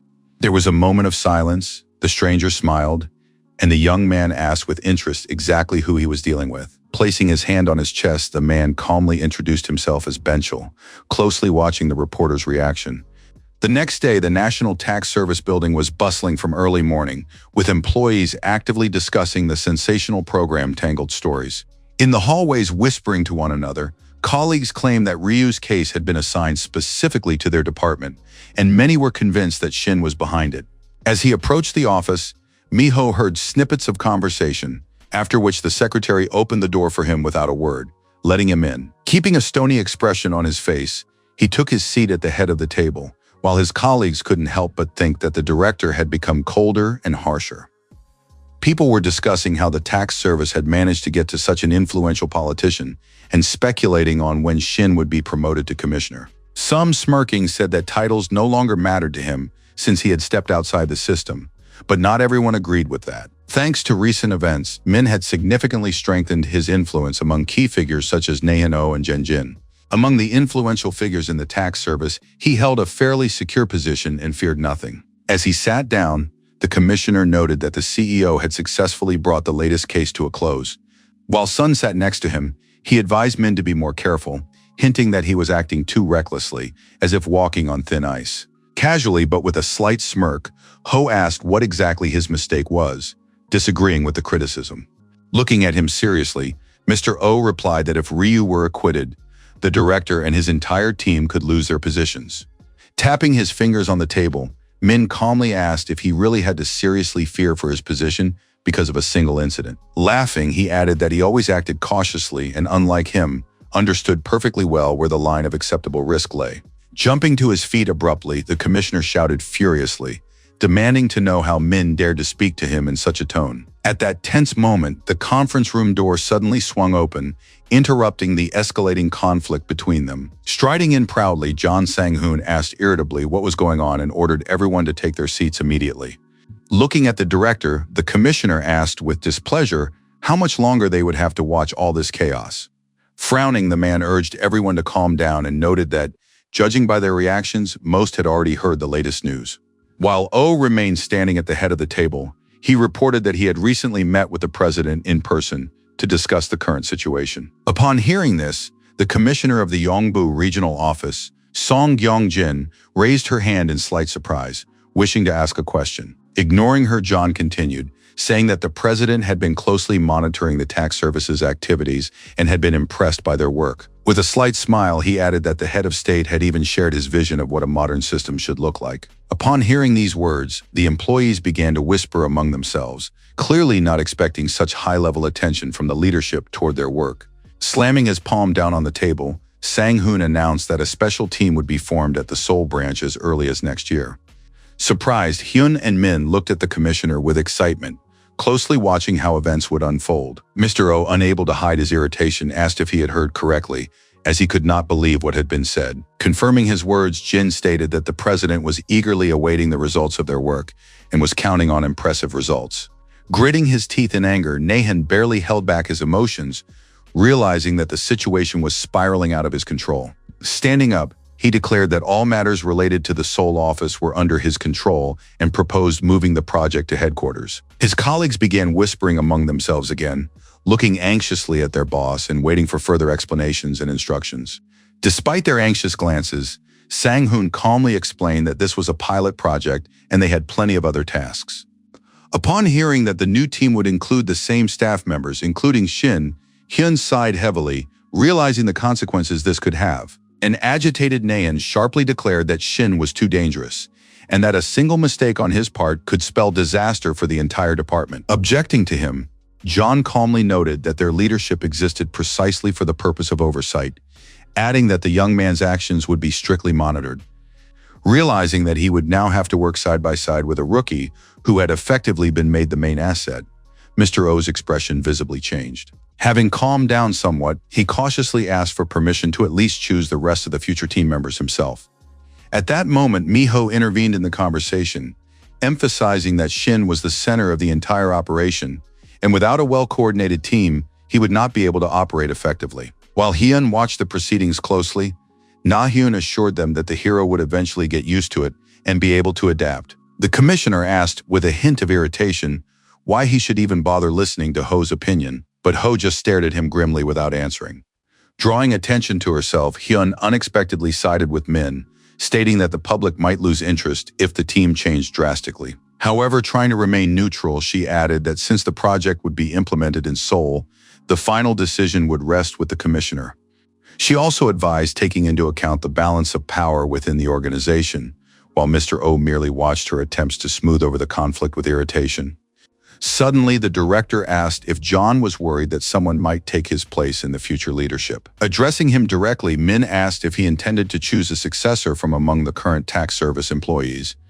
After a moment's thought, the man replied that everything would depend on the decision of higher-ups and the current political situation. Confidently continuing the conversation, Ho stated that he would like to personally recommend one of the two commissioners as the future head. Upon hearing this statement, Nahen's eyes widened in surprise.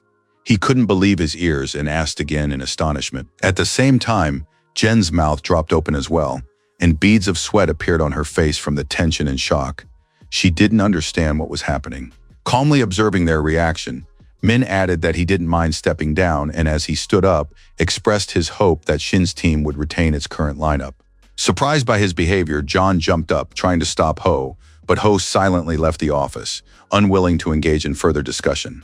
Nahan's cheeks trembled with irritation, and he called the director a sly fox through gritted teeth, clearly dissatisfied with how things were unfolding. Sun Hyun, observing her colleague's reaction, noted to herself that Min, finding himself in a less than advantageous position, had skillfully outmaneuvered them. The situation was complicated by the fact that the current director's term was coming to an end, and the question of a successor was becoming increasingly urgent, while Sang-hoon grimaced in displeasure. She understood that if the director left, the choice would be between her and Naeun, who was sitting right next to her. Her face and gaze betrayed her tension. She wanted to secure the coveted position at any cost and realized that her rival was very strong. Realizing that whoever Min decided to help would gain a significant advantage, she abruptly jumped up from the table. Seeing the director leaving in the hallway, she called out to him loudly and asked him to stop trying to catch up. As she drew closer, she declared that his strategies didn't matter to her, but before he left, she demanded that he honestly say exactly whom he supported. Hearing this direct question, Ho stopped abruptly, falling silent for a moment, as if pondering his answer. Without looking away, Jen watched him intently, waiting for an answer on which her future career might depend. Turning slowly, the director calmly said that everything would depend on the commissioner's own future actions, leaving her question unanswered. The sun shone brightly over the city's buildings, and sometime after the case was uncovered, the General Assembly officially approved Ryu's arrest, finalizing the decision. The news reported that tax inspectors had uncovered large-scale tax evasion schemes among landowners in the Gangnam district. On his way to work, one of the employees, brushing his teeth at the sink, listened intently to a report about the arrest of a married couple implicated in the case. At Samsung, employees put aside their work, gathered around the monitors, and followed the news about the tax service's successes with interest. Numerous articles about the new team tracking tax violations were actively published in the press, sparking widespread public interest. A reporter holding a microphone informed viewers that government official Shin would be arriving shortly to offer comments. The hero, along with Hwan Chang and Kang, exited the building and was immediately surrounded by reporters eager to get answers to their questions. One of the reporters asked him to comment on being recently awarded the title of Tax Inspector of the Year. With a snort, the character remained silent for a moment, as if weighing his words and trying to find the most precise answer for the press. Autumn was drawing to a close. The leaves had already fallen, a clear harbinger of the approaching winter. The massive tax office building stood bathed in bright sunlight, and no less interesting events were unfolding inside.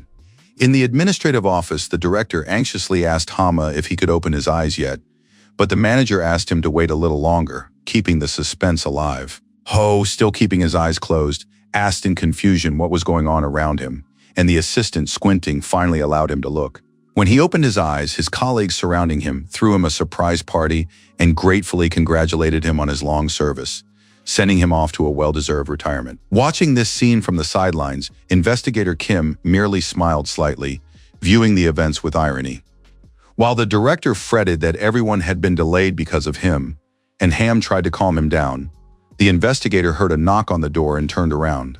The lock clicked, and as the newcomer opened the door, he said that Ho would forever remain their mentor and role model. Shin, holding a cake, entered with Hwan, and the manager added that they cherished the memories of working together.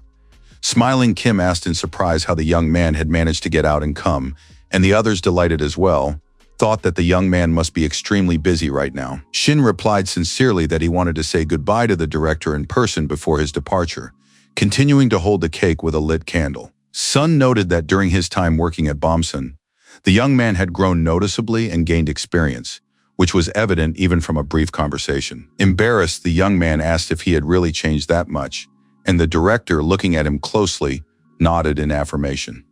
He recalled how in the past, when he had placed a hand on the young man's shoulder, he had felt a chill emanating from him, as if from a sharp blade ready to strike at any moment.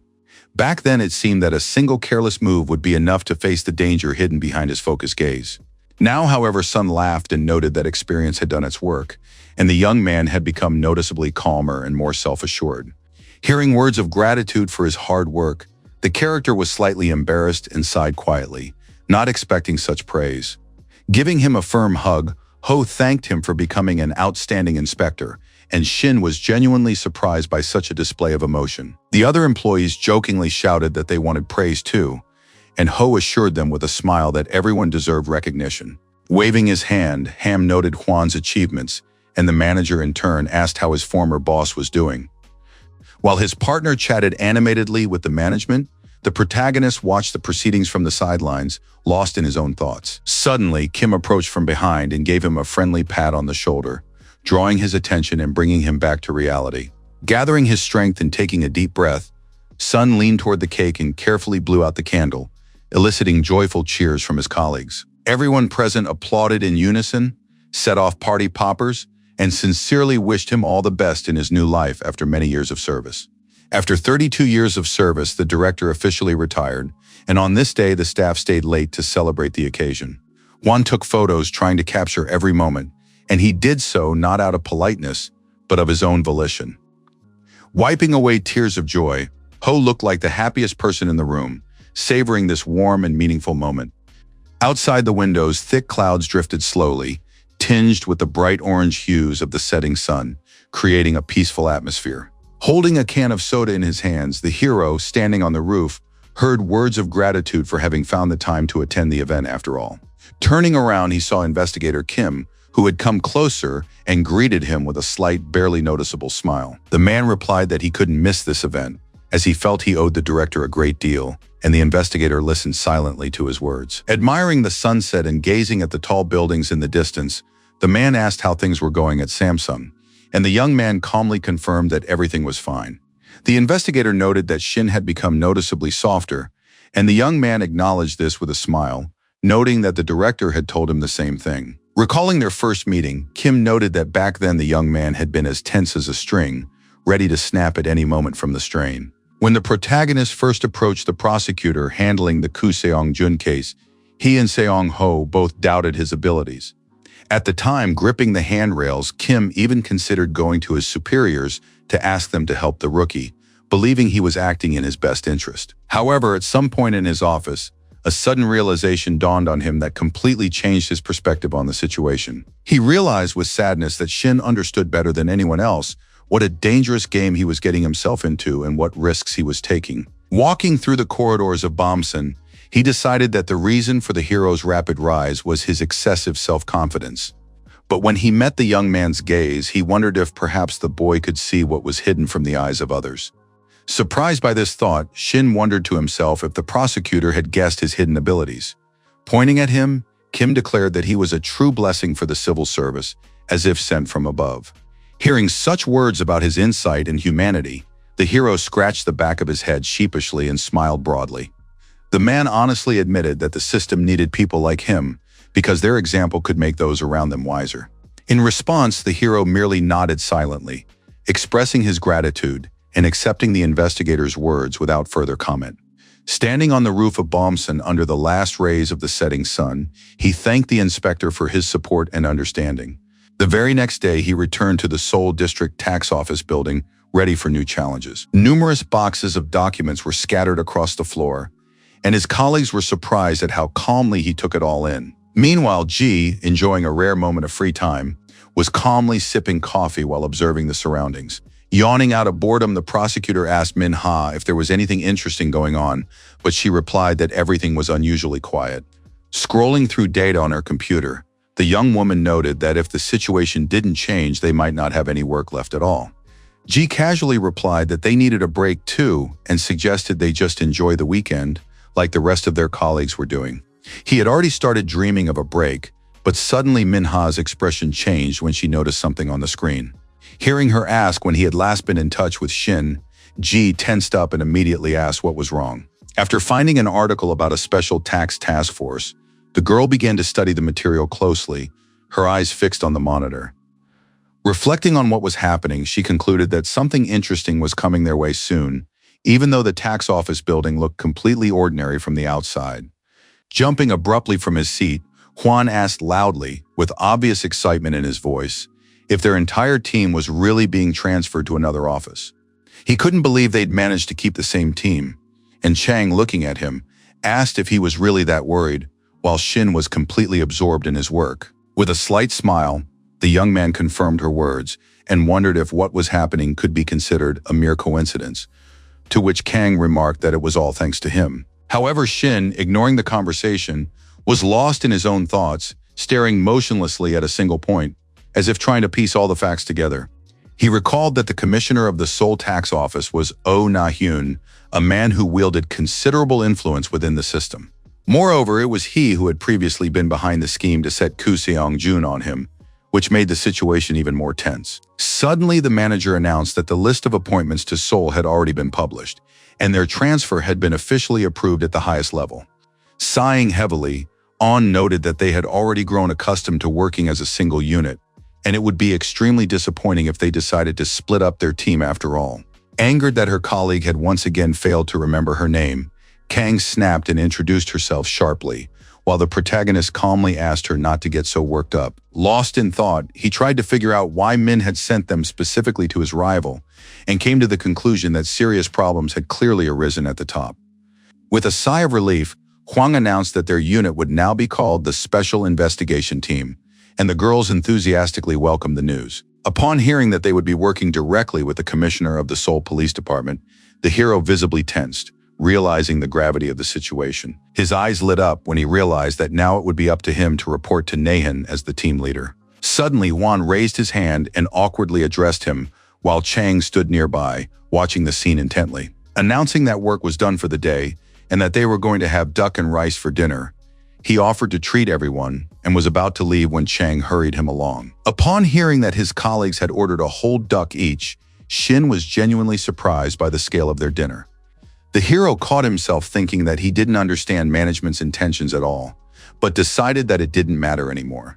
Watching his colleagues leave, he noted that he was facing a team of true professionals, the kind he had once only dreamed of. Standing up resolutely, the young man decided to move forward, realizing that with such power he was obligated to work even harder than before. The weather outside was beautiful. White clouds drifted across the bright blue sky, reflecting in the windows of the tax office. The massive glass building of the Seoul Regional Office towered under the bright rays of the sun. Commissioner Oh Na-hyun appointed the hero as head of the 2nd Special Investigation Division, thereby signaling the level of trust placed in him. Expressing his respect with restraint, the commissioner noted that he looked forward to the start of their collaboration. Bowing deeply, Shin promised to give it his all, and Nahan, in turn, said he was counting on him. The office walls were lined with bookshelves, and the commissioner, suggesting they get down to business, invited the young man to sit down. After assessing the comfort of the chair, the hero noted to himself that the working conditions of top-level officials were indeed noticeably different. Using his abilities, Shin decided to check whether the chief himself was complying with tax laws. To his surprise, he saw no numerical indicators above the man's head, which meant there were no violations. Breathing a sigh of relief, he concluded that as long as Nayan acted within the law, he was not an enemy to him. Pushing the folder of documents toward him, The commissioner said it contained everything needed to work on the case. With a slight smile, he asked if he could fully count on the young man for the upcoming corruption investigation.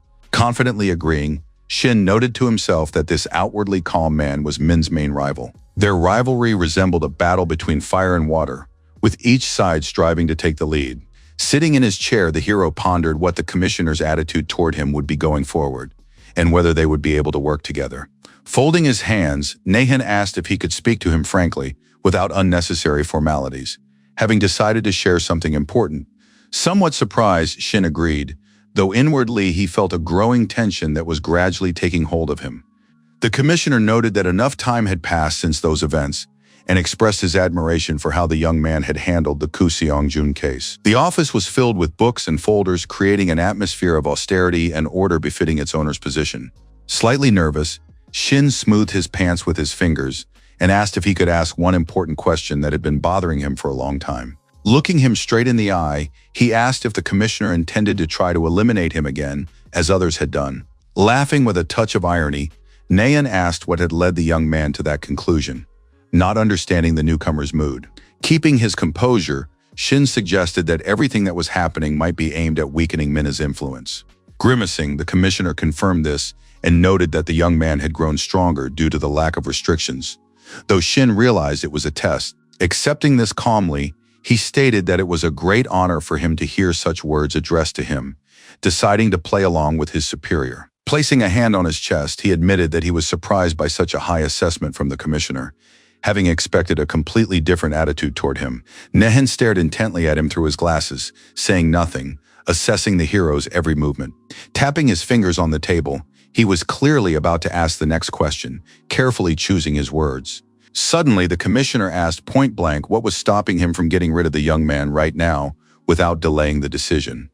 Realizing the seriousness of the situation, the protagonist wondered what answer they expected to hear from him at that moment. Glancing around the office, he replied that as an inspector, he judged people by a single criterion, whether they obeyed the law. Confidently, the character added that the only thing that mattered to him was whether the person in front of him was an honest taxpayer or not. After listening to him carefully, the commissioner heard the young man emphasize that, in the absence of violations, there could be no animosity between them. Calmly, Shin asked not to be seen as a pawn in someone else's hands, but to be regarded as an ordinary employee in the department. The nameplate on the desk underscored the office owner's status, and a tense silence hung in the room. Suddenly, Nahan rose from his seat, breaking the prolonged silence with the creak of his chair. Approaching the window, he noticed that the young man did not at all resemble the reckless person he had been described as earlier. Mr. O noted his caution and acknowledged that such qualities in the young man were more of a virtue than a flaw. To Shin's surprise, the commissioner announced that Min had voluntarily declined the position of the next head of the tax service. Turning to him, he added that now only he and another inspector from the regional office were vying for the position. Noticing the young man's confusion and the strange expression on his face, the commissioner asked if Min really hadn't told him anything about this. With a slight smile, he suggested that Shin switch sides, promising that in that case, the position of director would go to him. Tensing his entire body and keeping his gaze fixed, the hero began to carefully consider the unexpected and extremely dangerous deal. Staring intently into the character's eyes, Nayan calmly repeated his words, keeping a straight face and hoping the newcomer would work for him. In response, Shin silently held his cold gaze, weighing the pros and cons of such an unexpected collaboration in his mind. Suddenly he frowned and asked what exactly the commissioner was talking about, because such a proposal sounded too strange. Deep down, the young man understood perfectly well that he hadn't actually received any instructions or orders from higher-ups. Barely containing the rage building inside him, he clenched his fists tightly, trying to maintain an outward calm and not betray his emotions. To his surprise, he realized that since arriving at this place, which was effectively enemy territory, too many inexplicable events had occurred. Recalling Director Min and his words about how he intended to use him as a blade, Shin felt his confidence slowly being eroded by doubt. His eyes wide, he couldn't figure out what he should do now, since the situation was far from ordinary. Watching his reaction with interest, Nahan calmly asked what was wrong, noting that the young man clearly hadn't expected such a turn of events. Grinning, the commissioner coldly remarked that people, like things, need to be replaced the moment they become useless or lose their value. As if caught in a bright and merciless light, The young man couldn't believe that Min could really just abandon him like that. At the time, the director's words had seemed sincere to him and had even inspired a certain trust, which was now beginning to crumble. He remembered how, sitting at the table, Ho had asked him directly if he would become his blade, leaving him no room to evade the answer. Opening his cold blue eyes, the hero carefully considered the decision he had made, fully aware of its importance. Nodding respectfully, he thanked the commissioner, trying to maintain a polite and calm tone as he delivered his verdict. After a brief pause, he added resolutely that he was forced to decline, despite such a tempting offer. Looking at his own reflection in the window pane, Nayan asked thoughtfully what exactly had led the young man to make such a decision. Emphasizing once again that Chi-Ho had voluntarily declined the position of director of the tax service, he asked if the protagonist understood this. Shin replied confidently that he had started working with Min, not at all because of a possible promotion or a desire for power. Gritting his teeth, he admitted that the real factor was his unshakable faith in this man's abilities and his decisions. He didn't care, even though it now seemed as if Min had betrayed him by changing his original intentions. The hero firmly stated that without Ho, he would never have ended up here and would not have walked the path that now lay behind him. Without looking away, the commissioner silently stared at the young man, as if trying to gauge his sincerity and inner resolve. Sighing heavily, he remarked that it annoyed him when such a talented person was beyond his control, and Shin quietly apologized. While the character awaited further instructions, the man calmly said that he could carry out his duties as he saw fit. Left alone with him, the commissioner promised to put a stop to any outside interference if the young man remained true to his principles. With interest, the hero asked about the other office staff, assuming there would be those who would interfere under the guise of loyalty. Adjusting his glasses, Nayan replied that his words still stood, but he offered no guarantees that the newcomer would be left alone. Puzzled, the character asked if that meant any intervention would not be initiated by the commissioner himself. With a slight smile, the commissioner stated that if he wanted to eliminate him, he would do so personally without anyone's help or intermediaries. Feeling a strange sense of relief, the young man nodded briefly and replied that he understood everything, accepting the rules of this game. A nameplate bearing Nahan's name hung on the office door, confirming his status as head of the 2nd Special Division. With a folder in his hands, Shin stepped outside, still mulling over the conversation and trying to sort out his thoughts. His excited colleagues immediately surrounded him and began asking how it had gone and whether the commissioner had given him a harsh dressing down. Laughing, the hero tried to calm them down and explain that Nahan had promised not to interfere with their team's work. Surprised and couldn't believe it, and Chang, sighing heavily, asked if Shin really trusted the commissioner's words. Hearing the noise, Huang and Shin turned around at the same time, and the hero invited the visitor into the office in a calm voice. An unfamiliar young woman with a short haircut walked in confidently and asked if this was indeed the Special Investigation Unit. Nodding briefly, she introduced herself as Quan Hai Na, head of the 1st Investigation Team, establishing her status. Slightly taken aback by her confident demeanor, Shin stumbled but still greeted her in return. Staring intently at him, the woman remarked that he didn't need to make excuses, since rumors about him had been circulating for a long time. Extending her fist in a friendly gesture, Quan said it was an honor to work with him and called him a reaper. Jiang watched the scene with displeasure, noting that Quan hadn't even paid attention to the others, while Huan merely smirked. Realizing the situation, Quan noted that they were now all employees of the same Seoul office. Listening to her words, the hero simply smiled calmly, trying not to attach too much significance to what was happening. Lightly touching her fist with his, Shin replied that he too would be happy to work together in the future, accepting the friendly gesture. Holding the folder in her hands, she asked if he had had a chance to review the documents and added that she had received hers that morning. A little embarrassed, the guy admitted that he hadn't opened them yet and asked why their materials were identical, assuming that the cases must be different. Smiling, Quan replied that this was done on purpose so they could compare their results and determine who would come out on top. Winking, she added that she wouldn't miss the chance to prove why she had been chosen to lead the first team. Hearing this, Quan and Kang exchanged surprised glances, watching the confrontation between the two investigators begin. Unfolding the documents, Shin recalled the commissioner's words about protection, but realized that in reality, he was expecting fierce competition.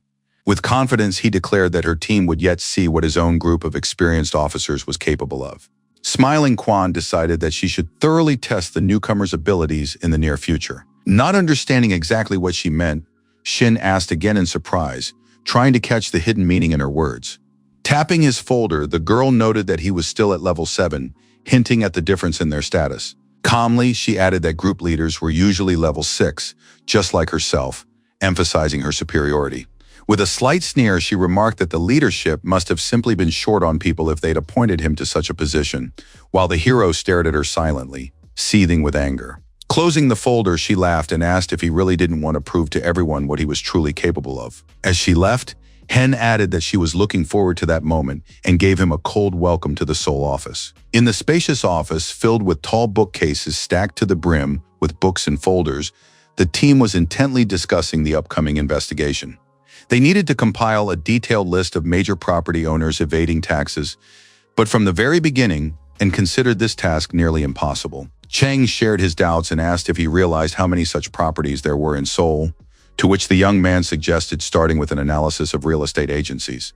He also added that it is much easier for companies to conceal tax evasion using various schemes. Objecting to him, Chang emphasized that such schemes are carried out not only by organizations but also by individuals who find loopholes in the law.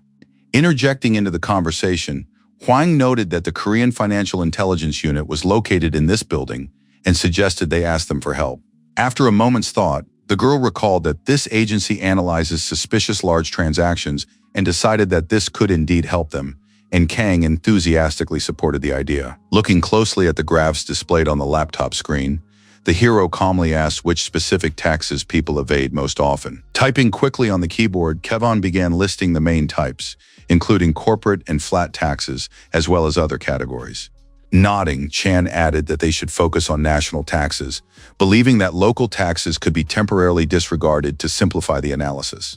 Still hesitant, and cautiously asked if they could handle such a massive undertaking, realizing the complexity of the task at hand. Pointing her finger at him, Chang sharply asked what exactly he was afraid of, to which the inspector denied having any fears, while Shin silently watched their exchange. Closing his eyes and taking a deep breath, the hero tried to calm himself, after which he quietly grunted, as if he had already made up his mind. After glancing at the filing cabinets, he reminded them that they had previously searched for similar information while analyzing the sources of funding for suspicious transactions. Suddenly realizing the direction of their work, Shin suggested starting with an analysis of recent financial inflows and even clapped his hands in delight. Standing at the head of the table, he confidently stated that they would begin by investigating questionable sources and do everything possible to gather as much information as they could, and the team supported him. Clenching his fist and feeling a rush of excitement, the hero suggested getting to work immediately, inspiring his colleagues with his determination. Meanwhile, a tense man stood by the glass doors of the real estate agency, nervously watching what was happening on the street.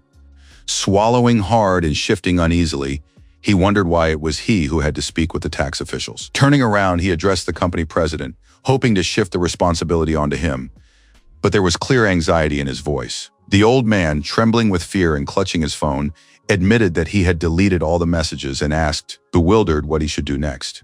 Looking at him, the man tried to calm the CEO, explaining that the tax authorities were only interested in real estate transactions, not their correspondence.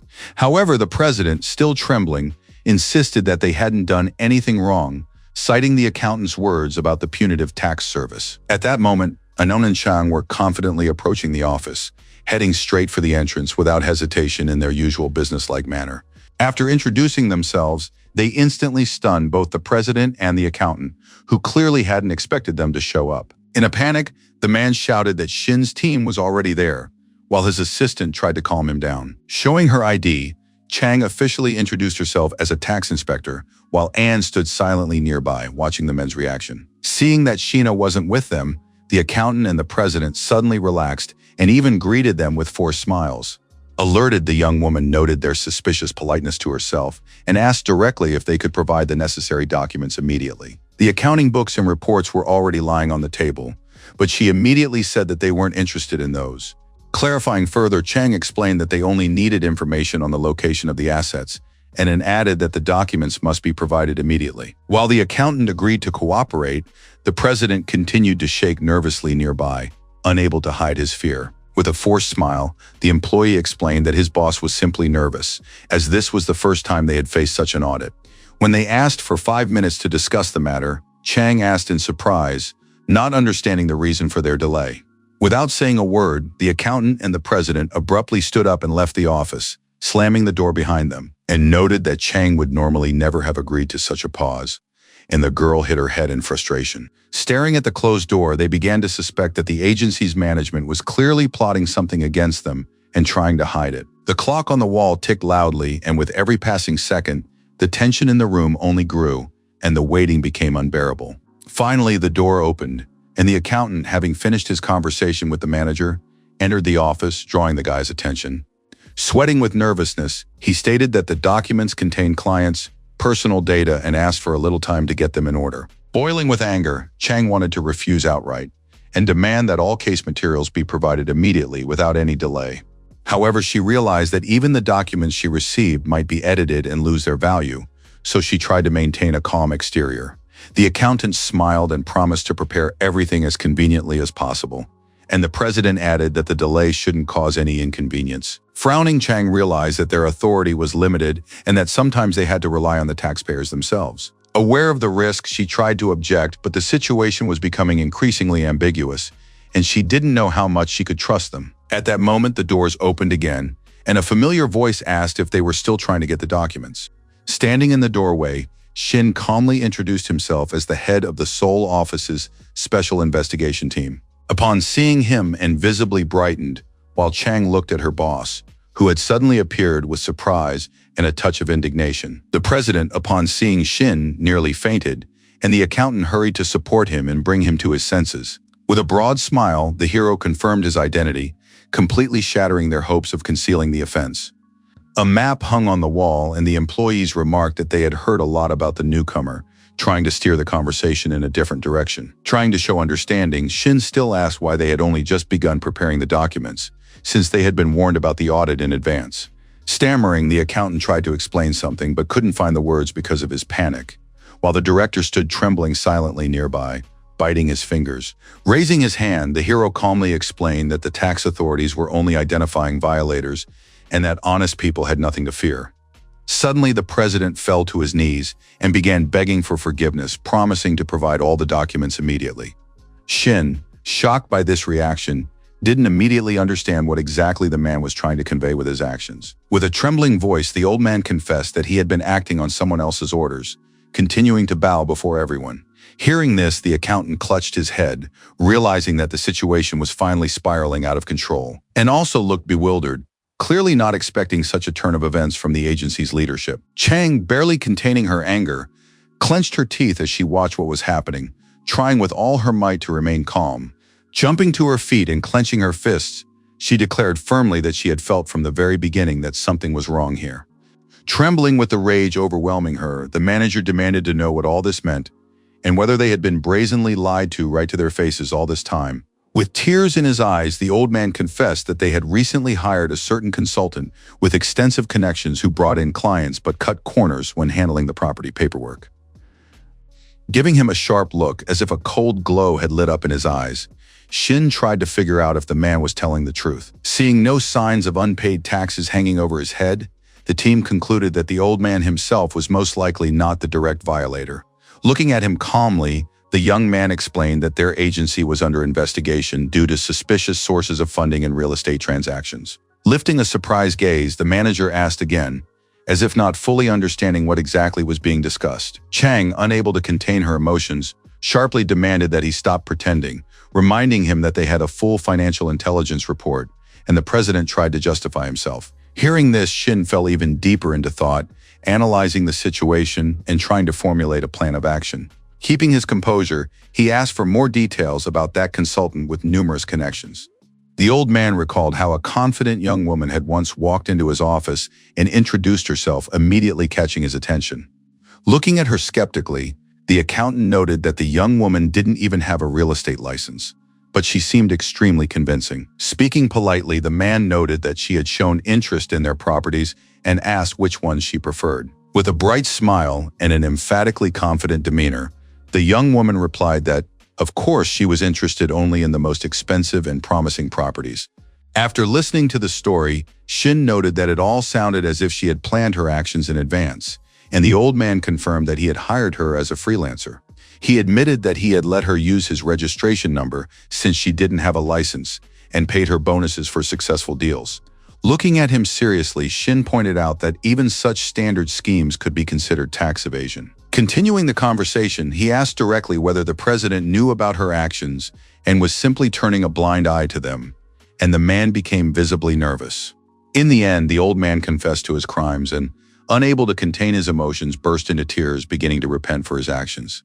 In response, Shin merely smiled gently, showing neither condemnation nor aggression, but fully aware of his ability to get to the truth. Looking at the map on the wall, he thanked him for his honesty and said that the only thing that mattered now was to rectify the situation. While he explained that the tax office was not the enemy of honest taxpayers, the others watched silently. He added confidently that their job was to catch people like this consultant, not to punish those who were willing to cooperate. Returning to the matter at hand, he asked for the documents and received a positive response. The windows in the unassuming building were open. A fly trap in a white pot sat on the windowsill, giving the office a strange yet cozy look, and the woman noted that the deal had turned out to be quite profitable. Comparing the situation to an ant trap, she noted that now they needed to find that very predator, the new realtor. Reflecting on the president's behavior, she realized that he had probably begun to suspect something even before everything came to light. The girl with burgundy hair calmly stated that she didn't have a license and asked herself if it really mattered that much. Holding the phone in her hands, she decided to block the agency to avoid unnecessary trouble and not ruin her reputation. Just then, the phone suddenly rang. It was client number 2, from whom she had been eagerly awaiting news. Scratching the back of her head, the girl calmly greeted the person on the other end of the line, trying to pull herself together. The man hesitated and said that her proposal was too risky, but she confidently tried to change his mind. She explained that this particular plot had been chosen precisely to minimize risks, hinting at the potential profit behind the closed doors of her office. On the other end of the line, the man was clearly flustered and didn't know what questions to ask next or how to object. Smiling, the young woman assured him that nowadays houses can be built very quickly, thanks to modern technology. While the fly fluttered against the glass, she explained that prefabricated modules are now used for accelerated construction. Flying into the fly trap, the insect found itself trapped, unaware that it could no longer escape, and was doomed to die. At that moment, the client finally agreed to the terms, placing his complete trust in Miss Kim, and the plant snapped its petals shut.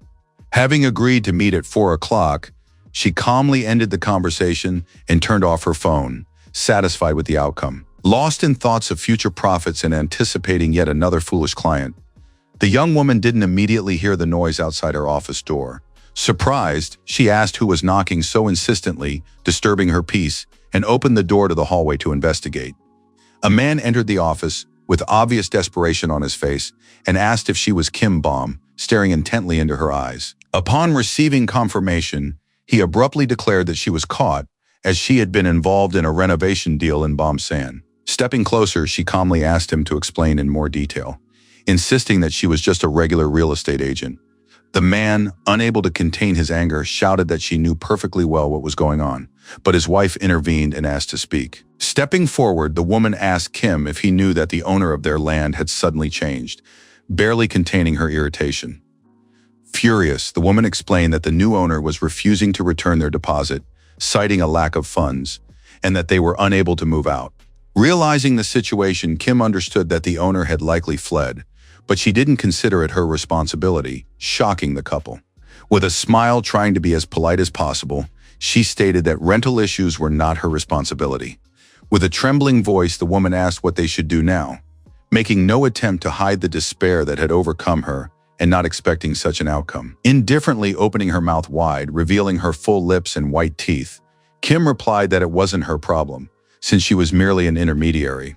She added regretfully that she couldn't help, and the couple couldn't hold back their tears. Their expressions changed. She suggested contacting the previous owner, but they said his number no longer worked, and the police couldn't help either. Closing the door, Kim indifferently repeated that the situation was unpleasant, but she couldn't help, clearly showing that she had no intention of solving other people's problems. The woman grabbing the door asked if she was the one who had arranged the deal, unwilling to back down so easily and hoping to restore justice. Crying, she claimed she'd been warned about Gap investment scams and suspected Kim, but the girl didn't understand what she was talking about. Irritated by such accusations, Baum barely held back her anger, trying to get rid of the pesky visitors, while the woman continued to insist otherwise. Yanking the door open and snapping the handle off, Bomb asked what they wanted from her, and the woman, losing her balance, fell to the floor. Hitting her back hard, she groaned in pain, and her husband, alarmed by the fall, rushed to help her. Seizing the moment, Kim quickly slammed the door shut, not wanting to deal with the dissatisfied customers. At that moment, Shin and his team approached the distraught couple, drawing the man's attention while the woman wept bitterly on his shoulder. Sitting down next to them and reaching out her hand, Chang asked anxiously if everything was all right, while Juan stood awkwardly nearby, unsure of how to help them. Holding his phone, Shin headed toward the office to deal with the consultant who had been deceiving people and evading taxes. Slamming the door open, he declared that they were clients who had an appointment at 4 o'clock, shocking the elderly couple and his colleagues with his behavior. Turning to the young people and the couple, he added with a slight smile that they were also simply good people who would restore order. The door hinges snapped with a crash, and Kim screamed in panic, demanding an explanation for what the young man was doing and why he was barging into her office without permission. Maintaining a serious tone, the young man reminded her that they had agreed in advance to meet at exactly 4 o'clock, and he had simply arrived on time. Burning out of the office, the girl asked with irritation in her voice what on earth he was talking about and why he was acting so brazenly. Suddenly, Kim froze in place, her body shuddered, and her eyes widened as if she had only just begun to realize what was happening. A few hours earlier, she had received a call, and at the time she had assured the person on the other end of the line that they were speaking to a true professional. At the time, Shin calmly replied that he fully trusted her experience and was counting on her help to resolve his issue. While Baum smiled sarcastically, he added that they would definitely meet at 4, finalizing the arrangement. After regaining her composure a bit upon realizing the situation, she still asked who he was and why he was acting so confidently. The young man stated decisively that he was the head of the 2nd Special Division of the Seoul Tax Service, clearly stating his name. Upon hearing this, Kim turned pale, and her eyes widened even more, betraying genuine surprise and sudden fear. As if she couldn't believe her own ears, she asked again if this was really the Shin Jae-hyun everyone had been talking about. Turning to her husband, the woman asked if this was the guy who had recently been on TV, and he nodded in affirmation. With obvious arrogance, Baum declared that she didn't care who was standing in front of her, since even the tax office was required to notify her of a visit. Partially agreeing, the young man explained that this was usually the case, but in her situation, the notice had been canceled due to the risk of evidence being destroyed. Noticing her irritation, Chang took a step forward and calmly said that they had come only to talk, asking her to remain calm, while Huang stood silently behind her. Baum angrily declared that she would file a complaint against them, since they had broken down the door and burst into her office without any justification. Stepping forward, the manager showed her a list of all the agency's deals, claiming that she had deliberately chosen financially weak clients. Glancing at the papers with disgust, Baum staggered, realizing she was trapped, and there was no way out of the situation.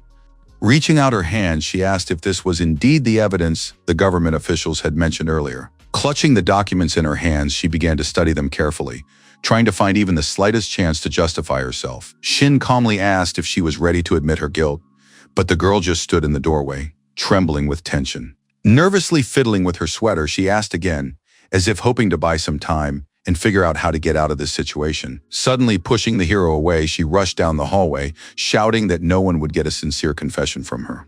Shin's head was spinning. He didn't understand why the suspects were making the situation worse for themselves, but Chang asked him to leave it to her. Running for her life, Kim was angry at herself, realizing she should have fled earlier while she still had the chance. Clutching the papers, she hoped that freedom was close and that no one would be able to stop her as she approached the office exit. Suddenly, the loud footsteps of Shin and Huan echoed down the hallway as they rushed after her, determined not to let the suspect get away. Catching up to her, the hero shouted for her to stop, assuring her that running away was a pointless endeavor and would only make her situation worse. Noticing she was being chased, she sped up even more, desperately trying to break away from them and looking back in panic. Chang was already waiting for her around the corner, but Kim didn't notice her because of her anger and the shouts directed at the guys who were still catching up. Popping out from around the corner, the manager spread her arms wide and loudly ordered Baum to stop immediately. Gripping her arms tightly, the manager threw her to the floor, putting a definitive end to her attempt to escape and reveling in her superiority. Lifting her head, Kim glared at her, breathing heavily and trying to catch her breath. Her makeup had smudged after what had happened. Smiling sarcastically, Chang declared that it was time for her to give up, since resistance was no longer pointless. Shin felt dizzy. He held onto the wall, and Huan, noticing this, tried to support his colleague and noted it as a bad sign. That evening, as an orange sunset descended over the city, the boss reported that Kim had filed a complaint with the police. Jiang remained silent, her head bowed, while Shin tried to figure out exactly what had happened, and Huang tried to defend her. Kang couldn't believe they had broken down the door and used force, believing that public servants had no right to act that way. Ming noted calmly that the cameras showed that without their intervention, Kim would indeed have managed to escape. Feeling ashamed, Chang sat hunched over, avoiding the gaze of those around her, wishing she could sink into the ground for what she had done. Suddenly, someone silently handed her a cup of hot coffee, trying to comfort her and draw her attention, and the girl looked at the contents in surprise. Looking up, she saw Anna and asked in surprise why he had done that, and he calmly replied that it was for her. Taking the cup, she quietly thanked him, still feeling awkward about what had happened and guilty toward the team. Kang continued to insist that this was their first case and that such behavior was unacceptable, especially for a leader. Noticing Shin, who had left the office with a heavy sigh, his colleagues immediately began asking him about the results.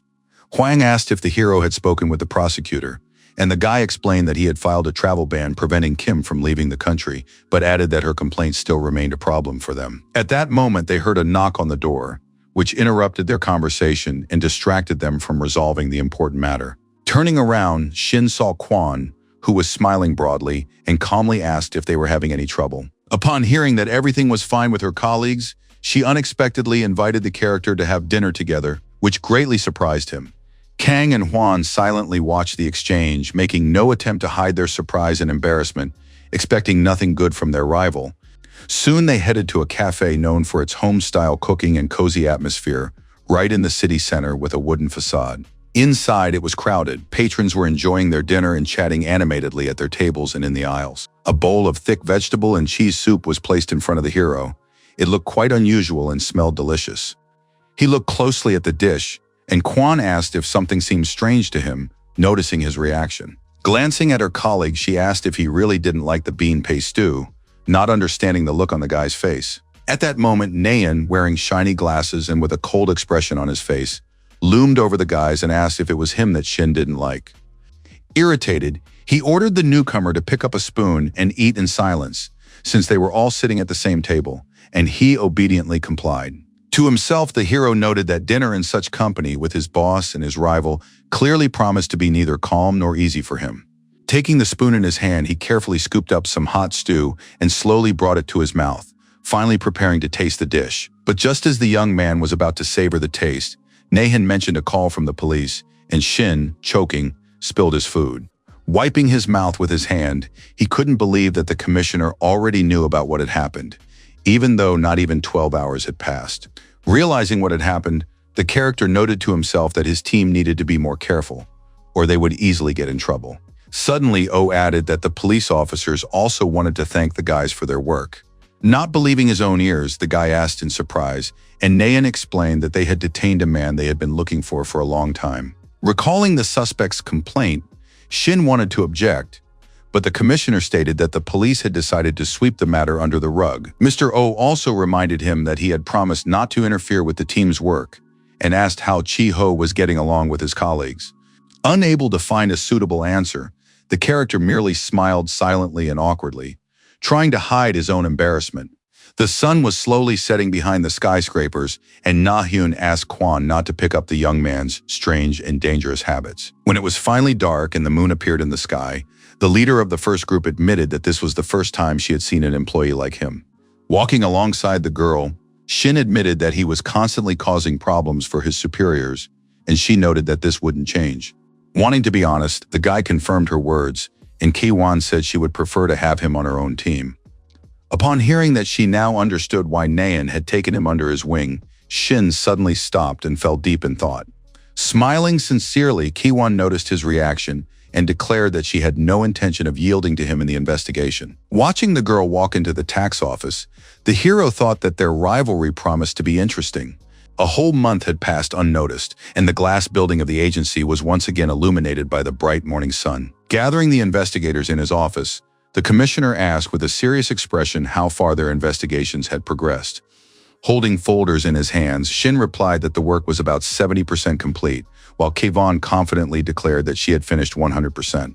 Nashin suggested that the young woman speak first, and she began reporting on the hundreds of offenders who owned large properties. She then carefully unfolded the documents and handed them to the commissioner so he could review the findings in greater detail. Studying the materials with interest, Nahen praised her for her work and noted the high level of preparation in the investigation. Hearing the praise, Kevon shot Shin a dismissive glance, clearly relishing her own superiority over her rivals. While the character stood motionless nearby, like a disciplined soldier, the commissioner unexpectedly addressed him. Carefully stepping closer, the hero silently handed the prepared documents to his superior and froze, waiting for a reaction. Seeing only 319 suspects on the list, the commissioner remarked that he had expected a much better result from him. But suddenly, the man noticed a second folder and immediately asked with interest what was in the additional file. The next moment, his eyes widened in genuine surprise. He had not expected to see anything like this at all. Wanting to be sure, the man asked again whether the young man's team had indeed been investigating cases of insurance fraud at the same time. Holding the folders in his hands, the commissioner reminded him that the young man had said his work was only 70% complete, not understanding why he had decided that. Confirming this with a smile, Shin added that the team only had to sort out the cases related to property tax. Upon hearing this statement, Kevon cast a completely different, interested, and attentive look at him. Standing nearby, the girl couldn't believe that in such a short time he had decided to cover practically the entire real estate sector. As if reading her thoughts, Mr. O asked about future plans, and Shin gave a detailed account of the audits of major property owners. Closing the folder and pushing it back toward the protagonist, the man noted that both investigators had produced very commendable results. Upon hearing that all of this was going to be released to the press, Shin visibly tensed up and asked the commissioner in surprise. Nahen calmly explained that the public needed to know exactly what the tax service's special investigative units were doing. He also added that their unit exists thanks to the tax revenues of the country's ordinary citizens. Reflecting on his boss's words, the protagonist noted to himself that his views did indeed coincide with the commissioner's in many respects. The realization that Mr. O was merely a rival to Min made the young man realize the error of his previous conclusions about him. Numerous folders lined the shelves of the office, and the commissioner explained that he preferred a different management style than Ho's. In a serious tone, he admitted that he liked to watch those who started from the bottom and achieved success on their own. The investigators stood attentively before him while Nahen explained that he had deliberately pitted them against each other to test their talents. However, the commissioner asked the men to remember that they remained colleagues, not enemies despite their internal rivalry. Leaving the office, the hero mechanically turned the doorknob, intending to close the door behind him so he could head to his own office. Noticing that the door wouldn't close properly again, he asked the girl about it and she calmly explained that this happened often. Upon hearing that CEO Min had constantly broken that handle in the past, the character asked in surprise. Slightly surprised by his reaction, Kevon asked if Shin really didn't know that Ho had worked here before. While the young man stood motionless by the door, his colleague began to tell him about Commissioner Nahen and Min's past. More than 10 years ago, San-hoon Jung was in the director's chair, and the young Ho was arguing loudly with him over an investigation. Outraged, he argued that he had done a tremendous amount of work, and his boss asked Nahen to escort him out of the office. Turning abruptly, Ho headed for the exit, and O silently followed him, watching his colleague closely. The CEO advised Min to take some time off and rest a bit, but Min only gritted his teeth even harder in anger. Gripping the doorknob with all his might, he snapped it off right in front of everyone in a fit of rage, without a shred of embarrassment. Nahan remarked that it was nice of him to take time off when they were literally drowning in work, and Ho became even angrier at his words. While Min was trying to fix the door, O suddenly asked if he didn't find the boss's behavior suspicious. Shocking his colleague with his answer, Ho declared that the CEO was only thinking about his promotion, not about the investigation. Under heavy pressure, the handle finally snapped and practically fell apart right in his hands, beyond repair. Looking resolutely ahead, Min admitted that over the years of service, he had increasingly noticed one unpleasant pattern. Holding the broken pen in his hands, he added that the longer he worked, the more he felt that everything was going awry. More than 10 years ago, the tax office building looked just as it does now, bathed in bright sunlight. Sang-hoon Jung asked Nahen, who was standing in front of his desk, what exactly he needed at the tax office at such an early hour. Feeling awkward, the man admitted that he didn't quite understand him and reminded him that he himself had previously approved the investigation. The director, flipping through a folder of documents, declared that the matter was considered closed, but Mr. O tried to object. Throwing the papers down on the desk, John loudly demanded that the discussion of this matter cease, making it clear that the conversation was over. Frowning, he explained that senior management had insisted on the immediate closure of the investigation. Nachin stood there bewildered, as if in a vacuum, while the director noted that if this continued, the consequences could affect everyone.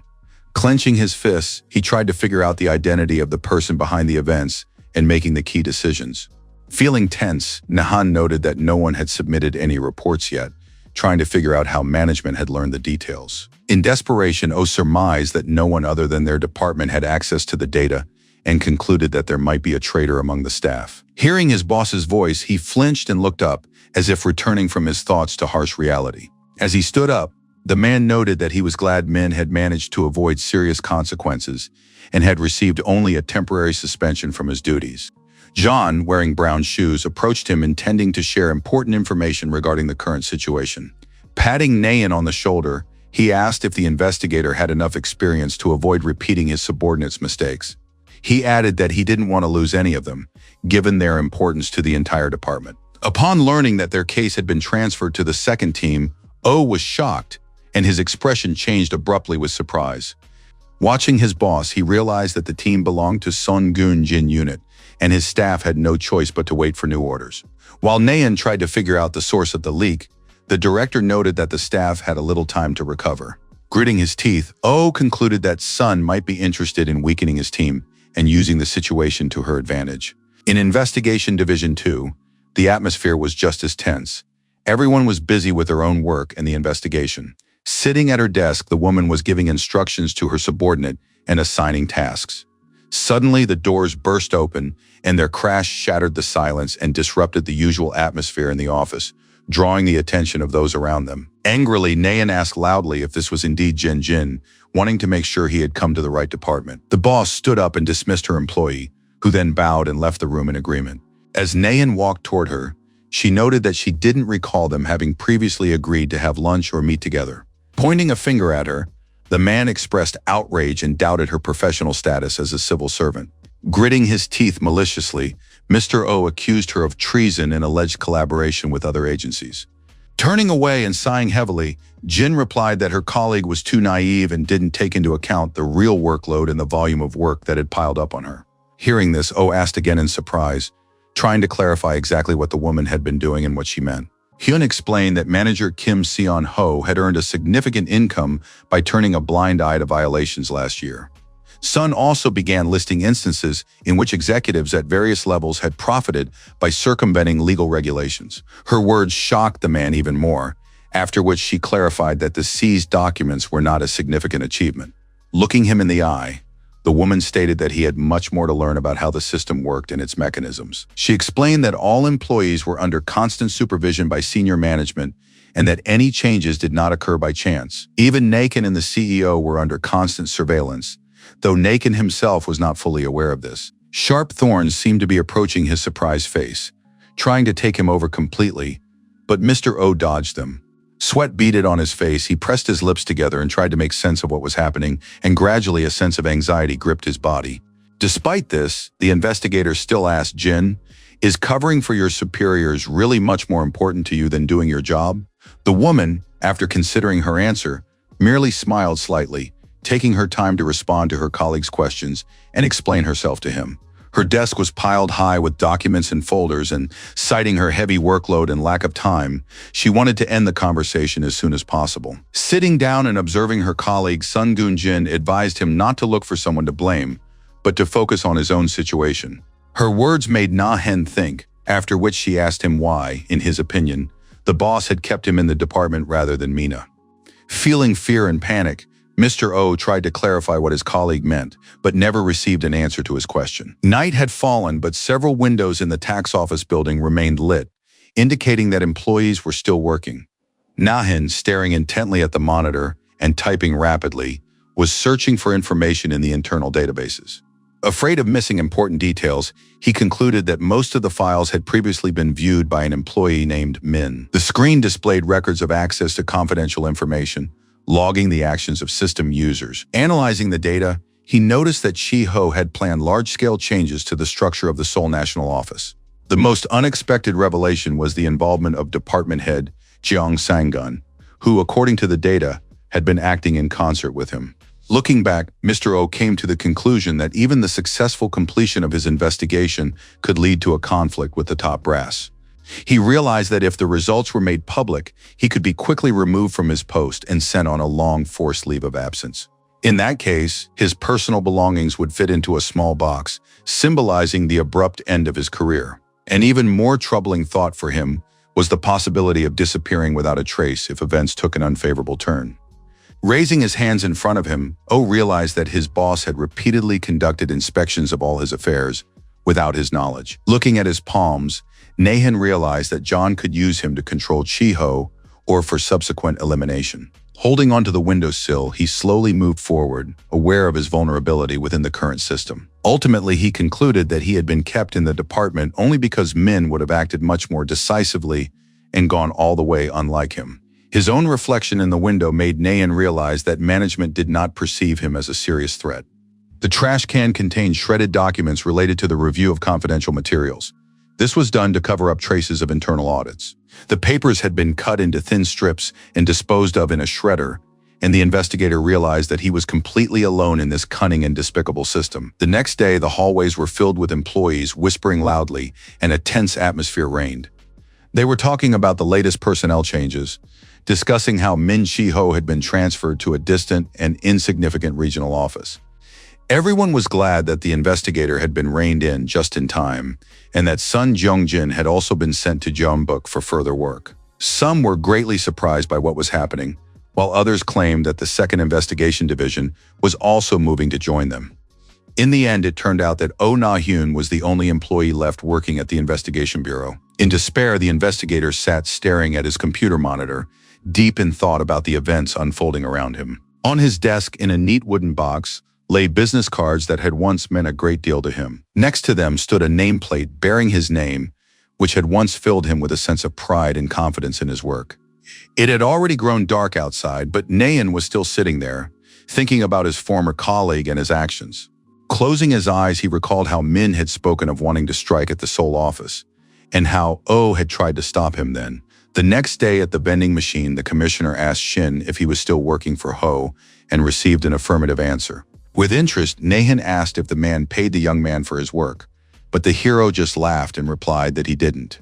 As he was about to take a sip of coffee, the commissioner thought this was wrong and believed that Chi-ho should have at least somehow thanked the young man. Holding the cup in his hands, Shin noted that the CEO always instilled confidence in him and helped him make decisions. He added resolutely that thanks to this, no one would be able to turn a blind eye to corruption, and Nahan was slightly embarrassed. He recalled again how he had asked Min not to go so far and to drop the case, but Min had continued to study the documents, paying no attention to him. Without turning around, Min replied dryly that in the case of widespread corruption, it was necessary to dig deeper and seek the truth to the very end. Hearing that his colleague intended to obtain information at any cost and go against the others, Oh was frightened, beads of sweat trickling down his face. The determined employee firmly stated that their job was to fix the system and see the case through to the end. Na-shin was trembling with tension, and Chi-ho promised him that if things went wrong, he would take full responsibility. Standing over him in the empty office, Oh asked if Min remembered that he was still his immediate supervisor. Opening the folder, he carefully studied Shin's file, analyzing every detail of his biography and career achievements. Realizing he had become a pawn in the power struggle between the leaders, the commissioner understood that Chi-ho had decided to act as a shield for the young man and slammed the documents shut. Moving forward, Min gradually began to gather influential people behind him, such as John Sang-hoon and Song Dae-hui, thereby strengthening his own position. This entire chain of events ultimately fell on Jin and Shin, a young newcomer who had rapidly climbed the career ladder. Reflecting alone, Na-hyun came to the conclusion that his rival had underestimated him, expecting him to freeze in terror with a time bomb in his hands. Gazing into the darkness, Oh decided he had to make the most of what his colleague had left him as a gift. The tax office building stood in the moonlight, and the commissioner wondered how Chiho's blade had gotten out of control. The next day, reporter Hakjin sat by a large window in a small coffee shop, calmly enjoying his drink. Holding his phone, he learned from the news that the Special Investigation Unit had uncovered a major real estate fraud. Taking a sip from his cup, the young man slowly mulled over the information, trying to connect it to recent events. Not noticing that his drink had spilled onto his t-shirt, Hakjin marveled at how the hero had taken everyone down, even at the Seoul office. Suddenly, the guy himself appeared in front of him and calmly pointed out that the reporter had spilled coffee and needed to clean it up. Not expecting to see Shin here, the reporter reacted sharply and in a panic, splashed the drink right in the unexpected guest's face. Frightened, Na asked how long he had been there, and the character, covered in coffee, replied that he had just arrived and asked for napkins. After that, he calmly began wiping his face, trying to present himself properly in front of his acquaintance and those around him. Crumpling the napkin in his hand, the young man asked Hakjin with a slight smile how things were going for him and how his work was going. Hakjin replied cheerfully that he was finally happy because he could write about absolutely anything without restrictions. He added that all of this had been made possible thanks to Benchel, and Shin was surprised by their partnership and the creation of a new company. With a sly smile, Hakjin explained that Shim had told him not to worry about money and to focus solely on writing. Taking out his camera and snapping a photo, the reporter asked the subject to look at the result and evaluate the image quality. Lying before him was a camera worth 10 million won, one the reporter had long dreamed of and had finally been able to afford. The young man began examining the camera with interest, while Hakjin explained that it had everything necessary for professional work. Staring intently at the device, the protagonist realized that he had long been waiting for an opportunity to study such technology and its capabilities. Upon arriving at the Seoul office, he wanted to master some kind of craft, since art was an excellent way to evade taxes and create slush funds. There were no strict standards there, and works were often sold at a price set by the seller himself. Upon hearing that works by active artists were not subject to taxes, Hakjin was genuinely surprised and immediately asked why. Shin calmly explained that this was done to support the income of domestic artists and stimulate the creative environment. Holding the camera, the protagonist added that this also creates ideal conditions for various financial schemes. Flipping through the photos, he noted that expensive artworks could be used in place of cash, and their value inflated. He pointed out a typical interior with a painting on the wall and added that such works are most often bought by wealthy business tycoons. That is precisely why he asked the reporter to carefully investigate the Soran Gallery and its possible ties to corruption. And it was at that very moment that he revealed the crucial photo. A huge glass building resembling two craters stood amid the greenery by the lake under the bright rays of the sun. Meanwhile, heavy dark clouds were gradually gathering over an old, unremarkable log cabin, foreshadowing a storm. Soon, thunder rumbled over the roof, and bright lightning began striking directly in the area where the building was located. Despite the bad weather, Yu Jinwan sat at his desk in his office, phone in hand, completely unconcerned with what was happening outside. Carefully scrolling through his news feed, he smiled and chuckled quietly, paying no attention to the sound of the storm outside the window. Suddenly, someone asked what had made him laugh, and he turned to see the dark silhouette of a visitor slowly making his way toward him. Then Yu stood up, bowed deeply, and replied that he hadn't seen anything in the press that would be worth the gentleman's attention. Upon hearing that the topic was an article about corruption, the man's face twitched noticeably, and he nervously pursed his lips and grimaced. When he asked about the source of the information, he learned that it was a small website connected to a reporter who was also an acquaintance of Shin. With interest, the man asked if this was the young man who had dealt with Ryu Seokho and received confirmation. Sipping his tea calmly, Jin Hwan was confident he could stop the hero no matter what he did, since he was the future advisor to the presidential candidate. Sitting across from him, watching intently, was Ha Dong-man, a 5-term member of the National Assembly and a very influential man. In the conference room of the Seoul office under Nahan's leadership, the heads of various departments had gathered for an important discussion. The head of the corporate taxation department expressed confusion over the strange composition of the meeting, while the bureau chief sat silently beside him. While the commissioner believed that through joint efforts they could destroy the entire industry, Lee Seong-yoon listened intently to his speech. Serious-minded Oh was confident that his plan seemed quite realistic and feasible under the current circumstances. The surprised head of the department for law-abiding taxpayers asked if he had really gathered them here for this very purpose. Everyone feared they might hinder the investigation, But Na-hyun assured them that the situation would become clearer as soon as they got down to work. And he admitted that it was actually Shin, as head of the Second Investigation Division, who had organized today's staff meeting. The department head was surprised and asked again, unable to believe that the commissioner had allowed the division head to convene the meeting on his own. In the end, having come to terms with what was happening and taking their seats at the table, those present decided to calmly listen to the young man's position. Rising from his seat, the young man respectfully greeted all the staff and managers present. Bowing deeply, he thanked those gathered for coming and explained that he had wanted to meet after receiving the report. Glancing around at everyone, the young man added that he now had an important request regarding the ongoing audit. Raising her hand, the head of the Department for Law-Abiding Taxpayers asked him to wait a moment before continuing. With interest, she asked whether Shin had indeed been conducting audits since the moment he was transferred to their office. Calmingly answering in the affirmative, the character looked at the woman in surprise as she continued to ask about his impressions and his work. Recalling the old man who was willing to give up anything, Shin noted with a smile that the suspects had been quite cooperative. Laughing, the woman said her question sounded silly, since the young man was well known, even without the sole office. Understanding his colleague's hint, the hero assured those present that even if he were just an ordinary civil servant, nothing would have changed. Calmly, his colleague explained that they never investigate random people and only handle serious cases. She also added that most people are terrified when they hear about an inspection by the sole office, and Shin understood everything. Above their organization was only the central office, so employees always had to proceed with extreme caution. They were only supposed to act decisively when pursuing the guilty parties, avoiding collateral damage from a stray shot, and the character replied that he understood everything. With a smug chuckle, the woman felt a sense of superiority and satisfaction at her young colleague's reaction. With interest, she asked whether the case in question met all the necessary criteria and requirements for verification. The determined hero answered in the affirmative and added that they were obligated to completely destroy this system. Sun Yoon silently observed his colleague's reactions, maintaining his composure and smiling only slightly, aware of the rookie's skill. As the tax office building was bathed in bright sunlight, his colleagues asked how they could help him. Meanwhile, various events were unfolding in the construction site's tax accounting office. Throwing the expense report on the table, the man declared that he was going to withdraw 500 million won from the account and ordered the secretary to take care of the expense report. The shocked young woman explained that the transaction details were insufficient and that at least an official contract was required, but he waved her off, insisting that the construction business was being handled properly. As he left, the director said that the Soran Gallery would send an additional tax invoice, while the secretary sat tensely and silently.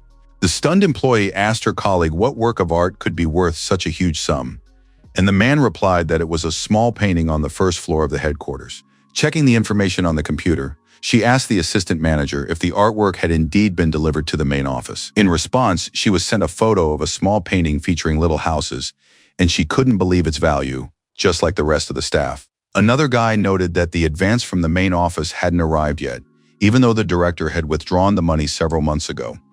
Suddenly, a notification popped up on the computer, and the man, scratching the back of his head, cursed aloud in irritation. Upon opening the message, his eyes widened in horror and surprise after reading the contents of the notification. It was a message from the tax office about an upcoming audit, which is why all the managers were summoned to the conference room. Meanwhile, business as usual continued in the gallery building, and no one even suspected the impending trouble. So Jisuk, waving her arms energetically, directed the workers on where to move the paintings and urged them to be careful. Spitting with irritation, she shouted that the value of these works exceeded the workers' annual salaries.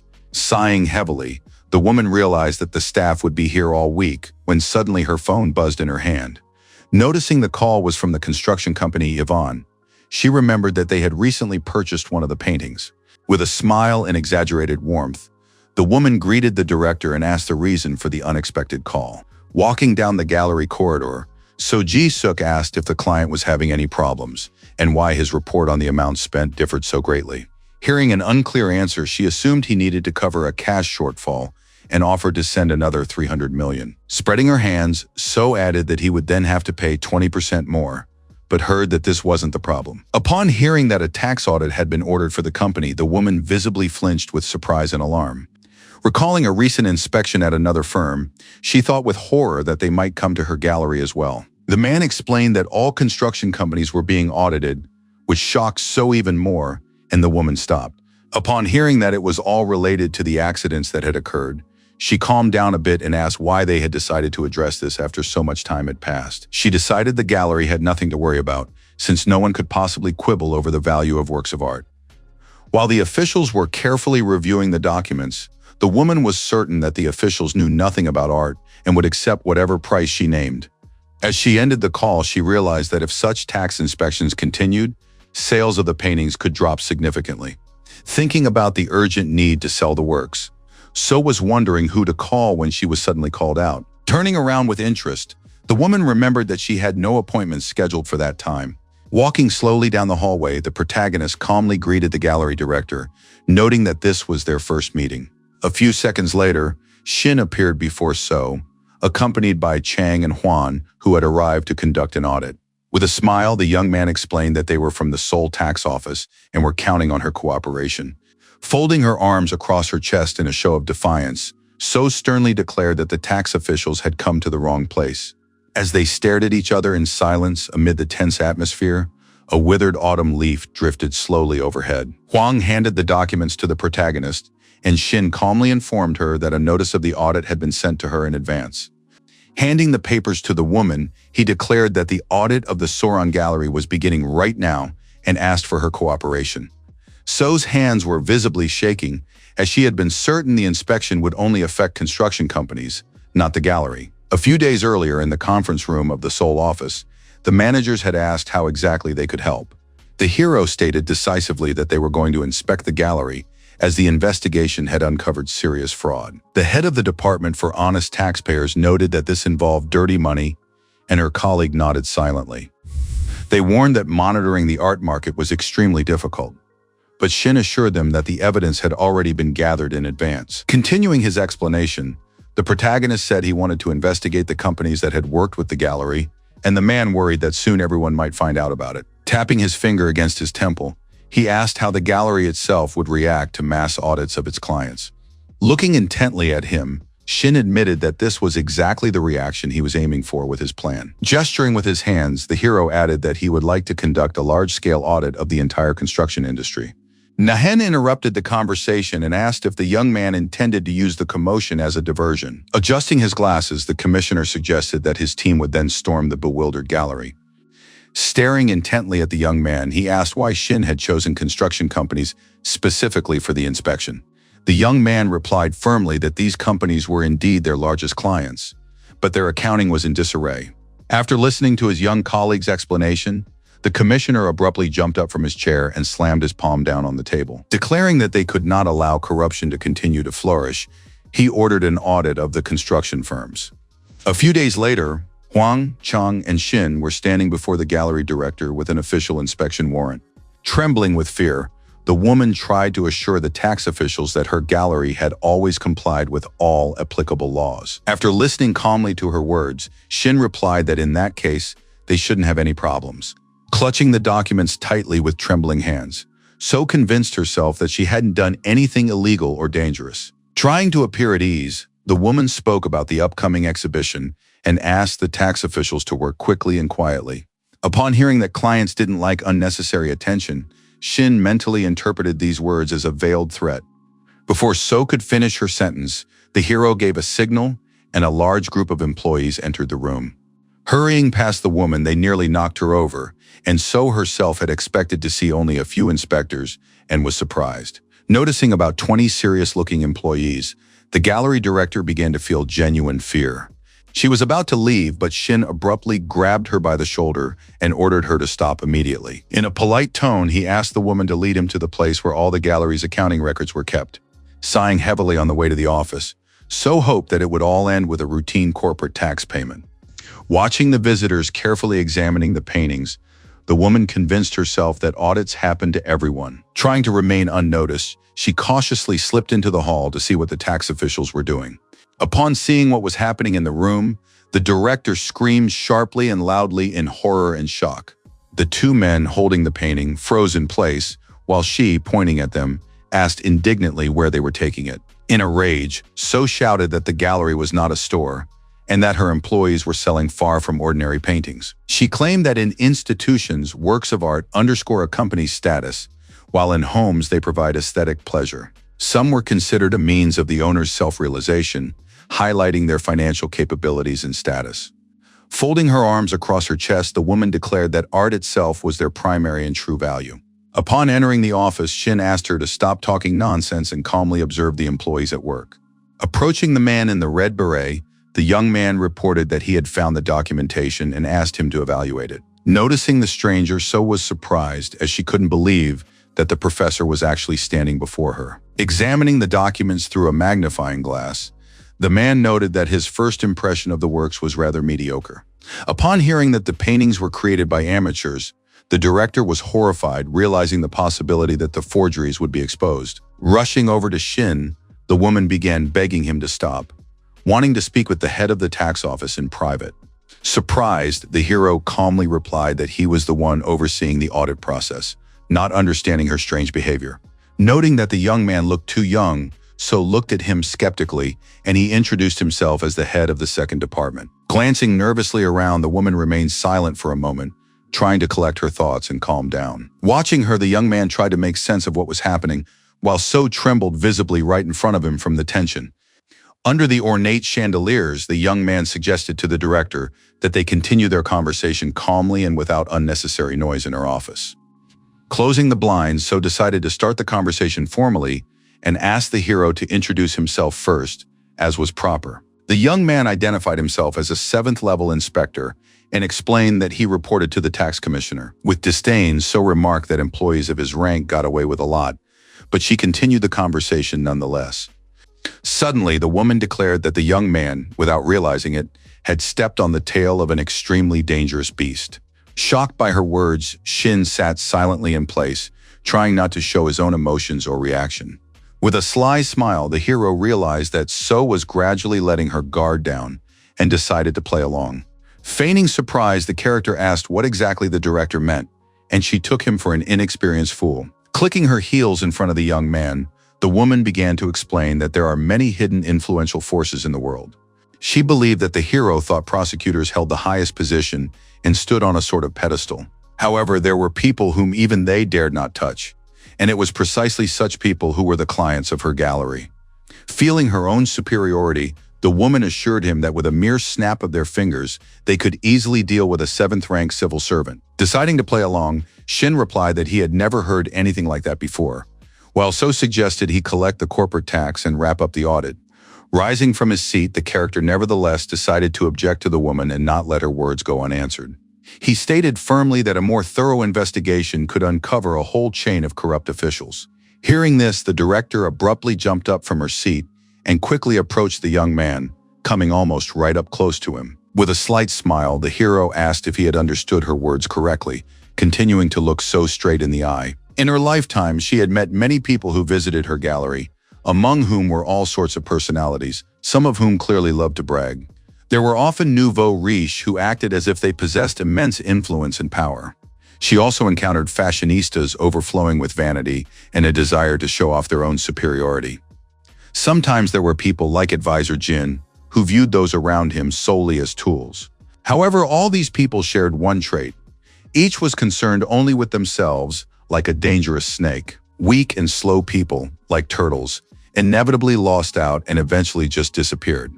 Staring at Shin in horror, the woman tried to figure out what kind of person was standing right in front of her in the office. As if he were mad, the young man repeated his question about whether So was willing to dig deeper to catch the corrupt officials.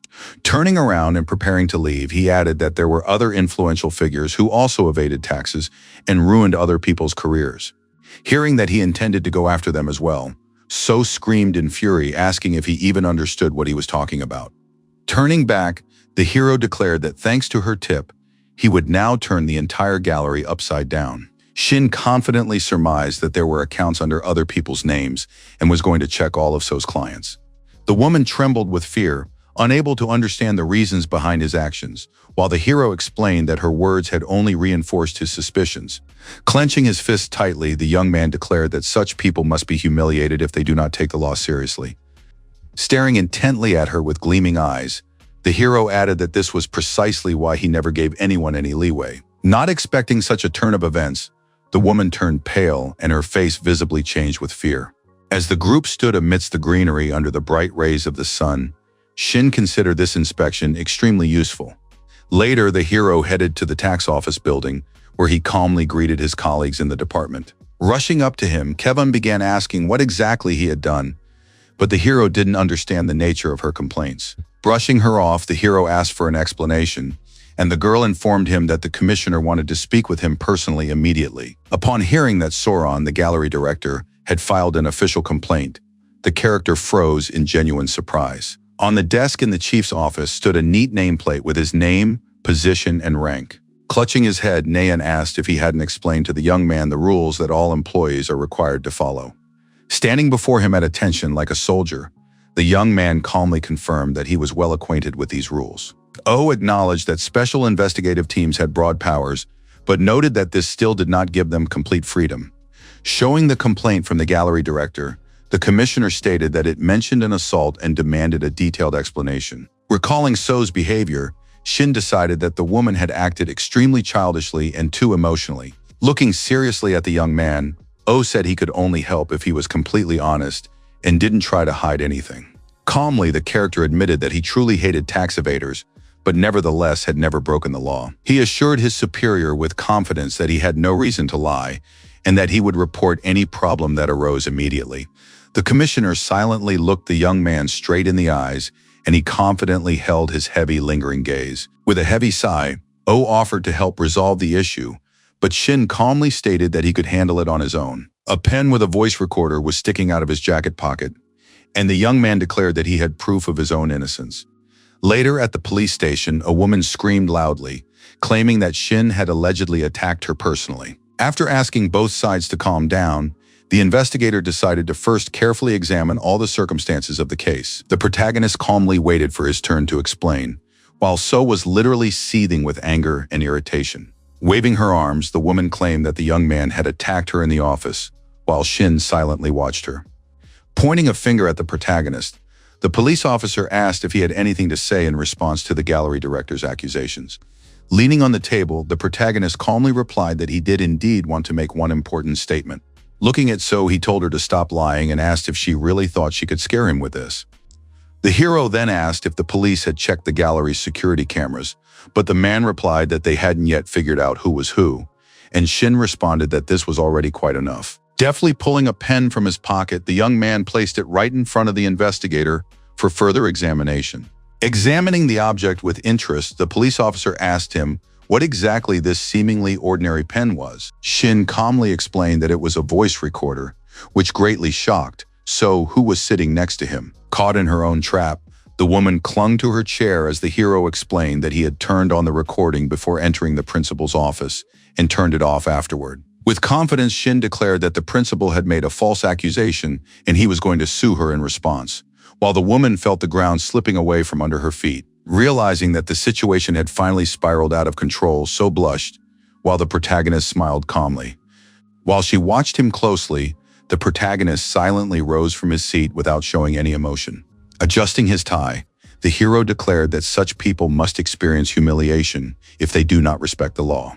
Bowing deeply, he said it was time for him to leave, and the investigator was surprised by his position as a manager. Rising from his seat, the man confidently stated that the young man would be able to bring order to the tax system, noting that they were colleagues just in different departments. With a smile, the character replied that the tax service also relies on the police when it comes to matters of justice. As the investigator watched him leave, the hero calmly walked out of the office without saying another word. Smiling, the detective was glad that such honest and fair people worked in the tax service. A pen and headphones remained on the desk, serving as irrefutable proof of the character's words. In Nayan's office, Kwon Hyun informed him that the official notification would be sent out today. While the employee waited silently for further instructions, Oh noted that she was doing an excellent job. However, the commissioner added that the task force needed to stand out from the rest, and asked if she didn't think she should bring something more special to the table, surprising her with his words. Realizing he was referring to Shin, she paused to think and asked if her boss really wanted her to act like the leader of another team. Shaking his head slowly, Oh replied that there was absolutely no need for such behavior. Clenching her fists in tension, Kwan couldn't calmly watch the other team's constant successes. Lowering her head, the employee promised the commissioner that from now on she would work much harder than before. Suddenly, loud knocks were heard at the door, after which Nahan calmly allowed the stranger to enter. Yanking the doorknob sharply, someone nearly broke it, eager to see the chief as soon as possible and report what had happened. Catching the attention of Nahan and Hina, the young man quickly addressed the commissioner with an important message. Visibly agitated, the young man clutched a document tightly in his hands that was crucial to the ongoing investigation. Smiling, he asked the commissioner to carefully review the list of names and verify it. In the office of Yujin Huan, director of the Research Institute, the phone rang. So was shouting into the receiver that it was all over. On the other end of the line, she explained that something unexpected had happened, and the man demanded details. Hearing a hesitation in her reply, Jin irritably asked the woman not to test his patience for too long. Upon learning that there was a hidden camera in the room, he frowned in irritation, realizing that things hadn't gone according to plan. Thinking of So and Shin, Yu was certain that the principal had said too much during her conversation with the protagonist. He hoped this would put the tax authorities on alert, since the hero had explicitly told the woman he intended to check everything. Recalling the character's public appearances and his bold statements, the advisor found himself thinking about him more and more. Looking up, Yu wondered whether the hero would stop after destroying the gallery or take further action. After a moment's thought, the man finally told So, who was still on the line, that he had already made up his mind. Calmly, Jin said he would block her number, asking her not to bother him anymore with her calls and complaints. Hearing threats to reveal the whole truth, Yu merely smirked and asked what in her opinion would change. He added confidently that if So had decided to turn them all in, she should have thought about her own fate first. Not wanting to listen to her sobs and complaints, the advisor calmly ended the call and hung up immediately. Leaning forward, Yu realized that Shin had gotten involved in the construction industry while hiding the true purpose of his investigation. The advisor realized that if nothing was done, Shin would very soon become a serious threat to them. After dialing the number, the man asked if there was anyone at the Seoul tax office who hated the young man. Meanwhile, a calm atmosphere reigned in one of the tax office's offices, and soft light illuminated the room. The protagonist stood in the office of Sun Yoon, the head of the income tax department, while the man carefully examined the papers he had brought. As he examined the details, he was afraid of missing something important, and the young man explained the origin of the client list he had found. The protagonist also added that the gallery director had threatened him, which led him to suspect serious violations.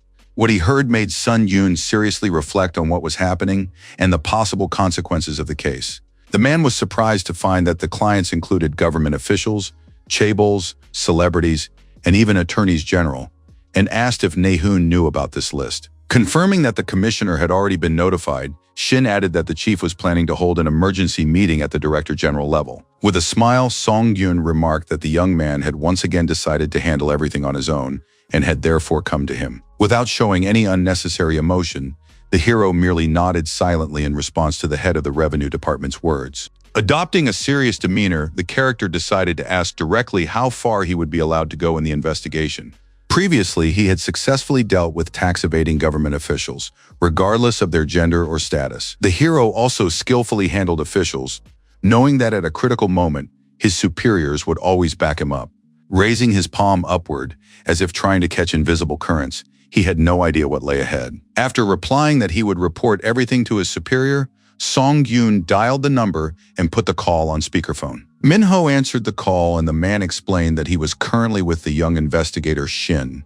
He also sent a list of names as an attachment and asked him to carefully review the contents of the document. Feeling extremely tense, the protagonist eagerly awaited the director's reaction, while Min asked about the source. Sun Yoon explained that the list had been found during an audit of the Soron Gallery and had been handed over to Commissioner Nahen. However, the man was interested in something else, and Shin stated that he was ready to listen carefully right now. Then Minho asked how many people the protagonist intended to eliminate, and he calmly replied that all those responsible. The young man added resolutely that the main question was simply how far they would let him go. Silence hung in the line, and the character realized that Minho needed to seriously consider this question and the possible consequences. Suddenly, Shin reminded Song Yoon of his promise to tell him who was backing him at the country's tax agency. On the other end of the line, Minho tensed up even more upon hearing the hero's request to reveal the whole truth to him. As if standing right in front of the director, the hero asked again how deep he was allowed to thrust his blade. Shocked, Min felt as if he saw the young man standing right next to him and froze, still holding the phone to his ear. His expression reflected genuine surprise, and for a moment, the man couldn't find the right words. Smiling, the director nevertheless assured the hero that he would soon be able to deal with all the guilty parties personally. Min asked him to wait just a little longer and promised to grant the young man complete freedom of action in the future. Delighted by what he heard, Shin sincerely thanked the director and said he would eagerly await that moment. Later in the conference room, a folder containing case documents prepared for approval lay in front of the chief. Sitting at the head of the table, he informed his colleagues that the materials had been forwarded by the 2nd Special Tax Division. Kim Sang-min, director of the 2nd Investigation Division, objected, noting that Nayan had chosen an extremely inopportune time. The others supported him, reminding him of the upcoming nomination of candidates for the post of head of the country's tax service and believing that they needed to resolve this issue. Unable to bear the tension, the chief director announced that Minister of Culture Cho Myung-eun was also on the list, surprising all his colleagues. The stunned men exchanged nervous glances, clearly realizing the gravity of the situation. Upon hearing that Shin was going to take on the minister, everyone present looked directly at him at once. His colleagues began shouting and asking if he had lost his mind, but he merely remained calm and silent in response. A murmur of outrage rose in the hall, and the hero explained that he would start only with those against whom there was irrefutable evidence. Banging his fist on the table, Kim Sang shouted that after arresting a single politician, the young man had finally lost his mind. Pointing a finger at the young man, the man asked if he really thought their system was that simple and vulnerable. Rising from his seat, Shin declared that only those who could truly be eliminated would be eliminated. Struck by such confidence, Kim Sang asked if Minho was currently at the organization's headquarters. Hearing this question, Na-hyun stared intently at Shin, waiting closely for his reaction. Confidently, the hero declared that he trusted all the people whom director Minho himself trusted. Hearing this answer, Oh nervously tapped his fingers on the table, pondering the further consequences.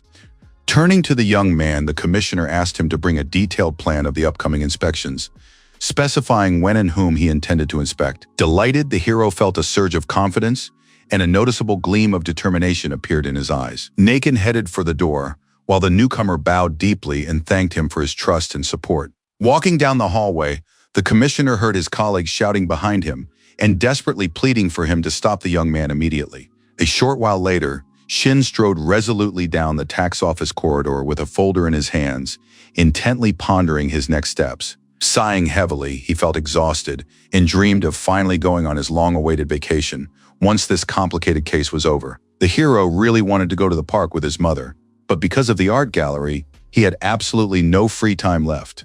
This investigation felt like a deep funnel, for he was digging deeper and deeper, seeing no end in sight and fearing the destruction of evidence. Shin yanked the office door open and realized that there was no time to waste, and he had to act as quickly as possible. Turning to his colleagues, the hero announced that the meeting was over, and an agitated Kevon immediately rushed over to him. Holding out a folder, the girl explained that the notices for the gallery director kept coming back to them unanswered. Taking the documents, Shin said he would check everything himself, but Kevon was worried that the woman might try to hide. Approaching Chang, he handed her a list of people for the next check and asked her to carefully review all the names listed.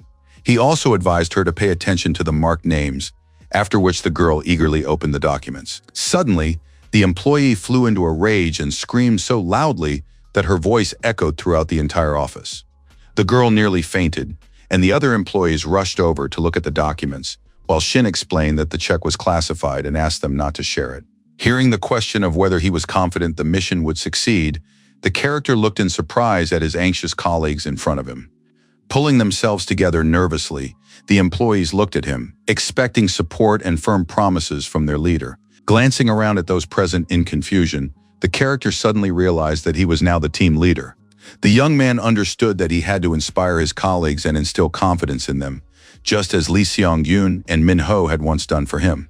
Smiling and gathering his courage, he asked the team not to worry, explaining that the decision had been made by higher-ups. With a sigh of relief, Ki-won replied that the entire team trusted him completely and was ready to follow him forward. As the sun began to set, painting the sky above the tax office orange, He let his colleagues go home early. Meanwhile, in Yu's office, he was being assured over the phone that he had absolutely nothing to worry about in the current situation. After ending the call, the man noted that Director So had already made too many insistent calls. Unable to believe that the inspection of the gallery had caused such a huge stir, he decided to cut off this dangerous connection by any means necessary. Leaning over the chessboard, Yu made his next move, continuing to calmly ponder his next steps. Suddenly, he remembered how many different plans he had devised back when he was Ha Dongman's advisor. Holding a chess piece in his hand, Jin philosophized about his immense influence among the country's financial elite. Moving the white knight next to the black king, he recalled how many politicians he had openly threatened in the past. As long as he kept the whole picture under control, the situation was unfolding exactly as the man had originally planned. Looking at the chessboard, he couldn't believe that an ordinary 7th-level civil servant had caused so many problems. Sighing heavily, Yu was certain that even such a dangerous young man must have a weak spot. Hearing the phone ring, he calmly picked up the receiver, noting that the call was coming from Ha Dongman's office. Listening carefully, the man learned of the bureau staff's dissatisfaction with Shin's rapid promotion. He was also advised to contact Kim Sang-min, the Director General of the 2nd Investigation Division. Upon hearing about the documents sent via email, Yu narrowed his eyes angrily and visibly tensed up, realizing he had made a mistake. Hanging up the phone, the man realized that he should have prepared himself before reaching out to such influential people. However, the situation was too serious, so he immediately dialed Kim's number, and Kim listened intently to his words. Upon learning that he was being called by the general manager of the Institute of Future Politician Ha Dongman, the man's expression visibly changed. After asking the purpose of the call, Yu smiled, realizing that he had already caught Kim Sang's attention by mentioning a well-known name. Pacing slowly around the office, he gave a detailed account of all the events currently unfolding at the tax office. Putting his hand in his pocket, the man also noted the hard work of the employees at the Seoul tax office. However, he then unexpectedly asked if Kim was sure they could handle the consequences of Shin's actions. Not understanding the manager's hints, the director asked directly what he was getting at, and Yu merely smiled sardonically. Suddenly, the man offered Kim a position at the Institute of Political Studies, eagerly awaiting his reaction. The office windows were covered by blinds, and the soft light from the desk lamps created a calm and cozy atmosphere. Later, Yu went to meet with the future president of the National Assembly, Ha Dongman, at his residence. Upon hearing that an audit was underway at the Ministry of Culture, Sports and Tourism, the man was genuinely shocked. Taking a sip of tea and comparing the situation to a battle against his own body, he decided it was a diversionary tactic.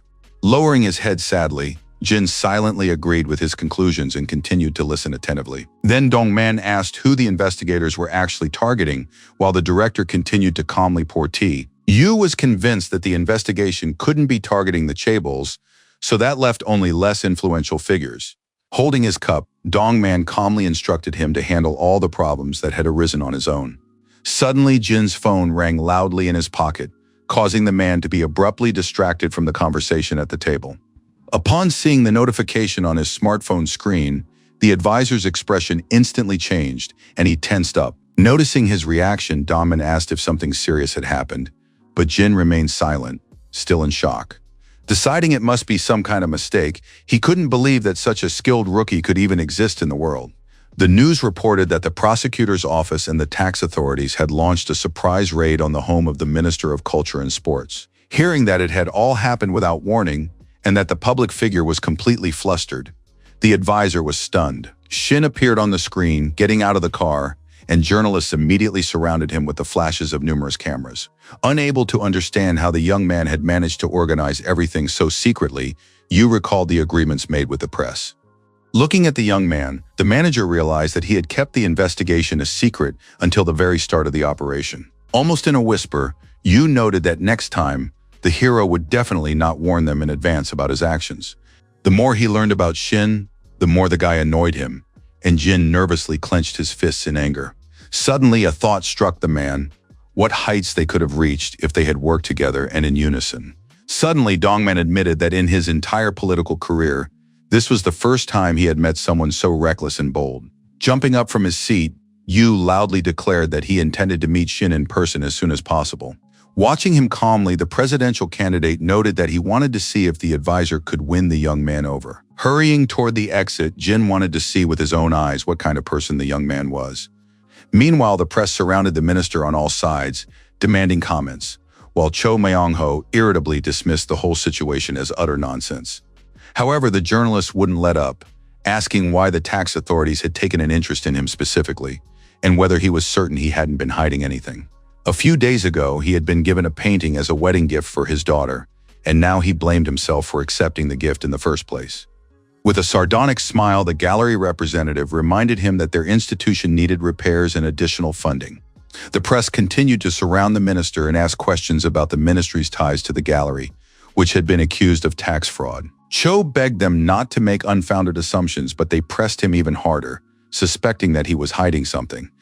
Reporters were literally shoving cameras into his back, jostling him and nearly knocking him off his feet right in the middle of the street.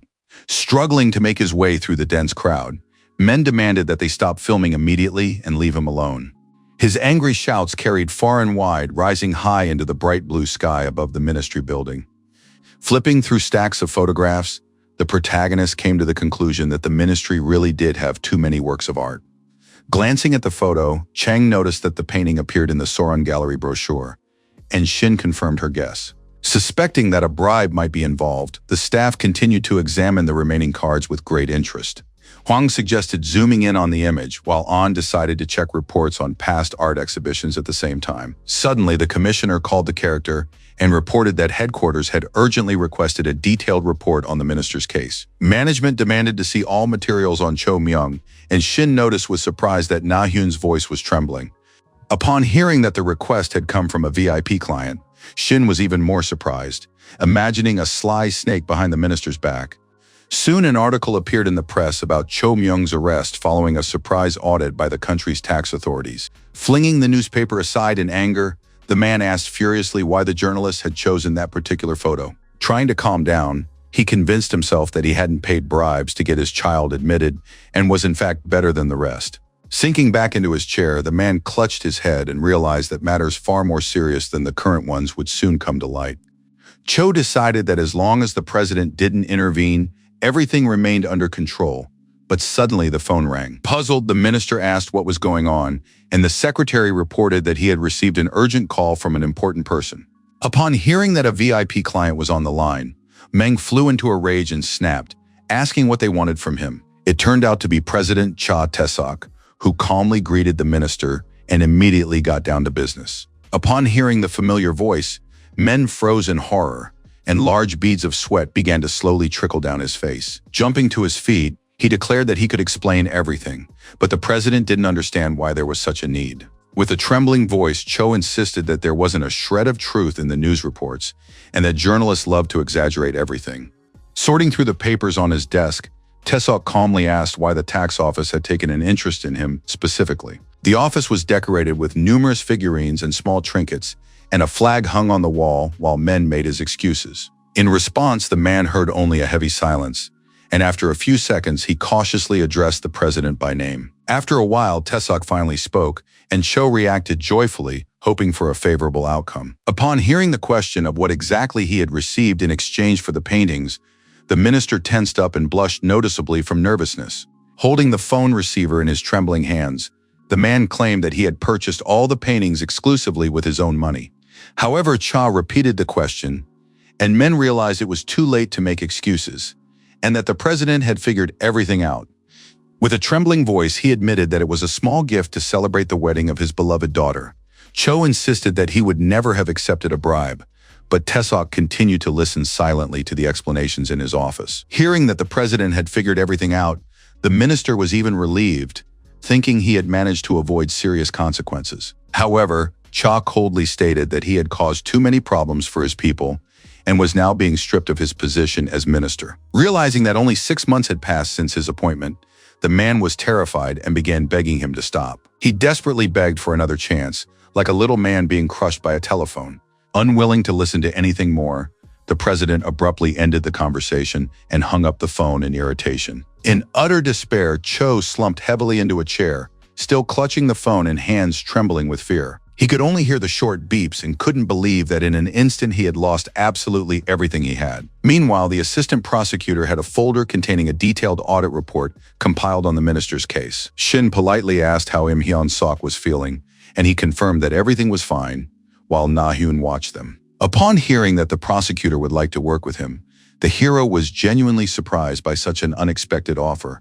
Bowing deeply, Im conveyed the prosecutor's gratitude for the work done, and the young man respectfully bowed back in response. As he left, the commissioner also commended the team's good work and allowed the staff to go home a little earlier than usual. Looking up, the protagonist mentally noted Oh Na-hen's unease, which he was trying to hide from those around him. Analyzing the prosecutor's behavior and his noticeable tension, Shin realized that the president was already fully involved in the case. Returning to the office, he slammed the door shut, drawing the attention of the employees who had stayed late at their desks. With a smile, the character asked his colleagues to stop working, and they assumed he had decided to conduct another department evaluation. However, Shin merely smiled silently, continuing to look calmly at the bewildered employees awaiting further explanation. No sooner had he finished saying that the commissioner had sent everyone home than an excited Chang rushed joyfully past. The sun was slowly setting over the city, and the employees couldn't remember the last time they'd gone home so early. Looking at the inspector, Hwang asked if he was really going the other way, and Shin confirmed their guesses. After that, the hero approached the crosswalk, where a large crowd of people had already gathered. But just as the young man was about to cross the street, the traffic lights suddenly turned red. Deciding not to break the traffic rules, he calmly stopped and waited for the green light. Suddenly, the young man heard someone approach very closely and stopped silently next to him at the crosswalk. This person turned out to be Mr. Yu, who calmly greeted the young man, closely watching his reaction. Standing next to this man, the young man instantly felt a strong sense of tension, and it was as if everyone around him had vanished. He turned his head sharply, trying to get a better look at the man who had suddenly addressed him right there on the street. Realizing who he had run into, the man froze in shock and widened his eyes in utter surprise. A strange aura emanated from Jin, and endless numbers and amounts of unpaid taxes flashed before Shin's eyes. He simply couldn't believe that a person existed who was practically made up entirely of enormous hidden debts. For a while longer, they stood silently at the crosswalk, staring intently at each other with appraising glances. Finally, extending his hand, Yu greeted Shin and asked if the young man could spare him a few minutes of his time. But the hero's face betrayed a look of disgust mixed with surprise. He still couldn't believe that such a massive tax evader actually existed. Noticing the numbers floating around the man's body, he stammered, asking who he was and what he wanted from him. Taking something out of his pocket, Jin introduced himself as a management consultant and advisor at the Institute of Political Studies. Handing Shin his business card, he politely stated his name, hoping to establish a rapport as quickly as possible. Looking at the card in surprise, the character tried to figure out if the man's name was his real name or a pseudonym, since it seemed quite familiar to him. When he had brought a notice to Director So a few days earlier and knocked on the door, she had locked herself inside, and the young man had managed to coax her out by promising to cooperate. Still, after flinging the doors open, the woman listened for a long time to his questions about the gallery's clients, and beads of tense sweat trickled down her face. Then, with a trembling voice and gritted teeth, she named just one single name, Yu Jin-hwan. Before this encounter, Shin had thought he would have to comb the entire country in search of this man. But now he was standing right in front of him, right in the middle of the street. Deciding to figure out why Jin had found him first, the young man politely extended his hand in greeting. While the advisor looked at him with a smile, he explained that he had been startled when someone unexpectedly called out to him, so he hadn't immediately known what was going on. Responding that he was very pleased to meet him, the young man asked how he could assist the director of the Institute of Political Studies. To discuss all the details in a relaxed setting, they went to the nearest restaurant where cups of hot tea were already waiting on the table. Shin asked with interest what the man actually did for a living, and Jin replied that it was exactly what was listed on his business card. Raising a finger, he noted that management was, after all, subject to the law, and added that he also conducted political research. When the hero asked him to give an example, the advisor replied that he couldn't disclose classified information. Staring at him intently with an assessing gaze, the young man noted that his opponent was a very tough nut to crack, one who wouldn't be easy to catch off guard. Crossing his legs, Jin looked straight at him, but didn't go into any details or talk about himself. Deciding not to beat around the bush, Shin finally decided to ask the main question and asked why the man wanted to talk to him. With admiration, Yu replied that he was impressed by his expose of the Minister of Culture and Sports, which had recently been broadcast on the news. Then, to everyone's surprise, he asked if the man would like to work with him on the same team toward a common goal. There were two types of people in the world, like white and black chess pieces, kings and pawns. They were also called ordinary workers or the foot soldiers of society, who worked constantly, hard and tenaciously to reach the top. There were also those who ruled over them, more influential people with money and connections, the country's authorities, and the rulers of the law. Shocking Shin Jin declared that, in his opinion, the young man belonged to the second type, as if he had a crown on his head and was surrounded by gold.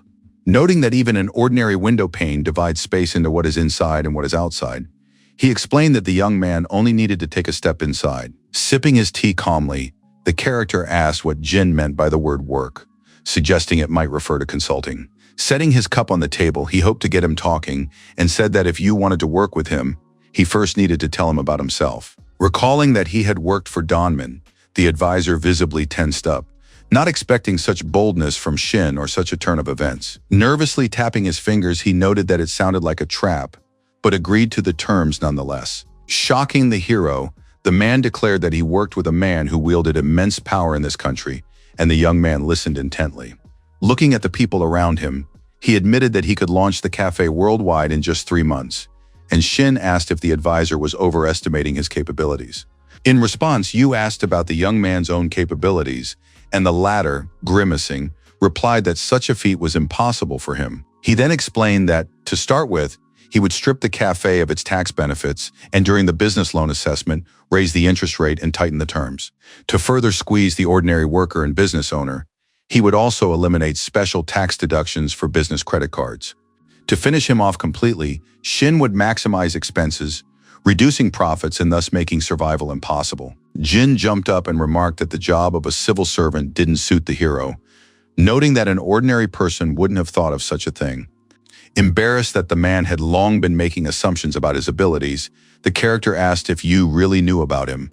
Then the advisor reminded him of the Yushin Scholarship Fund case, which he had been working on for quite some time while still at Samsung. The director of the institution explained that he had achieved everything thanks to the consultant's efforts, but did not fully reveal his identity, and Shin realized that it was Jin. Now this man was simply sitting right in front of him, smiling silently, and the protagonist couldn't believe his eyes. Noticing the young man's reaction, the manager remarked that Shin had remembered everything and admitted that he had devised such a tax evasion scheme. Barely holding back, the protagonist finally understood what all those numbers floating around the man's body had meant when he saw him at the crosswalk. Thanks to Yu's clever schemes, people were able to evade paying taxes, and that was exactly what the protagonist had noticed thanks to his abilities. Noting to himself that he felt sick being in the same room with such a man, he set his cup down on the table and asked if the man had come to declare war. Casually, the advisor replied in the negative and explained that he merely wanted to bestow upon the young man the glory he deserved. Responding dismissively that he didn't need it, Shin said he already knew about the absurd things Yu was about to tell him. Arguing that many laws were excessive, Jin believed the young man should show a little flexibility and grant taxpayers certain concessions. While acknowledging that the legislation was imperfect, the young man believed that this did not mean one should turn a blind eye to illegal activities. Arguing that his principles were simple and dealt with evaders, the young man firmly stated that there was nothing superfluous in his plan. As he stood up to leave, the advisor regretted the young man's refusal to cooperate and wanted to try again another time. But Shin replied that that would not happen. Wanting to stop the young man, Yu suddenly said he had forgotten to mention something, and the character froze with interest. As his chair and shoes creaked, the man boasted that he could expand this cafe worldwide if he wanted to.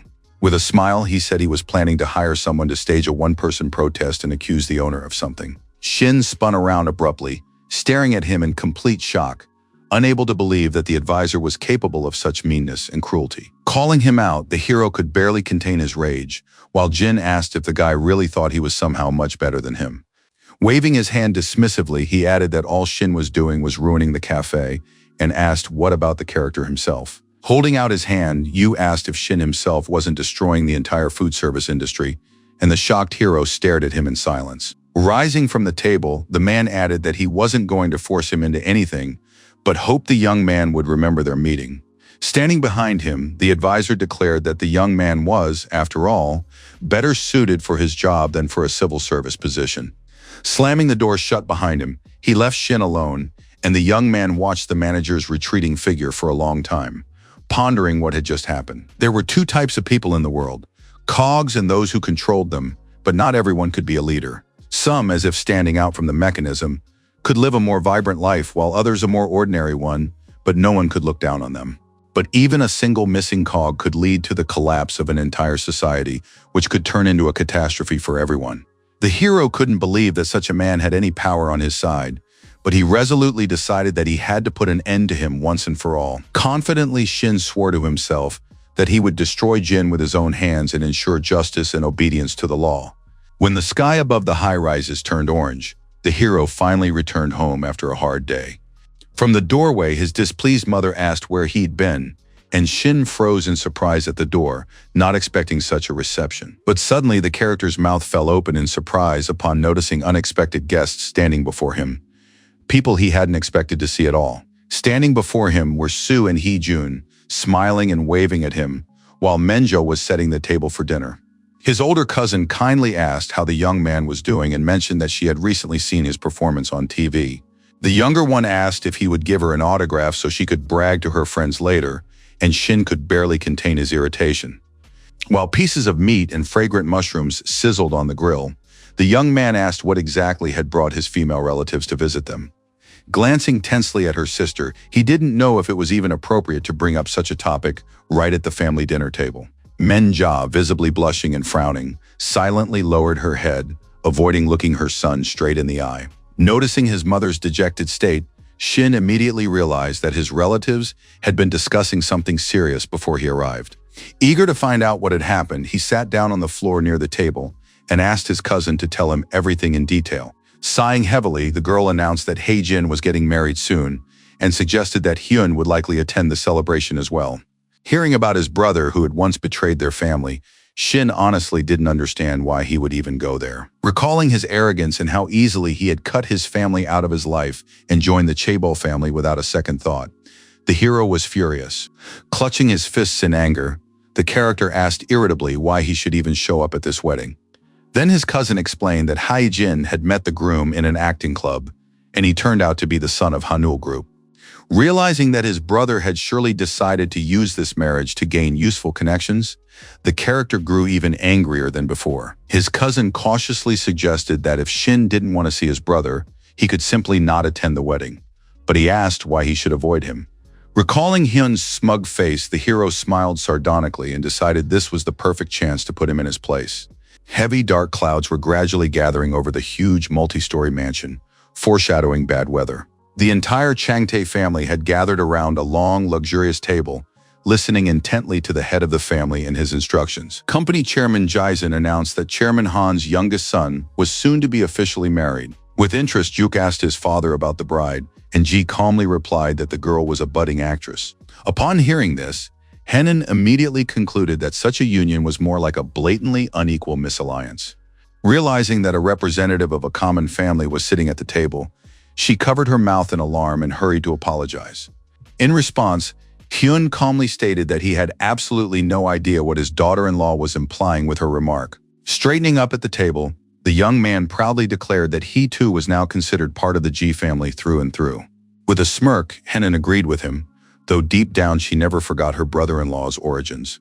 Si-yeon, noticing her sister's behavior, sharply declared that she would kill her if she continued to mock her husband. Shocked, Henan asked where her sister had learned to speak that way, and Yeon reminded her of her husband's shares, which were now in her hands. Enraged, the girl insulted her relative, who in turn accused her of vulgarity and reminded her of the family status.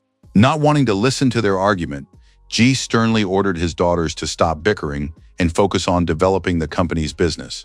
After that, the man asked who in the family was planning to attend the wedding, and everyone exchanged thoughtful glances.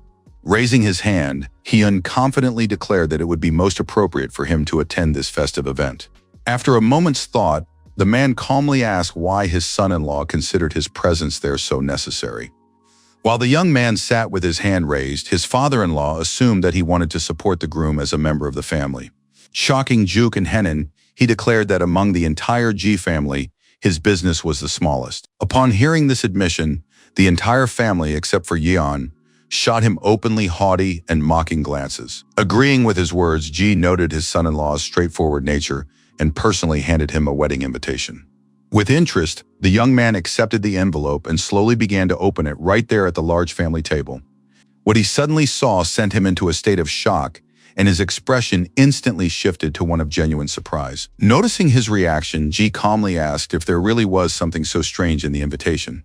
Realizing this was a kind of test, Hyun quickly pulled himself together and pretended everything was perfectly normal. Noticing the surname on the invitation, he realized that his father-in-law had done this on purpose, but decided not to show any weakness. Viewing the trip as a chance to prove his place among the elite, Hyun thought about the benefits of the newlyweds' future marriage. Recalling Shin's image, the man also decided to use the wedding as an opportunity to demonstrate his superiority over his brother. For a long time, he had been hatching a plan to make Yeon the owner of Jason and to run the entire company behind her back. Smiling slyly to himself, the man was certain that sooner or later the throne would be his anyway.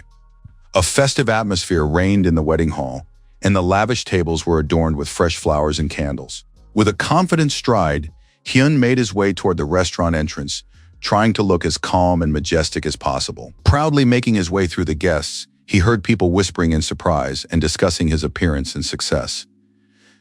Noticing the changes that had taken place, many couldn't believe that the Hyun standing before them was really the same Hyun. Annoyed, the young man decided not to waste time on low-ranking people, but suddenly someone called out to him from behind. Covering her mouth with her hand in admiration, a woman stood before him, introducing herself as a distant relative on his fiancé's side. Casting a proud glance at her, the man listened to her joyful questions about his life and current standing in society. Bowing deeply and realizing that the woman before him was the bride's mother, Hyun politely introduced himself and smiled graciously at her. Upon hearing that the young man was connected to the Jason group, the woman blushed noticeably and was even more surprised than before. As he walked forward through the hall, the hero greeted his brother, while the woman continued to peek out from behind his broad back. Smiling sweetly at those around him, Shin noticed Hyun's outward friendliness and his feigned composure in front of the guests. Buttoning his jacket, he introduced himself as the bride's cousin and tried to appear as confident as possible among those present. Stepping closer to his brother, the character stopped in front of him and silently looked him straight in the eyes, showing no emotion. Smiling broadly in front of everyone present, the hero confidently and proudly stated his full name to relatives and guests. Not knowing what to say to his brother, Hyun just laughed loudly right in his face, trying to hide his irritation and anger. While the surrounding area was filled with noise and commotion, and the bride's mother looked anxiously at the young men, they silently sized each other up with their eyes. After surveying the luxurious banquet hall, Hyun noticed that a great many guests had indeed been invited to the ceremony. Trying to remain polite, Shin calmly asked why, in his brother's opinion, he couldn't be there. In response, Hyun merely shot him a cold, haughty glance, making no effort to hide his irritation. Suddenly, Hanu Rel, the chairman of Hanu Group, hurried over to them and asked if the guests were having any problems. Bowing deeply, Hyun introduced himself on behalf of Jason Company, and the man thanked him for attending his daughter's wedding ceremony. Upon hearing the question about whether their company had organized the wedding, Hyun was visibly surprised and asked again. Smiling kindly, Shin politely explained that, in fact, the entire event had been organized entirely by the bride's family. Watching the friendly conversation between the hero and Han, Hyun decided that the groom was simply pulling the guest's leg. With admiration, the chairman of Hanul Group noted just how well connected the future bride's family was. Upon hearing that the ceremony would be presided over by the president's senior secretary for economic affairs, Hyun's expression changed. Smiling sweetly at those present, Im Hyun-seong himself stood before him, calmly observing the guests' reactions in the hall. Then the young man remembered that he had already seen this man standing next to Shin at a charity event a few months ago. Angered, he asked how they had managed to establish such connections, but the man merely smiled sardonically in response to his question. On top of that, he calmly asked if his brother really didn't know a single senior secretary to the president either. In a rage, Hyun clenched his teeth so hard that those around him could sense his barely contained fury and irritation. Shocking everyone present with his behavior, he rudely declared that his brother had better shut his own mouth immediately. Noticing his manner of speaking, the protagonist remarked that a person could never completely change their true nature. Trembling with rage, Hyun called him a smug asshole, while the other man continued to calmly tear him down with his words. After advising his brother to be more careful, the character unexpectedly declared that he was going to deal with Jason Group soon. Grabbing him by the jacket, Hyun fiercely insisted that his brother wouldn't be able to get in there even in a million years. With gleaming eyes, the character declared that he wouldn't even need to go inside to understand the essence of the company. Noticing the numbers above his brother's head, he shocked him with his words, and his brother only grew more irritated by what was happening. Unrelenting, the character declared that since their last meeting, Hyun had been evading taxes far too often. Unable to contain his rage any longer, Hyun cursed loudly and swung his fist sharply, preparing to strike him. At that moment, Han Yurel loudly ordered them to stop arguing and calm down immediately right in the middle of the hall. Glaring at Hyun, he asked why he had decided to cause such a scene at someone else's wedding. Asking him to leave the hall immediately, the chairman shocked the young man, who tried to justify himself in front of everyone. Upon hearing that the man intended to file an official complaint against the company, the character was inwardly very pleased. The hand with which Hyun continued to hold onto his jacket trembled noticeably and only gripped the fabric of the suit even tighter. Letting go of Shin, Hyun expressed the hope that the chairman would change his mind after all and not ruin their business relationship. After that, the man silently headed for the exit, while the surprised guests continued to watch him with wary glances. Bowing deeply, Shin apologized to the chairman and admitted that Hyun was an enemy of their family. Staring intently at the young man, Han gradually realized why the boy had deliberately provoked him into such behavior. To calmly discuss what had happened, they went together to a waiting room away from the curious guests. In the woman's presence, Shin confessed to the chairman that Hyun was actually his own older brother. He also added that the young man had long since severed all ties with their family in order to marry the daughter of the Jason family. Because of his actions, the family's father, like a withered flower, could not withstand the shock and soon died of a heart attack. Folding his hands in front of him, Shin explained that this was precisely why he considered him his enemy and would never forgive him. Hearing this confession, Han asked in surprise, "Are you saying you deliberately used their family?" Sincerely apologizing, the young man admitted that he had absolutely no intention of dragging his fiancé's relatives into his conflicts. Placing a hand on his chest, he declared that he had wanted to demonstrate his own abilities and defend his family's honor. The chairman looked at him in surprise, while the bride's relatives remained admiringly silent as the room fell quiet. Clearing his throat, Khan nevertheless decided to voice his own opinion about the young man's actions and the situation that had developed around them. With a smile, the man admitted that Im had asked him to trust Shin under any circumstances, and now he understood why. Noting that they shouldn't get too close after all, the young man reminded the man that he remained an ordinary civil servant. With a heavy sigh, the chairman realized that, even if he wanted to, he wouldn't be able to completely change the young man's mind. Noticing his uncle and aunt's anxiety, the young man fully understood their concerns about the groom's wealthy family and social status. Stepping closer, the young man whispered about a certain gift, believing that now his relatives wouldn't have to grovel before his in-laws. Looking them straight in the eyes, the hero realized that one of Hyun's goals for the provocation had already been successfully achieved. Kneeling before his relatives, Shin was genuinely happy, and they looked at their cousin with gratitude. When everyone finally left the waiting room, the protagonist stretched his legs out on the sofa with relief and sighed heavily from exhaustion. Suddenly, the door creaked quietly, and a man in a sharp business suit slowly entered the room. Smiling and closely watching the young man's reaction, standing before him was Senior Secretary Im Henson himself. Jumping up in surprise, the young man asked excitedly what the man was doing there, but he merely laughed in response. Recalling how he'd nearly come to blows with his brother, Shin asked if Im had really seen the whole scene from the very beginning. The man confirmed this with a smile and noted that Hyun had left with a look on his face as if he were barely holding back his rage. Smiling, he explained that he had come to talk about the report on the Minister of Culture and Sports, and Shin listened intently. Hearing sincere praise directed at him, the hero was visibly delighted and felt a surge of self-confidence. Narrowing his eyes and closely observing the young man's reaction, the man admitted that an interesting idea had come to mind. Shocking the young man with his unexpected proposal, he asked if he would like to visit the Blue House one day. The next day, the car sped through the noisy and bustling streets of the city, past luxurious skyscrapers. In the black car, Shin's entire team was heading to the presidential residence, trying to stay calm and looking forward to the new encounter. Anne, sitting in the back, was surprised by the car that had been sent, expecting they would take a taxi, while a trembling Kevon anxiously asked if they were about to be kidnapped. Sighing heavily, the girl couldn't believe what was happening and kept looking around warily. The luxurious building stood majestically in the middle of a vast estate, bathed in bright sunlight. A few days ago at his cousin's wedding in the waiting room, he had asked Tim to clarify his proposal, and Tim had advised him to take a look around. The hero felt immensely honored, yet was struck by how the president's aide spoke of the Blue House. Explaining the connection between the invitation and the young man's report, the man warned the hero in advance to avoid alarming him. Upon hearing that it was Director Min's initiative, Shin was genuinely surprised, not expecting such a turn of events.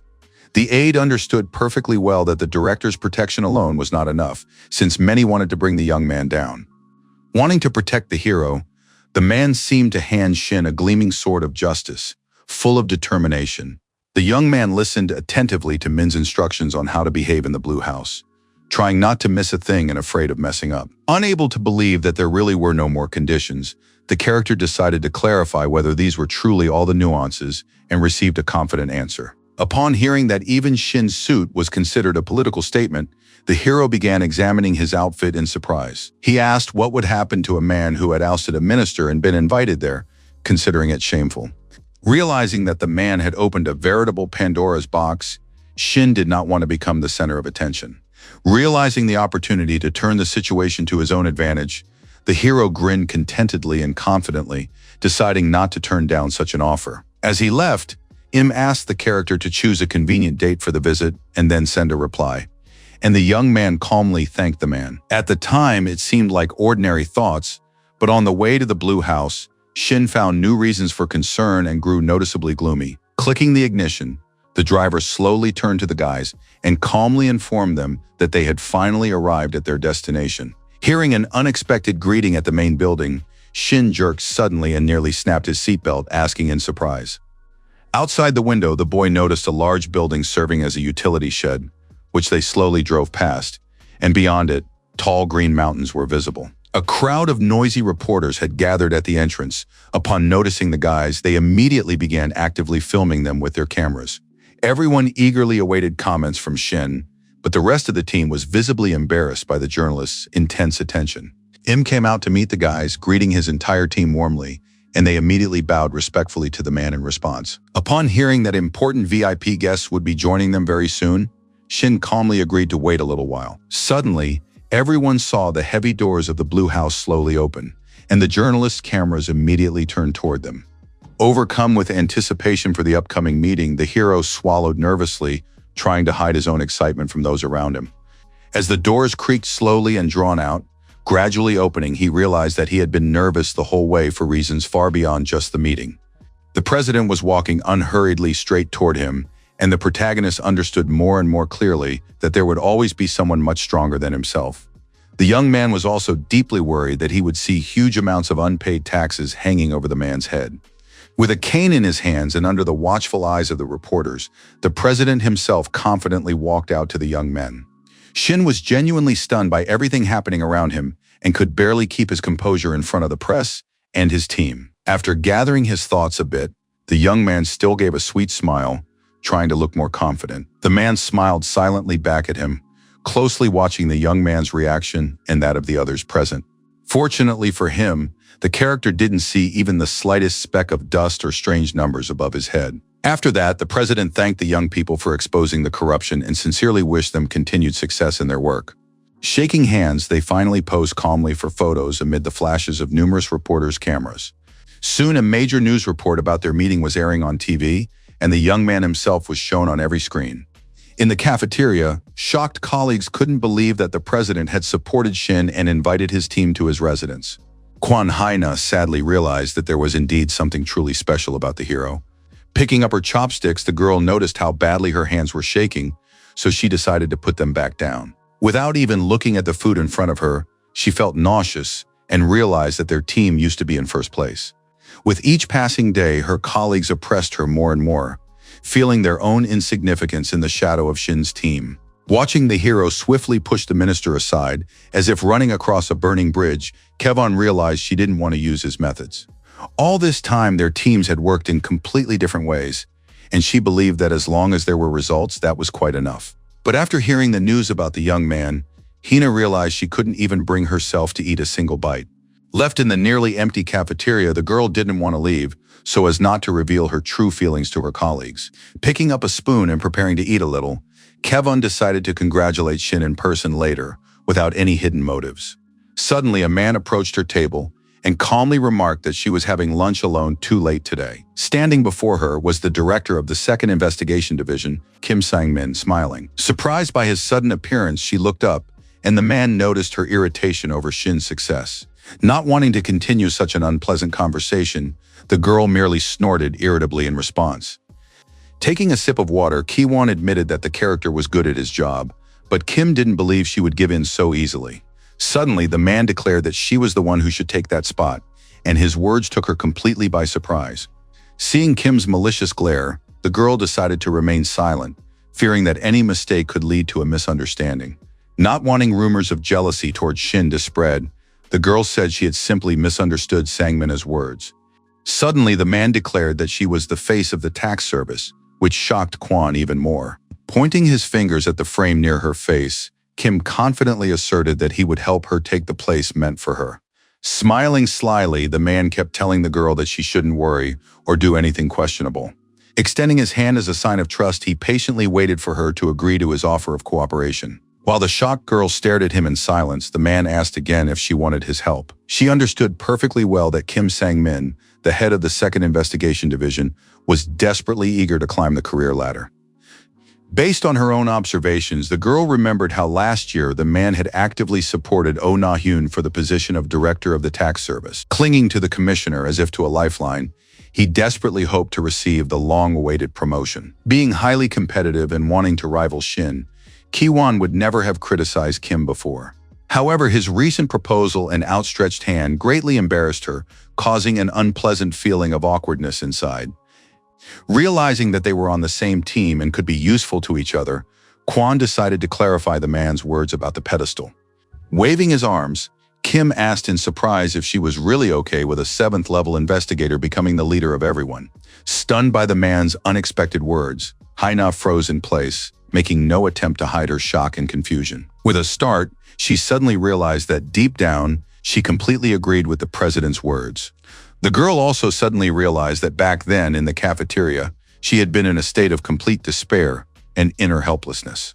With tension in her voice, Ki-won asked Sang-min what exactly she was lacking, in his opinion, to earn universal recognition and attention. In response, Kim confidently insisted that the commissioner had given the young man practically unlimited power and support. Now the second team resembled a speeding train, moving confidently forward without stopping.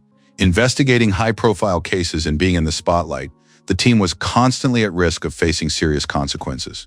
The man claimed that Shin was safe now, only because he was being protected by someone far more influential than the rest. Moreover, Kim was absolutely certain that the other officers had already begun to admire the young man and emulate him.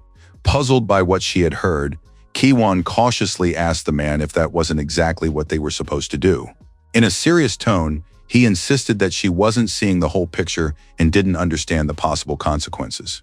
As if offering her the forbidden fruit, Sang-min continued to entice her into working together, reminding her that they were on the same team.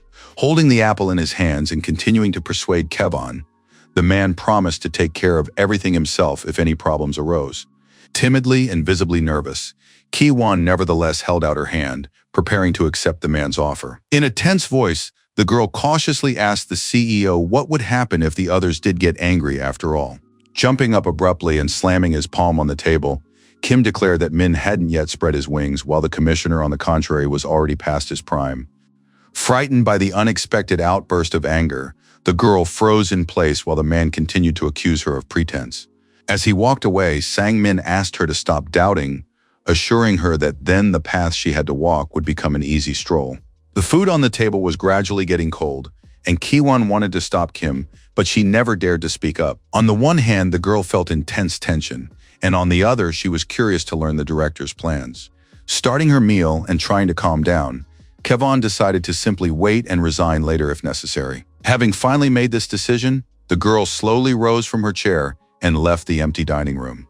Soon, rumors about the CEO's new directives began to spread rapidly through the office hallways. Gathering together to discuss the situation, a colleague with his arms folded stated that Kwon should know everything. Completely shocked, the young woman heard that they had now been ordered to ignore any requests from the second investigative team. Clutching his head in frustration, the man admitted that he hated such conflicts and internal squabbles. Cowering in fear and inner tension, Kwan silently lowered her head, trying not to draw attention to herself. Upon hearing the CEO's new orders, the girl felt a deep sense of shame and blushed noticeably. Suddenly, discontented murmurs rang out from behind the assembled group, causing the colleagues to turn around in surprise. Smiling slyly and watching the reactions of those around him, Cho asked what would happen if Shin's team achieved another success even under such conditions. Hearing that the employees of the investigation bureau would literally burn with shame, the man was genuinely amused and chuckled. In the office, the guys continued to focus intently on their work, as if nothing around them could stop them. Suddenly, Huang let out a heavy, very loud sigh, drawing the attention of the other employees in the room. Alarmed, Shin immediately asked what the problem was, and the manager admitted that the gallery's clients had refused to cooperate with the investigation. Unable to believe his own ears, the hero asked his colleague again in surprise, not understanding the reason for such a sharp refusal to cooperate.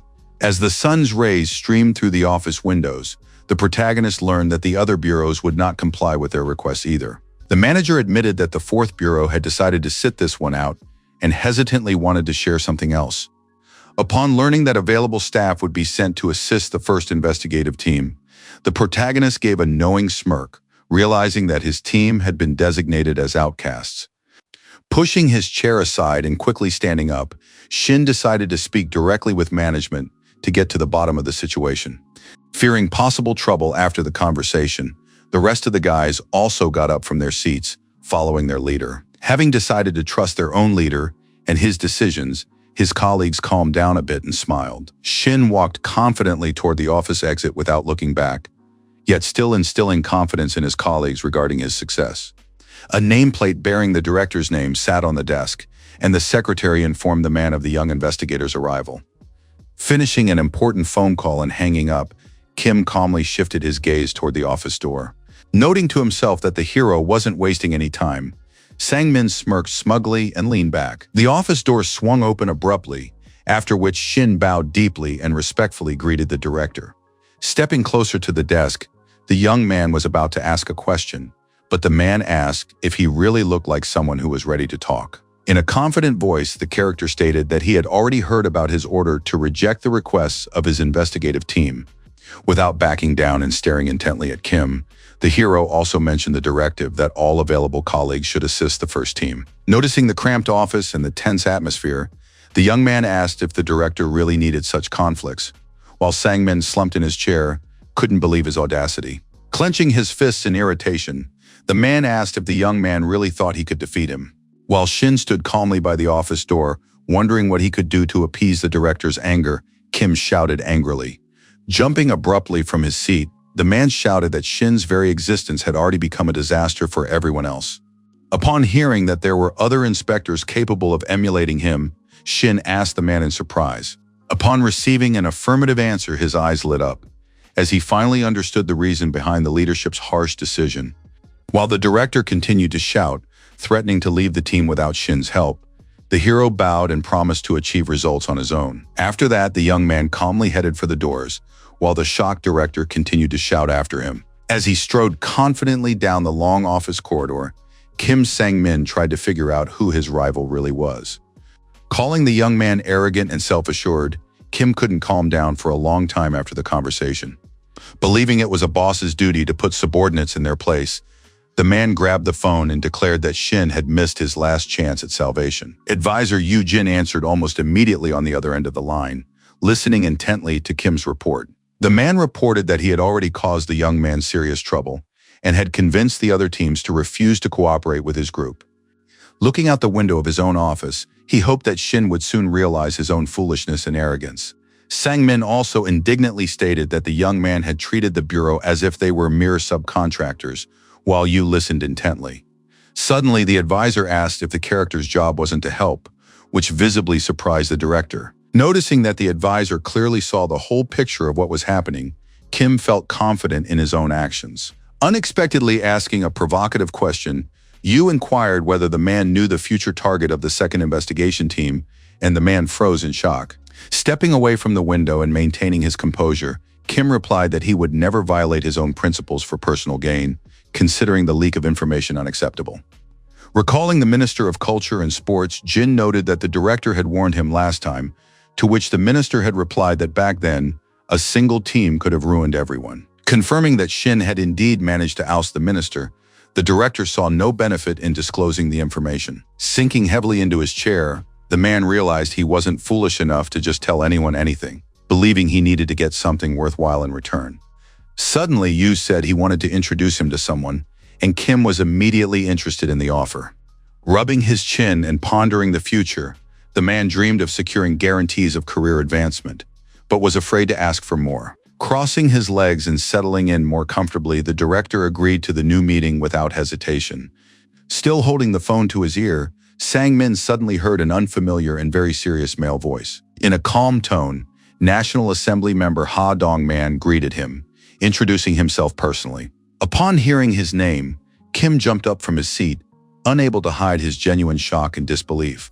After thanking the director for his work, the man admitted that advisor Yu had told him about his situation. Delighted by such an unexpected acquaintance, Kim immediately thought that such a connection could benefit him.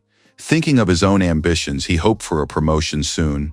And upon hearing that Ha was going to ask Jin to arrange a private meeting, he was delighted. Sincerely thanking the assembly member for his attention, the man eagerly awaited further developments.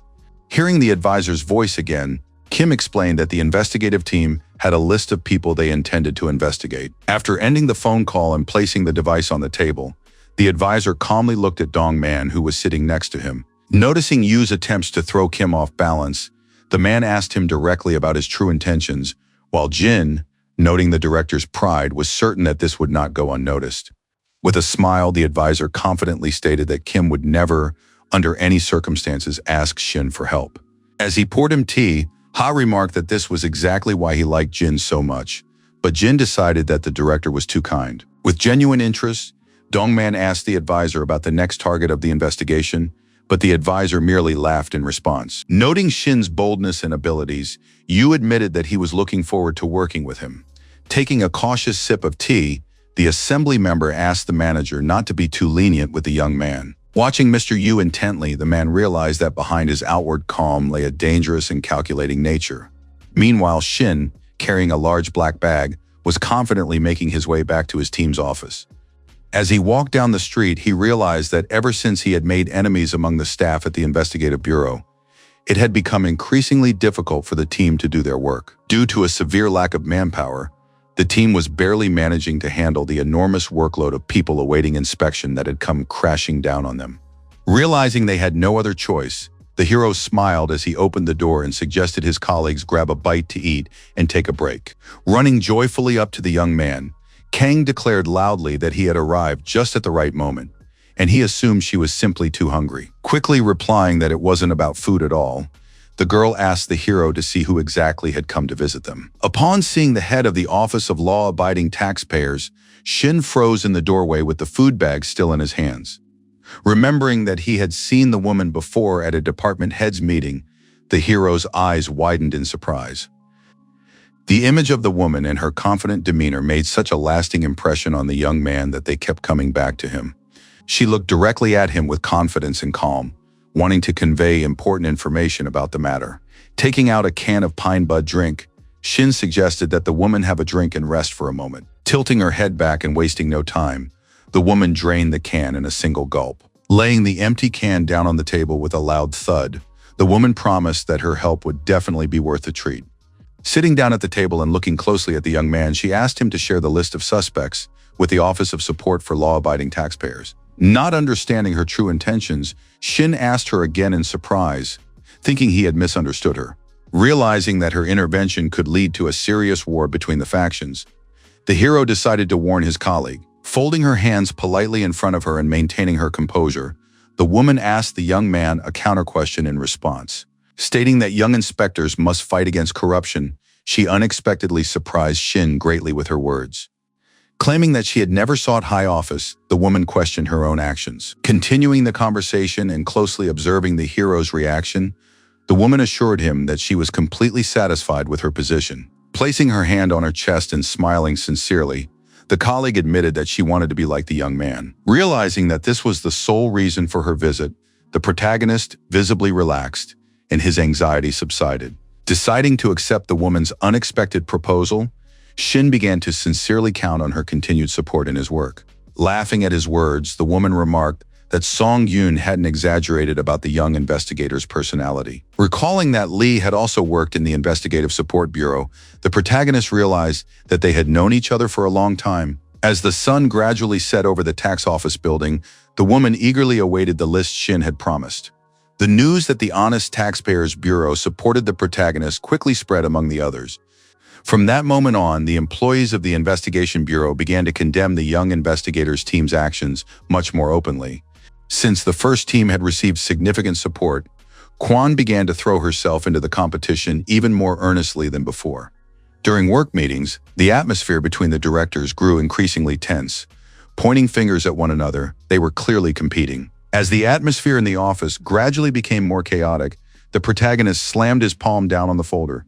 Smiling after reviewing the documents, the protagonist realized that the team had successfully completed the investigation of all 22 sites. Approaching the commissioner's office with the folder of documents in his hands, the hero knocked loudly on the massive wooden door. Upon entering and bowing deeply, the young man reported that he had come to obtain approval for a comprehensive inspection and to send summonses to court. To his surprise, he noticed that Na-hyun was not alone in the office, as Ki-won was standing nearby. The girl immediately shot the young man an anxious look, as if trying to warn him of something serious. Mr. Oh calmly noted that the office had recently become too noisy and restless. Realizing that he was the cause of what was happening, Shin lowered his head guiltily and shamefully. Bowing deeply to the commissioner, the young man sincerely asked the man to accept his apologies for the situation. Bright, sunny weather shone outside the office windows, and Mr. Oh replied that there was absolutely no need for that. In a serious tone, Na-hyun stated that he knew perfectly well who had started the conflict, and believing that he should take responsibility for everyone. While the dejected investigators stood silently nearby, Mr. Oh noted that their work was still yielding results, so he had no intention of ending the investigation. Staring intently at both officers, the man warned that he would have to intervene if the confrontation escalated. After asking if he had explained everything clearly enough, the commissioner received a confident affirmative answer from the investigators. Slamming the office door behind him, Shin was the first to step out into the hallway, followed by Ki-won. Holding the tablet with the commissioner's approval in his hands, the hero couldn't hide the joy overwhelming him. With a slight smile on his face, the young man realized that the time had finally come for his team to put on a real show. Suddenly, Kevin called out his name, and the young man stopped immediately, raising his shoulders slightly in surprise. Seriously, intensely, Hina asked if he was truly satisfied with everything happening around him. Noticing the change in her voice and expression, the young man asked in surprise if something bad had happened. Gritting her teeth viciously from pent-up irritation, the girl nervously asked him again. Unable to contain her own emotions, Kevin shouted that it was his team alone that was suffering because of the commissioner. Deciding at last to be honest with herself and those around her, the girl admitted that she wanted to defeat them, but in a completely different way. Recalling Shin's team's previous work, Kevin noted that they had always relied solely on their own abilities. Shocked by the unexpected confession, the character continued to look at her with noticeable anxiety in his eyes. Barely holding back her tears and inner tension, Kevin admitted that she wanted a fair competition with the young man. Tense beads of sweat slowly trickled down the hero's face as his colleague's words had truly struck him deeply. Before, he had sincerely believed that the girl would be happy with the high results, but now she was only sad. Standing in the middle of the empty hallway, Kevin insisted that a single word from the commissioner could have stopped this whole conflict. While Shin looked at her in silence, she asked why he had spoken to the chief and not asked Na-hyun to put an end to it all. Realizing the path she had had to take for the sake of her career, the hero understood just how deeply her pride had been wounded. In fact, he had previously believed that Hyeon had achieved success only thanks to the support of an influential commissioner, but now everything had been destroyed by a single word. Standing confidently before her and maintaining his composure, he stated that accepting the help had been her own choice. Looking the girl straight in the eyes and not looking away, Shin added that the current situation was the result of her decisions. Kevin's face trembled visibly from the overwhelming emotions she was trying with all her might to hold back. To her surprise, the young man added that people never help others without a reason, noting her true talent. Noting the fickleness of people's opinions and circumstances, the hero calmly stated that he respected her decision. Bowing low to his colleague in farewell and maintaining a serious expression, the character hurried back to his office. As the young man walked confidently down the long corridor, the girl watched him go in silence for a while longer. Finally gathering her thoughts, she called out words of thanks to him for the resolve he had given her. With a wave of his hand and without looking back, the hero expressed his hope that she would remain true to her own principles in making future decisions. With sadness and heavy thoughts, Kevon stood motionless for a long time in the middle of the nearly empty office hallway. Soon a sensational news article appeared reporting that the second team was taking 22 suspects to court on charges of tax evasion. As soon as the team sent out the subpoenas, the investigation immediately sparked enormous interest among journalists and ordinary citizens. Looking at the numerous printouts of articles and news reports, Shin realized that everything was unfolding according to his plan. The protagonist wanted people to closely follow the suspects' every move, increasing public pressure on them. Reporter Hakjin played a key role in the unfolding events, drawing a large number of journalists and public attention to the case. Rising abruptly from his seat, the hero heard that the first suspect had arrived and ordered him to be let in. Trying to be as polite as possible, the young man, along with Juan, thanked the man for his visit despite his irritation. Noting with interest the absence of names in the news, the protagonist asked if anyone had found out about his summons, but it was enough for his colleague that he was under investigation. Hearing the man's complaints about his wife's possible reaction, the team members visibly paled with surprise. Tapping the papers in front of him with his pen, Shin suggested that the man carefully examine the available evidence.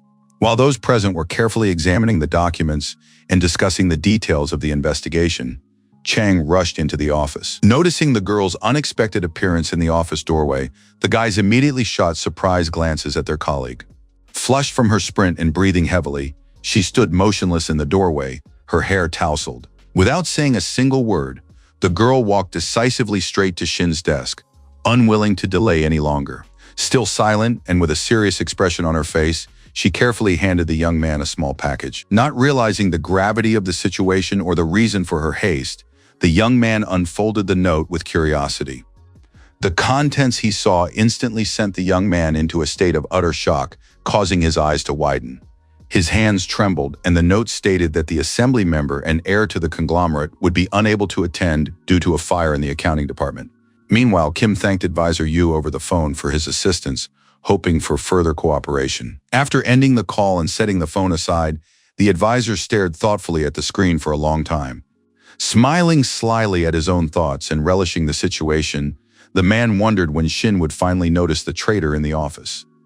Running out into the hallway after Chang, the hero asked if only these people's accounting records had been damaged in the fire, and she replied that the corporation's manager had also been affected. The girl couldn't understand how something like this could have happened to 3 high-ranking people at once, even before the summonses were sent out. Adjusting his glasses awkwardly and standing before his boss, and added that reports of property damage had already begun to surface. Feeling a bit desperate after hearing the news, the hero began to realize that the situation looked extremely suspicious. Clutching the information sheet tightly in his fist, the young man didn't believe that all of this was just a coincidence. Hearing loud noises and footsteps outside the office door, the team members eagerly awaited what would happen next. Out of breath and clearly agitated, Kevon suddenly appeared in the doorway, breathing heavily. Staring at the girl in surprise, the hero and his team couldn't understand the reason for her sudden appearance in the office. Puzzled by her words about unforgivable behavior, the young man asked if he had seriously done something wrong, but received a negative answer. Then Nayan suddenly declared that she had begun to suspect CEO Kim Sang-min of betrayal. According to Ki-won, about 30 minutes before the incident, she had accidentally run into the CEO in the hallway.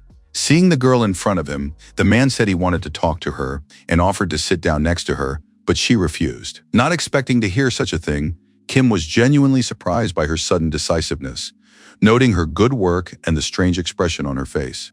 While Sang-min was talking about her successes and achievements, Kevon confidently stated that she no longer needed his help. The girl tried to leave, but the man stopped her with a question about a promotion and the promise of cooperation she had made to him earlier. Without hesitation, she declared that she wanted to succeed on her own and compete fairly. Pointing his finger at her and raising his voice, Kim kept insisting that society was built on competition and that she wouldn't get promoted for being naive. Staring intently into her eyes, he asked if she really thought the commissioner had earned his position fairly. Insisting on his decision, the man demanded that Ki-won continue to follow his instructions, while she barely held back her emotions, pressing her lips together. Pressing her hand to her chest, she shouted that if he wasn't going to stop, then he should treat them like Shin. Noting the girl's unexpected boldness, the man assumed it was the young man's influence and began talking about an investigation from which her group would gain nothing. Not understanding the meaning of his strange words and hints, Ki-won felt a strong tremor run through her entire body. Smiling slyly and watching her reaction, Sang-min mysteriously declared that he had already seen the real ocean. Waving his arms and continuing his discourse, Kim spoke of a world beyond the tax office and the authorities, but she was still baffled. Hearing his words about connections and climbing the ladder, Kevon took a confident step forward toward the man. Smiling slyly, the director invited her to join him, but the girl asked loudly what he had done with the second team. Bolstering out of the office and running quickly down the long corridor, Haina thought about outsiders interfering with the investigation. In a rage, the girl considered the CEO a madman who was completely obsessed with power. Deciding to tell the team absolutely everything she had heard from the man, Kevon greatly surprised Shin with her words. Thanking her for her honesty and help, the hero noted how difficult her decision had been. Kevon understood that rivalry no longer mattered, since they had both served in the tax service for the good of the country. Supporting her after her confession, the hero confidently declared that he intended to destroy Kim's career once and for all. Hearing such a solemn vow and seeing the young man's determination, Ki-won silently nodded in agreement and support. After the conversation and exchange of information, the entire team finally united against CEO Kim. Meanwhile, Na-young was talking to Ho, who asked if he was going to rein in his own employees. While the investigator promised to keep all information regarding the case confidential, Min asked the man again in surprise if he understood the meaning of his words. After advising him to figure out what was going on his own, Ho informed him that the chief of the Yongbu precinct was already on her way to see him.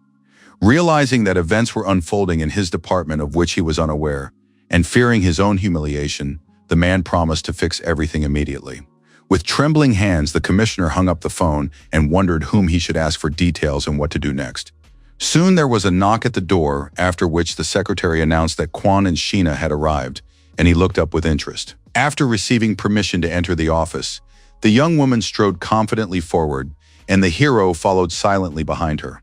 Stepping forward confidently, the protagonist declared that CEO Kim Sang-min must be removed immediately. Handing the commissioner a thick folder containing the collected documents, Kwon asked the man to examine everything carefully. The girl admitted that she had wanted to provide solid evidence, but the director had managed to thoroughly cover his tracks. Adding a few explanations to the situation, Shin stated that Sang-min had avoided any actions that might attract attention. Ki-won confidently asserted that with a more thorough investigation, they would surely find serious evidence against the director, but the chief asked them to hold off. After listening to their accusations with bewilderment, Mr. Oh asked whether the officers had actually investigated Kim himself.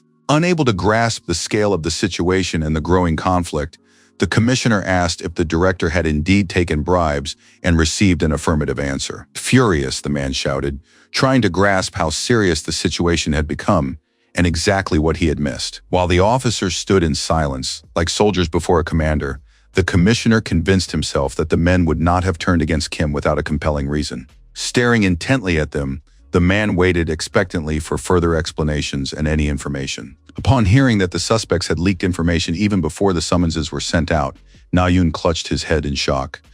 Realizing how serious the situation had become, the commissioner felt humiliated and afraid of his superiors from Yongbu. Sticking to his decision and maintaining his confidence, Shin requested official permission to begin the investigation.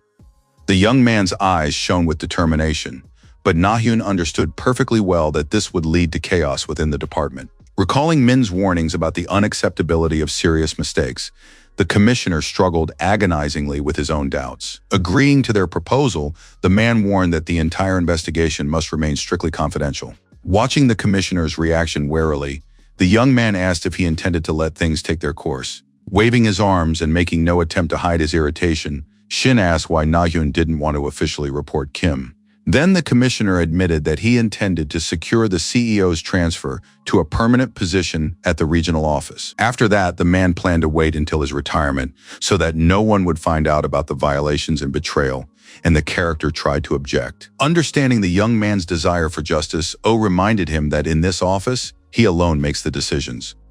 The commissioner also asked Kivon to prepare requests for all necessary information and keep the investigation confidential. Struggling to overcome his overwhelming emotions and inner irritation, the hero nevertheless agreed to obey the commissioner. Later in his office, Na-yoon asked Min why he had come in person when everything could have been discussed over the phone. A tense silence hung between the men for a moment as they looked into each other's eyes. Smiling after a brief pause, Ho admitted that he had come in person to prevent Oh from making a possible mistake.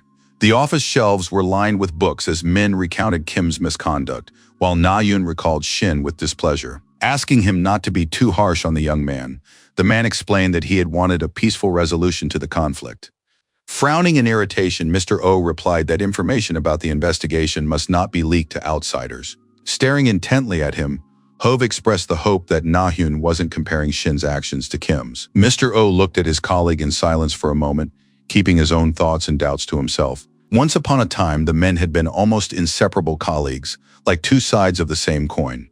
However, over time, a noticeable distance had grown between them. Their gazes mingled mutual suspicion, accumulated fatigue, and a longing for times long past. Sipping slowly from his cup, O asked them to stop the small talk and get to the main topic of the conversation. After explaining the tax service's plans to fire Kim, Ho noted that this would set an example for the rest of the staff.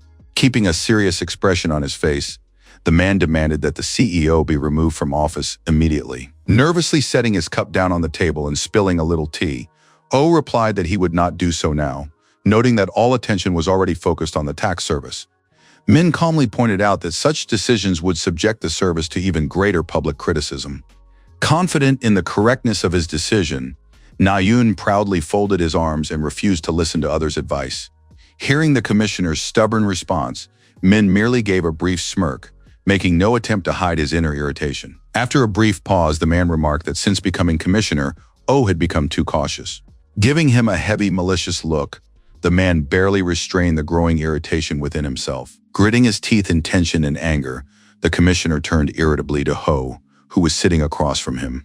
Spreading his arms and trying to explain the situation, the man spoke of public attention to what was happening at the tax office, asserting that if things were different, he would have acted completely differently. Slightly flustered by the accusations he had heard, Ho asked if the commissioner really blamed Shin for everything.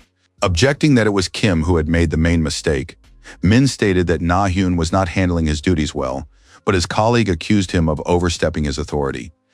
Noting that only their past acquaintance was keeping him from being rude, O emphasized that the man had no authority to tell him how to run the Seoul office. In response to the accusations, O calmly remarked that he had come here in person precisely for the sake of an honest conversation. Deciding to speak as the faction leader, Min seriously proposed removing Kim and handing the matter over to the police. Upon hearing the demand to hold a press conference the very next morning, Na-yoon asked Ho in surprise. Jumping abruptly from his seat and making no attempt to hide his emotions, Mr. O asked if Min really wanted to destroy him. Resolutely and confidently, his colleague stated that the commissioner was capable of handling the situation, asserting that he would have done exactly the same in his place. Upon hearing that Shin was still under his command, and Ho's promise to support him if necessary, Na-yoon was stunned. Then the man admitted that the person he supported would become the next director of the National Tax Service. Sincerely asking him to demonstrate the qualities of a worthy leader, Min looked intently at the bewildered commissioner standing before him. Embarrassed by such an unexpected proposal, the man couldn't believe that Shiho would really support him. Clenching his fists resolutely and trying to regain his composure, Oh asked if Min would really do the same. In response, the man calmly remarked that he would never ask a colleague to do something he wouldn't do himself. Upon hearing the declaration that he was prepared to defend the Seoul office at any cost, Na-yoon laughed wryly and wearily. Recalling the inexperienced young Ho from the past, the commissioner now looked at him as if he were a mighty tree. While the weather outside was sunny, Min insisted that it was important for the public to see the corrupt tax branch being shut down. The man also claimed that such a decision would help Na-yoon and Commissioner Young-bu significantly strengthen their positions. Upon hearing that his colleague was acting entirely of his own volition, Na-yeon sank wearily back into his chair. Meanwhile, a heavy, intense atmosphere was gradually building in Kim Seong-min's investigation bureau. The gathered colleagues said they could no longer support the director. Otherwise, the office would split in two for good, but he insisted that people would laugh at them. Sighing heavily and shaking his head, the man remarked that what was happening was beginning to look like a real farce. Then an employee reported that the special investigation team had concluded its inquiry and was preparing a press conference for journalists, shocking the director. Unable to believe that all his efforts had been in vain and that he was left alone, Kim flew into a rage. Trying to stop the employees, the man argued that they would look like fools in the eyes of others, but his colleague advised him to start a war in the office at another time. Hearing an unexpected threat directed at them, the men turned around in surprise, not understanding the reason for what was happening. With undisguised interest, the employees began asking what exactly had happened to Kim, wondering if there was really some serious problem. As soon as the man declared that Shin was the real problem, the front door handle suddenly clicked. Proudly entering the office under the gaze of the employees, the hero evoked genuine surprise and astonishment among those present. Not expecting to see other CEOs in the office, the young man calmly explained the purpose of his visit to Kim. Angered by the protagonist's sudden appearance, the man asked how he dared to enter his office without knocking. Bowing deeply to those present, the character apologized for the intrusion and noted the honor of being among the three executives. Exchanging glances and whispering quietly among themselves, the men asked in surprise about the number. To back up his words, the hero quickly pulled a piece of paper from under his jacket. Unfolding the document in front of everyone present, the young man announced that Kim Sang-min no longer held the position of director. Shocked by what he had heard and seen, the man refused to believe his own eyes and ears, freezing in a state of numbness. With a trembling voice, he asked Shin to repeat himself, and the young man replied that the commissioner had personally issued the order. Surging forward across the office, Sang-min wanted to immediately find out the reasons for his sudden dismissal, believing it to be a mistake. Grabbing the young man by the jacket in front of all his colleagues, the director shouted, demanding that he admit exactly what he had said about him to the boss. Gripping the angry Kim's wrists and trying to calm him down, the young man attempted to stop the escalating conflict. Angered by the director's behavior, the character asked if he really thought he could avoid the consequences after leaking the information. Surprised by the young man's words, his colleagues began to ask him for more details, and Shin suggested they look at the evidence. Taking out his phone and turning on the broadcast, the hero showed those present Commissioner Na-hyun's live speech. Mr. Oh also stated that he had already reported everything to the prosecutor and intended to thoroughly investigate the case. The shocked employees couldn't believe that the announced press conference turned out to be about Commissioner Kim. Speaking resolutely to the journalists on the screen, Na-hyun declared that the tax agency would not hide anything from the public. While the CEOs and Kim himself stood frozen in utter shock, Shin continued to broadcast the live feed, blocking their path.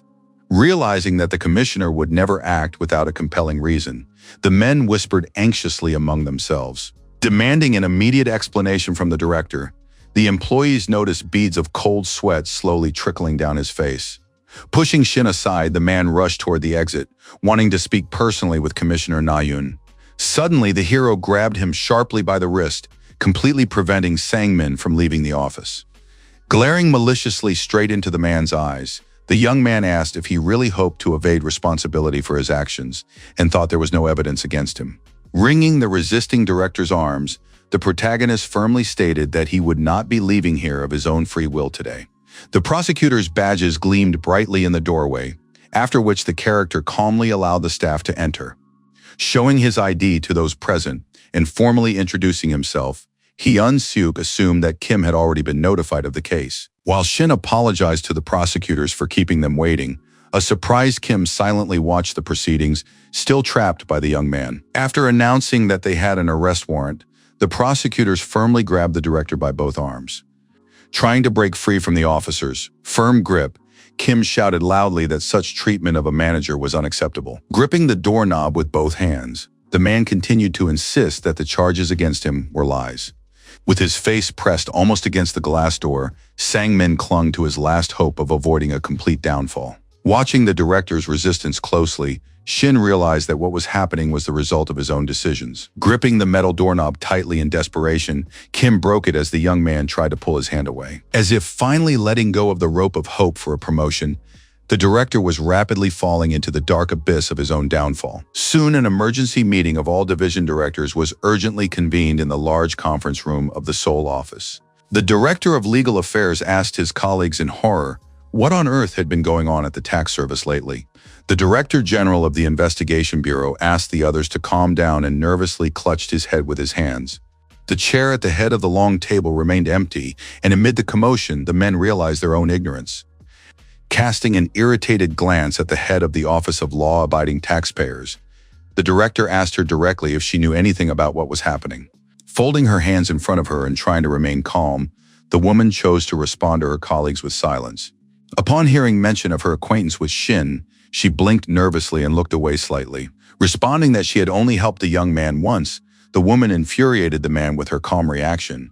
He couldn't understand why she had done so if she was unaware of the matter. Glaring at the enraged director, the woman repeated that she knew nothing and emphasized that, even if she did have information, she wouldn't be able to tell them everything. Hearing the accusations that she was considered an outsider among her colleagues, the men scratched the backs of their heads thoughtfully, feeling awkward. Hearing the conference room door click shut, everyone present simultaneously turned their gaze to the commissioner. Stepping confidently into the office with the sunlight glinting off his glasses, Na-yoon immediately caught his colleague's attention. Just as confidently and silently, Shin followed the commissioner into the office, revealing no emotion of his own. Shocked, the men rose from their seats, unable to believe that the young man had entered with Commissioner Oh. While the young man calmly took his seat at the table, the directors couldn't believe that Na-yoon had made him his assistant. After allowing everyone to sit down again, the man noted that there were too many important issues to discuss. Noticing everyone's surprise after the press conference, the commissioner explained the need to keep what was happening a complete secret. Hearing the commissioner's cautious wording, one of his colleagues realized that the commissioner no longer fully trusted anyone and became very upset. As they asked the commissioner with interest about the validity of the charges against Kim, the staff heard that the prosecutor's office had promised to prove his guilt. Some colleagues believed the issue could be resolved through the disciplinary committee, while Oh listened silently to their arguments. Painting a picture of a peaceful forest and a stream in the midst of nature, the man spoke of the possibility of reforming the system by punishing the guilty. Looking confidently at his subordinates, the commissioner declared that punishment awaited any employee who violated the law and tax regulations while they stared at him in astonishment. Mr. Oh's voice echoed through the office, while his colleagues failed to grasp the hidden meaning behind his accusatory words. Raising his voice in irritation, Na-hyun asked if the employees really thought he was completely oblivious to what was happening around him. Raising his hands in an attempt to justify himself, one of the directors hastily explained the desire to maintain internal order in the office. Yelling loudly at those present, Oh asked if this was really about splitting up the tax service. Many employees were forced to perform tasks that were originally completely outside their direct responsibilities. Carefully constructed systems were gradually being destroyed, and employees' talents were being wasted at the taxpayers' expense. The commissioner stated that personal conflicts did not concern him, since everyone was obligated first and foremost to do their job. Saying that this must never happen again, Na-hyun demanded that his colleagues fully understand the situation. Finally, the protracted war between civil servants came to an end, but events in Bureau Number 2 continued to unfold. An employee from the tax department handed a folder containing a list of people for a new audit to an investigator. Studying the papers he had received with interest, the young man eagerly awaited his colleague's final decision. Sighing heavily after a long silence, the young man tried to gather his thoughts before continuing the conversation. Holding out a can of pine bud drink, the employee offered it to his colleague as a gesture of reconciliation. Both regretted the conflict that had occurred and were glad that the situation had finally ended well. Now everyone was wondering how the investigative teams led by Shin and Kevon would proceed. The department employee believed that the investigative bureau would feel awkward asking for help after the chief's dismissal. Not expecting the team leader to come in person for the documents, the employees suddenly noticed the hero right at the door. Approaching the reception desk and greeting his colleagues, the hero asked if the team leader was there. Upon hearing mention of the suspects who had ignored their court summonses, the employees froze in shock at their desks. The hero admitted that he had thought long and hard about who would be best to ask this question, and had chosen the investigative bureau, and the young man awkwardly asked if it was all because of their former boss. Agreeing with him, Shin added that, in his opinion, subordinates were not responsible for their boss's mistakes. At first glance, it might have seemed that the confrontation was over, but the tension between the employees still lingered. Bowing deeply despite their past conflicts, the hero asked the investigative bureau to help them with the new investigation. Shocked by such respectful behavior, the officer hastily asked the young man not to bow to him anymore. Shaking hands, the investigator stated that it was the tax office's direct duty to help, and they would do everything in their power. The delighted commander could hardly wait to tell the entire department about what had happened. The sun shone brightly over the tax office building, signaling the end of pointless night shifts and conflicts. Sitting in his own office after a hard day, Na-hyun pondered what next assignment to give his staff. A short while later, Lee Seong-gyun was on the phone with Na-hyun, discussing Shin's dissatisfaction with the decision in Kim's case. After the arrest, prosecutors quickly uncovered all the bribes Sang-min had previously received. In addition to being fired, the man was also taken to the prosecutor's office, where he was formally charged with serious offenses related to the case. After carefully reviewing the collected documents, the protagonist easily identified the other tax evaders who had destroyed their records. If a taxpayer had no documents left, the only option was to speak with their accountant. No one could hide from the law forever, so investigators soon received a folder containing all the necessary reports. This case caused a huge public outcry, and the press and television actively discussed Commissioner Na-hyun's statement. Following the high-profile investigation, the country's residents began to trust the tax service, and Shin himself much more. This time, the investigation had lasted nearly 3 months, so the protagonist dragged himself into his office, completely exhausted. Outside the window, the weather was warm and sunny, and for the first time in a long while, the young man took notice of his surroundings. Deciding to express his gratitude to Department Head Lee, the character wanted to meet with him in the coming days. Soon, the men were enjoying hot meat sizzling on a plate, sitting in one of the city's cozy cafes. Sitting at a small table, Song-gyun praised the young man for his work, and the young man thanked him in return. Downing the strong drink in one gulp, the colleagues finally tried to relax a little after work. Unaccustomed to such alcohol, the young man sighed heavily, feeling his head begin to spin slightly. Suddenly, Lee noted that 2 years had already passed since Shin started working at the tax office, remarking that he still had goals to strive for. The character admitted that he used to consider himself successful, but realized that there were people whose level he was far from reaching. After listening calmly to the character, Lee remarked that everything has its time, and the young man should slow down a bit, noting that he had already formed his own team. They didn't want to let him burn out completely, so the boss advised him to gain more experience, and Shin politely thanked him for the advice. The man also advised him to keep his work and personal life separate, but the young man assured him that he was handling that perfectly well. Pouring another shot into his glass, Song-gyun noted that his role in this story was already over. As he carefully filled the container, the chief shared rumors about the tax director's imminent retirement. To himself, the young man noted that he had long since learned a hard lesson about the inner workings of the civil service. With interest, the young man asked if the director had decided who would take his place, but Lee merely remained mysteriously silent. Noting to himself that such a question brought him closer to the inner workings of the country's tax service, he felt pleased. Suddenly noticing someone's shadow behind him, Song-gyun spun around and fell silent for a moment on guard. Leaning closer to the table, the man said in a quiet voice that the director had not yet chosen a worthy candidate. The day before, Lee had spoken with Mi-ho, who had listened intently to the story of how Oh had shown no mercy to Kim. The director noted the commissioner's caution and lack of decisiveness, considering the traitor a danger to the entire organization.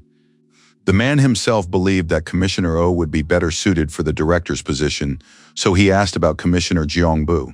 However, Min noted that Song had always sought power and knew how to extricate herself, even from the most difficult situations.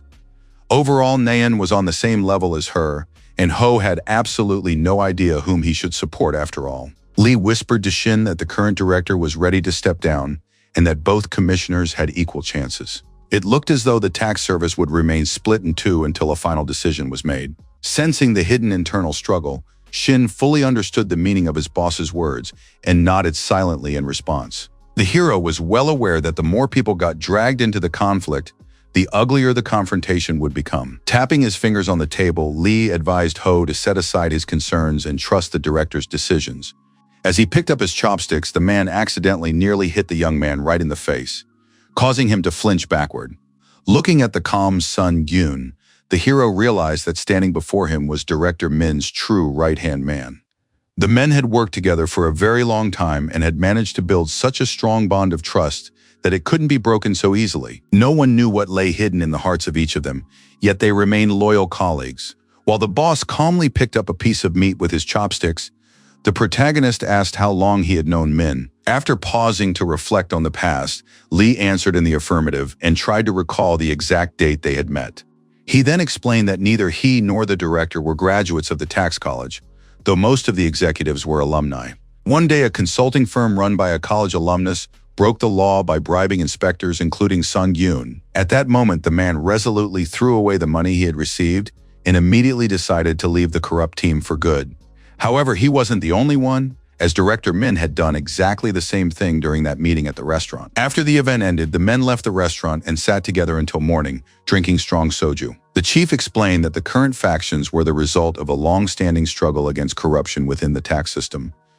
The hero himself understood perfectly well that he had managed to rise so high in the ranks, thanks to the support of Song Yoon and Miho. Raising his glass above the table, the young man promised to help them eliminate any corrupt officials and dangerous criminals. Hearing such serious words, the chief froze in place, completely at a loss for what to say next. As the dim light illuminated the cafe, the men resolved to strive for the most honest organization in the entire country. Drawing the attention of the other patrons, they spoke loudly about justice and the state's fair tax system. Clinking their glasses over a table laden with various dishes and appetizers, the colleagues laughed joyfully together. Thinking of his former boss, the young man realized that no one could achieve true justice on their own.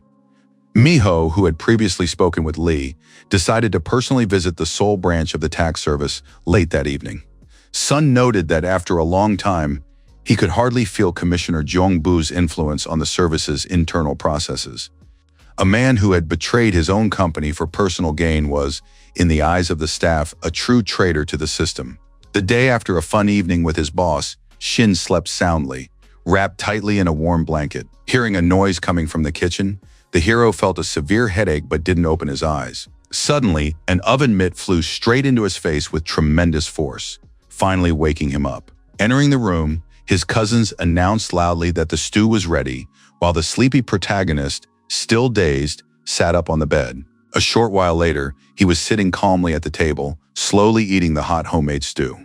Smiling after a few spoonfuls of food, the hero admitted that he was gradually coming to life, while the cousins continued to grumble.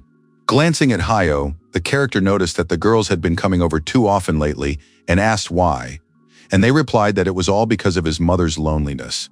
Upon hearing about his uncle's desire to hold a separate memorial service for his grandfather, Shin asked in surprise, unable to believe his own ears. Suddenly, his cousin shouted loudly at Sujong, while the protagonist waited tensely for an explanation, watching them closely. When Shin was much younger, he never particularly missed his relatives during family memorial services. After his father's death, the young man gradually distanced himself from almost all relatives connected to the deceased man's family. The main reason for the rift remained his eldest uncle's wife, who was considered an extremely wicked and cruel woman.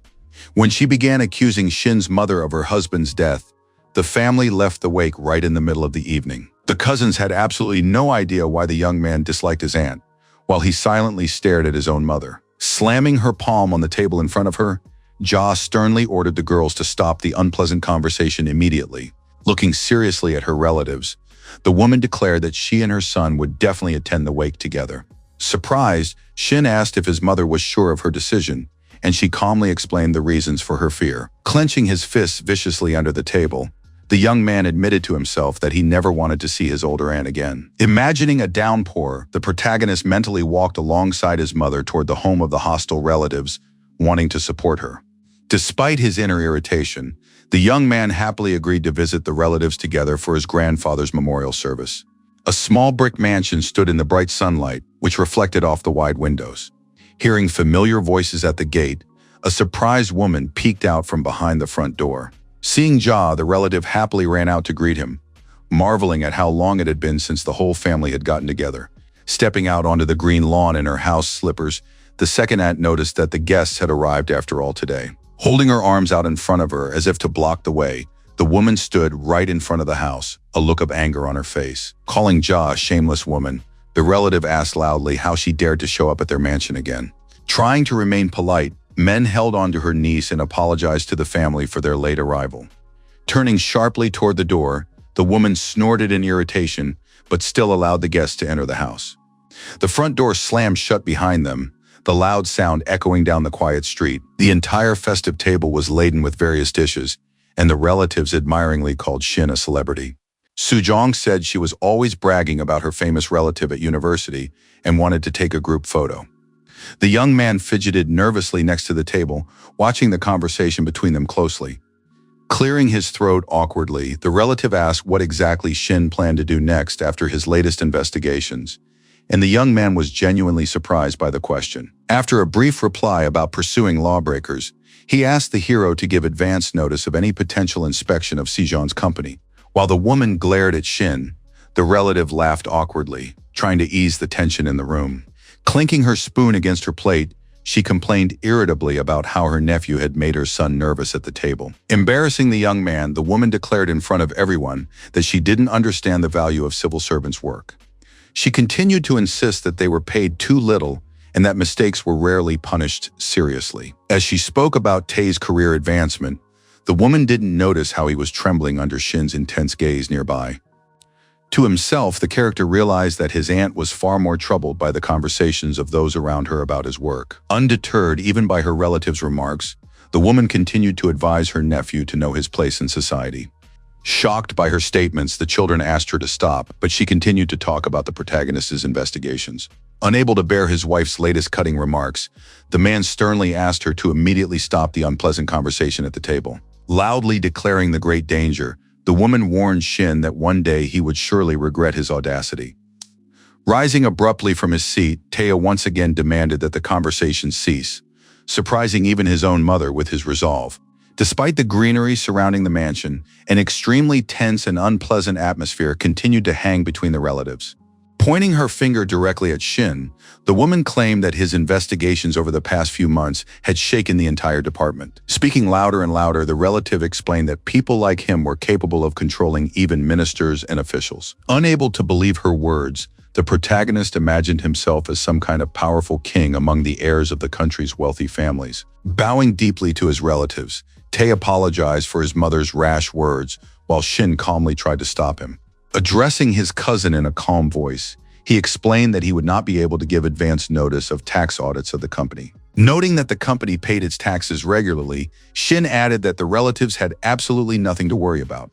While Tae breathed a sigh of relief after hearing this, the hero calmly shifted his gaze to his own irritated aunt. Smiling and accepting her advice as a sign of sincere concern, he assured his relative of his own caution. Promising to be more serious in the future, the young man heard his aunt's request to truly keep his word. Out of the corner of his eye, Shin looked closely at his mother, still sensing the intense tension at the family table. To himself, the hero noted that just a short while ago, Ja had looked ready to vent all her pent-up frustration at her relatives. Smiling at those around her, the woman looked genuinely proud of her son's achievements. Realizing that the family hadn't gathered together in a long time, the hero was glad to have the chance to avoid serious conflicts among his relatives. While the mansion was bathed in bright sunlight, Sujong continued to persistently take photos of her famous relative on the street. Snapping photos with her phone, the girl asked about Shin's free time next week, piquing his interest. Lying right on the grass and continuing to take pictures of the young man, the girl confessed that strange things were happening at school. Getting up from the lawn, Sujong held out her phone, displaying a photo of the school administration department's expense report. Looking at the image on the screen with interest, the young man was surprised by the accuracy and completeness of the figures listed. After a moment's thought, the young man promised to stop by after work, surprising her with the seriousness of his attitude toward the matter. Feeling a strange, uneasy premonition inside, Shin considered it extremely important to verify the legality of what was happening and was excited about the possibility of a new case.